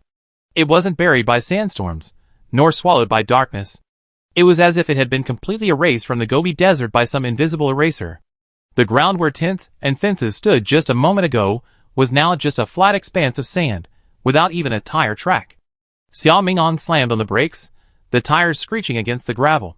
The 3 jumped out of the car, staring at the empty desert, their breathing involuntarily becoming shallow. The camp is gone, the other vehicles and their markings are gone too. What if they come back? Xiao Ming'an's voice was unusually devoid of its usual flippancy. Jiangmu sighed. They won't be coming back. This camp seemed to have been waiting for them to leave ever since it was discovered. Xiao Ming'an's lucky encounter with the shadowy figure saved him from certain death, but it also made Jiangmu realize that the reason they hadn't attacked him was because they hadn't found the opportunity. They were just incidental. The person the gatekeepers truly wanted to keep was Yun Zhao. Jiangmu turned to look at the figure gazing at the Gobi Desert. You still haven't told me who the other gatekeeper is? Chapter 587. Yun Zhao withdrew her gaze. Let's talk in the car. Now that they were inside, it was necessary to share information. To avoid being separated in case of unexpected situations, and others missing crucial clues due to lack of information. Xiao Ming'an walked back to the car with her, secretly glancing at her twice. Before the little bluebird could scold him, he couldn't help but ask, Are you kidding me? You really lived here for 6 years? He couldn't understand how a normal person could live in a contaminated area for so long. Even if they wouldn't be assimilated, being surrounded by monsters every day would drive a person crazy. Yun Zhao grabbed the car's handrail and climbed up, replying, I'm not lying to you. The area I live in is different from here. There are plenty of entertainment activities there, and no monsters or anything. If we can find the way later, I can take you to see it. Now that they were here, they should at least go home and visit. Since regaining some of her memories, she sometimes missed those naughty robots. The armored vehicle's chassis was too high for her. Without lowering the ladder, she could only awkwardly climb up each time. Jiangmu stood outside the vehicle waiting, not urging her. He didn't participate in the conversation. But in his heart, he wondered, if there really were 6 gatekeepers, which one would target Fu Heng and Xie Tu? Xie Tu stepped onto the stairs, the stench of rotting flesh and rust filling his nostrils. The spiral staircase before him rose in a spiral. It was only wide enough for 2 people. To the right, rocks were covered with a thick green fungal carpet, and to the left, a dark abyss that devoured everything, with the occasional howl of a monster echoing from above. Xie Tu continued up the stairs. The 6 sentries, their muscles taut, quickly followed behind. No one spoke during the process. Footsteps echoed in the empty space, accompanied by the increasingly heavy breathing of those around them. The number of wounded had risen to 3, including a sentry with a broken leg, who was being carried forward by his companion. The sentry carrying the wounded was named Yu Fei. The group did not walk close to the wall. Instead, they walked along the outer edge, which had no railings, their eyes warily fixed on the fungal carpet on the stone wall, constantly watching their step to avoid falling into the abyss. They walked for an unknown amount of time. Suddenly, several black vines abruptly sprang from the fungal wall, quickly forming a human hand, lunging like a venomous snake at Yu Fei, who was walking in the middle. The sentries were on guard and reacted swiftly, raising their swords to counterattack. To their left was a bottomless, pitch-black cliff. There was no way back, only the risk of being entangled by the vines in the fight. A cold glint flashed from the Tang sword. The moment the blade pierced the vines, a foul-smelling black sap spurted out. Charge! Xie Tu severed the vine that was about to wrap around Yu Fei's throat. The sap gushing from the severed vine splashed onto the rock wall, causing the fungal carpet to immediately boil and swell with countless blisters. The hand formed by the intertwined vines exploded, splitting into dozens of slender black shadows, attacking the sentries again. The group fought back while frantically running up the narrow steps. Based on their previous experiences, as long as they ran out of the vine's attack range, they would be temporarily safe. Xie Tu went from leading the way to covering the rear, continuously swinging his sword to cut the vines. These mutated vines, like those encountered in the fake camp, could mimic various forms, transforming from hands into faces, emerging one by one from the fungal carpet wall. Sometimes they resembled familiar faces, sometimes they were the faces of those present. The Tang sword flashed again. Black sap poured down, like a torrential rain, and the affected fungal carpet emitted screams, like the wailing of infants. The two were equally eerie, severely tormenting the sentinels' minds. The fire phoenix flapped its wings and flew around him, attempting to attack several times, but Xie Tu forcefully suppressed it each time. All the fungal walls here were connected. Once ignited, the flames would spread extremely quickly, leaving the people on the steps with no room to escape. Xie Tu waited until the others had run some distance before sheathing his Tang sword and catching up, quickly leaving the wildly swirling vines behind. Running up 100 meters, a small, 2-square-meter corner platform appeared ahead. This meant they had reached another level. 6 sentinels had already climbed onto the platform. One side of the platform was still covered with eerie green fungal carpet, while the other 2 sides were close to the abyss. At least there was a railing, allowing them to rest in the corner furthest from the fungal carpet. Seeing Xie Tu safely rejoin them, Kai Zhou tossed him a bag of biscuits. "Captain Xie, here you go." "Thanks." Xie Tu caught it. Kai Zhou belonged to the Dawn base, and wasn't part of the medical tent team. He was a lone individual Xie Tu, and the others had encountered on the steps after being swept into this place. The situation had been critical. Kai Zhou and his comrades had almost been dragged into the fungal carpet by the vines. Fortunately, Xie Tu appeared with his men, saving the 2 sentries' lives. However, another sentry had a bloody hole in his waist from a vine, and was no longer able to fight. Of the 7 people, the number of wounded had risen to 3. Xie Tu stood on the outer edge, facing the fungal wall, eating. He quickly finished his bread, took out a large bottle of mineral water from his bag, and shared it with everyone. Their backpacks didn't have much food or water. Not knowing how long they would be trapped here, everyone tried to conserve their food, each taking a small sip to replenish their strength with the bread. The rest lasted only 5 minutes. Xie Tu bent down to reload his gun and said to the group, "You guys stay here and keep watch, I go up and check." "Okay." The 6 men agreed with complicated expressions. They seemed to realize they were holding the group back. Since entering, the group had passed 3 turning platforms. Based on their previous 2 experiences, they would be attacked by a group of monsters on each platform. And each time it was more powerful than the last. The first time there were only a few level 6 mutants, but the second time there were nearly 30 level 8 mutants. Ammunition in their backpacks was as scarce as food, making it impossible to fire at will. Moreover, there were 3 wounded among them. Xia2 left with Fire Phoenix and continued up the stone steps. A very quiet conversation came from behind. He only rested for a few minutes. Isn't Captain Xia being too hasty? He's in a hurry to find Guide Yun. What if she gets separated from him? Xia2's steps paused almost imperceptibly. His back remained ramrod straight. The Fire Phoenix flapped its wings on his shoulder, its fiery plumage slightly folding as if sensing his emotional fluctuations.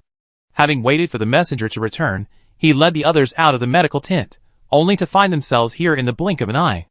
Contaminated Zone 6 was practically her second home. Would she be in danger? No. Qingwan is very strong.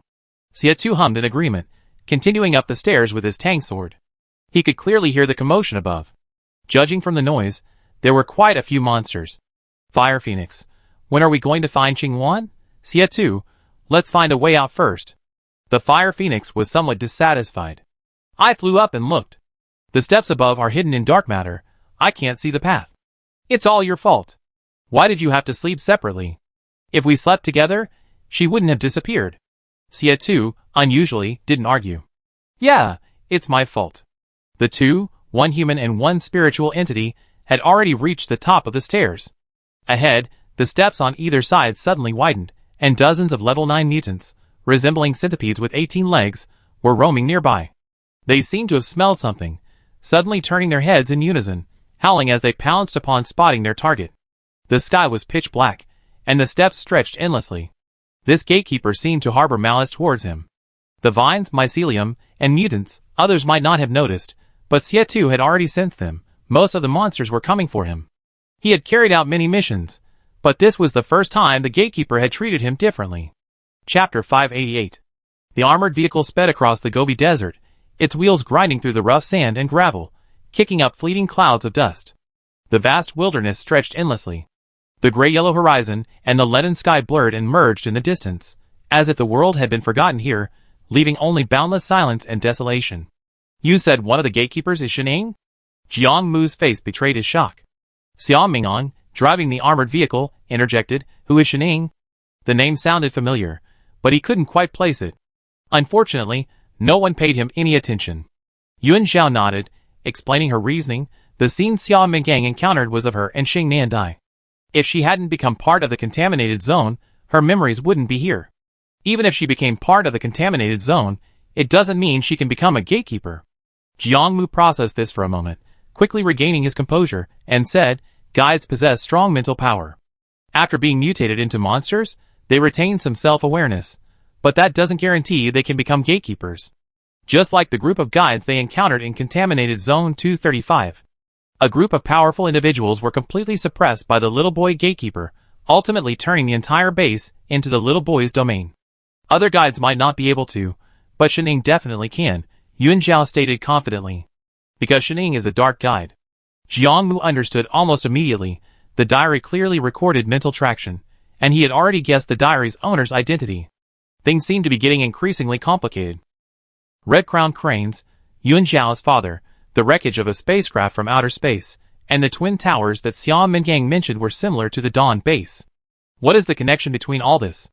Is the spiritual totem of Dawn base about to be destroyed? Yuan Zhao thought for a moment, then continued, Once we get out of here, I hope you can help keep it a secret.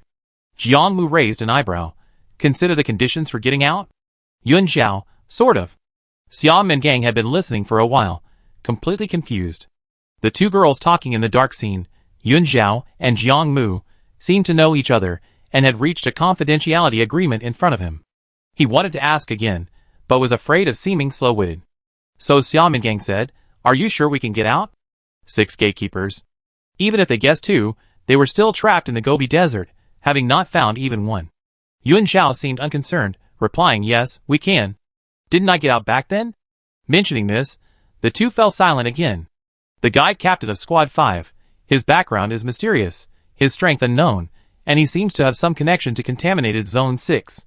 She remained completely calm, making it seem as if they were making a fuss. The armored vehicle continued forward.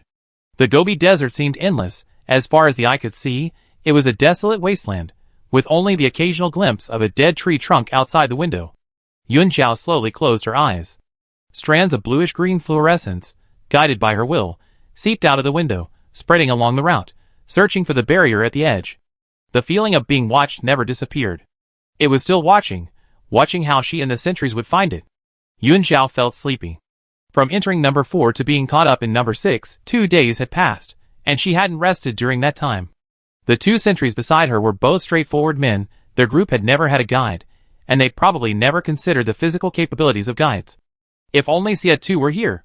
He would definitely be carrying a bunch of her favorite foods, urging her to rest. Yun Zhao opened her eyes, and said to the 2 men, "I want to sleep for a while. I wear my backpack in front of me. Hold on to the backpack straps, and don't get lost." Jiang Mu, She said it like a parent taking 2 children out, afraid they get lost. Xia Mingong was indifferent. He was driving and didn't have time. Without waiting for their reply, Yun Zhao bent down, pulled out the folding chair next to her to make a folding bed, then slung her backpack over her chest, laid down on it, and closed her eyes to sleep. At first, being watched made her very uncomfortable. But since discovering it was Red Eyes who was behind it, she felt a strange sense of calm. Anyway, those eyes were in the shadows. They didn't rush out to attack or do anything funny. Sleeping is the most important thing now. The little bluebird perched on the backpack, its gaze fixed intently on Jiang Mu. Jiang Mu, enduring the little bluebird's predatory gaze, sighed, and pulled up Yun Zhao's dangling backpack strap. The carriage fell silent instantly. Yun Zhao quickly fell asleep, but the fluorescent light spreading outside the window didn't disappear. The little bluebird, while glaring menacingly at Jiang Mu, flapped its wings, searching for the edge of the barrier for its main body. They drove for an unknown amount of time. Strange, where did those vines go? Xia Mingong's voice came from the driver's seat. The further he drove, the more uneasy he felt. The armored vehicle sped along, covering 30 kilometers without encountering any danger. There was hardly any dark matter along the way. It was utterly unbelievable. Jiang Mu, clutching his backpack strap, leaned against the weapon rack, feigning sleep. He didn't answer the sound. Clearly, the monster that had impersonated Xia Mingong was after him. That eye didn't seem to harm Yun Zhao. Because of her father, Xia Mingong didn't hear the sound. He gripped the steering wheel with one hand, pulled over the supply box behind the seat, and picked out a box of sandwich cookies, 2 packs of chocolates, and a bottle of mineral water. Only then did he realize his mistake. Everyone hadn't rested for 2 days. Why had he volunteered to drive? Just then, the little bluebird suddenly moved. Found it. Its spiritual threads touched the edge of the barrier. But its main body had just fallen asleep, and the little guy thought for a second before deciding to pretend nothing had happened. The consciousness of the Bishi, a mythical creature, echoed in Xia Mingong's mind. "We're here, you idiot. Stop the car." Xia Mingong, The car began to slow down, slowly coming to a stop in the middle of the Gobi Desert. The little bluebird flapped its wings and flew to the seat, standing there staring at Xia Mingong's back. It raised its head and questioned Bishi. "Did you tell him?" Bishi remained silent. "The white she beast, a woo." The little bluebird turned its head to look at Jiang Mu. Jiang Mu soothed the child who wanted to come out and play, saying, "How about this? There's no rush. Let's rest here for a while before we move on." The little bluebird was satisfied. Chapter 589. The sun still hung high, like a red-hot iron nail driven into the dome, unmoving. When Yun Zhao opened her eyes, the armored vehicle was silent. She was alone. She tried to get up, but felt a pull on her waist. A climbing rope was securely fastened to her weapon strap, the other end winding taut through a crack in the window. She squinted, looking through the open observation window. Outside the window, Jiang Mu was half-crouched on the sand, his back to her, his gun resting on his knees, his finger rhythmically tapping the trigger guard, as if calculating something.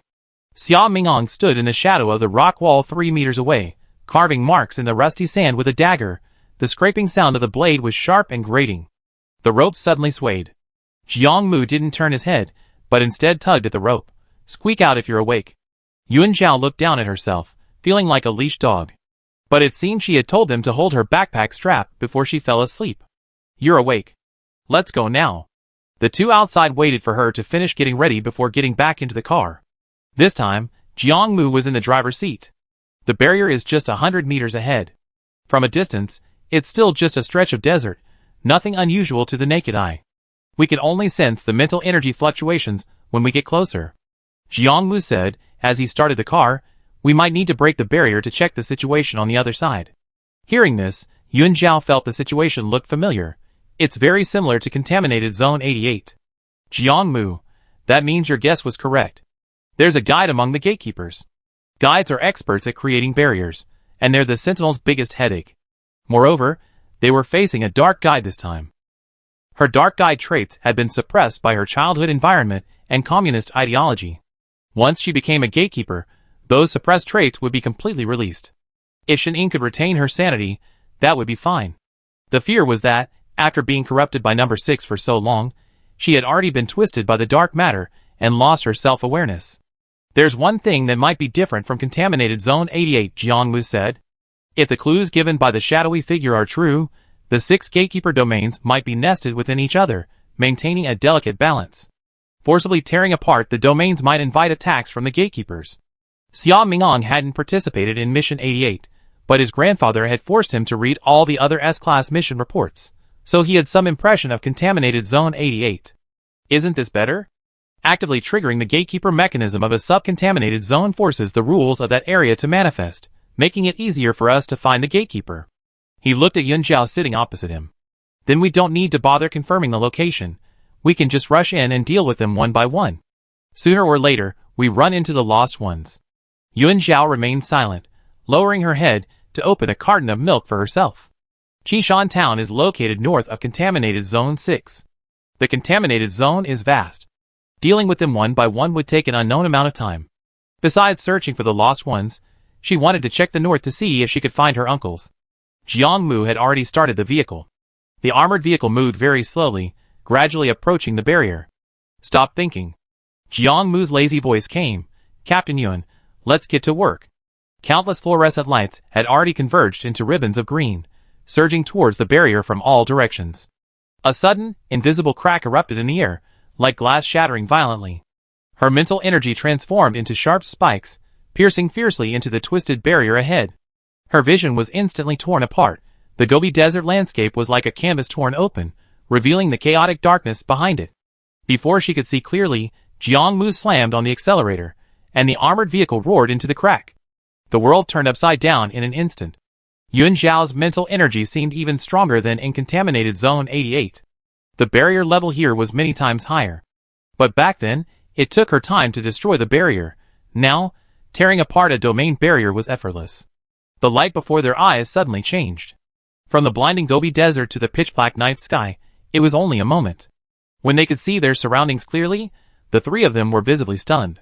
Mountains hidden in the darkness, knee-high cornfields, familiar country roads. "Damn! Back in contaminated Zone 4?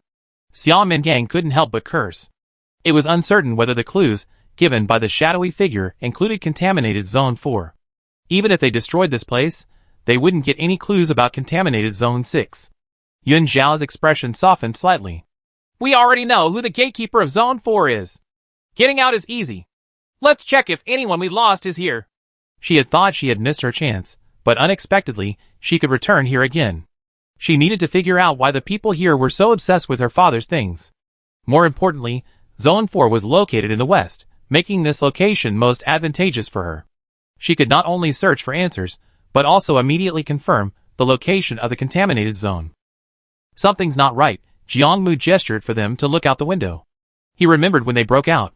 This place was teeming with mutated species and plants, and mirage-like skyscrapers. But now there was nothing. The entire village was deserted. Xia Mingong, however, felt things had gone too smoothly. Since their reunion, they hadn't encountered any danger. Is it possible that the real number 4 was already killed by the other gatekeepers, and this is just another illusion designed to trap us? Xia Mingong turned to ask, could it be a trap? Yun Zhao, who was stuffing food into his backpack, replied, no, probably because of me. Xia Mingong, There were people in the world even more shameless than him. Yun Zhao realized her explanation was inappropriate, and reiterated, it created the illusion to see how I lived outside. Now that I've seen through it, there's no need for it to continue weaving the illusion. Xia Mingong, you might as well not explain at all. The more he spoke, the more horrifying it became. Why would the gatekeeper want to see her life? Was Yun Zhao raised by the gatekeeper? Yun Zhao seemed to know what he was thinking. It's not what you think. I don't know it at all, and I don't know what it is. Xia Mingong, oh. His answer was perfunctory, because he really didn't know how to respond. The armored vehicle drove slowly. The figure of the white she-beast appeared overhead, flying in midair searching for the missing people. The scene was the same. But the villagers and the mutated creatures that filled the mountains had all vanished. The white she-beast searched 2 mountains in succession, but found no one. The domain hasn't collapsed, which means the gatekeeper is still alive. Yuan Zhao thought for a moment and said, "Let's go directly to the village chief's house in Wuji's second village." The armored vehicle couldn't go in and stopped at the village entrance. It was still that familiar bamboo forest. Not long ago, they discovered the wreckage of an aircraft in the cellar inside, and even fought an S-class mutant. Returning here felt like a lifetime ago. Yuan Zhao's gaze shifted from the bamboo forest. The lamp in the earthen house in front of him was already out, leaving it pitch black. Ah, it's still there. In the small courtyard of the village house, a young figure wearing a faded shirt and worn-out jeans sat strangely on the threshold in the middle of the main room. Chapter 590. The village chief's face was even paler than when they last met, almost translucent, as if he might vanish into the night wind at any moment. His figure glowed faintly in the moonlight, like an oil lamp about to burn out. "You didn't leave?"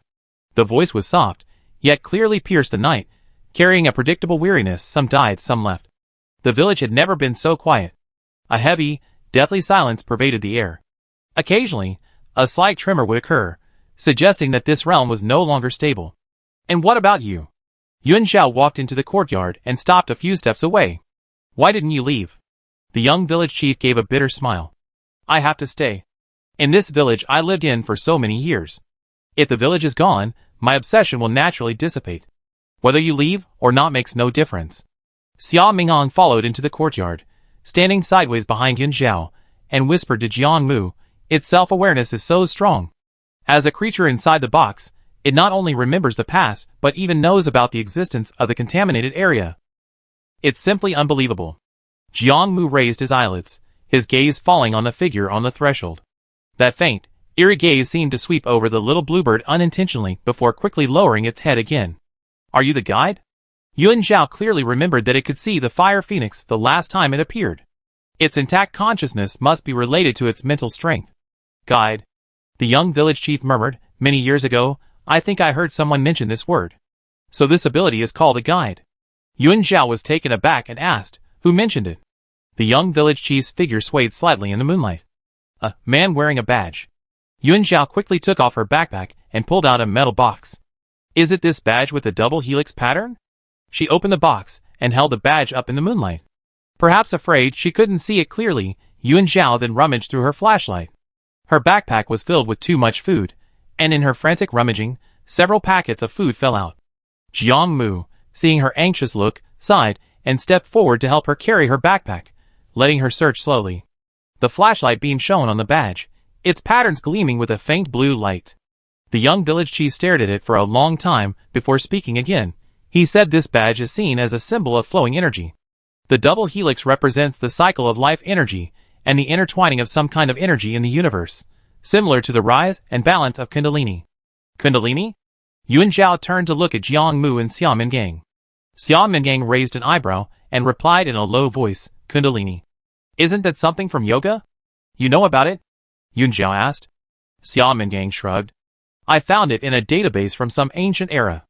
Kundalini is considered a primal and powerful spiritual energy, representing humanity's untapped potential." He paused, a slightly sarcastic smile playing on his lips. Legend has it that when a person's brain is developed to over 90%, they become like gods, possessing incredible abilities. It's probably a symbol of some civilization, only somewhat similar to Kundalini on our planet. Jiang Mu's gaze swept over Yuan Zhao almost imperceptibly. It was practically a blatant statement. It might be a symbol of your homeland civilization. Like the spiritual patterns on their combat uniforms, the national flags, and military banners, each possesses its own unique cultural heritage and meaning. The surroundings were dimly lit, and Yuan Zhao didn't notice Jiang Mu's gaze. She was thinking about something else. The double helix, in human knowledge, has another layer of meaning, representing the biological gene chain. Could some civilization that received the cosmic signal have confused two things? For example, her father. Perhaps he came here to find the so-called Kundalini, believing this place shared the same civilization as theirs? But upon arrival, his spacecraft malfunctioned, forcing him to land on the planet, where he discovered the invading dark matter. This speculation relieved her. If the speculation was correct, at least admit her father wasn't the culprit behind the disaster. But when I asked you last time, you said you didn't know him. Yun Zhao, you clearly saw him. Why did you lie? And why did he tell you all this? She bombarded her with 2 questions in quick succession, even Xia Mingong noticing her urgency. The young village chief's Adam's apple bobbed, his fingertips unconsciously picking at the rough calluses on his palms, moonlight casting varying shadows on his face. He said, knowing things you shouldn't will bring trouble. As for why he told me, perhaps he was in a good mood at the time, or perhaps he pitied me. Before meeting that person, it was just a muddled monster, mechanically and methodically doing what the gatekeeper wanted it to do. Compared to the outsiders, these natives couldn't leave even if they wanted to. That person told it the truth, a truth it, as a creature within the box, shouldn't have known. So you've been looking at the things in the box because you know about Kundalini energy, like a hungry wolf staring at a campfire. It can help you escape the box's bait, Xia Mingong interjected. The young village chief nodded slowly. But we can't touch it, the slime will damage it. Someone took the thing away, and you brought it back. Something even more powerful is approaching. It's about to dissipate, and you won't be able to leave either. Who's about to dissipate? Xia Mingong asked instinctively. Jiangmu answered for the village chief, Old Li's son, the gatekeeper of number 4. Old Li has been searching for his son for decades, wandering the village every night, asking if anyone has seen his son. The young village chief said slowly, it knows it's no match for him, so it went home to be with its parents. Don't disturb it, let it go in peace. A young man went to work in a big city, only to be caught in a dark apocalypse and die far from home. Years later, it finally wandered back to its homeland. Originally a mindless monster, upon seeing its ruined home, a powerful obsession arose within it. The contaminated zone was born. A deadly attraction drew back the wandering villagers from the surrounding area. It didn't know if it was right or wrong. Its father and mother relentlessly searched for its whereabouts, yet their awakening self-awareness prevented them from facing it. Yun Zhao recalled the aunt she met in the first contaminated zone, frantically trying to rush into it, just to find her daughter. For 200 years, countless similar stories had played out. Dark matter, damn it! A silence fell. Then, the contaminated zone shook again, more violently than before. The surrounding environment began to distort, and the 3 present realized that this domain was on the verge of collapse. You should leave. The young village chief slowly stood up, turning his back to the group. I can't help you much anymore, but I hope you can survive. Chapter 591. The dilapidated wooden door of the main room slowly closed before them. The 3 stood in the courtyard, silent for a long time. A few minutes passed. Jiangmu broke the silence first, asking Yun Zhao, should we go to the cellar to get the wreckage away? Perhaps because he had seen too many scenes like this, he was basically unaffected. In contrast, Xia Mingong. This Junibu, delusional, teenager abandoned his usual carefree attitude, his lips pressed into a tight line. Hey you. Jiangmu frowned, waving his hand in front of his eyes. Xia Mingong snapped back to reality, opened his mouth, and only managed a dry, monotone sound. Damn!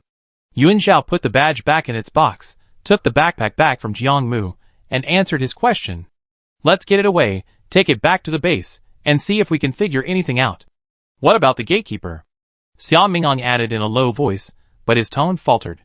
Yun Zhao zipped up his backpack, pursed his lips, and said, just like the village chief said, it doesn't have long to live, so we won't disturb it. Territory battles are a matter of life and death. How could number 4 be a match for 6 gatekeepers? If its final moments could be spent with family, wouldn't that be a kind of happiness? They shouldn't be the ones spoiling the mood. The 3 left the village chief's house and headed towards the bamboo forest behind it. The guide was too weak to carry anything, and had no one to do anything for him. A lazy man, a young master, was forced to work, moving all the wreckage from the cellar to the roof of the vehicle and securing it with chains. Yun Zhao got into the vehicle early. He took out his notebook again to organize his thoughts.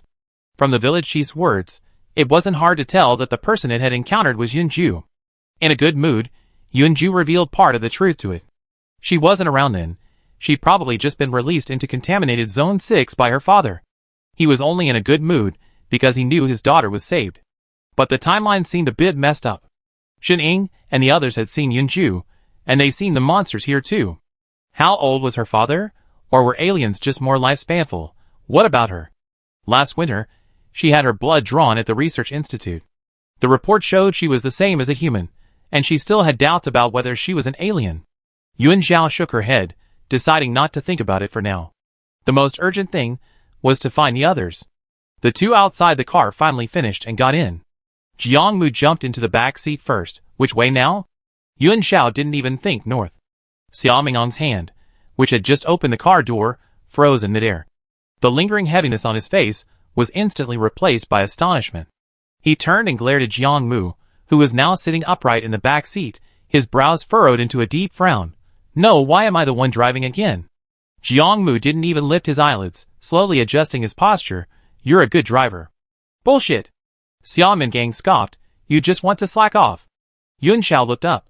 How about I drive? Xiao Mingang, Jiang Mu, Although they hadn't known each other for long, Xiao Mingang had heard a bit about her driving skills. It was said that, apart from Xia Tu, no one in Team Zero dared to let her touch the car. If she actually sat in the driver's seat, forget about resting, the two of them would be on edge.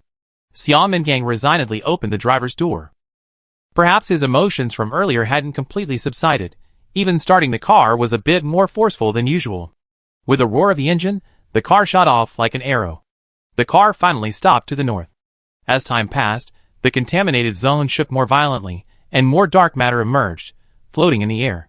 Yuan Zhao erected a barrier to envelop the vehicle, preventing the two sentries inside from being corrupted. Soon afterward, a large area of mutated vines appeared in the farmland.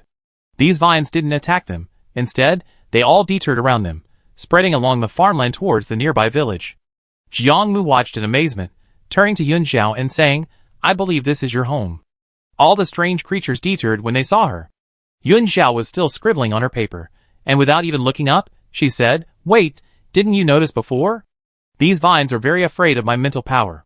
The mutated creature that had impersonated Xiao Mingong had changed its expression drastically after seeing her attack.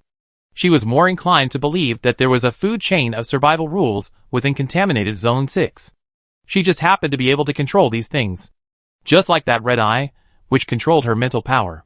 Can't we save this gatekeeper? Xiao Mingong stared at the direction the vines were spreading. The enemy of my enemy is my friend. It might actually be of help. This young master was a bit naive and idealistic. Jiang Mu, don't use your sympathy here. They can't even be called human anymore. You feel sorry for it now. But once we eliminate the other gatekeepers, it might be the first to attack you. When did I sympathize with monsters? Xiao Mingong immediately retorted, jumping up and down. I'm afraid that after we take over this place, the gatekeepers will become even stronger, making it even harder for us to get out. If we don't let number 6 become stronger, then number 4 will become stronger. Neither will benefit us. Jiang Mu said. Xiao Mingang found everything about him displeasing. Are we just going to stand here and wait for this place to collapse? Jiang Mu replied slowly, We can't just break through the barrier and leave now. We need to confirm the collapse of the contaminated area with our own eyes. Otherwise, how do you know if something will happen here after we leave? Yuan Zhao opened a packet of instant noodles and said, I'm bored right now, so I want to eat this. Can someone help me boil some water? Jiang Mu, He turned his head speechlessly. Does it have to be now? Yuan Zhao, yeah, let's eat something hot, so you don't keep arguing. Xiao Mingang corrected her. It's not arguing. I don't care about arguing. Boiling water requires finding firewood. I'm too lazy to go. Jiang Mu sighed. We have a self-heating pot. Let's open that box and use it to eat the instant noodles. Yuan Zhao stared at the instant noodles suspiciously. Will it even cook? The little bluebird flapped its wings and glared at Jiang Mu. Boil water. Boil water. Finally, she realized how useful a cook is. The cook never refused a request from the original entity. Compared to the three's casual, almost picnic-like search, Xia Tu's journey was fraught with peril. As the last mutated creature's remains convulsed on the steps, dissipating into black mist, a sudden silence fell. Xia Tu's breathing was steady, almost indifferent. A viscous, dark liquid dripped slowly from his blade, corroding small pits in the stone steps. The steps returned to their original width, as if the previous attack had been an illusion.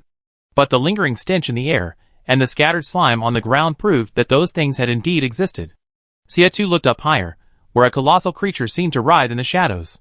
The gatekeeper's malice was undisguised, even tinged with a mocking expectation. Xia Tu suddenly laughed. Is that all you got? He flicked his knife, crushing the fallen fungal carpet with his foot. Why don't you come out yourself? No one answered. Only the wind carried a faint, mournful whimper, like mockery, or perhaps a provocation. Behind them, Yufei and the others, supporting the wounded, stood at the bottom of the steps, glancing worriedly at the circling fire phoenix. The fire phoenix's once bright flames had become murky, wisps of black mist seeping from its wings, like polluted fog clinging to the crimson flames. They had lost count of how many steps they had traversed. Each time, the monsters on the platforms grew stronger. This time, Captain Xie had fought for over an hour before finally defeating all the monsters. Their ammunition and food were running low. At this rate, they feared they wouldn't last much longer. Chapter 592. A desolate and barren wasteland. Dense swarms of mutants, howling and charging like a tidal wave. The outline of a massive building could be seen in the distance, but no matter which way she went, she couldn't reach it. Fu Yin, stepping over the remains of a mutant, rolled to the side to dodge the attacking claws. The Gatling gun barrel on her shoulder was still hot, its flames tracing orange-red streaks in the dim light. Reload. She roared, her left hand slamming into the latch beneath the barrel. The empty magazine clattered to the ground. Her right hand had already reached behind her back and pulled out a new magazine, inserting it into the slot with fluid, effortless movements. Left side.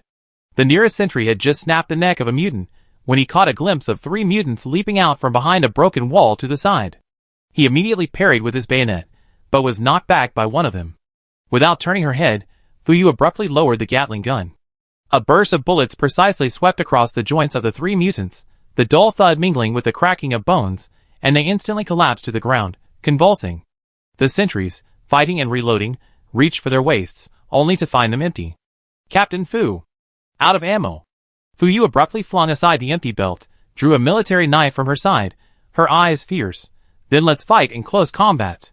She kicked down a charging mutant, the knife plunging deep into its head. In the instant black blood spurted, she spun and slashed at another.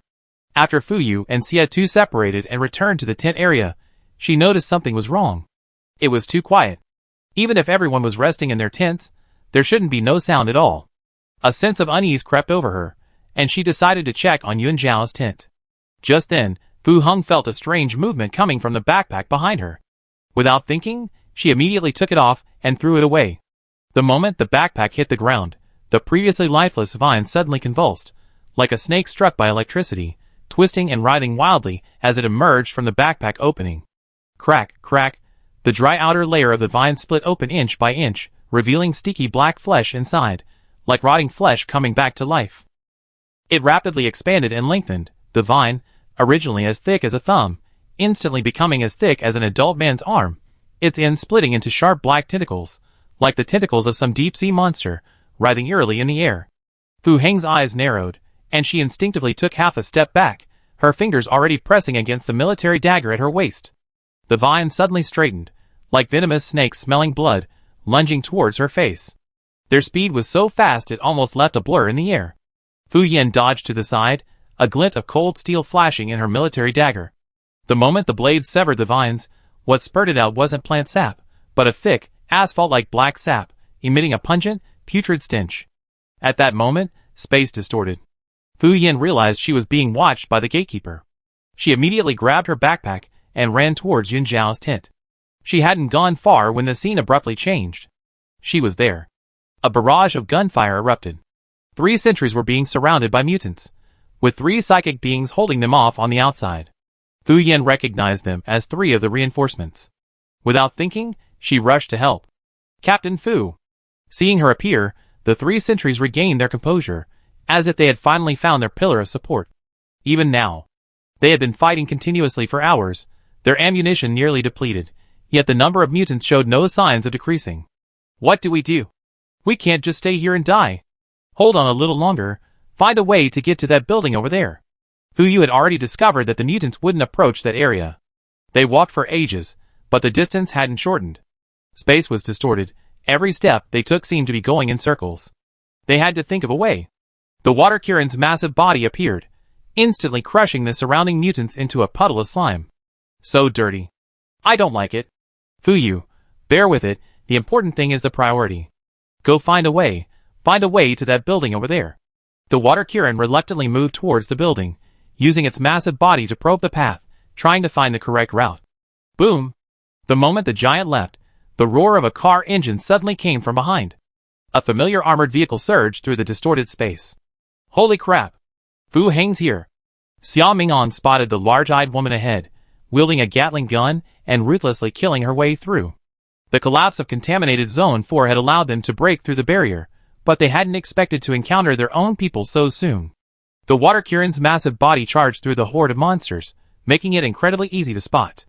3 more of us. The armored vehicle crashed straight into the monster horde without slowing down. Jiangmu got up and went to the passenger seat, opening the door. Get in quickly. The 3 sentries, seeing them, looked like they found saviors, but there were too many monsters around them to run to them immediately. Captain Fu, go first. We cover the rear. With reinforcements, the sentries no longer conserved their last bullets, opening fire on the mutants. Fu Yu's eyebrows twitched unconsciously, the hard lines of her tightly pressed lips suddenly relaxing slightly. She took a running start and nimbly jumped onto the vehicle. The vehicle is surrounded, Yun Zhao. Help control the mutants. Xia Ming'an shouted. There was no response from the back of the vehicle. Fu Yu didn't realize Yun Zhao was also in the vehicle until she got in. She leaned against the observation window, her gaze passing over the layers of mutants, fixed on the blurry outline of a building in the distance. The building, surrounded by high walls, looked like a forgotten piece of cloth on a wasteland, shrank far into the distance. The gray earthen wall was the most conspicuous, drawing a stiff outline in the dim light. Something blurry seemed to be piled on top of the wall. It was unclear whether it was fortification or years of accumulated debris. Ah! It's our town! The little bluebird was furious. After waking up, it had lived in Green Mountain Town with its original form. Seeing its familiar home surrounded by monsters reminded it of the scene when it was forced to leave. Kill them! I kill them! Yun Yao? Xia Ming'an called again when he received no response. Yun Zhao's shoulders were taut like a fully drawn bowstring. Her fingertips suddenly froze on the glass, and a murderous intent surged within her. This was her and her uncle's home. It was the home she truly acknowledged. Countless fine spiritual threads erupted from her body, the cold, gleaming green threads piercing through and precisely piercing the heads of each mutant. The pierced monsters froze in place, their eyes darting wildly, unable to control their bodies. The spiritual threads were growing wildly in their central nervous systems. Fu Heng saw the nearest mutant suddenly turn around, its claws tearing open its companion's throat. The entire battlefield instantly descended into a bizarre, infighting frenzy. The emerald green threads of light wove a deathly web within the monster horde, each thread gleaming with chilling killing intent. Slime splattered everywhere. It was a one-sided massacre. The 3 sentries, who had just boarded the vehicle, were startled by the scene, taking 2 steps back and staring in horror at the quiet girl by the window. Chapter 593. No one present had ever seen Yun Zhao use his guiding ability like this. It wasn't guidance or control at all, it was utter slaughter. What are you standing there for? Drive. Jiang Mu's expression also changed, and he shouted. The Dark Guide's ability was on full display at this moment. He didn't know if helping to cover it up was right or wrong, but he clearly couldn't let Yun Zhao continue killing like this. But Xia Tu wasn't there. Yun Zhao. Fu Heng took 2 steps forward, wanting to stop him, but unable to bring herself to do so. She had no idea whether interrupting Yun Zhao now would result in a backlash. Xia Ming'an hurriedly stepped on the gas, the wheels crushing the shattered wreckage of the mutants, and roared forward. The sheer number of mutants attacking each other along the way was staggering. The armored vehicle drove several hundred meters, almost catching up with the Water Kirin scouting ahead. The Water Kirin turned its head, looking at the armored vehicle with a somewhat blank expression. The group spotted the little bluebird, but the killing intent contained within its spiritual threads was the complete opposite of the comfortable power it usually brought. Instinctively, it remained where it was, not immediately following. The distorted space around them was gradually dismantled by the guide's spiritual threads, and the vehicle easily passed through, entering another world. The same space, yet 2 worlds. While the battle raged, leaving carnage and corrosive slime everywhere, the area around the town remained peaceful and serene. Within a 500-meter radius, not a single monster was to be seen. The town itself had few decent buildings and a rather small area. From the outside, it resembled a small mountain village enclosed by earthen walls rather than a town. Is this also a domain? The car had just come to a stop. Xia Ming'an was about to discuss things with the people in the back of the car when the door opened, and Yun Zhao jumped out with little bluebird. Fu Heng followed first. No matter what the guide was thinking, her safety was paramount. Jiang Mu sighed and looked at the 3 sentries standing there dumbfounded. Quickly replenish your ammunition now. Xiaomin gang stays in the car, I go check it out. Yun Zhao walked towards the buildings. The town was surrounded by thick earthen walls, and the road beneath her feet was exactly the same as the one she had walked as a child. Every step felt like knocking on the door of memory. How come there's a child here? Where are her parents? They're probably dead. Quickly get her into the car, the gray fog is coming. She woke up in a dilapidated old car. Her memory was blank. 8 living sentries surrounded her, carrying her out of the car. The men had just returned from a mission, covered in dust, their trucks piled high with various odds and ends. Little Yun Zhao instinctively resisted, struggling to get down and walk. The surroundings were desolate, filled with unfamiliar people and buildings. Her expression was one of utter bewilderment. She couldn't remember why she was there. Little sister, what's your name? Yun Zhao, she answered instinctively. But she couldn't remember anything else. Zhao Zhao, it's okay if you can't remember. You can stay in this town, and all 8 of us uncles will take care of you. Uncles don't have daughters, only an aunt. You can stay at our house, okay? The neat princess dress was stained with dust from the centuries. The 8 men frantically surrounded her, clumsily brushing off even the dust, afraid of hurting her. Our Qishan town is a bit poor, but it's enough to raise a child. We had quite a haul this time. The uncles are heading to the big base later to exchange some supplies for you. What do you want? Want some strawberry candy? We buy it for you after we exchange for food. Talking about their haul, the men excitedly recounted the good things they found. Rough hands took her small hand, leading her through the mud wall into her first warm home. Those blurry fragments suddenly took shape. It was the lantern under the eaves, the extra set of chopsticks and bowl on the table. It was 8 different voices saying the same thing, don't be afraid. Some warmth had long been rooted in her memory, never leaving. The road beneath her feet suddenly became scorching hot, as if trying to burn away those warm memories. The gray stains on the princess' dress seemed still clearly visible, but the hands that had frantically brushed the dust off her back then were now just cold emptiness. She was born with immense power. Number 6 was her childhood paradise. Why were her uncles devoured by number 6? Why didn't she save them in time? Yun Zhao suddenly raised her head, tears still glistening in her eyes. Azure green spiritual threads erupted wildly around her, like thousands of unsheathed blades pointing straight to the sky. You killed him, didn't you?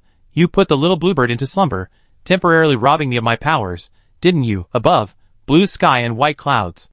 But the gaze never left. The spiritual threads condensed into tangible lines, carrying a tearing shriek, determined to drag out the giant eye hiding behind the clouds. Yun Yao? Fu Yu shouted sharply. Jiang Mu, who had rushed over, witnessed this scene. He finally understood why the dark guide was a humanoid catastrophe. At this moment, Yun Zhao seemed to be trying to tear a hole through the entire sky. Calm down. What exactly happened? You better discuss it with us before you act. Fu Yu's voice was filled with unprecedented urgency. She had no idea what was wrong with Yun Zhao. The clouds in the sky were torn apart layer by layer, but there was nothing behind them. The gaze disappeared. But Yun Zhao seemed oblivious, showing no intention of stopping. From the moment she saw the swallowed green mountain town appear before her, she had lost her mind. Never before had she wanted to kill the gatekeeper immediately and avenge her uncles like this. A bluish-green glow spread rapidly. The little bluebird exuded a sharp aura, its body instantly becoming transparent, and it flew towards the sky. Images she had carefully hidden deep in her memory now pierced her mind like poison fragments. Give them back to me. Yun Zhao's voice was hoarse, as if sanded, an emerald-green spiritual thread surged towards the sky like a tidal wave, churning the entire heavens. The remaining white mist in her spiritual domain churned violently. As a guide, she rarely lost control like this. She thought she was calm enough to face the situation without being affected by the contaminated zone. But when she saw the familiar town and thought of her uncles, who had perished here, the darkness deep within her domain was easily stirred. The carefully constructed spiritual barrier was peeling away, revealing the little girl within who refused to grow up. Since number 6 had devoured her 8 sons now, it was the darkness's turn to fear the light. Chapter 594. The light overhead was cold and hollow. Countless steps spiraled upwards. Hissing sounds echoed intermittently from above, accompanied by the cries of infants within the walls. Xie Tu, wielding a tang sword, walked at the forefront. His expression was indifferent. With each step, an unidentified liquid dripped from the blade. At first, he had the leisure to wipe it clean and shake off the slime, but later he became too lazy to bother. The 6 people following him were exhausted, yet dared not stop, closely following behind him. They walked for an unknown amount of time. They arrived at another protruding platform. This time, contrary to the norm, the platform was extremely quiet, without a sound. Xie didn't send Huafeng up to investigate. Instead, he stepped onto the platform first, saying, "Let's rest for a moment." Yu Fei breathed a sigh of relief, found a spot away from the fungal wall, and put down his comrade to rest. The group began to check the supplies in their backpacks. Team leader Xie, "We're out of ammo, only have compressed biscuits left, and 2 bottles of water," Yu Fei said. Xie sat down facing the fungal wall. "Share them, replenishing our energy is crucial." He had 5 chocolates, 2 cartons of strawberry milk, and a box of strawberry cookies in his backpack. Xie unzipped his backpack, took out 4 chocolates, and distributed them to everyone. He ate some compressed biscuits, drank some water, and then closed his eyes to rest. The green fungal wall in front of him occasionally emitted sharp, baby-like sounds, making his temples throb.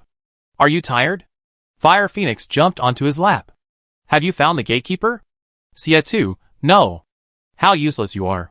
Fire Phoenix jumped around anxiously on him. "Qingwan and I have been separated for 2 days. She must miss me. Quickly, find a way to get out." Xie seemed to be asleep, letting Huafeng frolic on him. This space consisted only of stairs and monsters. It seemed utterly unsolvable, yet it was filled with a pattern. Every 3,000 steps led to a platform, and above each platform lurked countless monsters. The victors continued forward. The losers remained here forever. The gatekeeper harbored ill will towards him, yet left platforms for rest. It was less a test than a threat. Winning might allow him to escape. So now he needed to rest. Kai Zhou finished changing his companion's wounds, turned around, and saw Xie asleep, sitting up. He ate half a piece of chocolate, forced himself to stand, and remained on watch at the outermost edge. 5 hours later, Xie opened his eyes, stood up, knife in hand. They had already passed several platforms. The sentries tacitly gathered the last remaining supplies, carrying the wounded below. Xie led Huafeng upwards. He walked slowly, his boots crunching softly over the sticky mycelium on the steps. The Fire Phoenix folded its wings on his shoulder, its dark golden pupils scanning the area above warily. It was too quiet. Every platform before him had been filled with either the roars of monsters or the buzzing of mental pollution. But this time, there was nothing but their own breathing. He stepped alone onto the last step. Before him was emptiness, no monsters, no hatching nests, not even the mycelial wall had vanished.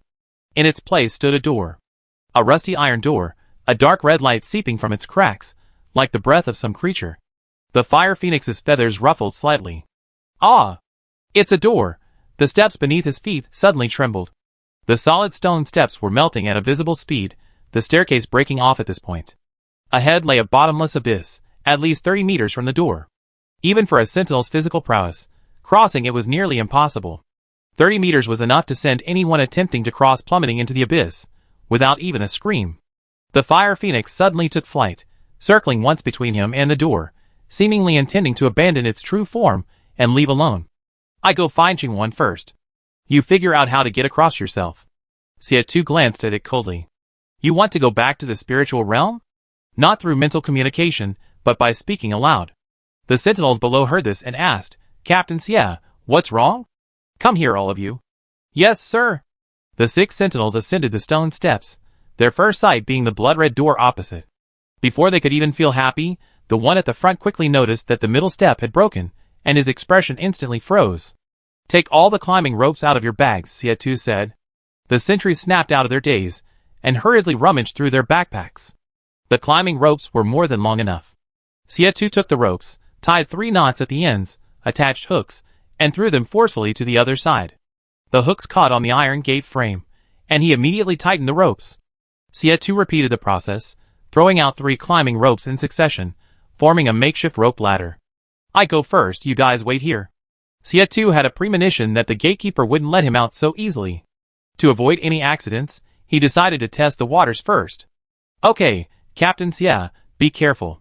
Kai Zhou and Yu Fei tied the rope ends around their waists and braced their heels against the stone steps. Xie fastened his safety harness, took 2 steps back for a running start, and then swam across the rope. Fire Phoenix flapped its wings listlessly as it followed. The wind whistled in his ears, and below him lay a bottomless abyss, the churning black mist within seemingly alive, climbing upwards. Xie's hands, gripping the rope, were burning hot, his gaze fixed on the iron gate. The distance drew ever closer. Just then, the crack in the iron gate widened, red light spilling out, and suddenly, a pair of slender, deathly pale hands emerged from the gap. Those hands were almost transparently white, the fingertips a sickly bluish white, the nails jet black, as if soaked in venom. Yu Fei was the first to see the hand. His pupils constricted sharply, and he cried out urgently, "Captain Xia, be careful!" The hand's movement from the crack was extremely elegant, the fingertips lightly flicked the hook, and the 3 knots snapped with a snap, as if cut by an invisible knife. "Captain Xia!" Kai Zhou's roar was almost hoarse. He instinctively lunged forward, but the suddenly taut climbing rope around his waist forced him back. The 6 men watched helplessly as the hook slipped, and Xia Tu's figure was instantly swallowed by the abyss. Xia Tu felt a sudden lightness in his hand, his body instantly losing balance and plummeting towards the abyss. The wind rushed into his throat, but he remained calm, his eyes fixed on the hand, letting out a short whistle amidst the weightlessness of the fall. Flames erupted. The fire phoenix suddenly burst open its wings, golden red flames blazing around it, its originally small body instantly expanding. It swooped down, like a burning arrow, its sharp claws precisely gripping Xia Tu's shoulder armor, using the momentum of its dive to slam him violently against the iron gate. Xia Tu twisted his body abruptly in midair, grabbing the pale wrist that couldn't retract in time. Got you. Chapter 595. The moment it was grabbed, the hand instantly gained a tangible feel. Seemingly unprepared for this move, the hand tensed abruptly, its knuckles turning bluish white. The red light from the crack in the door flickered violently, like an outpouring of some emotion, followed by a sharp screech that exploded from behind the door. Dark matter scattered, beginning to spread from the wrist up Xia Tu's body. Xia Tu held on tightly, his fingers almost digging into the other's bones. He strained his wrist, trying to pull the creature out from behind the door. His knuckles turned white from the force, but the wrist remained unmoved, as if fused with the entire iron door. The dark matter had already spread to his arm. "Ah, it hurts so much!" The fire phoenix cried out, circling above the abyss. Xia Tu pulled an inhibitor from his pocket with his other hand, and just when everyone thought he was going to inject himself, Xia Tu suddenly plunged it into the pale hand. A piercing scream erupted from behind the door, the entire iron gate trembled violently, and more black mist spewed out from the cracks. Suddenly, a chilling spiritual force pierced his temple through the point of contact. The scene before him abruptly distorted, unfolding without warning. Sunlight streamed through the carved window frames, falling on the cashmere carpeted floor. Xia Tu's pupils contracted sharply. He saw 6-year-old Yun Zhao, wearing a tutu, standing with her hands on her hips amidst a pile of toys. Little leather shoes impatiently kicked away the toys the Nani robot had just brought, her cheeks puffed out like a little pufferfish. "This robot is so stupid. Get another one." The scene shifted. Little Yun Zhao swung her legs, sitting in the living room, the Nani robot feeding her. The television was showing footage of Yunju. "Daddy needs to take care of some things. I'll be back soon to pick you up. Be a good girl and stay here. No one will be able to find you." "Liar. Daddy's a liar." Little Yun Zhao refused to eat, angrily jumping off the stool and driving her toy car through the empty streets in a huff. The dark matter crawled faster, almost coiling around his neck. The hand being gripped suddenly began to burn, and the hiss behind the door turned into a low, seductive whisper. "Look, how cute. She should always be like this." Xia Tu's fingertips began to tremble. He saw little Yun Zhao put the cake on the robot's head, then hide behind the curtains, secretly laughing. He saw her sitting with her knees drawn up in front of the huge French windows, gazing at the empty manor outside, whispering, "Nobody plays with me." Scenes flashed by. As time passed, the barrier left by Yunju gradually became unable to suppress the power of the contaminated area. Occasionally monsters would run into her territory. She went from initial fear to later disgust. "Trash useless. Let go," the voice held a strange gentleness. "She's safe here.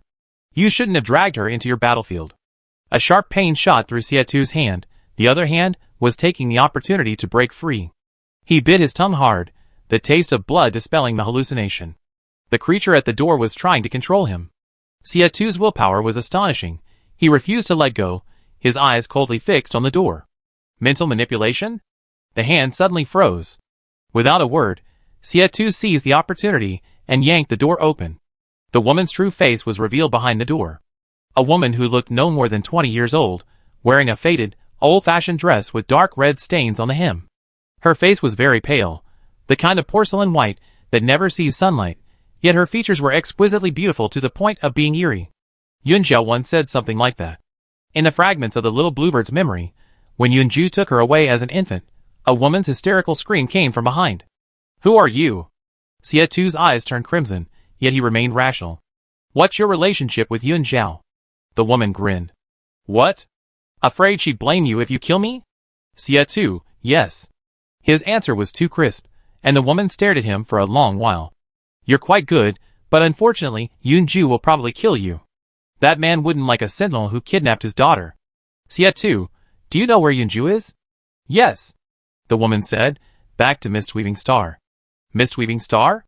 The woman, yes, it's shrouded in an eternal mist, Yun Zhao's homeland, and also the homeland of dark matter. The woman looked at him. The micro-nanoparticle structure of dark matter reacts uniquely to every type of DNA. Any organism that comes into contact with it will mutate, and depending on the species, the mutation will take different directions.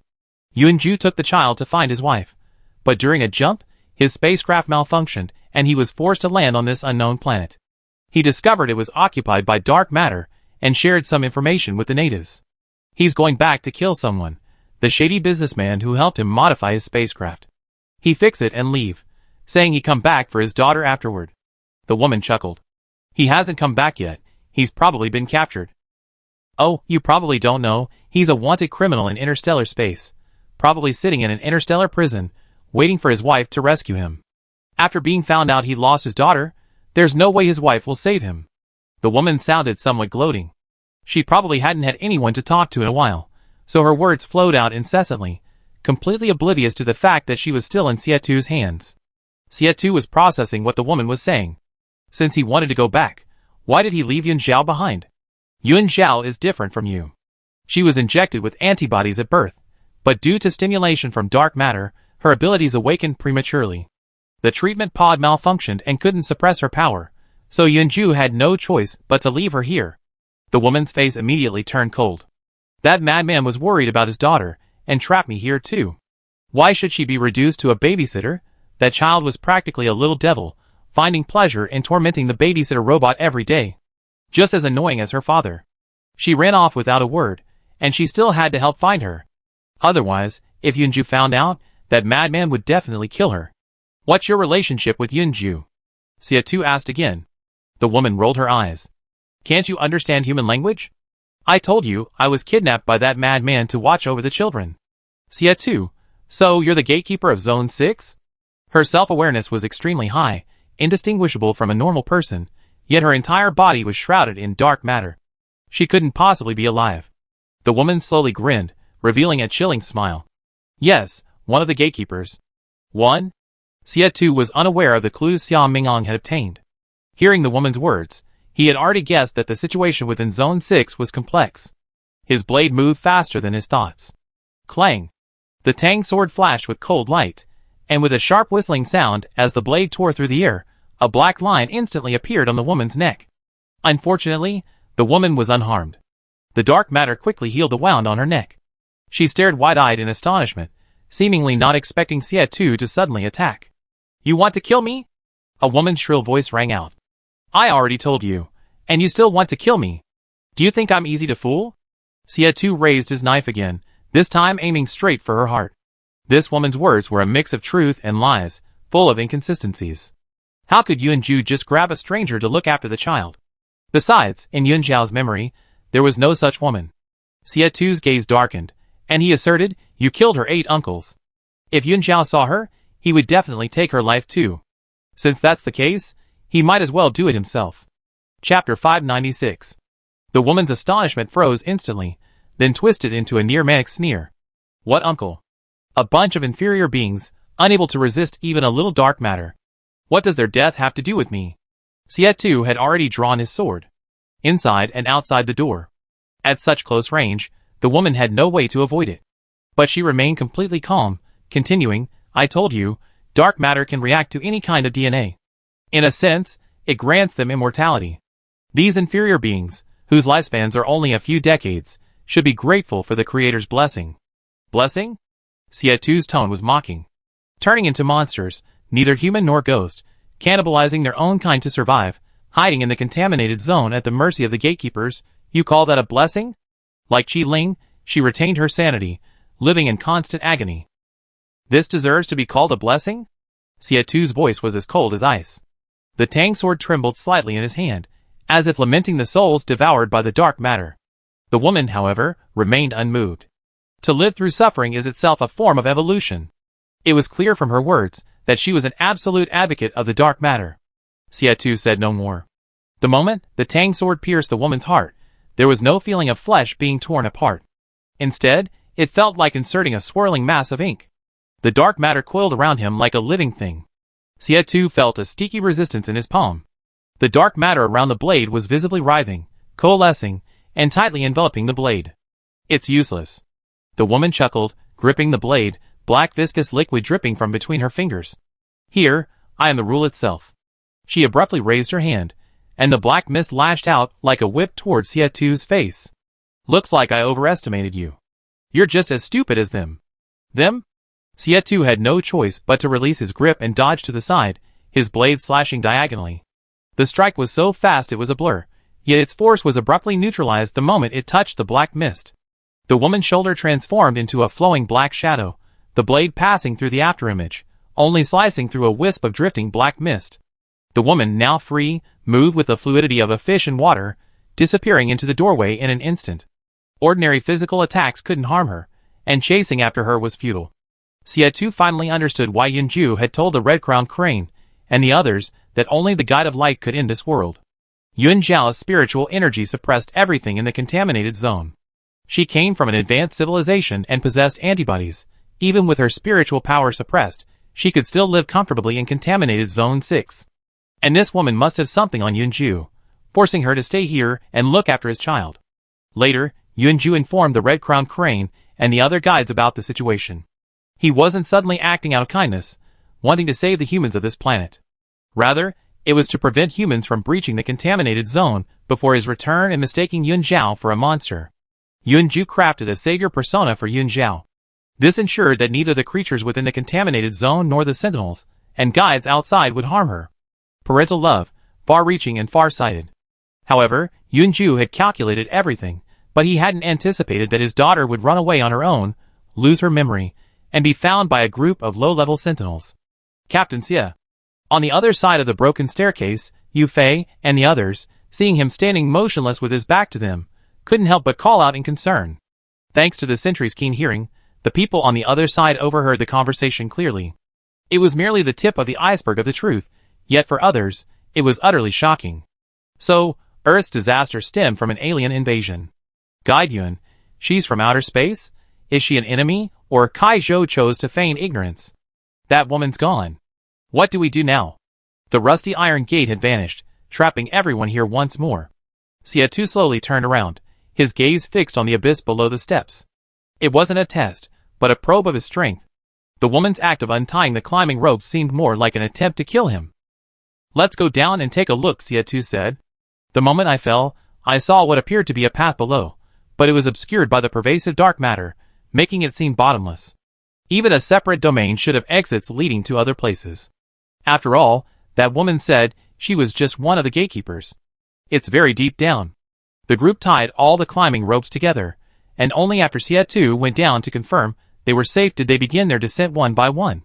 The 3 injured men were positioned in the middle, secured with safety buckles, and slid down the ropes. The surrounding darkness was incredibly dense, almost imperceptible. After sliding down for an unknown amount of time, the climbing ropes ran out of length. Xie threw down an empty bottle, and soon heard an echo. About 4 or 5 meters left, be careful. He then climbed onto the nearby wall, gently leaped down, and successfully touched the ground. Just as he regained his footing, a rustling sound came from behind, and a mutated creature resembling a centipede suddenly darted out of the gray mist. Xie didn't turn around, and swung his sword in a backhand strike. Swoosh! The Tang sword pierced precisely through the centipede's mutated head, black blood spurting out. The monster convulsed and collapsed, its 18 limbs still frantically clawing. Xie stomped on its spine, crushing it. Get down, all of you. The echo reverberated against the stone wall. Kai Zhou was the first to slide down. He stumbled upon landing, frantically grabbing the rope beside him. This place. Why does it smell so fishy? Just as he finished speaking, a suppressed groan of pain came from behind him. A height of 4 or 5 meters was somewhat difficult for the wounded. Wang Tinghai's injuries were the least severe. He had a shoulder wound, and after several days of dressing changes, the surface of the wound had begun to heal. He quickly stepped forward to help the injured man up. The group pulled out flashlights. The beams exploded into a faint halo in the darkness. Beneath their feet lay a narrow passageway, the stone walls on either side riddled with tiny holes, from which green mycelium seeped, intertwining with the surrounding dark matter and emitting a soft hissing sound. The mycelial wall above. Could it be from here? Who is that woman? A spider demon? Damn, at a time like this, can't you stop telling lame jokes? Captain Xia, there seems to be a breeze over here. Kai Zhou interrupted the other's conversation. There might really be an exit. Xia too squinted, indeed able to sense a faint airflow. Without time to rest, he took the lead. Kai Zhou covered the rear. Don't touch the walls, follow me. He had already withdrawn the fire phoenix into his mental domain. The dark matter below blotted out the sky, almost completely obscuring their vision.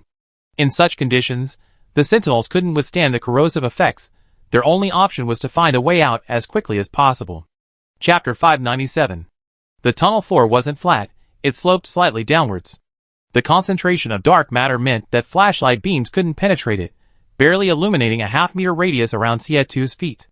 To avoid getting separated, Xie2 had them unbuckle their belts, linking them together, and then everyone held onto the belt as they moved forward. Stay close. His voice sounded particularly cold and deep in the tunnel. The 7 men moved forward in silence, their belts taut, each able to feel the slight tug of the other's belt. The group moved slowly along the sloping ground like a clumsy, long snake. The flashlight beam shattered into dim, yellowish spots in front of them, barely illuminating the heels of the person in front. Some mutants would occasionally appear ahead, but Xie2 would eliminate them before they could reach them. They walked for about half an hour. Xie2 tugged at his belt, and suddenly stopped. Captain Xia, what's wrong? Huang Tinghai, walking behind him, asked.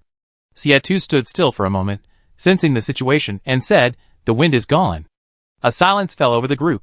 Staying above meant death, going down meant death, either way, it was a dead end. Kai Zhou's Adam's apple bobbed, and he broke the silence in a hoarse voice, the wind's gone, are we almost at the exit? Xie2 didn't answer, but simply shone the beam of his flashlight diagonally forward. He could sense that the passageway was gradually widening. The airflow that had been flowing along the slope of the passageway had indeed stopped. The dark matter was like solidified ink. Even the slightest tremor had vanished. At such a height of dark matter, some people were already beginning to feel delirious. Except for Xie2, everyone only had one suppressant. Without a guide, they could only last a maximum of 3 hours here. Xie2 was about to risk the corrosive effects by releasing his fire phoenix to scout ahead. Suddenly, a faint light appeared ahead. The light was peculiar, bluish-white, like solidified moonlight, tearing a clear crack through the thick, dark matter. Light capable of penetrating this darkness was no ordinary source. With his excellent eyesight, Xie2 quickly discerned a dark figure standing at the very forefront of the light. Tall and slender, it held what appeared to be a palm-sized crystal, from which the light flowed. It made no sound, but the instant Xie2 and his companions paused, it slightly turned and waved towards the deeper passageway. The movement was small, yet clearly conveyed the meaning, follow me. What is that? Huang Tinghai gripped his belt buckle tightly, his voice wary. A guide suddenly appearing in the darkness was more unsettling than any visible danger. Yu Fei, supporting the wounded man who was nearly unable to stand, lowered his voice. Could it be someone else trapped? No. Xie2 felt that the crystal was very similar to the items inside the Cloud Technique capsule.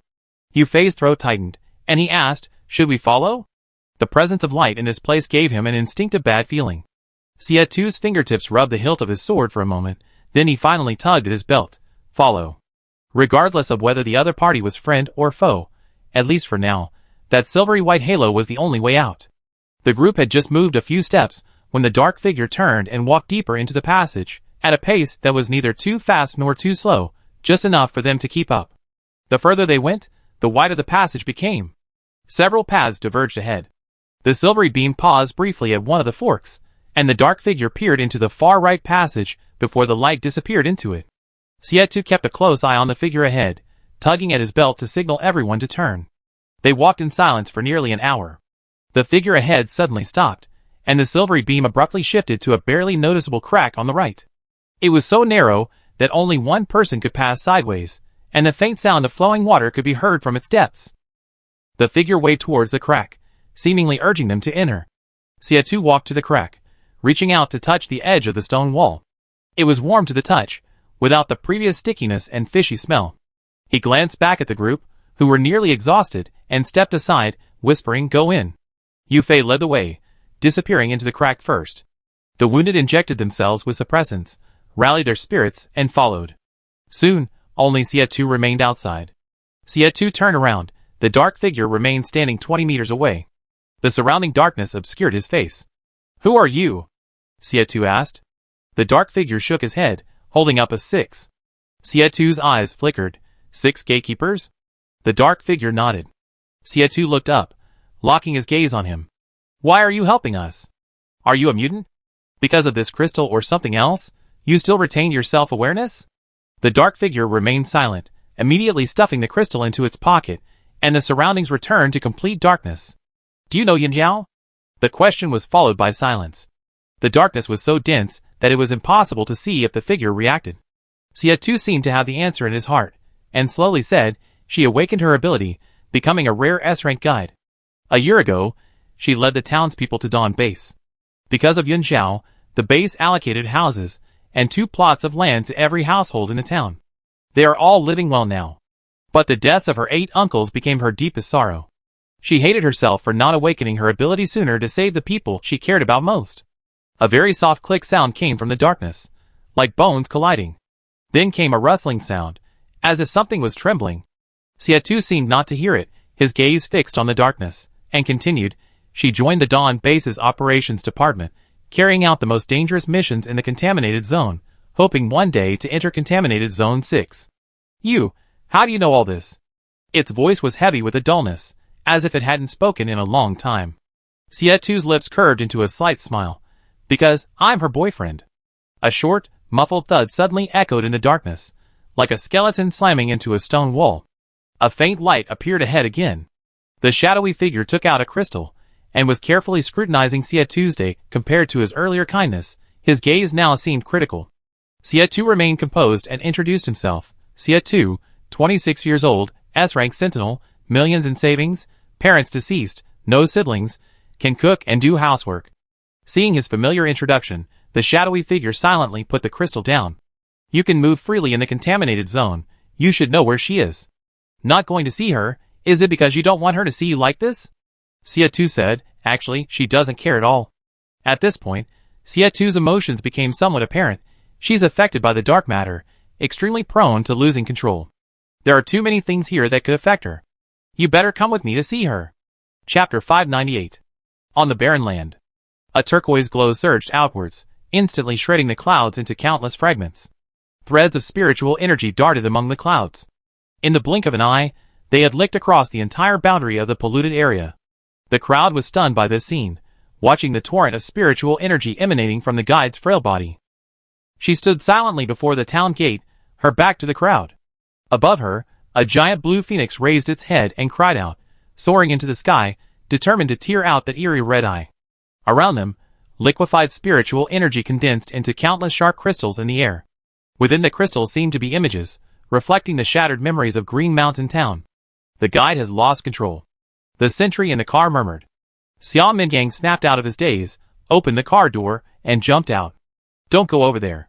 Jiangmu noticed the commotion beside the car and turned back, saying, "Stay in the car." Xia Mingang, of course, knew why he was being told to stay in the car. But with things already like this outside, Jiangmu still had the mood to watch the show. He tossed his hair and said, "You go stay in the car and guard it. I go over and wake her up." Staying outside doing nothing meant he had to step in. Jiangmu glanced at him, envying his simple-mindedness, able to thrive without using his brain. "How long do you think we can hold out with just the supplies in the car, finding 6 gatekeepers?" Xia Mingang frowned. "What do you mean?" "Literally." Jiangmu said lazily, "Instead of searching them one by one, why don't we let our Captain Yun give it a try? Yun Xiao's limits have always been a mystery. Even the members of Team Zero don't know her true strength. Perhaps she really can force out the gatekeeper." Xia Mingang naturally understood this. He pointed to a spot not far away. "Will she be alright? Worrying about her is less important than worrying about yourself." Jiangmu glanced at the expanding mental threads, his tone calm. "If a guide really goes out of control, we're the ones who should be in trouble." Although Jiangmu spoke casually, he unconsciously gripped his twin swords, his gaze fixed on Yun Zhao's back. During the Dark Ages, there were indeed cases of guides going out of control. Guides possess the ability to cleanse dark matter, but if they are in a contaminated area and the rate of erosion exceeds the rate of cleansing, they will also be in great danger. In the most severe cases, their mental domain may even collapse. Of everyone present, only Jiang Mu knew Yun Zhao's identity as a dark guide. He wasn't sure what would happen if a dark guide went out of control. But in Yun Zhao's current state, the mental threads around her were aggressive. Whoever forcibly interrupted her would definitely be severely injured. If her mind were completely controlled, physical injury would be minor compared to harming others. Exposing her dark side in front of so many people would mean that even as an S-rank guide, she wouldn't escape the collapse of trust once they left. Jiang Mu decided to observe further before intervening. Not far away, a beautiful, emerald green fluorescent light floated in the air, yet it exuded a sharp, menacing aura. Yun Zhao stood before the dilapidated earthen walls of the small town, her hands unconsciously clenched, her nails digging deep into her palms, yet she felt no pain. The urge deep within her consciousness to tear everything apart grew increasingly clear. Yun Yao? Fu Yan's voice came from behind, but it was as if through a thick layer of frosted glass, blurry and indistinct. She didn't want to respond. Responding meant control, and she no longer wanted to control or suppress herself. The white mist within the domain surged, rapidly dissipating to reveal more of the scene. Fragments of memories she had tried to bury drifted aimlessly, each piece like a sharp pane of glass, reflecting blinding light. A bluish-green fluorescent light suddenly froze in midair, like a frozen teardrop. Yun Zhao's gaze pierced through the swaying fragments of memory, landing on the gate of the town, fortified countless times. Then she heard crying. It was a choked sob, as if squeezed from the deepest part of the chest, as if her mouth had been gagged. It was Zhao Yin. That day, Zone 6 of contamination spread again. During the escape, her uncles scattered. Only 5 of the 8 returned. When Uncle He and the others returned and found her gone, they turned and rushed back into the yellow sand to search for her. Later, not a single one returned. The townspeople stayed up all night, gathering at the gate at the crack of dawn. Everyone knew they wouldn't come back. The cries of weeping rose and fell. Zhao Yan, heavily pregnant, was helped by someone, whose hand was shoved away the moment it touched her arm. She stared at the dirt road outside town, her eyes bloodshot, her shoulders trembling like withered leaves in the wind, the safety robe slipping from her hand. Go get the gun. I'm going to find my brother. He Xiang's roar shattered the silence. The young man, barely out of his teens, was full of youthful vigor, his eyes red-rimmed, about to rush out. Someone grabbed him. Xiangzi, don't be impulsive. Think of your mother and sister. Mayor. Help. The mayor has fainted. A little girl, Qin Xiaoxiao, was held in her mother's arms. The mother was crying. Everyone was crying. The scene before her terrified her, and she burst into tears too. Daddy. I want my daddy. Yun Zhao stared at the chaotic scene amidst the debris. She saw her former self standing blankly at the edge of the crowd, tears belatedly welling up. 12-year-old Yun Zhao had taken advantage of the chaos to climb the high wall, trying to sneak out to find her uncles. She didn't believe her uncles were dead. Yun Zhao. What are you doing? Cheng Dongshu spotted her and quickly stopped her, terrified. Behind her. Suddenly, space seemed to be torn open by an invisible hand, a rift opening as a biting wind rushed in, revealing a passage. Xie Tu appeared on this patch of yellow earth. Ignoring the knife-like pain, the man faced the mental storm, step by step walking towards her. His large hand covered her eyes, his fingertips wiping away the tears. It's me. His voice was a few decibels lower than usual. Yun Zhao couldn't tell if it was an illusion or reality. Her eyelashes trembled in his palm, her surging breath suddenly paused, and the chaotic fragments of memory collided with an invisible barrier, emitting a faint buzzing sound. Xie Tu? Yun Zhao's voice was dry, like sandpaper scraping wood, filled with a hesitation that even she herself didn't believe. Yes. The man responded, his palm not moving, his other hand gently encircling her waist, pulling her into his embrace, his voice close to her ear, slightly hoarse. Don't open your eyes. Yun Zhao didn't move. In the darkness, her other senses became exceptionally sharp. Something seemed to flash by outside. Not far away. Xia Mingang saw Xie Tu suddenly appear, and the breath he had just relaxed was jolted again when he caught sight of a familiar dark figure disappearing into the town. It's it! Chapter 599. Yun Zhao was blindfolded by Xie Tuesday. His palms were burning hot, as if they could pierce the surging blue light in her eyes. The sound of the wind seemed to recede at that moment. The wildly swirling spiritual threads, like tamed snakes, slowly drooped and coiled around his wrists, no longer violent. Why did you take so long? The ferocity in Yuan Zhao's voice dissipated, muffled by his combat uniform, like a child who had been lost for a long time. Xie Tu's arms around her waist suddenly tightened, his knuckles widening slightly, as he pressed against the curve of her back. It's my fault, I'm late. He looked down at the trembling shoulders of the person in his arms, clearly feeling her lingering tremor. Tears seemed to still linger in her eyes, the thin sweat on her palm seeping in, making his heart tighten. Xie Tu's jawline was taut. He lowered his head, his nose brushing against Yuan Zhao's hair. Are you feeling unwell? Are you hurt? Yuan Zhao shook her head, quietly leaning against him. The almost tearing sense of loss was slowly sinking into a peaceful silence, along with the arms around her waist. The azure phoenix's form gradually shrank, finally transforming into a stream of light that disappeared into her mental landscape. This is Qinshan town. I know. Xie Tu tried to maintain his usual rationality and composure, but the abrupt interruption inevitably betrayed his emotions. Every gust of wind in Qinshan town held the memories of her childhood. Her pain stemmed from love, from having once possessed the most beautiful thing in the world. The time steeped in love was too vivid. Those memories, polished and softened by time, were so vivid that their current fragmentation seemed particularly glaring, becoming the sharpest blade, repeatedly cutting into her nerves. No one could replace her 8 uncles in her heart. Neither him nor Yunju. How could you know? Yuan Zhao murmured, nestled in his arms. Back then, I hoped every day that a miracle would happen, that I wake up one morning and they come back. I clearly remember the morning they left. Uncle, he even smiled, and told me that when I was a little older, they'd take me to the big base to see the world. Yuan Zhao buried her face in his chest. I happily agreed then. I never imagined I'd lose them. Her uncles had raised her very well. She had never gone hungry before she was 12, occasionally eating meat, and sometimes her uncles would secretly buy her a couple of pieces of candy.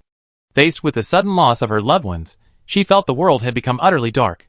For her, that moment was the true end of the world. Xie Tu's breath caught in his throat for 2 seconds, all his comfort seemed so pale and powerless. He slowly removed the hand that had been covering her eyes, his grip tightening, and he felt the body beneath his palm tremble slightly. Xie Tu looked up, his gaze sweeping over the crowd behind him. Fu Heng watched from afar, the Gatling gun in her hand now drooping. She met Xie Tu's gaze, and pointed to the outer wall of the town. The wall was over 3 zhang high, built of layers of brick and rammed earth, the surface somewhat sandy, crumbling in the wind. Just then, the gate creaked open. Yuan Zhao, her head buried in Xie Tu's chest, ignored it, assuming it was Jiang Mu and the others. She was lost in her own thoughts, plotting how to kill the gatekeeper and avenge her uncles. Until, a familiar voice rang out. Zhao Zhao. Yuan Zhao's entire body stiffened abruptly, her blood seemingly freezing in an instant. Xie Tu felt her stiffness, and gently smoothed her disheveled hair. Look up? Yuan Zhao looked up in disbelief, her gaze passing over Xie Tu's shoulder to the town's gate. As the wind swirling sand at the gate stopped, a figure stood backlit in the threshold. The figure was still the familiar, broad one she remembered. His coarse cloth jacket was faded from washing, the cuffs frayed, and even the old cloth belt around his waist was exactly the same as before. The man standing there looked somewhat unkempt, his face covered in a thick beard, yet he smiled gently at her and called out, Zhao Zhao. Yuan Zhao's breath caught in her throat, tears welling up in her eyes. She instinctively released Xie Tu's embrace, and ran towards the burly man. Uncle! Hey, slow down. He Guanghai stood at the door, looking at her gently. He wanted to reach out and catch her, but his fingers hesitated in midair, instinctively pulling back into his sleeve. He stopped Yuan Zhao from rushing over, smiled, and said, Zhao Zhao has grown up. Yuan Zhao froze on the spot. Her throat tightened, and she could barely speak. He Guanghai looked at her grown-up appearance, his lips trembling slightly, but his tone was deliberately relaxed. It's windy and dusty outside, come in quickly. Then he looked at the group of people not far away. You're all Zhao Zhao's friends, right? Come in and sit for a while. Fu Heng had already figured out the situation. The burly man in front of her was the dark figure who had run in earlier. He was also Yuan Zhao's relative. She nodded, excuse me. Jiang Mu sheathed his twin swords. There were wounded people in their vehicle who had barely closed their eyes since entering. They definitely needed rest. Thank you. Xia Mingang leaned half his head out of the car window, staring at He Guanghai and asking, can the car go in? Yes. He Guanghai didn't glance at Xia Tu once, his gaze returning to Yun Zhao. Her appearance and features hadn't changed, but her personality seemed to have changed a lot. The little girl from childhood would laugh heartily, would clamor to go out, and would throw tantrums at them. Two identical faces overlapped, and now, her reddened eyes stared unblinkingly at him, as if afraid he would disappear at any moment. He Guanghai felt a pang of heartache, but he was now a monster, unable even to reach out and pat her. "Uncle, I'm a guide now. I'm not afraid of corruption." Yun Zhao trembled as she reached out, afraid he would refuse, and quickly grabbed his sleeve. "Look, the dark matter has no effect on me." Deep down, she knew that sentinels had no resistance. Having been caught in the contaminated zone for 7 or 8 years, they couldn't possibly be alive. But her uncle hadn't been controlled by the gatekeeper, and had retained his sanity. With Qi Ling's case as a precedent, she hoped her uncle could also be released smoothly. He Guanghai looked at Yun Zhao's stubborn eyes, one hand tightly gripping his clothes, as if afraid he would run away. He smiled helplessly, letting her pull him along, leading the group into the town. Xia Tu lagged half a step behind, watching Yun Zhao's retreating figure, and silently followed. The wind and sand were blocked by the thick earthen walls, making the air in the town heavy and dry. This was where Yun Zhao had grown up. Xia Tu observed carefully. The scene inside the walls was ordinary. The houses on both sides were all made of rammed earth, the walls rough and mottled, some already cracked, barely supported by wooden stakes. The roofs were covered with dry grass and old oilcloth, the edges fluttering in the wind. Everything exuded an air of poverty yet resilience. Xia Tu noticed a half bundle of dry firewood piled in the corner, and several strings of dried, unidentified herbs hanging under the eaves, hinting at the disarray of his hasty return. Yun Zhao entered the familiar town, but saw no one else. Her heart clenched with pain. She mustered her courage and asked, "Uncle He, where are Uncle Qin and the others?" Chapter 600. He Guanghai's back stiffened visibly for a moment. "Them," his voice was hoarse, as if worn down by too much wind and sand, "they're all busy." Yun Zhao's slightly reddened eyes instantly welled up with tears again. He Guanghai was momentarily at a loss. Yun Zhao was very strong. She had never cried in front of him. He frantically searched his pockets and pulled out a piece of candy that had been sitting there for who knows how long. The candy was slightly melted, the rough oil paper stuck to it, the edges tinged with a worn yellow. "Zhao Zhao, be good, don't cry, have some candy." Uncle still treated her like a child, just like back then when she would act surprised and delighted whenever she threw a tantrum, pulling candy from his pocket. Uncle Qin would even deliberately hold the candy high above his head, teasing her into jumping up to grab it. Yun Zhao's tears flowed even more fiercely. The burly, bearded man stood before her, helplessly holding up the candy.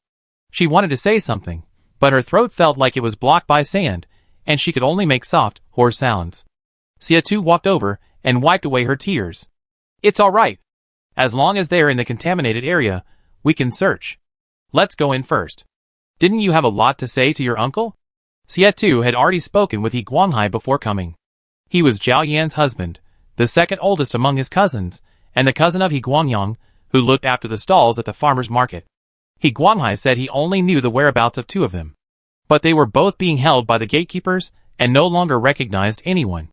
As for why he still retained his senses, it was probably related to the crystal he had found. Xia Tu had already examined it. He recognized at a glance that the crystal was the same material as the crystal key in the box. That belonged to Yun Zhu. Yun Zhao's biological father's belongings inadvertently saved her adoptive father. "Yes, let's go inside and talk." He Guanghai turned and walked towards the familiar front door. "I watched our town appear before my eyes, and I ran here like a madman. Luckily, no one was there, everyone was gone. Later, I moved here. Everything in the town is still the same as before." Yun Zhao looked at her uncle's profile, which was trying to appear calm, and at his slightly trembling hands hidden in his sleeve. Her eyes reddened as she followed him. She hadn't forgotten Xia Tuesday. She tugged at the man's arm and led him towards home. Behind them, Xia Mengang drove an armored vehicle into the town. The vehicle stopped by the gate for easy escape. The sentries got out of the vehicle and joined the other 6 men, checking on their 3 wounded comrades. Fu Heng watched the 3 depart, choosing not to follow. Instead, she turned to Jiang Mu and said, "Just in case, let's search the town." After all, this was a contaminated area. Yun Zhao's family member was already a mutant. Their safety was paramount. Jiang Mu sighed, "I finally get a break, and you insist I go?" Without a word, Fu Heng hoisted her Gatling gun muzzle up. Jiang Mu surrendered. Go. A sentry ran and closed the town gate. The rest of them began a thorough search of the town. Yuan Zhao, with Xie Tu, followed Uncle He back to their familiar home. The mud brick house remained unchanged. The walls were made of rammed earth, the edges worn and weathered by time. Dark watermarks near the roof were the marks left by past rain. Several yellowed pieces of paper were still pasted on the wall. It was a crooked little figure she had drawn as a child, its edges curled, but carefully glued back together. Yuan Zhao stared at the furnishings in the room, momentarily lost in thought. When she left with everyone in the town, she never imagined she would return one day. The little bluebird was eager to come out. It used to despise the town's living conditions, cursing and swearing at the townspeople every day. But since leaving, the little creature had deeply missed the time it spent living here with its original self. There are only 2 rooms in the house. One is Zhao Zhao's bedroom. You can find somewhere else to stay outside, just don't touch anything in the house. He Guanghai's expression was complicated as he looked at the sentinel who claimed to be Zhao Zhao's boyfriend. Time seemed to stand still in the contaminated zone. In his eyes, Yuan Zhao was still a child. How did a boyfriend suddenly appear? Xie Tu stood at the door, his gaze sweeping over the piles of canned meat on the cabinet. He said, "They stay outside? I sleep on a makeshift bed in a room." He Guanghai's facial muscles twitched slightly, and his hand, which could barely maintain a human form, unconsciously clenched into a fist. "No way." His voice was hoarse but resolute. "There are plenty of empty rooms in town. What kind of behavior is it for a grown man like you to stay in a room?" She was just a boyfriend, not a husband. She didn't even know how to restrain herself in front of him. Xie Tu's voice was steady, carrying an imperceptible insistence. "This is a contaminated area. I'm worried about her being alone." He Guanghai, however, interpreted this as worry about Zhao Zhao being with him. The canned meat on the cabinet gleamed coldly in the silence, making his half-contaminated profile appear even more ferocious. "You think I would hurt Zhao Zhao?" "Second uncle, that's not what he meant." Yuan Zhao, having just released the little bluebird, explained, "We were separated by the gatekeeper because we were living separately before. He was just worried about another accident." The implication was that she didn't object. An eerie silence fell over the room.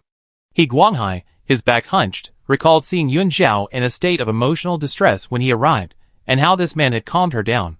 He turned and pulled a yellowed old quilt from the cabinet, roughly throwing it to Xie Tu. "You better behave yourself. If you dare bully her, I don't care if you're some S-rank sentinel." Xie Tu caught the quilt. "Thanks." Thinking they had much to say, Xie Tu set the quilt aside and looked gently at Yuan Zhao. "I go get something to eat first. You two talk." Yuan Zhao's eyelashes trembled slightly as she nodded, her eyes still red-rimmed. Xie Tu took out a strawberry milk from his bag, handed it to her, and then touched her moist eyes before leaving the house. The kitchen was outside. Yuan Zhao watched him leave the main room. The sudden joy of seeing Uncle He had made her overlook Xie Tu. She even forgot to ask if he had encountered any danger after they parted, or how Fire Phoenix was doing. "Is this Zhao Zhao's spiritual form?" He Guanghai asked, watching the creature darting around the room. Yuan Zhao snapped out of her reverie and nodded obediently. "Yes, it's called Little Bluebird. It's a phoenix." Little Bluebird was excitedly hopping around the house when it suddenly heard its uncle mention it. The little creature abruptly folded its wings and proudly raised its head. He Guanghai, however, suddenly became somewhat silent. He had once been a B-level sentinel and also had his own spiritual form. Yuan Zhao could tell that the death of his spiritual form was irreversible. Her uncle must be very sad. "Uncle, you become a father. Your 2 children are named He Pingping and Hienan. They're very well behaved and are currently attending school at the Dawn base." She had so much to say to her uncle and wanted to tell him as much good news as possible. Chapter 601. Outside, Fu Yin and Jiang Mu searched the entire town. Qishan town wasn't large, with only a few dozen households. The houses were simply built, but every family had a cellar. The cellars were sturdier than the houses, and upon entering, they discovered they were interconnected. "It's more accurate to call it a tunnel than a cellar," Fu Yin said, emerging from the entrance and casually brushing the dust off her clothes. "Qishan town is very weak, lacking the ability to defend against flying mutants. When in danger, the residents can hide underground. Who would have thought that such a small and inconspicuous refuge would give birth to the world's only S-rank guide? Where there's life, there's hope," Fu Yin said with some emotion. "The only visible part of the town's defenses is this outer wall." Jiang Mu, finding nothing amiss, turned to find a place to rest. "I'm going to sleep now. We exchange information later. Being a sentinel doesn't mean you don't need sleep, just because you're physically fit. The 5S team has already regrouped. It's time to rest. Fu Mu frowned at his retreating figure and said, the reinforcements have lost 5 sentinels. There's no use in worrying. Jiang Mu didn't turn around, waved to her, and went to find an empty room to sleep.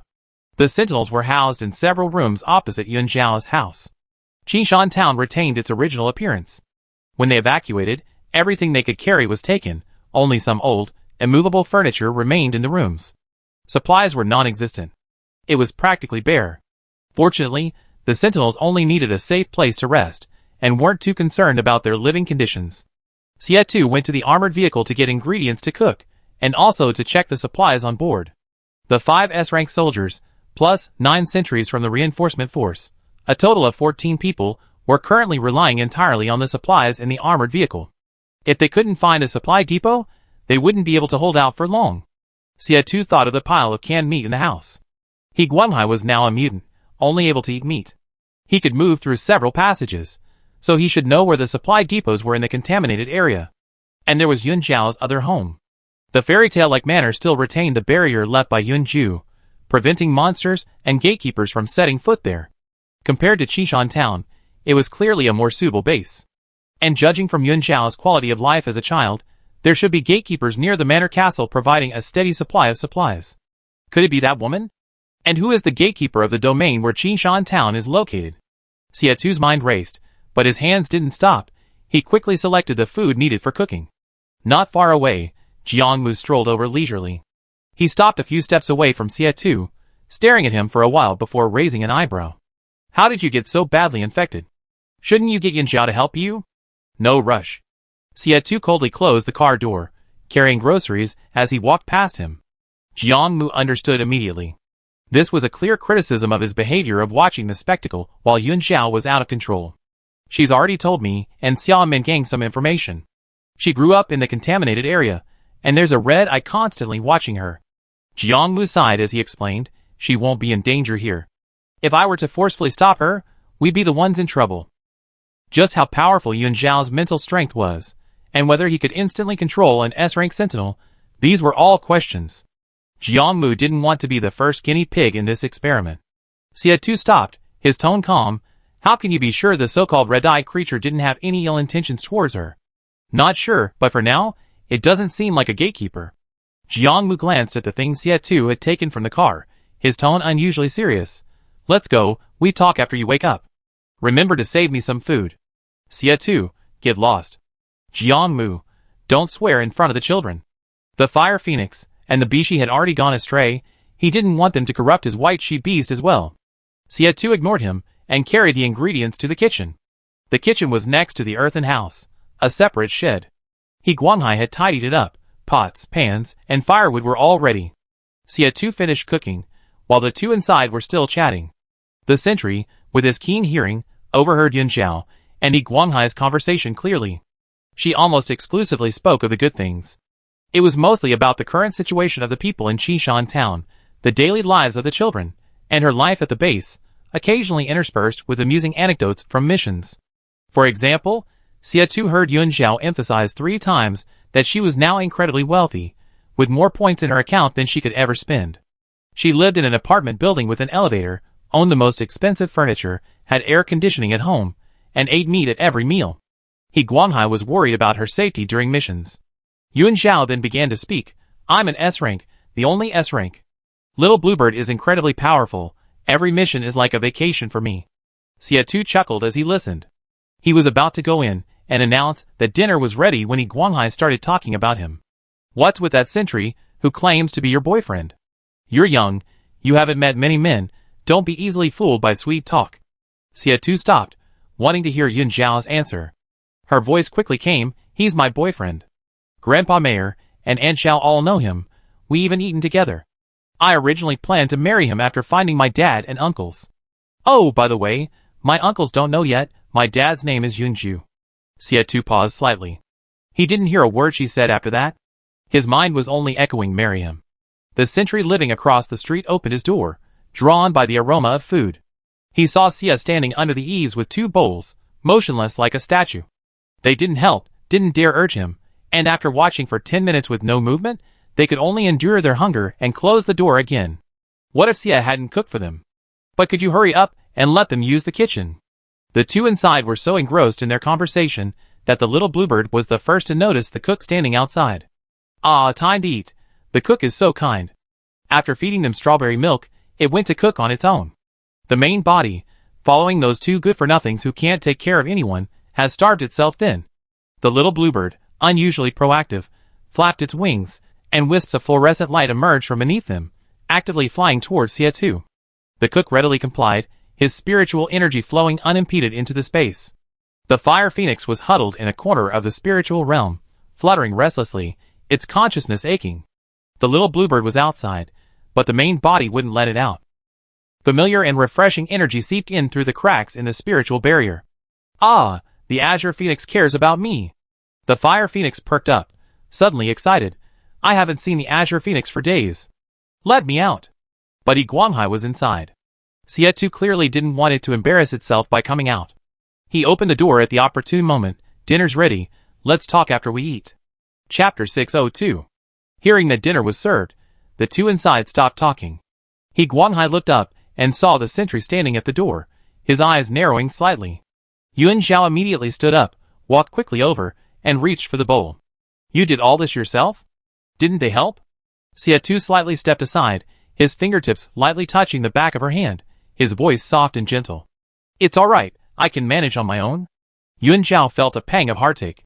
Then don't bother anymore, finish eating and rest. I go call them over for dinner. From the moment they met until now, she hadn't had a chance to ask him what had happened since they separated. But she knew that with the wounded and signs of his mental energy being eroded, he probably hadn't rested much. Thinking of this, Yuan Zhao forgot about eating. Turning to Guanghai, she said, Uncle, I go out for a bit, and come back for dinner later. She turned to leave, but Guanghai stopped her, saying, the food's already prepared, there's no rush. Sia2 echoed, yes, let's eat first. Yuan Zhao pursed her lips, still worried, we still need to go and call the others. Sia2 pointed to the small main room, there's not enough room for many people here, just have the others take their food to the next room. Their dining table was small, even 4 people would feel cramped. Sia2 added, Jiang Mu and the others have already rested. I steamed 2 pots of rice, if it's not enough, the others can cook for themselves. Hearing this, Yuan Zhao had no choice but to give up. Having experienced such highs and lows, she was exhausted, but she had been forcing herself to stay awake because she wanted to talk to her uncle. Guanghai probably noticed, and his tone was filled with the concern of an elder, it's safe here. Eat, and get some rest. Yuan Zhao paused, her hand still holding her chopsticks. Will uncle go out? Guanghai replied, no, he stay home. Yuan Zhao felt relieved. Sia2 turned and went to the kitchen to get rice, also calling the others to start eating. The supplies on the armored vehicle were all durable, ready-to-eat foods. Besides steamed rice, the variety of dishes they could prepare was limited. Mainly, there were canned goods to go with the rice. Sia2 soaked some vermicelli, and made a sauerkraut vermicelli dish. He diced luncheon meat, and stir-fried it with canned green beans he found in the vehicle, sprinkling some chili powder for flavor. Although simple, it was savory and delicious, perfect with rice. Guanghai didn't touch his chopsticks. He got up and opened 2 cans of meat from the cabinet. Yuan Zhao watched this but said nothing, silently eating her own meal. After the meal, Guanghai urged her to rest. Yuan Zhao made sure he wasn't leaving before pulling Sia2 to the opposite room to direct the other sentries. Jiang Mu, Fu Ho, and Xiao Mingang had already retired for the night. Except for Fu Ho, the other 2 had stayed with her, and didn't need any intervention. Thinking that Fu Ho hadn't slept for days and nights, Yuan Zhao didn't disturb her. After helping the sentries with their intervention, she pulled Sia2 back to her room. The room's furnishings remained unchanged. I lived here since I came to Qishan town. At first, I wasn't used to it at all. My skin would often break out in red spots, and the itching kept me up at night, Yuan Zhao said, pointing to the walls and floor. Later, my uncles found a way to renovate the room, and they made me a bed, a wardrobe, and that table. This was where she had lived for 12 years.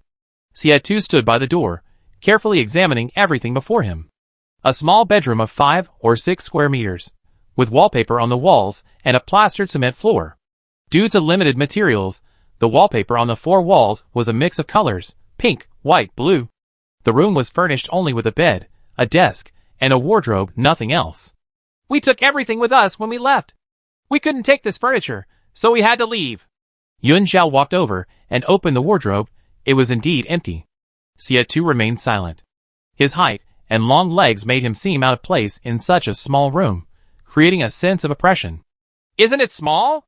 Yun Zhao's voice softened. When I first moved in, I always felt cramped, but I got used to it after a while. Especially after I found out that Xiang didn't have his own room and was always sharing a room with his uncle, his sister, and Aunt Lu. In contrast, she had always had her own space. Xie Tu turned around, his gaze falling on her, his Adam's apple bobbing slightly. He walked over and gently touched the back of her hand with his fingertips. It's nice, more cozy than I imagined. Yun Zhao looked up at him, meeting his deep eyes, which reflected the small room and her own reflection. What did you imagine? She asked curiously.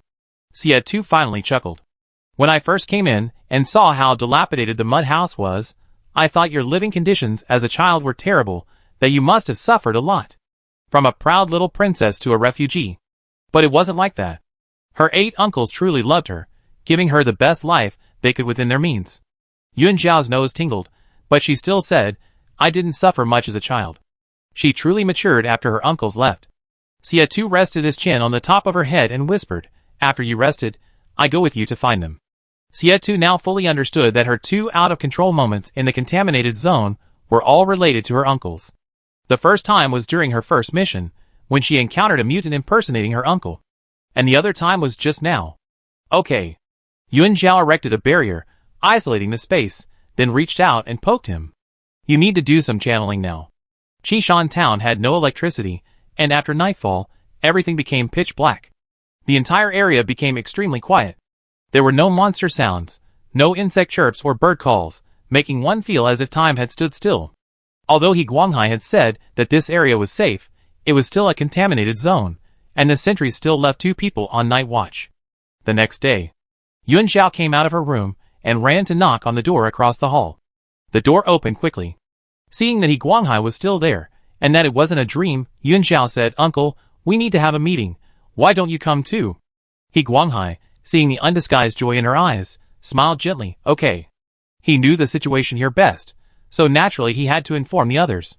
They were living, breathing people, they didn't belong here, getting out sooner was for the best. Yun Zhao, of course, had no idea what he was thinking. The meeting is at our house. Xie Tu went out to make breakfast and also notified the others to come over. I had him take some of your canned meat to heat up for you. Xie Tu is a very good cook. He can even make canned meat into something special. Just like when she was a child, Yun Zhao seemed to have endless things to say to her uncle, adding, there's someone in our team named Qi Ling. He rarely eats cold food. Occasionally, he adds some seasonings and fry or boil the meat. Afraid she would worry, He Guanghai said proactively, I don't have so many quirks. As long as I'm full, that's fine. Still harboring some resentment, his expression was noticeably unnatural when talking to Yun Zhao about this topic. Yun Zhao quickly changed the subject. By the way, uncle, where did you get the bedsheets? He Guanghai smiled. Knowing you were coming, I grabbed them from somewhere I was passing by. At that moment, there was a noise outside the door. Jiang Mu, Fu Yu, and Xiamen Gang, who had received the meeting notification, had already entered. After several days, the 5S team reunited. Chapter 603. Xiamen Gang stepped into the house, drawn by the aroma of food. I'm starving. What's Xie Tu cooking? It smells so good. Jiang Mu, having had a good sleep, looked quite energetic and casually remarked, if I remember correctly, it's your turn to wash the dishes this time. Xiamen Gang paused, turning around. Washing dishes in a contaminated area? This is Yun Zhao's house. Do you think I should wash them? Fu Han followed 2 steps in, greeting He Guanghai, who was sitting in the main room, with a normal expression. Everyone already knew about the relationship between the shadowy figure and Yun Zhao. No one gave He Guanghai a second glance. Instead, they treated him like a normal person, going about their business as usual. You're all Zhao Nao's friends, right? Sit wherever you like. Compared to Xie Tu, He Guanghai's attitude towards the 3 was significantly better, greeting them with a smile. Yun Zhao, remembering to comfort Fu Heng, waved to her, the food isn't ready yet, I take you to my room. Fu Heng understood, picked up the Gatling gun, and went into the next room. When the 2 came out, breakfast was already on the table. Simple porridge with pickled vegetables. The aroma Xia Mingong smelled was from canned meat prepared for He Guanghai. Xia Tu made meatballs from the canned meat paste and fried them until golden brown and crispy. Because it was food He Guanghai had stockpiled, and because he was a mutant, he could only eat this kind of food.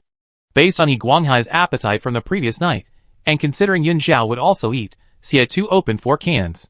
But Xia Mingong wasn't one to suffer, and directly asked, "Uncle, can we eat this?" His uncle sounded so natural that He Guanghai was taken aback. After all, these people were all S-rank, each a top-tier existence. In the past, he wouldn't even have had the right to meet them. Eat up, and if you're still hungry, open a few more cans. He Guanghai first placed a meatball on Yun Zhao's plate, saying, "Uncle stocked up on a lot. I was so happy to see you last night that I forgot to ask if you wanted meat." He only said that. How could he have forgotten?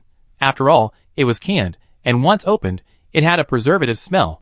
He remembered that Zhao Zhao didn't like eating meat when she was little. She was very spoiled, complaining that mutated animal meat had a strange taste. Each time, they had to take turns coaxing her, or telling her stories, to distract her before she would deign to eat a little. "I love meat now. Xia Tu's meat is especially delicious." Yun Zhao also placed 2 pieces in He Guanghai's bowl. "Uncle, you should try some." He Guanghai hummed in agreement, and ate the meatball. He didn't say whether it was good or bad after eating. Yun Zhao stared at it for a while, not daring to ask again. Each mutant mutated in a different direction. She didn't know if her uncle's taste buds couldn't taste anything, or if he was deliberately ignoring Xia Tu. But breakfast was something Xia Tu had painstakingly prepared. Feeling caught in the middle, she couldn't show favoritism, so she put a meatball on Xia Tu's plate. Xia Tu gently squeezed her hand under the table, indicating it was alright. He remained composed throughout, not touching the 2 plates of meat, simply drinking his white rice porridge, and waiting for Yun Zhao to serve him food. The small table couldn't seat 6 people, so Jiang Mu and Fu Yu pretended not to see anything and went outside to eat. Anyway, it was the elders testing their son-in-law. It had nothing to do with them. This breakfast was rather awkward. "Let's start the meeting," Yun Zhao said, putting down her chopsticks first. "First, I apologize for yesterday. When I saw Qingshan town, I couldn't control myself and made everyone worry." Jiang Mu came back in when he heard the noise, put his rice bowl on the table, and said lazily, "Just a verbal apology. How about 10 free counseling sessions after the team disbands?" Yun Zhao, 5S squad was only a temporary team formed for the mission. They would naturally return to their respective bases later. Yun Zhao's expression was serious. 10 times is 50,000 points. You're taking advantage of someone's misfortune. Jiang Mu said leisurely. Then your apology lacks sincerity. Xia Tu slowly replied, 10 free times or a price increase to 20,000 points later you choose. Jiang Mu scoffed, 20,000? Why don't you just rob someone? When we get back, I have the base draft and anti-monopoly law. Xia Tu, whatever. Let's get down to business. Everyone has enough points. Why are you arguing like this? Fu Heng said irritably, let's talk about the situation first. What clues have you found? Xia Mingang slumped in his chair. Uncle said, there are 6 gatekeepers at number 6, but we don't know if number 4 is included. As soon as he finished speaking, everyone looked at He Guanghai. He Guanghai nodded, including. Xia Mingang sighed, then there are still 5 gatekeepers. Yun Xiao guessed 2 of them before. It was Jiang Mu who spoke. When discussing serious matters, his expression became serious again, red eyes and Shening. Hearing the name Shening, Fu Heng reacted strongly. She abruptly looked up at Xia Tu. Shening? The Shening I know? Xia Tu nodded under her gaze. It's her. Her presence here means the source might be here. Now that things had come to this, it was necessary to clarify. He briefly explained the situation with the Red-Crowned Crane team. Fu Yin had participated in missions 111 and 320, and after a moment's thought, she understood. So, the predecessors of Dawn Base sacrificed themselves to find the source? That makes sense. No wonder Mission 111 opened the gate to let them leave. The gatekeeper of Mission 320 also helped them eliminate the machine gatekeeper. If Shening could retain her sanity, she might be able to become their ally. As for the location of the source, Fu Yin looked at He Guanghai. Uncle Qin doesn't know this? Hearing Xia Mingang address him like that, she blurted it out almost without thinking. There's no concept of time in the contaminated zone. He Guanghai's appearance hadn't changed much from years ago, except for some stubble. He looked like a contemporary of theirs. Only after calling him that did she realize how awkward it sounded. He Guanghai shook his head. I don't know what you mean by source. He explained. It's vast here. There are places I can't reach. Once I step into a domain, the gatekeepers will immediately detect me, but they treat mutants like ants, mostly ignoring my movements. However, if my actions deviate from their settings, acting in ways unbecoming of the domain, I'd be expelled at best, and killed at worst. Mutants with reason are absolute outcasts within the contaminated zone. Yun Zhao's heart tightened. He only now realized his uncle was risking his life to save people. So you usually only move around in certain fixed areas? Xiaomingang asked. He Guanghai, not really. Sometimes I go to places further away. Each gatekeeper has very distinct characteristics, making it easy to identify whose territory it is. He Guanghai explained, one gatekeeper loves excitement, his domain consists of large cities, and is inhabited by many mutants. Another gatekeeper has unique quirks, his domain has bizarre and varied landscapes. That's the one that trapped Xia too. Another place has strange and unpredictable scenery that changes very frequently. He pointed to Xiaoming'an, that's where I met him. There's also a place where vines grow. Its territory is the largest and keeps expanding, often annexing other gatekeepers. So seeing vines in other domains is normal.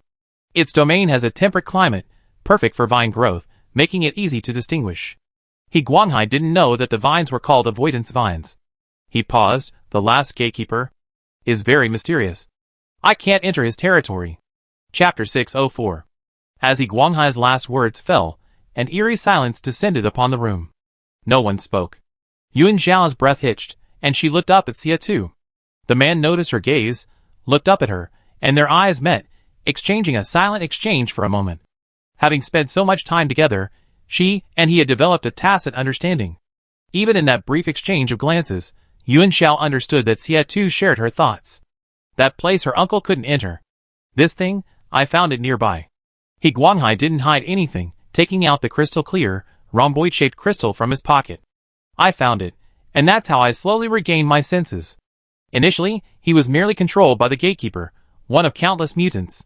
Without his own thoughts, without a soul, he was at the mercy of the domain's master. But mutants need to find food, and there was no food in the domain where He Guanghai initially resided, so he wandered out on instinct. The gatekeeper doesn't care about the fate of a single mutant. It's like a high and mighty god, utterly indifferent to the survival of those below. He Guanghai was in a daze, not knowing where he had wandered off to. After a long time, something seemed to block his path, forcing him to keep circling in the same place. Until he picked up this crystal stone. How exactly he picked it up, he had no recollection. Holding the stone in his hand, it was as if he were waking from a deep dream. All his past memories flashed through his mind, and He Guanghai finally slowly remembered who he was. I recognize it. Yun Zhao's thoughts surged. Taking the crystal from his uncle's hand, he finally spoke, it belongs to my father. He Guanghai was shocked to hear her words. He had only heard Xiao Zhao mention her biological father for the first time last night. The domain uncle can't enter is the manor castle where I used to live. Yun Zhao's eyelashes trembled slightly. There's a barrier left by Daddy. Neither the mutants nor the gatekeepers can get in. Later, the barrier seemed to weaken, and occasionally monsters would break in from somewhere. Little Yun Zhao couldn't repair the barrier, nor could the Nani robot. Fortunately, she grew up well back then. The mutants were no match for the little bluebird and didn't affect her life. Back then, I think I ran away from that place too. Yun Zhao's emotions were clearly off. She hadn't expected that what Yunju left behind would, more than 10 years later, protect another person who loved her in such an unexpected way. Fate sometimes comes in circles. Xia Tu reached under the table and gently took her hand. The crystal can penetrate dark matter. Its material is the same as the spacecraft key. It's not any known substance, so it could only be something Yunju herself brought. Xia Tu paused noticeably when he mentioned Yunju's name. Jiang Mu slightly raised his eyes. It can suppress dark matter and also acts like a protective shield? Yes, Xia Tu said, but later, something went wrong. A piece of the crystal broke off, causing the barrier's energy to weaken. That broken piece was the one He Guanghai held. He Guanghai looked somewhat dazed. When we rescued Zhao Zhao back then, we saw her collapsed at the edge of the contaminated zone. We thought she was a lucky child who hadn't been swept into the contaminated area. She was dressed in a beautiful dress, clearly not an ordinary person. But she remembered nothing. The 8 sentinels, feeling compassion, decided to let her stay in town first, and then go to the main base to inquire about her family. That very day, they set off for the main base. After asking around extensively, they heard of no one with a missing child. A 6-year-old child alone in such a dangerous place. They all concluded that Zhao Xiao's parents were likely dead. They never imagined that she had walked out of the contaminated zone on her own. Xia too, fearing Yun Zhao would associate this with something bad, changed the subject. Information is very important. Let me tell you about my situation after we separated. I and 6 other sentinels encountered the gatekeeper. That woman knew Yun Zhu and revealed the name of Yun Zhao's hometown. Yun Zhao was instantly drawn to this, staring at him with her almond-shaped eyes. Xia Tu patted her hand and slowed his speech, explaining, "It's called Mist-Weaving Star. It's said the planet is perpetually shrouded in white mist, hence the name. Mist-Weaving Star. White mist." Yun Zhao paused, stunned. She thought of the white mist in her own mental realm. Yun Zhao hadn't understood before why her mental realm was filled with white mist. It was clearly her mental landscape, yet many areas were shrouded in white mist, making it impossible for even her to see clearly. Later, she discovered. Every time the white mist dissipated a little, her power grew stronger. If it was related to her homeland, then this must be Yun Zhu's doing again, to prevent her physical body from succumbing to the mental power. And under the dual suppression of polluted Zone 6 and the white mist, the little bluebird's power was also suppressed, remaining in its infancy, allowing it to stay by little Yun Zhao's side. How many safeguards had her father placed in her? The other's attention was focused on the gatekeeper. Fu Yi frowned. That gatekeeper with the peculiar habits, is she a woman? Xia Tu briefly recounted their encounter with the woman. Judging from her words, she's not from Blue Star. Xia Mingyong scoffed. Blue Star is a free tourist attraction in the universe? Everyone can come and go as they please? And they, the native inhabitants, knew nothing about it. Is there any connection between the dark matter and that woman? Fu Yu asked gravely. Xia Tu, not sure, but she seems to know a lot. Xia Mingyong jumped to his feet. Then what are we waiting for? I refuse to believe that with the strength of the 5S squad, we can't catch a mere gatekeeper. Xia Mingyong wanted to know the truth. What had those extraterrestrial beings done to their planet? Jiang Mu remained as languid as ever. What's the rush? Let's confirm the other gatekeepers first. Yun Zhao composed herself, remembering she was the captain, and got up to take out paper and pen from her backpack. The place where the avoiding vine grows should be the location of the giant red eye. Yun Zhao recounted their encounter in detail. I suspect it killed gatekeeper number 4.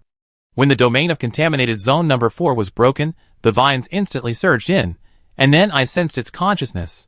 She looked up at everyone. Do you remember, back then, those towering buildings that appeared like mirages on both sides of the farmland? Xia Tu nodded. That matches. What uncle he said about big cities, gatekeepers who like excitement. He Guanhai glanced at him, but said nothing. Yun Zhao didn't notice, analyzing, that proves there was another gatekeeper there. They all wanted to devour gatekeeper number 4 to strengthen themselves. Chapter 605. In the end, Red Eyes won. Jiang Mu continued, when we returned to contaminated Zone 4, you still felt Red Eyes watching you, confirming that Zone 4 was already its domain. Similarly, Qingshan Town was also within Zone 4's territory. At that time, Yun Zhao lost control and shouted, "Come out!" at the sky. It's not hard to guess that she still felt the gaze. But after the fluorescent light broke through the clouds, Red Eyes vanished instantly. Even Qingwan's spiritual threads couldn't detect it. Only in its own territory could it be so unrestrained, appearing and disappearing without a trace. The gatekeeper watching the show, and the Red Eyes gatekeeper have met. Yun Zhao turned to He Guanghai. Uncle, have you seen it? Yes. He Guanghai still felt lingering fear when he thought of that scene. The entire sky was covered by a giant red eye. When it looked down, it sent chills down your spine. The mutant didn't feel fear. But at that moment, it felt an instinctive tremor. He Guanghai's voice was hoarse, his fingers unconsciously tracing the edge of the dining table. It's not fear, but... like an ant suddenly realizing it's being watched by humans. Fu Heng heard this description for the first time, and turned to look at everyone. Could it be the source we're looking for? Xia Tu marked a question mark on a piece of paper. Possibly. He Guanghai wasn't very clear about the source, so he could only give them as much information as possible. Actually, the red eye rarely appears. I only seen it once in all these years here, and for some reason, it's protecting Qingshan Town. The vines and mutants driven by the red eye basically never set foot here. Yun Zhao was silent for a moment. It's probably because of me, but I don't remember any connection with it. Maybe it's related to my father? The white mist in her mental realm had mostly dissipated. She had basically remembered everything from her childhood, and even now, her heart was still filled with murderous intent towards the red-eyed creature. Whatever the reason, it was it that killed her uncles. No rush, we find them one by one sooner or later. Jiang Mu finished speaking and looked at the two from the dawn base. Then, next Shining. His voice trailed off. Xie was the first to raise his head. Mentioning the red-crowned crane, complex emotions welled up in the eyes of those present.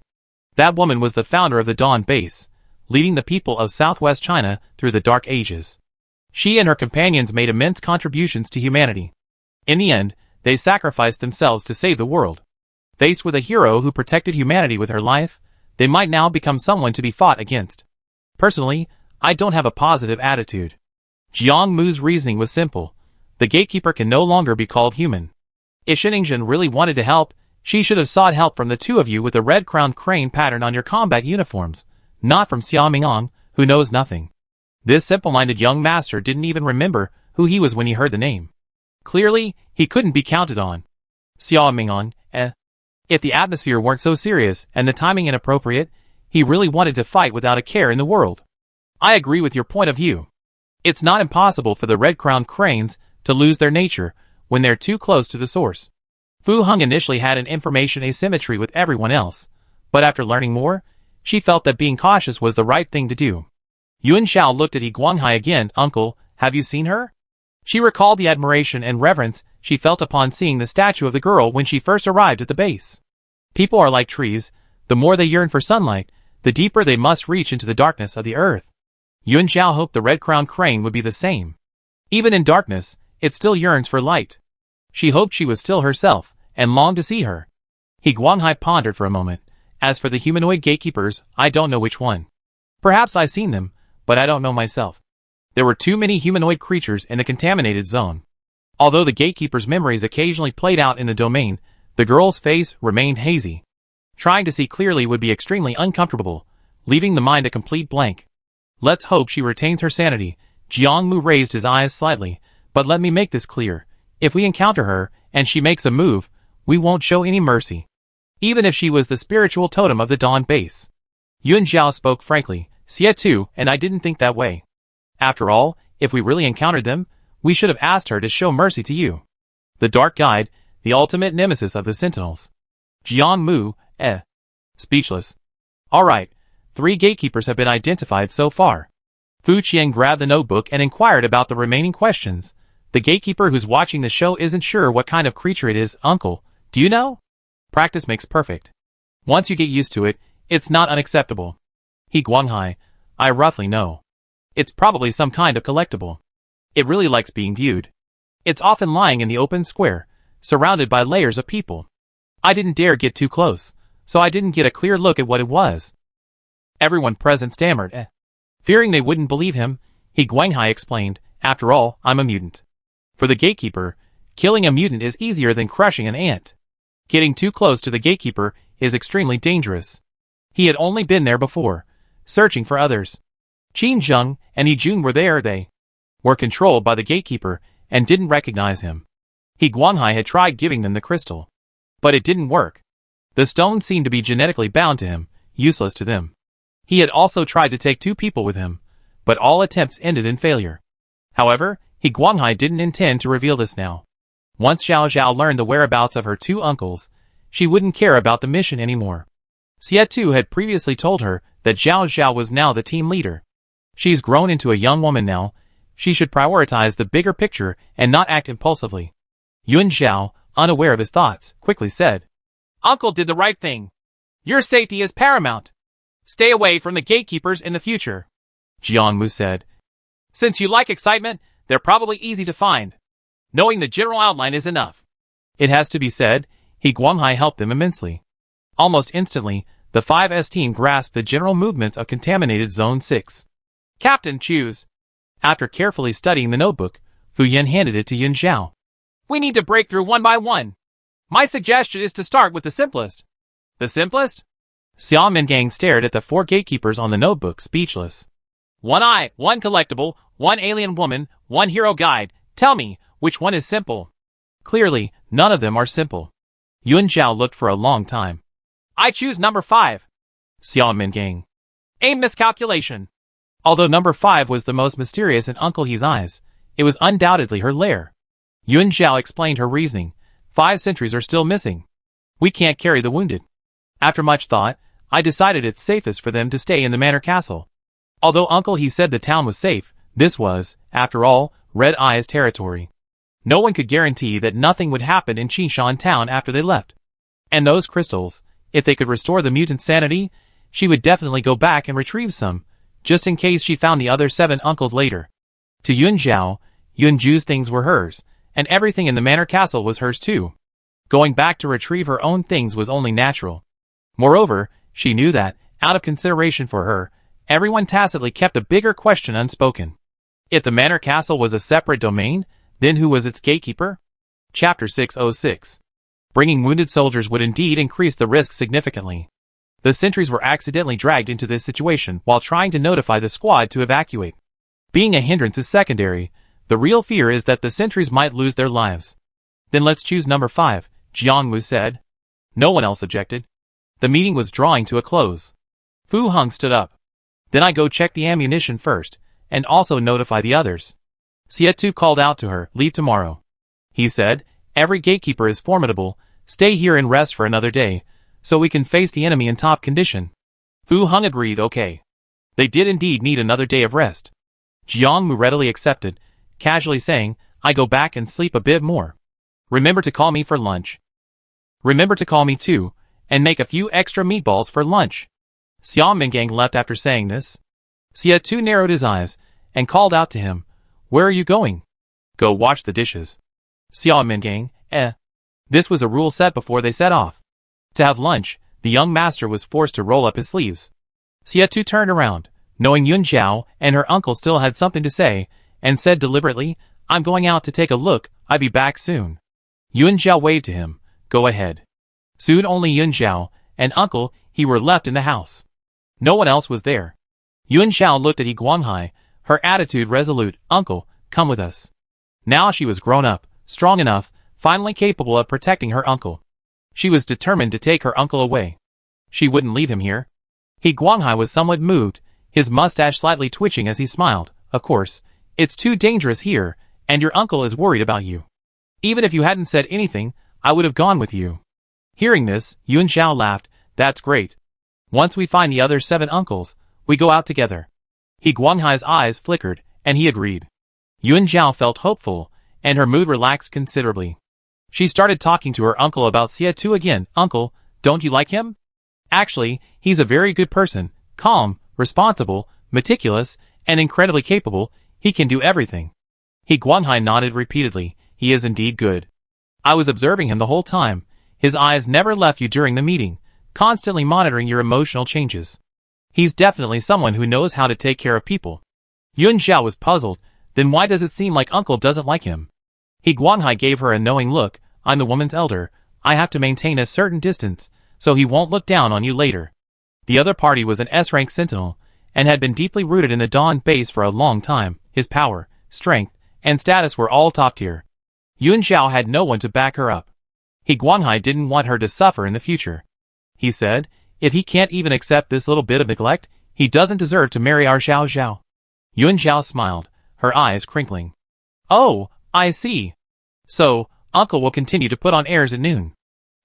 I say the canned food isn't good and ask him to prepare it differently. He Guanghai found it amusing. Aren't you worried at all? Of course I am. So I eat 2 extra bowls of rice later. Yun Zhao said this, but she didn't say anything. Xie was so clever, he probably guessed it long ago. He Guanghai was helpless against her. He could also see that Zhao Zhao really liked that boy. The two chatted about everyday things at home, but the topic quickly veered off to other things. Today, He Guanghai told her stories. He mainly talked about his life in polluted Zone 6, and some strange events that occurred there. Yun Zhao listened attentively. Everything around her seemed unchanged. The familiar town, the familiar people, it felt like she had returned to the past, when her uncles would come home every day and tell her interesting stories from the outside world. They chatted for what seemed like an eternity. He Guanghai saw her yawn and urged her to rest. There's nothing to do today. Go back to your room and take a nap. Get some rest this afternoon, and take your boyfriend around. Every blade of grass, and every tree here carries the memories of the people of Qishan town. Once they leave tomorrow, they don't know if they ever have the chance to return. Okay, I take him out this afternoon. Yuan Zhao agreed and got up to go back to her room for a nap. She had the good fortune to revisit this place. She should see everything. Anyway, her uncles had already agreed to leave together tomorrow, so a little longer wouldn't make a difference. Noon. Yuan Zhao was woken up for lunch, but still sleepy. She ate a little something while drowsy and went back to her room for a nap. A rare moment of leisure stolen from the contaminated zone. She slept until 3 in the afternoon. Even though the curtains were drawn tightly, some light still filtered through. Yuan Zhao groggily turned over, her eyes meeting a serene sleeping face. Xie was lying on his side beside her, his cold features softened by the dim light filtering through the curtains. His breathing was even and long, his usually furrowed brows relaxed, and his eyelashes cast a small shadow under his eyes, fluttering gently with each breath. Yuan Zhao quietly moved closer. One of his arms remained in a clasped position, naturally resting on her waist. "Did I wake you?" Xie didn't open his eyes, pulling her closer. "No, I'm a light sleeper." His senses were overly sensitive, and being in a polluted area, he slept with a sense of alertness. "Then I sleep with you a little longer." Yuan Zhao nestled against his chest, following the strength of his arm, and babbled, "You worked so hard these past few days, and now that we're in a safe place, you still have to take care of so many people's food and drink." Xie hummed in agreement, kissed her forehead, and then remained still. Just when Yuan Zhao thought he had fallen asleep, Xie suddenly blurted out, "Fire Phoenix is making a fuss about wanting to come out." The little guy was incredibly restless in the domain, keeping him constantly on edge. "Then let it out to play for a while." Yuan Zhao hadn't seen Fire Phoenix for several days, and missed it terribly. She first summoned the little bluebird. The blue-green bird gradually materialized, its little feet hopping and skipping on Xietu's stomach. "Ah, my bed." Yuan Zhao lay on Xietu's chest, poking its vibrant feathers. "You used to complain about this bed, saying it was too hard." The wooden plank bed, handmade by their uncles, was over 10 years old. The two of them lay on it, and it creaked and groaned with every movement. Last night, during a counseling session, Xie was forced to get up and fix the bed halfway through. Yuan Zhao was so sleepy he could barely keep his eyes open, listening to the sounds of Xie fixing the bed. He even vaguely remembered his uncle throwing him a blanket to sleep on the floor. So how did he end up on the bed? Later, he didn't know how Xie had done it, but the bed stopped creaking after the repairs. The little bluebird proudly raised its head. "I don't care, it's my bed." At this moment, the figure of the Fire Phoenix gradually materialized. Yuan Zhao and the little bluebird had already occupied the space Xie could lie on, leaving no room for the Fire Phoenix, which could only circle in midair. It was incredibly excited to see the little bluebird and kept trying to pounce on it. Yuan Zhao, fearing it would pounce and get a beating, said to the little bluebird, "Have you gone outside to check? Is the well on the back mountain still there? And our land? We just sowed the seeds when we left." The little bluebird was glancing at the Fire Phoenix, tilting its head in thought for a moment, then couldn't resist going out to check. As soon as it flew away, the Fire Phoenix immediately followed. The room returned to silence. Although Xietu's eyes were closed, a slight smile curved his lips. "Since you can't sleep, don't sleep." Yuan Zhao poked his cheek and whispered in his ear, "Do you want to go out and take a look? I'd be your guide." Xietu immediately opened his eyes, half embracing her as he sat up. "Do you know what guide means in the old days?" Yuan Zhao blinked. "Is it a tour guide?" Xietu chuckled softly, holding her close more or less. "There's also a more accurate meaning. A guide." Chapter 607. It was 4 o'clock in the afternoon, when the two finally emerged from their room, dawdling. He Guanghai was sitting outside, drawing a map for them. He looked up at the sound, ignoring Xietu, and only told Yuan Zhao to stay in town and not go out, and to remember to come back before dark. Yuan Zhao agreed, greeted her uncle, and then pulled Xietu out of the house. Qishan town was extremely poor. It only took a few minutes to walk from the gate to the back mountain. There wasn't much to see. But Yuan Zhao had many memories of this place. "Look, that house across the street is Xiang's. He was like a little shadow when he was little, always following me around. Wherever I went, he followed." Yuan Zhao smiled. "I called him big brother or uncle, but I tricked him into calling me sister. We always had our own way of addressing each other. Actually, I didn't like him at first, but I reluctantly let him follow me because of uncle. But Xiang was very obedient to me.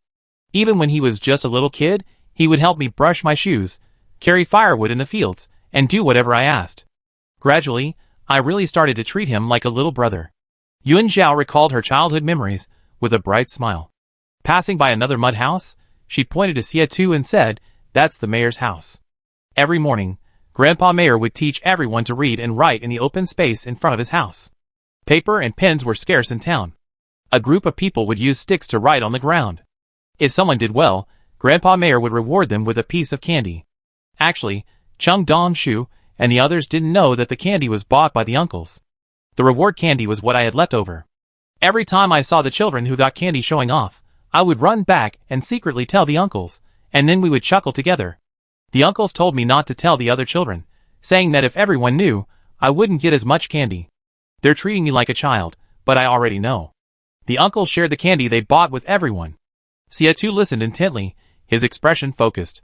He lowered his head slightly, gazing at her, a rare gentleness in his eyes and brows. His usually sharp eyes, like melting amber, held a subtle warmth. He had never seen Yunxiao like this before. Her smile was bright, her eyes filled with dappled sunlight. She was as vibrant as a newly sprouted branch in spring.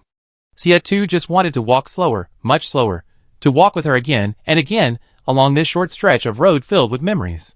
But Qingshan town was too small. Even with slow steps, they reached the end. Yunxiao, however, remained interested, leading him to the back to see the clear spring and the land that sustained the entire town. 2 phoenixes were playing there. When Yunxiao walked over, she found the spring was gone, and all the seeds in the field were dead. Her smile froze for a moment. What's that over there? Sia-tu pointed casually, interrupting her thoughts. Yunxiao looked in the direction of the voice, and saw the marks carved on the wall. She smiled again. These are the height lines we carved when we were little. Everyone would go there to compare heights every day. Later, the boys grew too fast, so I stopped comparing with them. Sia-tu pinched her cheek, traced a circle around her head, and said seriously, "You are indeed a bit short." Yunxiao, Sia-tu smiled at her, "Just kidding. Now your height is just right. It's super easy to pick you up." His smile was too dazzling, as if it could melt glaciers. Yunxiao, looking at his handsome face, didn't argue with him. She turned and took his hand again. "I take you to see the tunnel again. It leads to any house in town, the place where we used to play hide and seek when we were kids." "Okay," Sia-tu replied softly. The two strolled hand in hand through every corner of the town. That night, perhaps because she slept too much during the day, or perhaps knowing she had to leave the next day, Yunxiao lay in bed, unable to fall asleep. Afraid of disturbing Sia-tu, she didn't dare move, staring blankly at the ceiling. "Isn't number 128 East 3rd Street still unnamed?" A voice suddenly sounded beside her, startling Yunxiao. Sia-tu sighed softly, turned over and hugged her from behind. "When we get back, let's buy the other 2 buildings, and then rename number 128 East 3rd Street to Qingshan Town, okay?" Sia-tu Yusui, he wanted to keep the name she missed so much. The past is the past. Try looking forward. The unknown future may be just as beautiful. Yunxiao's eyes were a little moist, and he nodded gently, "Okay." The sky was overcast and gray. The sentinels had already gotten up, replenished their ammunition, and were waiting at the town gate, fully equipped and ready to go. Yu Fei and the others hadn't attended yesterday's meeting, and didn't know its contents. They had only received a notification that they would be departing this morning for the most mysterious area within the contaminated zone. The sentinels knew very well that this mission was extremely dangerous. They had no experience operating in high-risk contaminated zones, and they obeyed orders and followed commands. Flashlight beams illuminated the town. One by one, people arrived at the assembly point. Jiang Mu, unusually, hadn't scouted the location and arrived at the armored vehicle ahead of time. "Where are Yunxiao and Sia-tu?" Xia Mingang asked, yawning as he approached, only to be surprised to find Jiang Mu so early. Jiang Mu stood in the shadows, polishing his prized twin swords, his tone as lazy as ever. "The guide and Sia-tu are together, they're probably exhausted. It's normal they can't get up." His tone was undeniably frivolous. At that moment, the car window opened, revealing Fu Heng, who had somehow boarded. She frowned. "Can't you speak properly?" Jiang Mu looked up at her, casually saying, "A small town with a north-south distance of no more than 800 meters. The two of them walked around and around yesterday afternoon, probably tens of thousands of steps. With the guide's physique, how could they not be tired?" Fu Heng paused, realizing her mistake, and slammed the window shut again. Xia Mingang couldn't help but chuckle. Sia-tu and Yunxiao were already up. After getting up, the two checked the belongings left in the room, stepped out, and instantly transformed back into the aloof S-rank sentinel and the quiet, reserved S-rank guide. He Guanghai found a van somewhere, and parked it next to the armored vehicle. He handed the map to Yun Zhao. We might have to cross some dangerous areas. Take the map with you. He Guanhai knew many passages. He could walk alone without problems. But now, with so many people following him, they would be spotted by the guards as soon as they entered. The road wouldn't be peaceful. Yun Zhao didn't take the map. She pursed her lips. Just give the map to them. Uncle knows the way. I don't need the map if I'm walking with Uncle. He Guanhai realized what she meant and chuckled. What are you thinking, Zhao Zhao? Uncle only gave you the map because you're the captain. Why are you being so stubborn? Yun Zhao turned her head away. He Guanhai was truly annoyed. He rummaged in his pocket for a while, and pulled out a piece of candy. A strawberry candy, the packaging was brand new. Eat the candy. Once you've eaten, you can't throw a tantrum. You're a grown woman now, with so many people watching. Don't let them laugh at you. The burly, bearded man seemed a little clumsy in front of Yun Zhao. He glanced at the sentries beside the car, afraid that Yun Zhao, as the captain, would be looked down upon by them. She's not angry. Uncle he, sit next to Yun Zhao in the back seat. We're about to leave. Xia Tu reached out and took the map from her, handing it to the most attentive and responsible Fu Heng through the window. Yun Zhao was just a little upset because she was about to leave. He quickly smoothed things over for He Guanhai. Yes, I'm not angry. Uncle, get in the car. Yun Zhao had already taken the candy from her uncle, tore off the wrapper, ate it, and then pulled her uncle into the car. Just before the car door closed, she suddenly turned and looked back. The distant horizon faintly glowed with sunlight, casting a hazy light on the quiet town. The sweetness in my mouth mingled with the bitterness in my heart. Goodbye, Green Mountain Town. Chapter 608. The armored vehicle had barely left Qingshan Town, when everyone sensed an increase in the surrounding dark matter. Yun Zhao raised her hand to create a barrier. The sentries instantly felt the air become much more comfortable. Fu Heng was driving. She handed the map back to Yun Zhao. Follow the map Uncle he gave us, keep driving east, and you reach the place where he found the stone. He Guanhai, sitting in the back seat, glanced from the weapon racks on either side to the stack of ammunition boxes piled high. He nodded. That place. I haven't been close to it since I regained my senses. I only remember the general direction.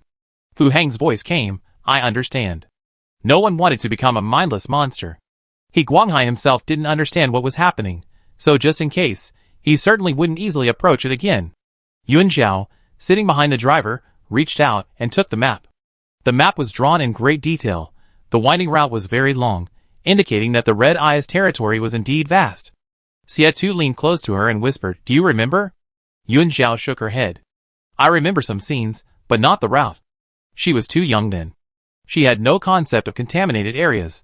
Driving a toy car recklessly, how could she possibly remember the route? There are no road signs along the way. We can only follow the general direction eastward, Fu Heng said. Jiang Mu sat in the passenger seat, his hand resting on the windowsill. It's okay, just keep driving. The area near Qingshan Town retains its original landscape. This road won't lead you astray, He Guanhai couldn't help but say. Fu Heng nodded. Outside the car window was a desolate wasteland. Yellow earth. Endless expanse of yellow earth. No road signs, no vegetation, not even ruins. Jiang Mu, unafraid of being overheard by the red-eyed creature, asked Yun Zhao, Is it still watching you? Yun Zhao sensed it carefully for a moment, then silently replied, Yes. But not as intensely as before, like it was hiding in a dark corner, continuing to observe her. Even her anger couldn't force it out. It seems it doesn't want to fight you, Fu Yu said strangely, using you instead of we? Jiang Mu agreed. The monster that impersonated Xia Mingong before was targeting me. It separated us all, probably wanting to see you alone. The implication was clear. Once Yun Zhao was alone, the red-eyed creature might come out on its own. Wait! Xia Mingong, who had been admiring the scenery through the observation window, turned around and interrupted, his voice rising 8 octaves. What do you mean, a monster impersonating me? How could he not know? Jiang Mu slowly turned back.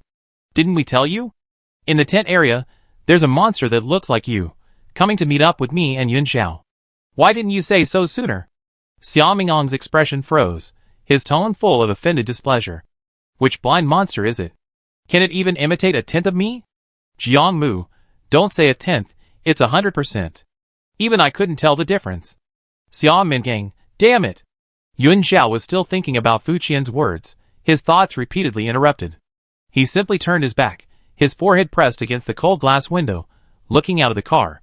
The cracked earth looked like a torn piece of skin, its hideous fissures exposed to the scorching sun. As the wheels rolled over, they kicked up not dust, but a sticky, almost gelatinous substance that clung to the car window, slowly sliding off and leading murky trails. A few twisted vines occasionally flashed by in the distance. The stems were a sickly purplish black, covered with nodular protrusions that pulsated slightly like the veins of some creature. Further beyond, the horizon was shrouded in a layer of grayish-yellow haze, indistinguishable as either sand or some kind of suspended pollutant. It was supposed to be pristine terrain, yet it possessed an eerie quality. It was instantly recognizable as a polluted area. Yun Zhao continued her previous thoughts. This wasn't the first time she had sensed the gatekeepers. In the previous 2 polluted areas, little Yun Zhao had also sensed the gatekeepers' movements. They lurked in every inch of air, their malevolent compound eyes searching for an opportunity to devour her, as if she were some Tang monk's flesh. But the red eyes were different. Aside from observing her every move, they made no other action. You changed a lot. Why are you with such inferior beings? Yun Zhao reasonably suspected that she and the red-eyed creature might come from the same place. In its eyes, humans were like ants, lower beings. It was different from the other gatekeepers. Not because it lacked malice, but because its malice concealed a deeper obsession, a twisted concern to drag her back from humanity. The car drove through the wasteland for 3 hours. The scenery outside the window gradually transitioned from barren yellow earth to a strange temperate ecosystem. The air became damp and sticky, carrying a sweet, rotten smell. On the distant horizon, the twisted silhouettes of the trees resembled deformed giants, their branches gnarled, and their bark covered in dark green moss, like festering skin. The most unsettling thing was the vines. The vines multiplied along the way, slowly writhing across the ground like snakes. The leaves changed color with the environment, turning a withered yellow as they rolled over the dry riverbed. As they climbed over humus-filled depressions, they turned a murky dark brown, almost blending into the broken road surface. TSK, there are more and more of these monstrosities. Jiang Mu closed the car window. Yun Zhao glanced at the van following closely behind, a little worried about an accident. Just in case, send someone to the roof. 7 sentries were in the van behind. 2 others were watching the road from the roof of an armored vehicle. Yun Zhao worried that if the vines suddenly attacked, they wouldn't be able to handle it. Who's going? Xia Mingong turned to look inside the car upon hearing this. Fu Qian was driving, and Jiang Mu was in the passenger seat. 4 people were in the back seat. He Guanghai was a mutant and an elder, and Yun Zhao was the guide, so only he and Xia Tu were left to do the work. Xia Tu glanced at Xia Mingong and stood up. I go. Me too. Yun Zhao stood up and said to He Guanghai, Uncle, you stay in the car. Xia Tu and I will go up and take a look. He Guanghai nodded, be careful. Xia Mingong watched as Xia Tu deftly opened the sunroof. Then, holding Yun Zhao, nimbly climbed up, leaving only a dull thud as the window closed. Logically, someone volunteering and being happy to take on the task should be a good thing. But Xia Mingong felt inexplicably awkward. It felt like he was deliberately slacking off. He glanced at the empty seat opposite him, then at Jiang Mu's nonchalant profile in the passenger seat. The one who's truly slacking off feels perfectly justified. Xia Mingong was furious. He was about to speak when he saw Jiang Mu suddenly sit up straight. Something's wrong. Chapter 609. A disheveled figure suddenly appeared from the roadside ahead of the vehicle. The person was kneeling in a thicket of withered vines, their combat uniform torn in several places, covered in mud and dark stains, as if they had been dragging themselves along the ground for a long time. It's Liang Zisher. A sentry on the roof exclaimed. A sentry from the Dawn Base Reinforcement Force. One of the 5 missing. Xia Tu had just helped Yun Zhao to his feet when he glanced at the figure. The figure had stopped by the roadside, and seeing the armored vehicle approaching, a look of relief crossed their face as they waved Team Leader Xia. No. Xia Tu didn't respond, saying, it's a vine that avoids darkness. Fu Heng slowed the car down, her voice coming from the driver's seat. I didn't notice anything unusual. Especially the aura. As a sentry with keen senses, she hadn't detected the unpleasant aura of dark matter. Liang Zisher's expression was vivid and lifelike. His brow was furrowed in pain from his wounds, and his waving gesture even carried a hint of weak swaying. He looked every bit the survivor of a perilous ordeal. Jiang Mu remained motionless. You find out soon enough. Because among them, there was a guide with a bug-like ability. Sure enough, Yun Zhao, who had just climbed to the 2nd floor of the vehicle, made her move. Wisps of fluorescent light surged towards Liang Zisher. The moment it saw the spiritual threads, its expression changed drastically, but it neither ran nor dodged, its gaze suddenly becoming blank as it stared at Yun Zhao. "You're taking these lowly humans back?" A long, murky voice echoed from the depths of its consciousness the instant the spiritual threads entered. This caused Yun Zhao's movements to falter. She sensed its consciousness again. "You shouldn't have been hostile towards me. Without me, you wouldn't have survived to adulthood." A gigantic red eye in the thick fog suddenly turned, staring directly at her. On the iris, black blood vessels writhed in a defying logic. Each vessel's end branched into smaller tendrils, spreading across the surface of the eyeball like rotting tree roots. So powerful. Just a simple exchange of glances was enough to overwhelm her with mental pressure. Yun Zhao tightly closed her eyes, her spiritual threads converging with her will, forming rings of barriers around her, isolating her from the direct force. She wanted to ask what it was, why it was staring at her like a voyeur. But she found herself unable to utter a sound, merely receiving its consciousness. "He made a deal with me. Raising cubs is fun, so I agreed to his request. But you've been corrupted by those inferior creatures. Come back, child, you belong here. I will let you see your true self." A sticky, watery sound echoed in her ear canal, carrying endless allure. It felt as if countless tiny tentacles were crawling along her nerve endings. Two others, Liang Zisher and Yun Zhao on the roadside simultaneously stopped moving, suddenly becoming completely still. Xie Tu's expression changed slightly. It deliberately appeared here, waiting for Yun Zhao to make a move. Before he finished speaking, the car suddenly jolted. Crack! A thick vine, crushed by the wheel, instantly burst forth from its disguise. Its previously withered surface suddenly became congested with blood, the vine whipping like a whip under the car, its tip splitting into 4 pieces, revealing a dense array of barbs inside. The car shook violently, a teeth-grinding scraping sound emanating from the chassis. "Damn it!" Xia Mingang slammed down on his sidearm, which had nearly been thrown off course. Fu Heng remained as steady as a mountain, one hand firmly on the steering wheel, the other swiftly activating the automatic firing mechanism. The tires intensified, crushing the vines that had coiled around them. Dark red sap splattered onto the windshield, hissing and corroding. Jiang Mu had already opened the passenger door, his entire body hanging outside the car, wielding a knife to sever the vines attacking the vehicle. "I originally thought that with Yun Zhao around, this journey would be very peaceful."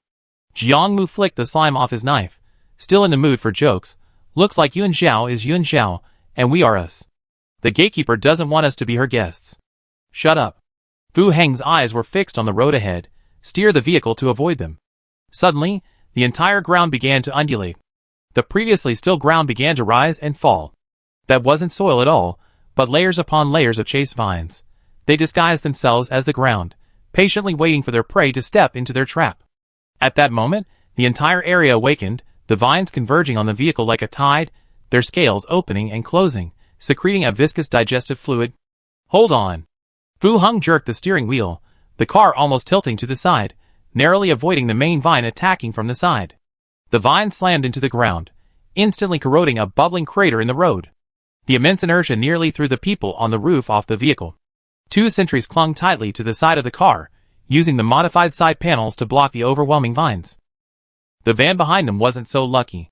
The van was quickly entangled in the vines, suspended in midair, unable to move. Fu Heng glanced through the rearview mirror and jerked the steering wheel. The armored vehicle had to turn around to rescue the people. Xie Tu, protecting Yun Zhao, took advantage of the chaos to open the sunroof. "The vine's roots are underground. Xia Mingong, come help." Xia Mingong instantly understood his intention, and said irritably, "The Bishi isn't a burrowing rat. Of the group's spiritual entities, only the incredibly resilient Bishi could break through the soil without being harmed by the vines." Jiang Mu turned around. "How will we know if we don't try?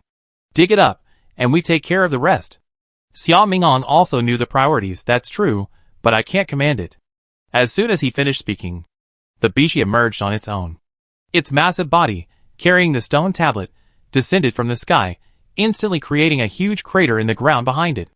Countless vines lashed out like whips, striking the tortoise shell with loud thuds. The Bishi was completely immune, its 4 legs kicking wildly on the ground, digging 2 or 3 meters into the ground in the blink of an eye. "Spineless, not like me at all." Xia Mingong was speechless. The young master never imagined that his spiritual body would one day be used as a drilling machine. He climbed onto the roof of the van through the sunroof, raised his gun, and fired at the vines that were entangled on the van, stopping them from pulling it further into the air. It didn't take long. The Bishi had already dug down more than 10 meters, revealing thick, black root nodules at the bottom of the pit. The intertwined roots, twisting and turning, writhed underground like giant pythons, forming a nauseating web of flesh. Each fork ended in a sucker-like mouthpart, constantly spewing out a foul-smelling slime. Bishi, go back. The enormous figure of the fire phoenix materialized, raised its head, let out a cry, and soared into the air, its body erupting in scorching flames. The Bishi's figure disappeared into the giant pit. The fire phoenix swooped down, engulfed in flames. Flames spread wildly along the veins of the vines, the black root nodules bursting open upon contact with the fire, igniting the viscous sap. The roots, as thick as pythons, twisted and writhed in the flames, emitting a teeth-grinding crunch, like countless live snakes being roasted. Chapter 610. The burning roots convulsed violently in the flames of the fire phoenix, and the vines binding the van instantly lost their strength. The van, suspended in midair, suddenly lurched downwards and began to plummet. Save them! Fuyu shouted sharply, the armored vehicle screeching to its feet as it swerved, tires screeching against the scorched earth. Two enormous spiritual entities appeared, their massive bodies crouching steadily like mobile fortresses, forcefully holding back the overturned van. The muffled thud of metal colliding shook the ground. Yu Fei, in the passenger seat, had already shattered the windshield. He wiped the blood from his forehead, drew his dagger, and with a flash, snapped the seatbelt buckle. Get out from the front. Yu Fei shouted back, then turned and grabbed his wounded comrade in the back seat, helping the injured man out of the window first. Just as everyone began to climb out of the car windows, a strange tremor suddenly shook the ground again. Beneath the scorched earth, burned by the fiery phoenix flames, countless tender green tendrils burst forth, growing wildly like bamboo shoots after a spring rain, winding and climbing towards the armored vehicle and the spiritual entity. Damn it! This is never going to end. The sentries' boots sizzled as they corroded. Everyone drew their weapons, slashing at the attacking vines, only to find even more mutated plants emerging from the cracks in the ground. The armored vehicle drifted past them. Fuyu honked the horn furiously, get in. Yu Fei had just pushed the wounded into the vehicle when the entire ground suddenly bulged. He quickly jumped in after them. The armored vehicle accelerated, rumbling away into the distance, the vines along the way lashing out, trying to engulf the armored vehicle as well. Jiang Mu clung to the vehicle, firing at the attacking mutated creatures with one hand. He turned to the sentries and said, anyone still capable, go to the roof and clear a path. The sentries responded, Roger. 4 sentries climbed onto the roof. There were 4 people on the roof. Captain Xia Kaizhou, who had just climbed up, called out instinctively. The attacks were intense, they were attacked as soon as they reached the top. The others were overwhelmed, but strangely, all the vines attacking them bypassed Xia too. Or rather, they were protecting the guide in his arms. Yun Zhao remained motionless. The giant eye's consciousness coiled around her like tentacles, slowly becoming strange, rubbing against her nerves, as if someone deep within her consciousness was constantly urging her. Come back? Back to where? The Manor Castle, Green Mountain Town, Dawn Base, or that unfamiliar hometown?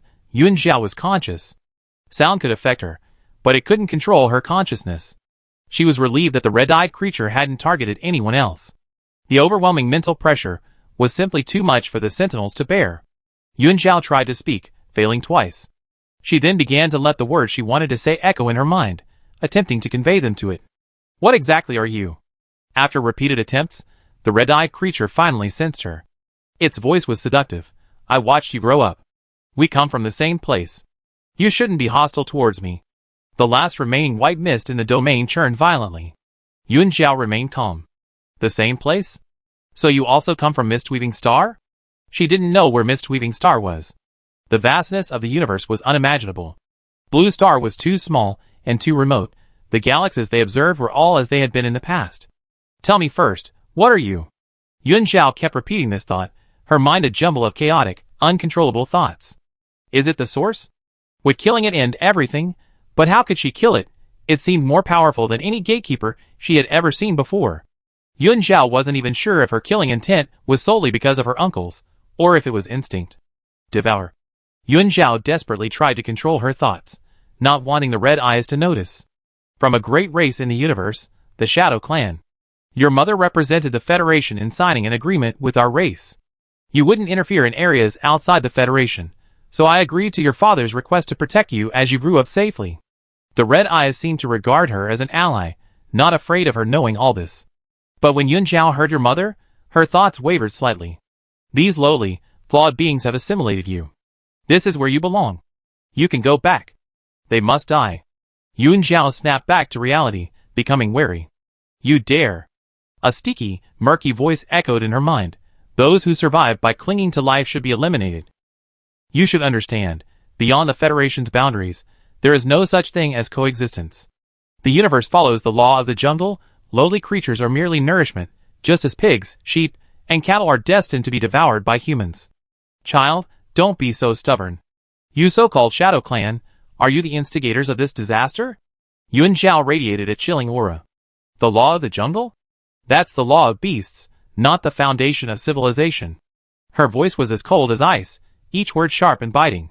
You take plunder as truth, slaughter as law, and what makes you call yourselves a great race? You're nothing but parasites in the cloak of civilization. She was truly enraged. You call lowly creatures nourishment? Then what about you, surviving by devouring other civilizations?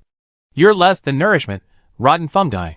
The Federation talks about coexistence, not because we're weak, but because we understand that the foundation of civilization is never destruction, but continuation. My mother signed the agreement not out of fear of you, but to leave you a glimmer of hope. Unfortunately, you don't even deserve that much dignity. Stop using the laws of the universe as a fig leaf. Her eyes grew even colder. You are not enforcers of the laws, but creators of disaster. In the billions of years since the universe's birth, how many stars have been born and how many civilizations have risen and vanished? So-called coexistence is nothing but a lie, a weakling's way of huddling together for warmth. That sticky voice contained no anger, only a detached indifference that looked down upon ants. Sympathizing with the weak is a shackle of civilization, devouring the strong is the shortcut to survival. You shouldn't have run away back then. Those lowly people, with their cheap warmth and false protection, twisted your bloodline, which should have awakened. They made you treat your kin as enemies, and parasitism as your destiny. These termites that corrupted your bloodline should have been completely burned away the moment you awakened. It always believed that Yun Zhao's hatred stemmed from the warped mind instilled in her by humans from childhood.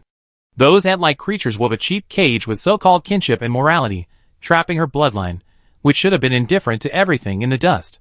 For years, it hung in the starry sky, overlooking this land gnawed by pollution. It had witnessed countless instances of humans killing each other for survival, survivors turning on each other for half a compressed biscuit, cowards betraying their companions for shelter spots, leaders breaking their oaths for a little resource. Human greed and cowardice were etched into their very bones. In its eyes, such a lowly race should not exist in the universe. Chapter 611. A giant eyeball was cast towards the fleeing armored vehicle. Fu gripped the steering wheel tightly. In the rearview mirror, countless vines surged like a tide, twisting and writhing, chasing their prey like living creatures. They couldn't shake them off. Suddenly, the ground ahead burst open, and a thick vine burst forth, instantly wrapping around the wheel. The armored vehicle jolted, tilting violently, almost overturning. Get out! Fu shouted sharply. Everyone quickly kicked open the doors and tumbled to the ground. The right tire of the armored vehicle was half a foot off the ground, hanging over the crack in the road. The engine emitted a wail of near death, finally extinguishing completely in the silence. Ahead, countless vines sprouted from the ground, weaving together to form a 3-meter-high vine wall. The scale-like leaves on the surface of the vine wall slowly wriggled, transforming within seconds into rough brickwork, blending seamlessly with the surrounding ruins. Jiang Mu, hanging from the vehicle, leaped down first. The moment his feet touched the ground, the vines behind him suddenly exploded, whipping up a powerful gust of wind that hurtled towards his face. Jiang Mu glanced up, then casually swung his sword, seemingly nonchalant, yet carrying immense power. Xia Tu landed steadily beside him, carrying the person. Still haven't communicated properly? Jiang Mu looked at Yun Zhao, who remained unresponsive. Last time, because we were interrupted, we didn't get any useful information. Xia Tu held her tightly. I know. The red-eyed man considered Yun Zhao one of his own. If they could communicate consciously, perhaps they could learn the whole truth. That's why he hadn't forcibly awakened her consciousness. But it was impossible not to worry. Even the Azure Phoenix couldn't capture that thing. One could imagine how powerful it was. Get the vehicle out first. Fu Qian's voice, along with the sound of fighting, came from the other side of the vehicle. Several sentries on the roof had already jumped down and quickly cut the vines binding the tires. Uncle He, don't stand so far away. These things are disgusting. We can't kill them all. Xia Mingong's commotion was also considerable. Two groups of people stood on the left and right sides of the armored vehicle, their view blocked. Just then, the vines in the center of the vine wall suddenly parted to the sides, and a figure formed from mutated vines slowly walked out. Upon seeing the figure clearly, everyone's pupils contracted sharply. Team Leader Jiang. The sentry opposite shouted instinctively, his voice trembling. The figure, wearing dawn-based combat uniforms, slowly approached them, black combat boots making a crisp sound on the gravel. The most eerie thing was the face. The casually raised eyebrows, the habitual curve of the lips, the figure, the appearance, even the twin swords in the hands, and even the casual smile on the lips were exactly the same. Interesting. Jiang Mu narrowed his eyes, twirling the twin swords in his palm, their cold light flashing. Leave it to me. The fake Jiang Mu tilted its head. This gesture, which would have been roguish on the real Jiang Mu, now appeared chilling. It slowly raised the two identical swords in its hands. The next second, two figures sprang into action simultaneously. Blades clashed, sparks flying. The fake Jiang Mu's movements were astonishingly fast, each move a precise replica of Jiang Mu's fighting style, even faster and more ruthless. Jiang Mu was prepared, his feet slightly parted, his center of gravity lowered, and both swords were drawn simultaneously. With a crisp clang, the four blades collided in midair, the resulting air currents causing the surrounding vines to rustle. The mutant's strength was astonishing. It was almost equal to the original. Jiang Mu took a half step back. Can the avoiding vine replicate strength? Xie Tu was also observing the fake Jiang Mu's every move. There's one thing it can't replicate. I know. The white bees stirred restlessly in the mental realm. Jiang Mu, however, had no intention of letting the child out. He launched another rapid attack on the opponent. It's rare to have a chance to fight myself. Cheating is no fun. The fake Jiang Mu's moves were exactly the same as Jiang Mu's, even anticipating his change of tactics. The blade veered, aiming straight for his throat. Jiang Mu leaned back sharply, the blade grazing his chin. He used the momentum to spin, his left leg sweeping like a whip, kicking hard at the opponent's knee. The fake Jiang Mu neither dodged nor evaded, taking the kick head-on, while simultaneously stabbing Jiang Mu in the waist and abdomen with his backhand. Damn! Jiang Mu twisted his waist sharply, the blade grazing his combat uniform, tearing the fabric. He used the momentum to flip backward, and the moment he landed, his right-hand knife flew from his grasp. Whoosh! The fake Jiang Mu dodged the throw, the knife embedding itself in the vines behind him. However, Jiang Mu had already closed in, his left-hand knife slashing upwards, aiming straight for his jaw. The fake Jiang Mu stepped back half a step, their blades clashing, the sound of metal scraping against metal piercing the air. In a brief moment of struggle, the fake Jiang Mu suddenly changed his move, his blade spinning, pressing down hard on Jiang Mu's blade. Jiang Mu's wrist went numb, the knife almost slipping from his grasp. He swiftly raised his knee to strike the fake Jiang Mu's wrist, the fake Jiang Mu loosening his grip, Jiang Mu seizing the opportunity to draw his knife and deliver a backhand horizontal slash. The blade grazed the fake Jiang Mu's chest, a foul-smelling liquid seeping out, but the wound healed almost instantly. TSK troublesome. Jiang Mu shook his numb wrist, his eyes growing cold. He closed in again. As the two figures crossed paths again, the fake Jiang Mu tilted his head and suddenly spoke, his voice as gentle as a loved one's whisper. My sister is asking when you're going to return the white jade beast to her? Jiang Mu's movements froze for a moment. In battle, even the slightest mistake can be fatal. Jiang Mu. Xie Tu's expression changed slightly. It was too late to rush to his aid.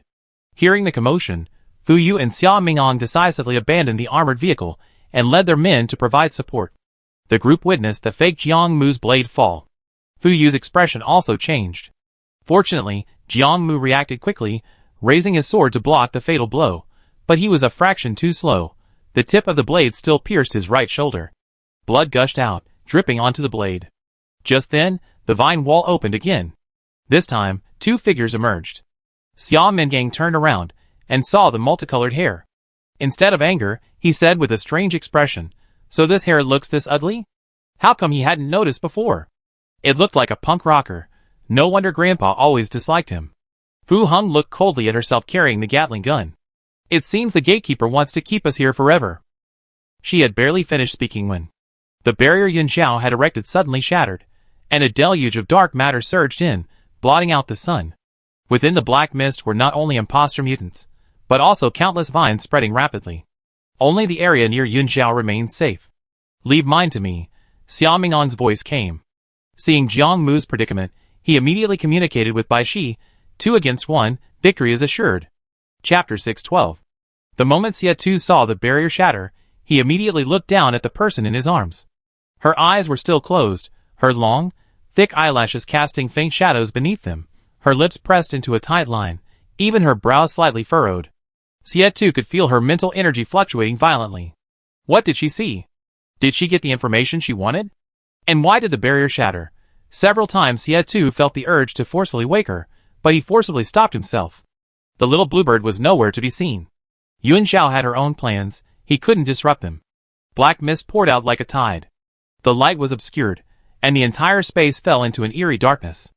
To avoid affecting others and damaging the vehicle, Fu Heng chose to engage the enemy proactively. Everything in her vision was veiled by a gray-black filter, but the herself opposite her, holding a Gatling gun, was exceptionally clear. The opponent even mimicked her gun-holding posture, index finger slightly bent, muzzle pressed slightly downwards. Those eyes held no trace of her composure, only pure brutality. Fu Heng decided to strike first. The instant she moved, the rapid fire of gunfire erupted in the black mist. The Gatling gun spat fire, bullets raining down like a storm. Fu Heng abruptly rolled to the side, bullets whizzing past her combat uniform, cratering the ground. She braced herself with one hand, the other reaching for her waist, a dagger flying from her grasp.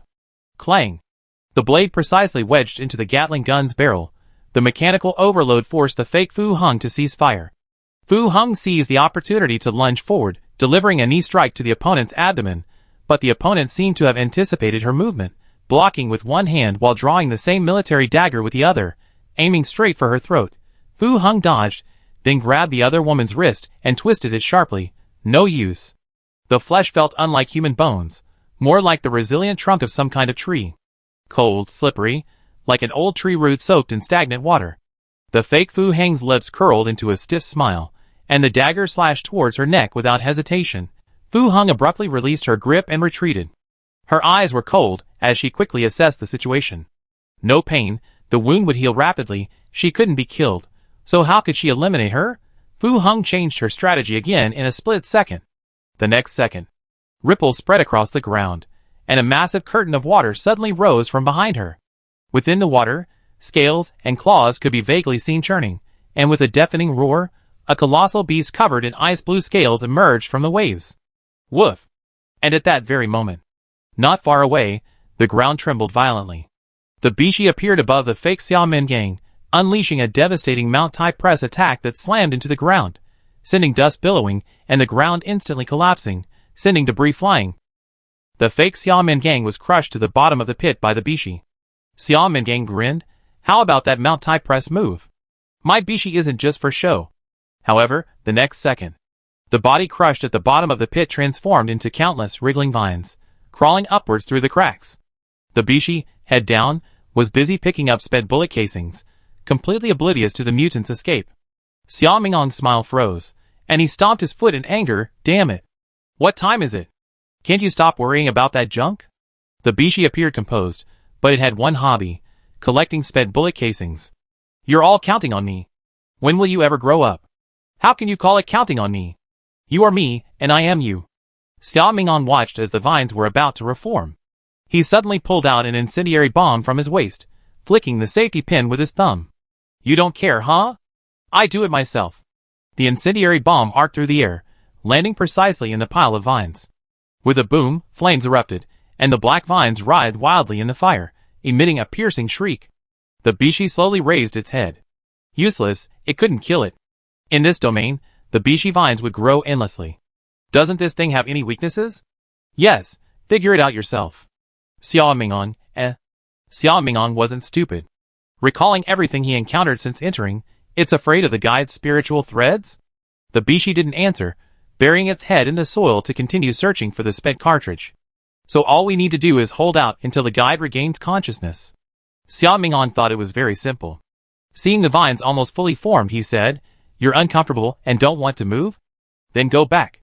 Don't stay outside and affect my performance. The surrounding dark matter became even denser.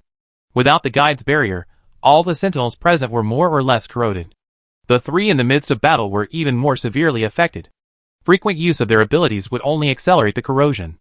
Fu Yu and Jiang Mu were already used to it, and had been holding back, while Xia Mingong, believing if they can do it, so can I.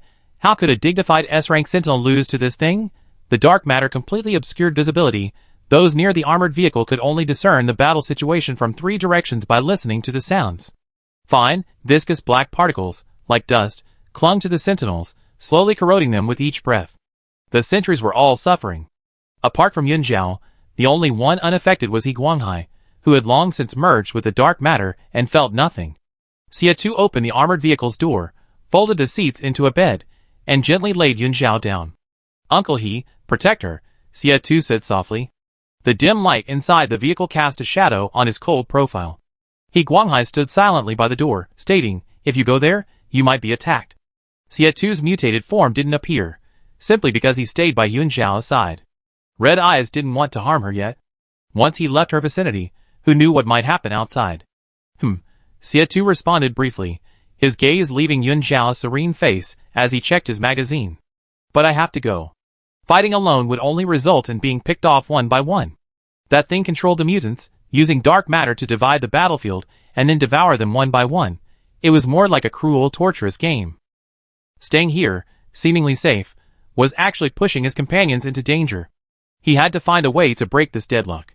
He Guanghai glanced at him with a complex expression, offering no further advice, only saying, "Come back when you're done.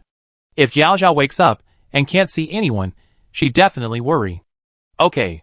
Xia Tu's gaze returned to Yun Zhao's face.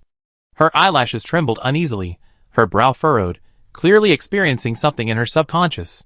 He Guanghai would protect her. He had to shoulder his responsibility. Chapter 613. Black mist surged, and 2 slender figures stood facing each other. Jiang Mu steadied himself, wiped the blood from the corner of his mouth, and his eyes turned cold. "Interesting," he said in a low voice, his previous languid tone replaced by icy analysis. "You even know this?" The fake Jiang Mu tilted his head, the wound on his neck quickly stitched up by vines. It grinned, its smile widening until it tore its lips to its ears. "My sister's hands, so small, she didn't even get a chance to see this world, before being buried with father. It's your fault. You were twins, fighting for nutrients in the womb. You survived, but what about her? She was lifeless from birth. If it weren't for you, she wouldn't have died. You not only took her life, but you stole her spirit." The fake Jiang Mu lunged again, its blade aimed straight for his throat. Jiang Mu dodged to the side. The moment the blades clashed, the memories that resurfaced pierced his nerves like poisonous thorns, slowing his movements by a fraction of a second. Twins fighting. Nutrition plunder. During his awakening as a sentinel, he had indeed wondered if his existence was the reason his sister hadn't survived. But the white beast was never stolen. Jiang Mu's blade froze in midair. But not in defeat. His eyes were lowered, his jawline taut into a sharp crease, and the twitching of his jaw muscles gave even the air of blood a touch of ruthlessness. Jiang Mu rarely wore such an expression. So much so that Xia Tu, who had rushed over, couldn't for a moment distinguish which was the real Jiang Mu. "What are you doing here?" Jiang Mu, standing on the left, raised his eyes. "This is none of your business." Xia Tu didn't respond, his gaze shifting between the 2 Jiang Mus suddenly. Without warning, he attacked the one who had spoken. The fake Jiang Mu didn't expect to fool him at all, and quickly retreated to avoid the attack. Because a sentinel with a spiritual body could easily distinguish the real from the fake. Red Eyes is controlling it.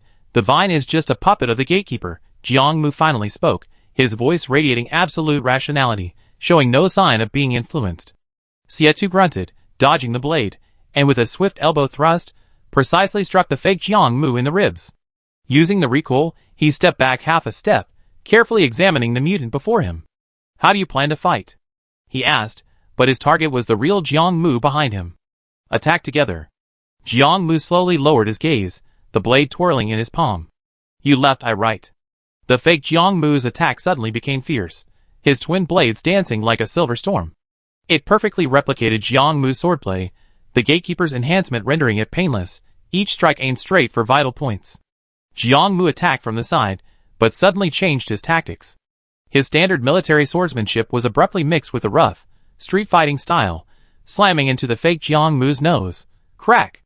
The fake Jiang Mu staggered back, touching its deformed nose in confusion. "Learning it?" Jiang Mu's eyes were icy. "Why aren't you learning?" The mutant felt no pain and quickly attacked again. Jiang Mu's twin blades blocked the fatal blow.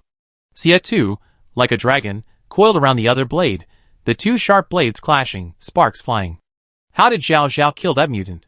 Jiang Mu sidestepped to absorb the force, his right blade slashing downwards, drawing a bloody gash in the fake Jiang Mu's ribs. He replied, "Destroy the spiritual core."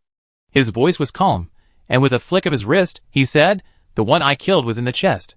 This one's been tested, the chest is fine." "Good." Xia Tu's eyes darkened. "Try them one by one." Before he finished speaking, his blade technique abruptly changed, shifting from a fierce slash to a delicate, twisting motion. The blade coiled like a serpent, twisting violently. The clone's wrist bone snapped, and the longsword fell to the ground. The fake Jiang Mu staggered back several steps, black vines sprouting from his broken wrist, rapidly healing the wound. "You can't kill me." Jiang Mu and Xia Tu ignored him, moving simultaneously. The two had participated in joint missions and simulated battles in the training ground, but this was their first time coordinating to kill an enemy. There was no discussion, no eye contact, yet it was as if they had rehearsed it 1,000 times. Their actions were perfectly synchronized. Jiang Mu charged forward head-on, his twin blades flashing like venomous snakes, targeting the joints. Xia Tu, meanwhile, flanked him, his blades weaving a dense net, each strike precisely striking the fake Jiang Mu's retreat path. "Nothing on the head, try the back of the neck." With Xia Tu joining the fray, facing two S-rank attackers, the fake Jiang Mu was clearly struggling, constantly parrying and retreating. Jiang Mu's twin blades suddenly slashed downwards, forcing the fake Jiang Mu to bend and dodge.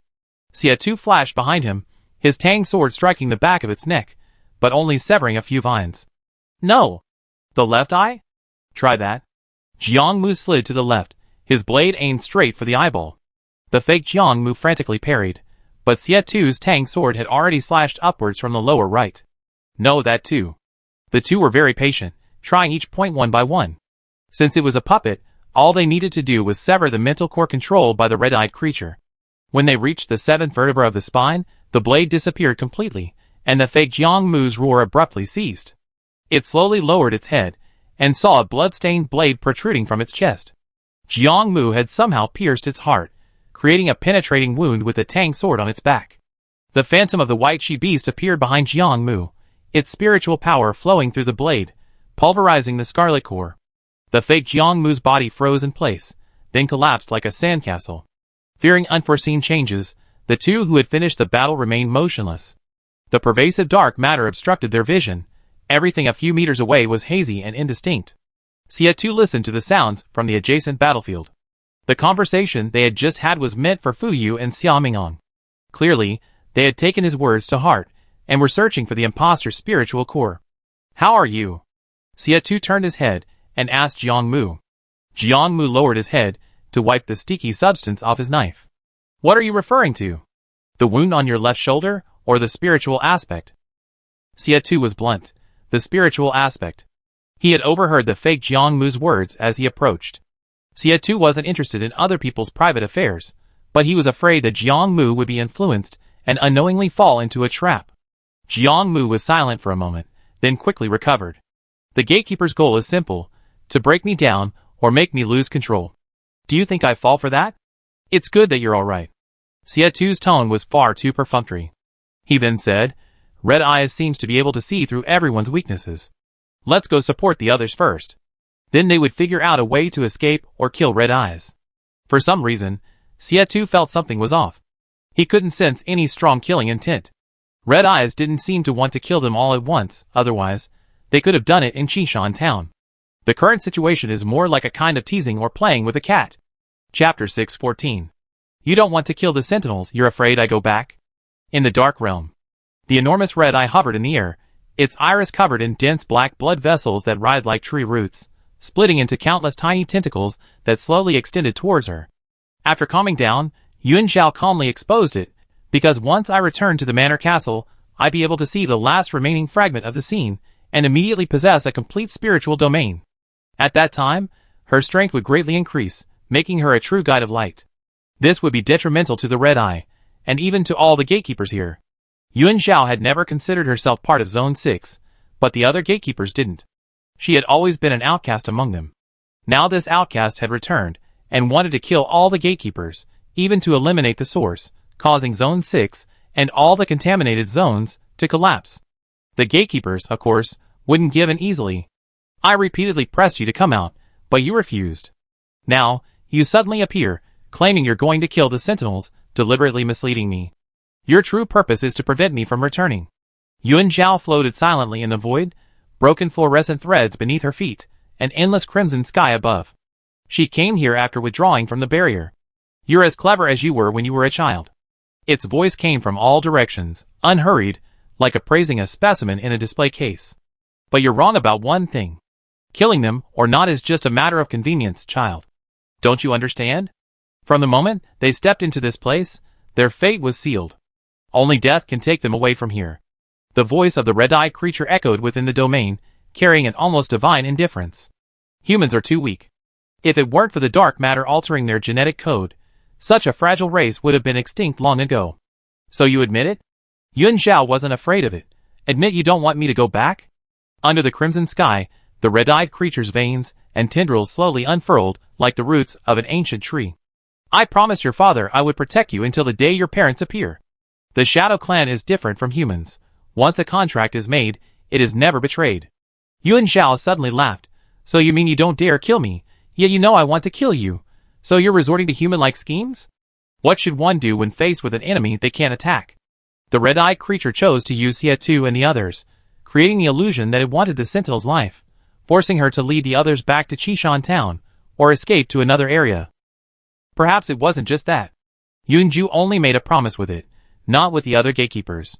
Perhaps it even intends to use the other gatekeepers to eliminate her, thus fulfilling the contract and eliminating her corruption by humans.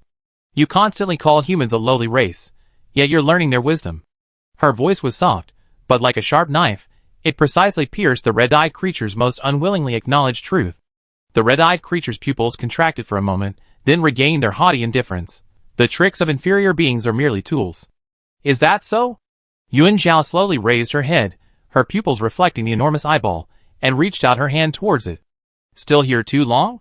You really think you're a god? What if I insist on going back today? Its eyes darted around, its voice remaining indifferent.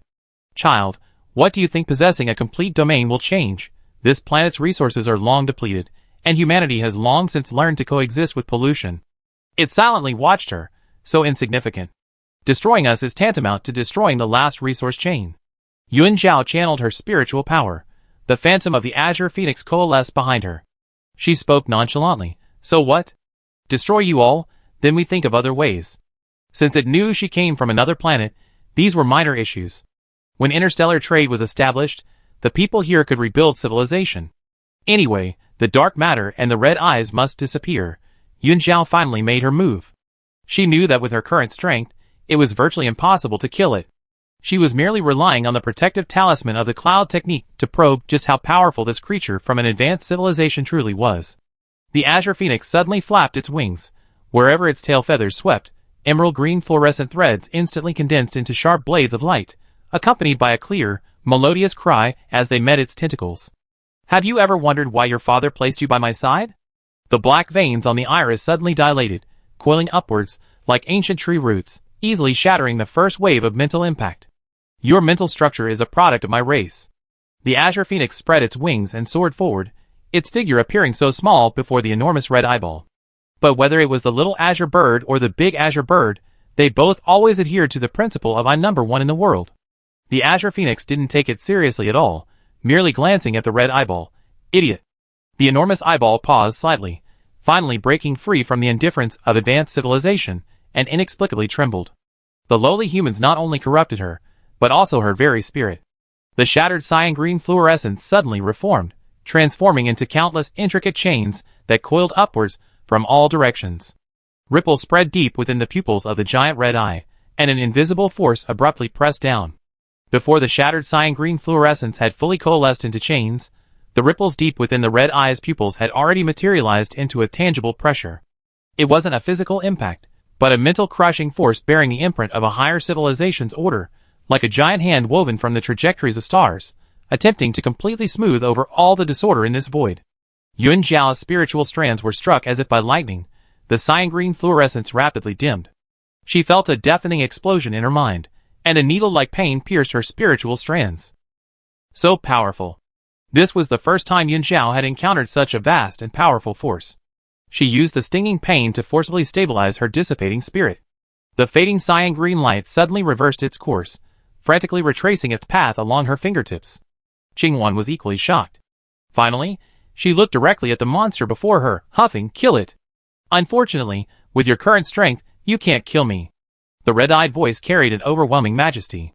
Suddenly, the black veins on her iris lit up with silver-purple patterns, traces of the fusion of entropy surplus and advanced civilization energy.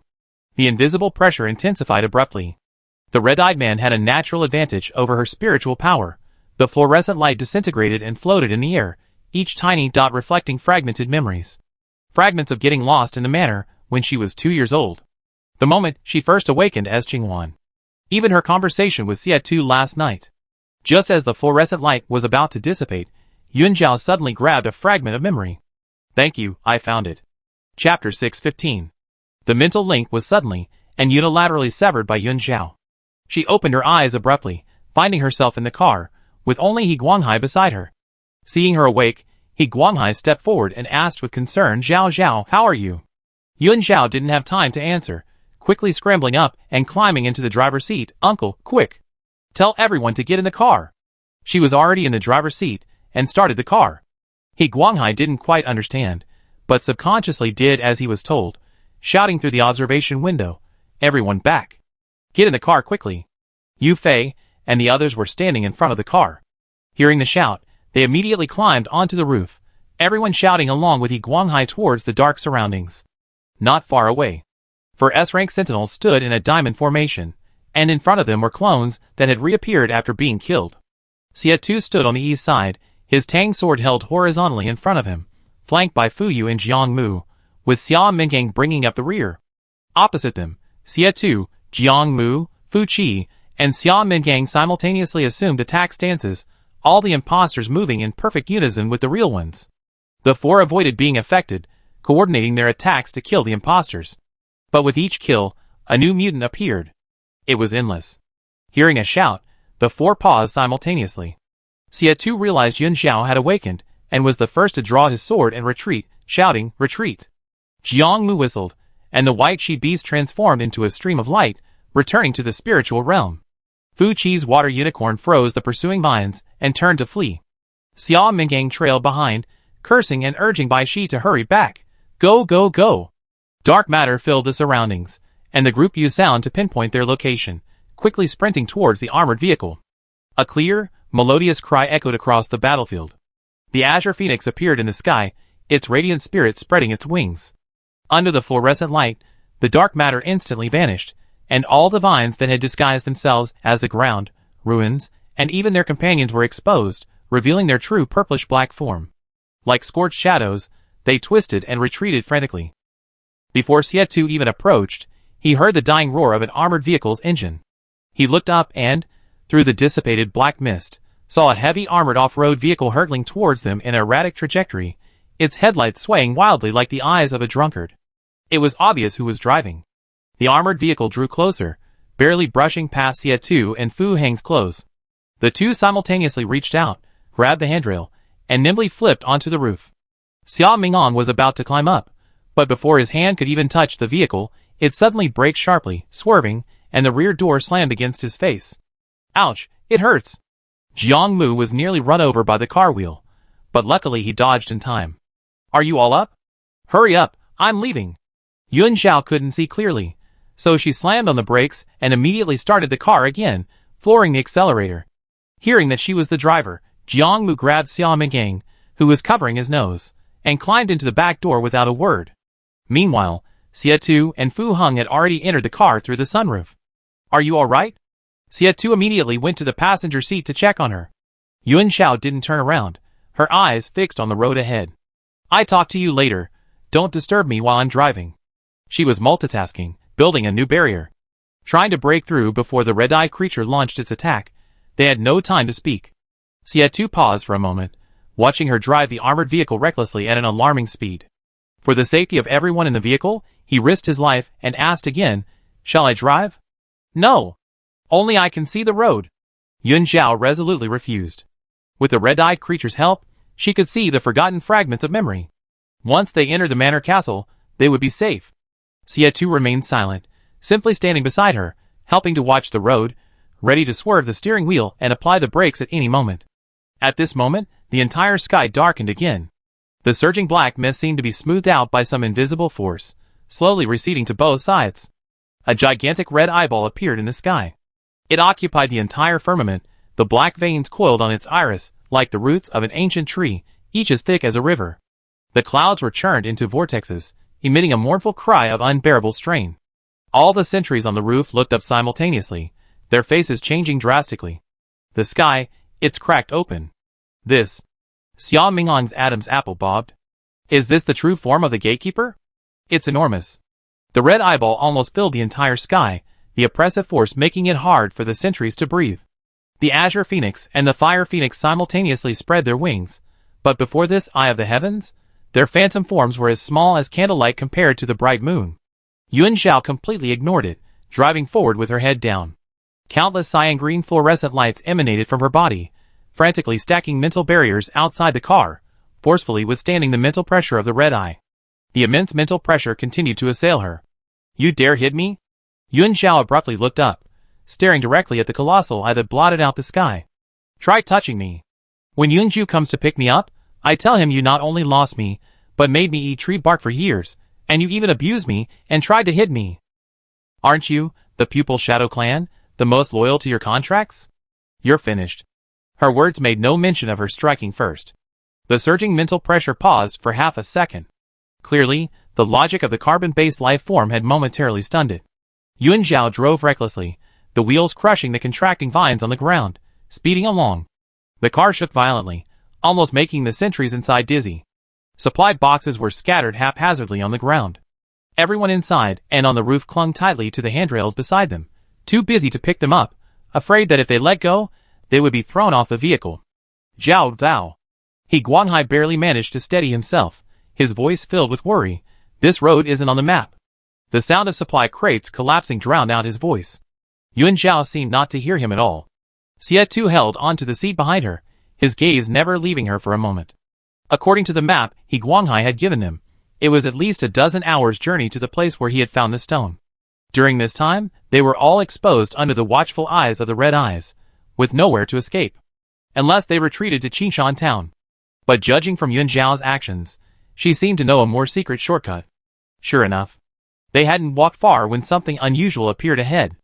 A dark passage appeared out of nowhere on the barren land. Just like the passage Xia Mingang had seen before, it appeared abruptly before their eyes without any warning. Xie Tu's pupils constricted sharply, his heart sinking. Only I can see the road.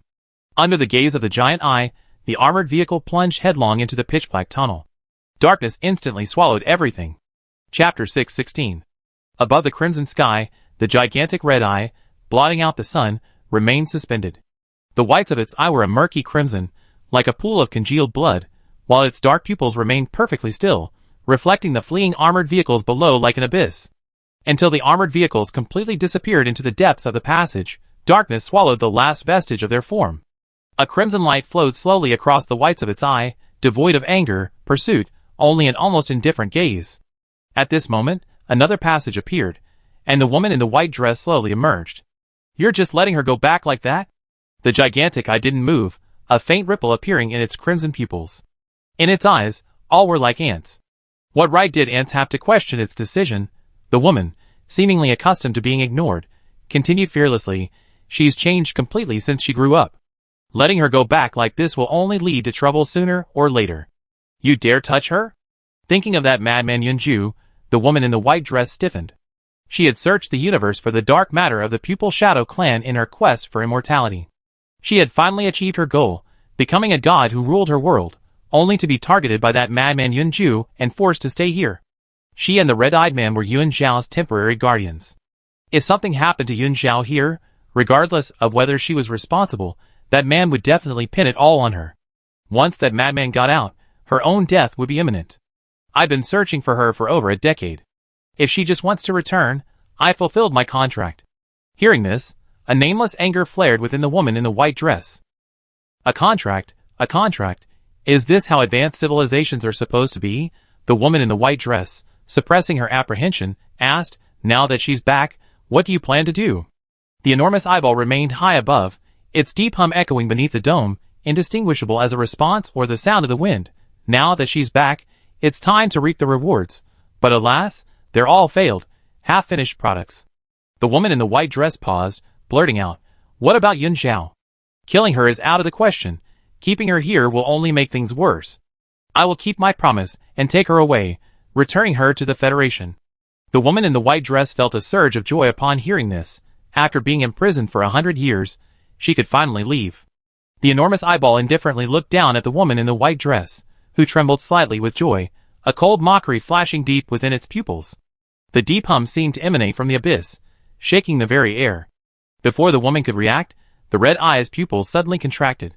Countless jet black, viscous dark substances surged forth from the depths of its massive body like a burst dam, instantly engulfing the entire space and beginning to spread wildly outwards at an alarming speed. It was merely cleaning up the failed experimental field, preparing for the next planting. The red eye's consciousness coldly resonated, as if stating a trivial matter.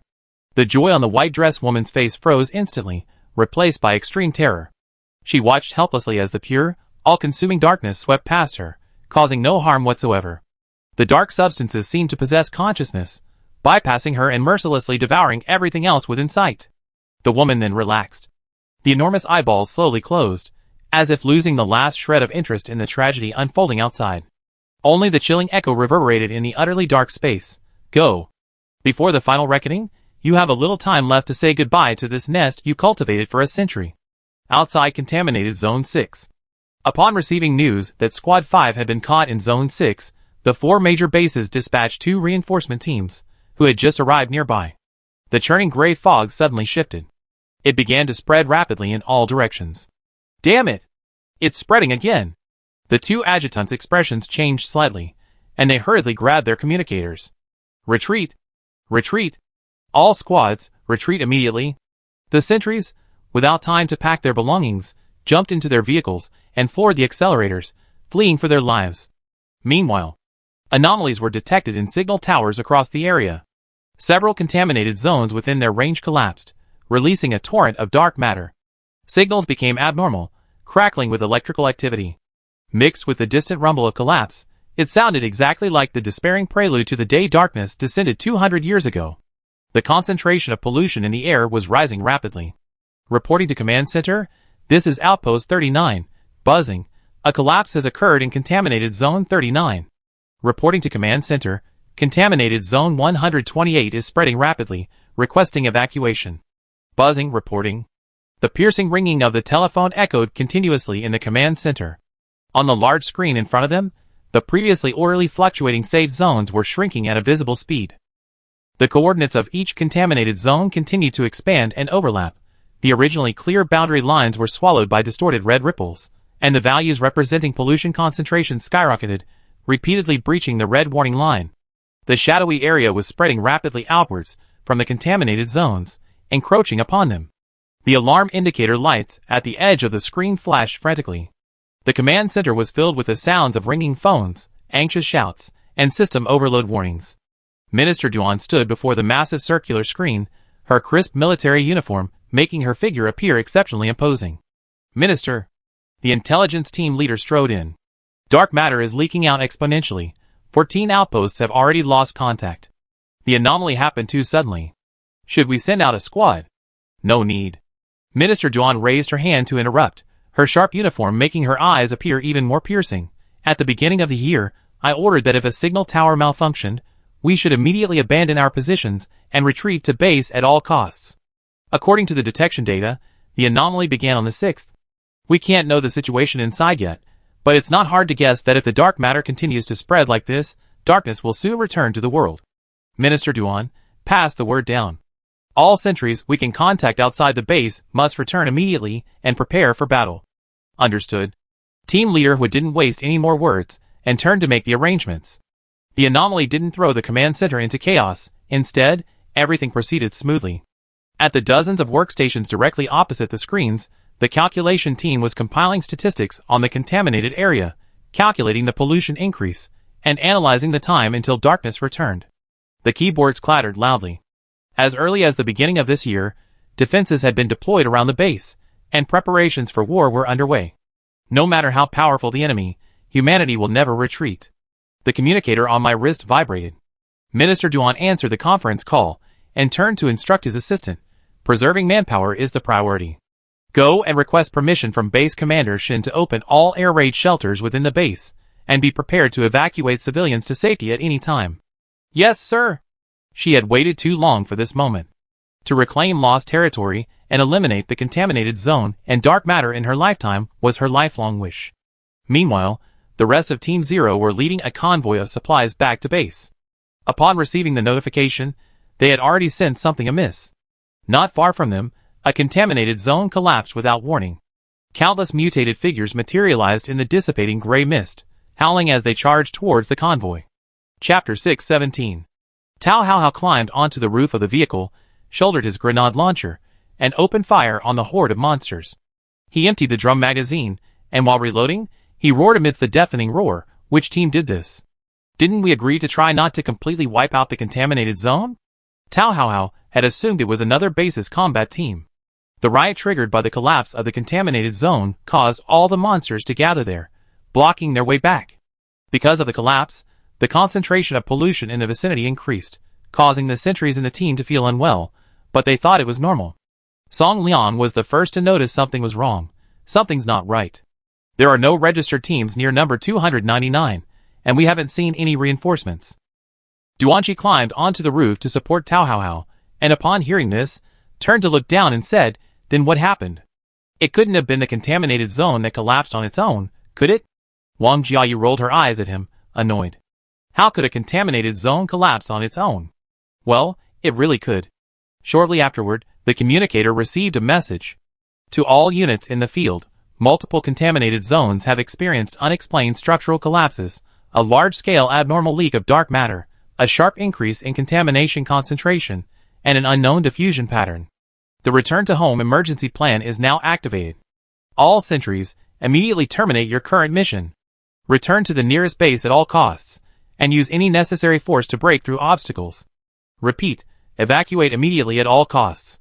Because the nearby signal became intermittent and delayed, the time it took for everyone to receive the message varied. Song Liang simply read the message aloud.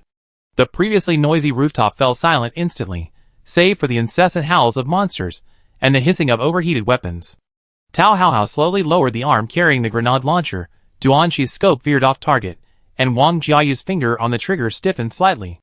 The men exchanged glances, all seeing unprecedented fear in each other's eyes. The contaminated zone, had it really collapsed on its own? The monster was about to reach them, and Tao Hao had to regain his composure and continue firing. He even wondered if he had misheard. All? Including the outposts, and the troops stationed at the launch base? Of course. Song Liang turned on his computer, trying to check the specific data, but the signal was poor, and he couldn't log in. He said from the driver's seat, "The information says there's an abnormal leak of dark matter. The Research Institute previously deduced that when the dark matter level rises to a certain point, darkness is very likely to return. We must return to base as soon as possible." This was a message sent out by the command center. They had no idea how many contaminated zones had collapsed, or to what extent the contamination concentration had risen. The thought of darkness possibly returning made everyone's hearts leap into their throats. Wang Jiayu realized what was happening. What about the captain and Sister Yun Xiao? They're still in the contaminated zone, and can't get any messages. Duanqi kept firing at the monster, somewhat anxiously saying, the contaminated zone couldn't have collapsed for no reason. Maybe the captain and the others discovered something. Let's go back and check. They were all born at the end of the Dark Ages, and their memories of that period were hazy. But the sacrifices of their elders, the sunless blue sky, and the perpetual fear and oppression in the darkness were like fears etched into their bones. The convoy of 20 transport vehicles behind them also received the message from the command center, and hurriedly honked their horns to warn others. The sentry on the roof, killing monsters, shouted, "Old song. Forget about these monsters, try to break through. There are tens of thousands of monsters in a single contaminated zone. If they linger here, they won't be able to leave." Song Liang put down his computer and started the vehicle. Breaking through is too much of a waste of time. Everyone back up. Take another route. Shake these things off first. The transport vehicles behind quickly turned around, killing the approaching mutants while accelerating. The armored vehicles instantly became the rear guard. Wang Jiayu opened the passenger window, set up her sniper rifle, and focused on the extremely fast high-level mutants. She felt something was off, and after thinking for a while, she realized someone hadn't spoken. She asked, "Where's Qi Ling?" "On the roof." Qi Ling was curled up behind his robot, looking down at the dark matter on his body, which was writhing and expanding uncontrollably. Thick, asphalt-like dark matter seeped from the pores of his skin, dripping onto the car roof, with a faint hissing sound as it corroded metal. All the dark matter was overflowing uncontrollably. Hearing Wang Jiayu call him, Qi Ling didn't hide his condition, murmuring, "I think I'm about to lose control." It was no longer the slow, barely suppressed erosion of the past. This time, it was a riot. He could feel the dark power within him frantically responding to the collapsing contaminated area outside, as if hearing some irresistible rallying cry. Every drop of flowing dark matter screamed, boiled, wanting to break free from his restraints, to return to that spreading, shared chaos. The Zero team members' expressions changed drastically upon hearing this. Tao Haohao and Duan Shi, who were on the roof, rushed over to check on him. "Don't come any closer." Qi Ling's hood covered his entire face. He shrank back, clutching the wide hem of his shirt, trying to cover the rapidly gushing slime beneath him. Tao Haohao and Duan Shi stopped abruptly, their outstretched hands frozen in midair, standing there helplessly. Qi Ling slowly raised his head. His companions' tense faces gradually distorted in his eyes into food radiating alluring energy life force. "Haohao, if I lose control, you must not hold back." Qi Ling's voice was soft. "I still owe the captain a lot of points. My robot isn't fully modified yet, and there's Qi Shiqi. He said he's bringing his younger family members over for Chinese New Year this year, and he wants me to meet them all." Qi Ling initially didn't understand the meaning of his existence. He once felt like a ghost stuck in a time warp, completely out of place in this hopeless new world. He came from a vibrant, peaceful era, one others only glimpsed in surviving footage. He remembered clear blue skies, the absence of decay in the air, and cities ablaze with lights and bustling with life at night, not the howling winds and monstrous screams of today. After leaving the contaminated zone, the world offered him not rebirth, but another form of imprisonment. Living was merely a habit, even a punishment. Until he joined Team Zero, finding a home and friends. The captain, though aloof, quietly did many things for him, supervising his training. His teammates treated him like a normal person, joking and playing around, cooking for him, and teaching him how to use the equipment of this era. These seemingly insignificant, fragmented connections, like thin threads, finally, somewhat reluctantly, yet undeniably, stitched him back together with this cruel and alien world. He seemed to have finally found a semblance of reality in life again. Therefore, when this moment truly arrived, it was all the more unbearable. Unable to accept that he might ultimately become a monster, unable to accept that he might hurt these people with whom he had finally built connections. Unable to accept that the little bit of meaning he had just grasped was about to be completely stripped away. Qi Ling looked at them. In the human's eyes was a pure, almost pleading, resolute desperation. "Don't let me destroy all of this, and don't let me become a real monster. Please." Chapter 618. Tao Haohao's eyes instantly reddened. He wiped his face abruptly and roared, "Bullshit! I haven't even settled the points with you yet. You think you can just run away without paying? No way." Qi Ling stammered, unable to speak. Duan Shi, anxiously stamping his feet, suddenly remembered something and rushed towards the skylight. "That's right, the inhibitor. Professor Qi's improved inhibitor will definitely work." The howling monster chasing after the car was already ignored. Wang Jiayu hurriedly appeared at the skylight with the inhibitor, almost bumping into Duan Shi, who was about to get down. She pushed Duan Shi aside, jumped onto the roof, and approached Qi Ling with the inhibitor, intending to inject her. "Don't be afraid, you be alright. You be alright." Her voice trembled. It was unclear whether she was comforting Qi Ling or herself. Qi Ling obediently extended her hand. "Okay." The howls of the monster outside, and the jolting of the armored vehicle seemed distant and unreal, as if separated by a thick layer of murky water. The anxious shouts of his teammates, tinged with tense reassurance, inexplicably calmed Qi Ling's panicked heart. Compared to other lives lost to the annals of history, he had witnessed the world 200 years in the future and experienced a different kind of warmth. In some ways, he was already incredibly lucky. One shouldn't ask for too much. Isn't that right? Seeing that Wang Jiayu couldn't get the injection in, Duan Shi simply snatched the needle and plunged it directly into Qi Ling's neck. His movements were swift and precise, The cold needle pierced the skin on Qi Ling's neck. Qi Ling's body tensed abruptly, a suppressed groan escaping his throat. The modified inhibitor, carrying a peculiar chill, instantly surged into his almost boiling blood vessels.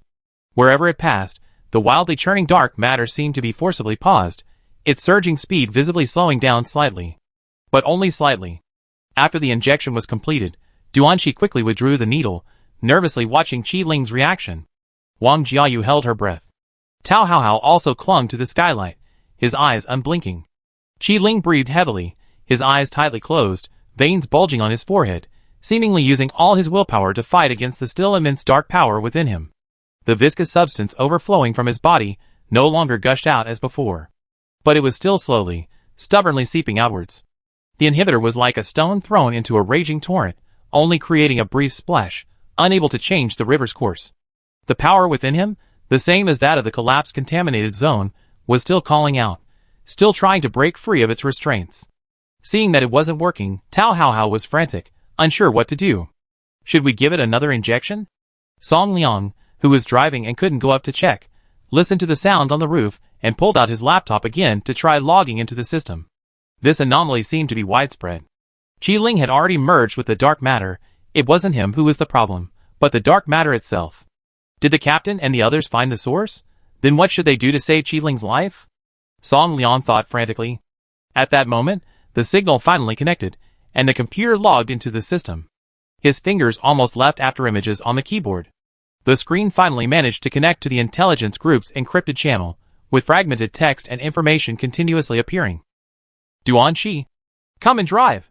Song Liang couldn't operate the vehicle while driving, so he quickly called for help. The signal was unstable, he didn't know how long it would last. Duanqi immediately pulled back from the sunroof and quickly handed over the driver's seat to Song Liang. The armored vehicle roared again, stabilizing its direction and leaving the pursuing monster behind. The data has been updated. According to the calculation team, at the current rate of spread, if the spread doesn't stop, darkness will return to the world in at most 30 hours. Silence filled the vehicle. Everyone understood the weight of those words. Only 20 years had passed since the return of light.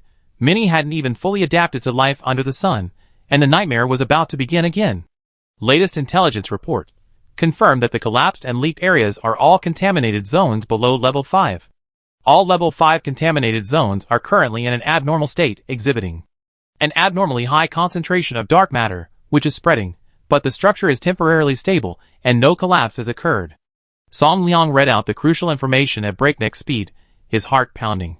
The 5-star contamination zone is spreading, but it hasn't collapsed. What's the reason? A crazy thought instantly struck him. Song Liang, because of writing the mission report, vaguely knew some things. He abruptly looked up at Qi Ling, who was struggling to fight the out-of-control creature on the roof of the vehicle, then quickly scanned all his teammates in the car. Turn around. Song Liang's voice trembled with excitement and determination. We're not going back to base. What? Wang Jiayu, who was injecting Qi Ling with the second dose of inhibitor, trembled. Returning to base will take at least 4 days. The message clearly stated that if we can't return, we should head to the nearest base as soon as possible to prepare for battle. Song Liang said, this area is under the jurisdiction of the Dawn base, a 10-hour drive away, but Qi Ling can't wait. And even if we get there, Yun Zhao isn't here. Who has the capability to handle a dark matter riot of this scale? Duanqi, driving, asked, then where do we go? They couldn't possibly go looking for Yun Zhao, that's even further away. Song Liang's thinking was clearer and faster than ever before. The 5-star contaminated zone hasn't collapsed. We're going to contaminated zone 320. Zone 320? Wang Jiayu was taken aback. Hondadeo. Song Liang typed on the keyboard, without looking up. That's right. The high concentration of dark matter there might not be poison for the out-of-control Qi Ling, but rather, a buffer. Or even a supply. Hondadeo is a 5-star gatekeeper. His domain is currently the safest place. At least it can temporarily save Qi Ling's life. At least they have to hold out until Yun Zhao comes out. Maybe she has a way to save Qi Ling.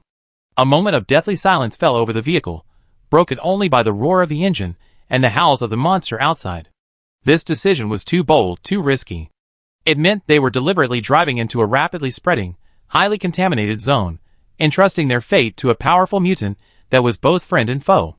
Tao Haohao was the first to react, slamming his fist against the side of the vehicle, but yelling at the driver, Listen to Lao's song. Turn around. Wait 5 minutes, Song Liang interrupted. Have the convoy ahead reach the Dawn base, and wait for orders, and also give us a few inhibitors.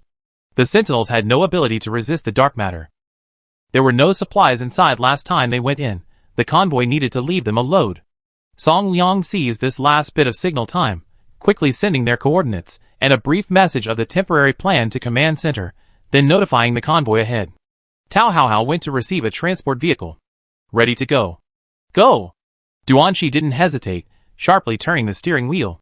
With a screeching screech of tires, the armored vehicle spun out of the pursuing monsters, crushing them in a drift, and resolutely turned its back on the path back to base. The two vehicles hurtled towards the more dangerous, yet also the only chance of survival, Contaminated Zone 320. Chapter 619. Contaminated Zone 6. Everyone was completely unaware of the situation outside. The armored vehicle rolled through the last twisted section of the tunnel, and suddenly plunged into a completely different realm. In an instant, the sky brightened, and the jolt abruptly stopped. Xiao Mingang gripped the handle tightly, and upon seeing the scene outside, he was momentarily disbelieving. What's going on? Am I hallucinating? Outside the vehicle, the streets were spotless, lined with shady trees, and flower beds were filled with blue flowers he had never seen before, emitting a soft glow, illuminating the entire street like a dream. Buildings of diverse styles were scattered about. The closest building was a school with a huge arched dome. The school gate was designed with a childlike touch, with cloud patterns carved on the archway and two adorable mechanical bear sculptures standing beside it. Fu Heng, through the vehicle window, saw an automated cleaning robot silently gliding past on the street. She seemed to have a guess, looking up at the driver's seat. Is this your home? Yuan Zhao slowed the car, gazing at the scenery outside, and nodded slowly. It was my home before I was 6.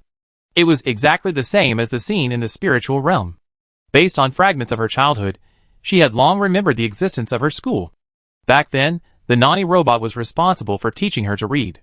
Sometimes she didn't want to study, so the robots would simulate going to school, taking her there to play and learn, and even mimicking parents picking her up and dropping her off. This whole area is schools? Jiangmu, with his sharp eyes, realized that this wasn't just a street, but an entire district. The entire area seemed to be full of schools. Cloud Kindergarten, Cloud Elementary School, Cloud Middle School. Each building had a unique, fairy tale-like design, with facilities ranging from kindergarten to university. Why open so many schools? Xiao Mingang asked Yun Zhao without any restraint. Does your father know he won't be coming back? Yun Zhao swerved, nearly crashing into a flower bed, but Xie Tu caught her in time. Her face remained expressionless. No, he's probably just a perfectionist. The education system needed to be perfect. She didn't need it, but it couldn't be without it. Xiao Mingang shrugged. True, what if your father thinks you're a genius, going to university at 3?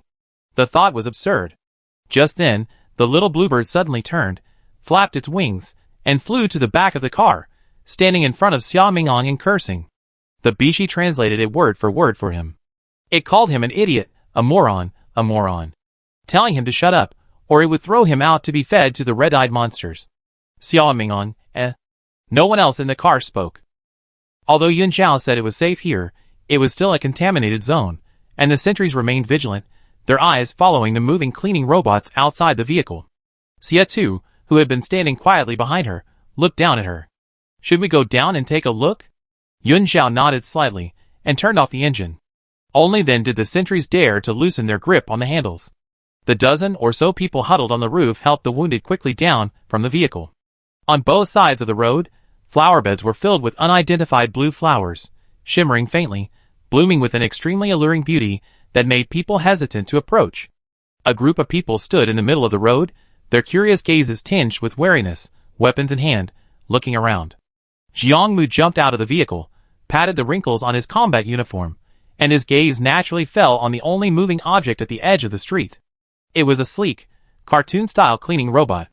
Painted entirely pink, its base featured flexible omnidirectional wheels, and its robotic arm was equipped with rotating brush heads and suction nozzles. It glided silently along a fixed route, cleaning the already spotless floor. Behind it, towed another device, a miniature sprinkler truck with an equally cartoonish design. It was unbelievable that, 14 years after Yun Zhao's departure, these robots were still working methodically. Fu Yin, carrying a Gatling gun, followed closely behind. Sensing no danger nearby, she said, "Let's quickly find a place to discuss our next move." Red Eyes was simply too powerful. Even Yun Zhao couldn't handle it. They needed to readjust their battle plan. "Don't forget, this is just one of the gatekeepers." Xia Mingong casually chimed in. "We have to deal with this sooner or later anyway, so why don't we get back up where we fell, regroup, and then fight our way out?" Jiangmu raised his eyelids, about to speak, when his eyes suddenly sharpened, and he looked again at the cleaning robot by the roadside. In the brief exchange, the robot suddenly stopped working, seemingly sensing living beings, and silently turned its wheels towards the group. A laser cannon had somehow appeared on its head, its muzzle pointed directly at them. "Intruder detected. Initiating cleaning program." A cheerful electronic voice rang out without warning, shattering the eerie silence of the street. The laser cannon rapidly charged, emitting a dangerous red light, and precisely locked onto Jiang Mu, who was standing at the forefront. "Holy crap!" Xia Mingong reacted quickly, shouting to the others, "Quick, find cover!" Click. Yun Zhao was a few beats slower, having just slung his backpack over his shoulder and pushed open the car door, getting out with Xia Tu. Her boots slid lightly across the polished, mirror-like floor, making a soft sound. The instant her figure fully materialized, the charging sound of the laser cannon atop the robot abruptly ceased. The crimson aiming dot vanished instantly, and the raised cannon barrel retracted into its casing with astonishing speed, the sliding cover closing perfectly. Then, a miniature cartoon sprinkler truck began playing melodious music, and a cleaning robot, towing its cart, began watering the flowers in the flower beds. As if nothing had just happened. The sentries, tense and even in defensive stances, froze, weapons at their feet, watching helplessly as the robot, now normal, drove away. Yun Zhao, seeing them all standing there dumbfounded, looked up and asked, "What happened?" Jiangmu lowered his gun, his tone as calm as possible, "Nothing." It seemed the so-called safety here was only for Yun Zhao. Xia Tu watched the cleaning robot's departing figure. Its identification system has a very strict standard for distinguishing between intruders and allies. Except for Yun Zhao, all living, moving creatures are considered intruders. The program might be modifiable. But Xia Tu, for Yun Zhao's safety, didn't intend to speak. "Let's go," Yun Zhao called to them. "Let's rest in the castle." At the end of the street was the familiar lake. All the buildings and scenery were built around the park lake, not far apart. Yun Zhao wanted to walk and look around, so she simply left the car there. She thought she could just call 2 robots to tow it later. The group nodded blankly, their eyes filled with complex and unreadable expressions as they followed behind her. After walking a few steps, the exterior lights of all the buildings suddenly lit up simultaneously, a soft halo flowing around them. The cheerful music of the sprinkler trucks echoed through the streets. The amusement park rides a few blocks away lit up at the same time, as if the entire ghost town had awakened from a long slumber. It all seemed even more eerie. This fairy tale town, built for her yet forgotten, was welcoming its owner back in this very way. Chapter 620. The sentries followed closely behind Yun Zhao like schoolchildren lining up to cross the street.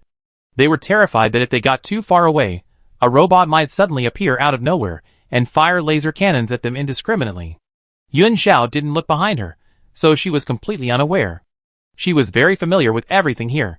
Coming here felt like coming home, a feeling of complete security. Perhaps because she had prepared herself mentally beforehand, and because she saw these scenes in her mental realm every day, she had no other thoughts besides feeling relaxed. The group quickly reached the park's lake. Blue skies, white clouds, clear water, and lush greenery all around made it a perfect place for a stroll. It was like a point at the center of a circle, surrounded by various types of buildings, making it convenient to go anywhere. Yun Zhao suddenly stopped, and the sentries behind her all instinctively stopped as well. Xia Tu looked up and saw that she was indeed looking in a certain direction. In her mental realm, that area was shrouded in white mist, making it impossible to see clearly. But here, the scene diagonally opposite was laid bare before everyone. It was a children's hospital. Yun Zhao's expression remained unchanged.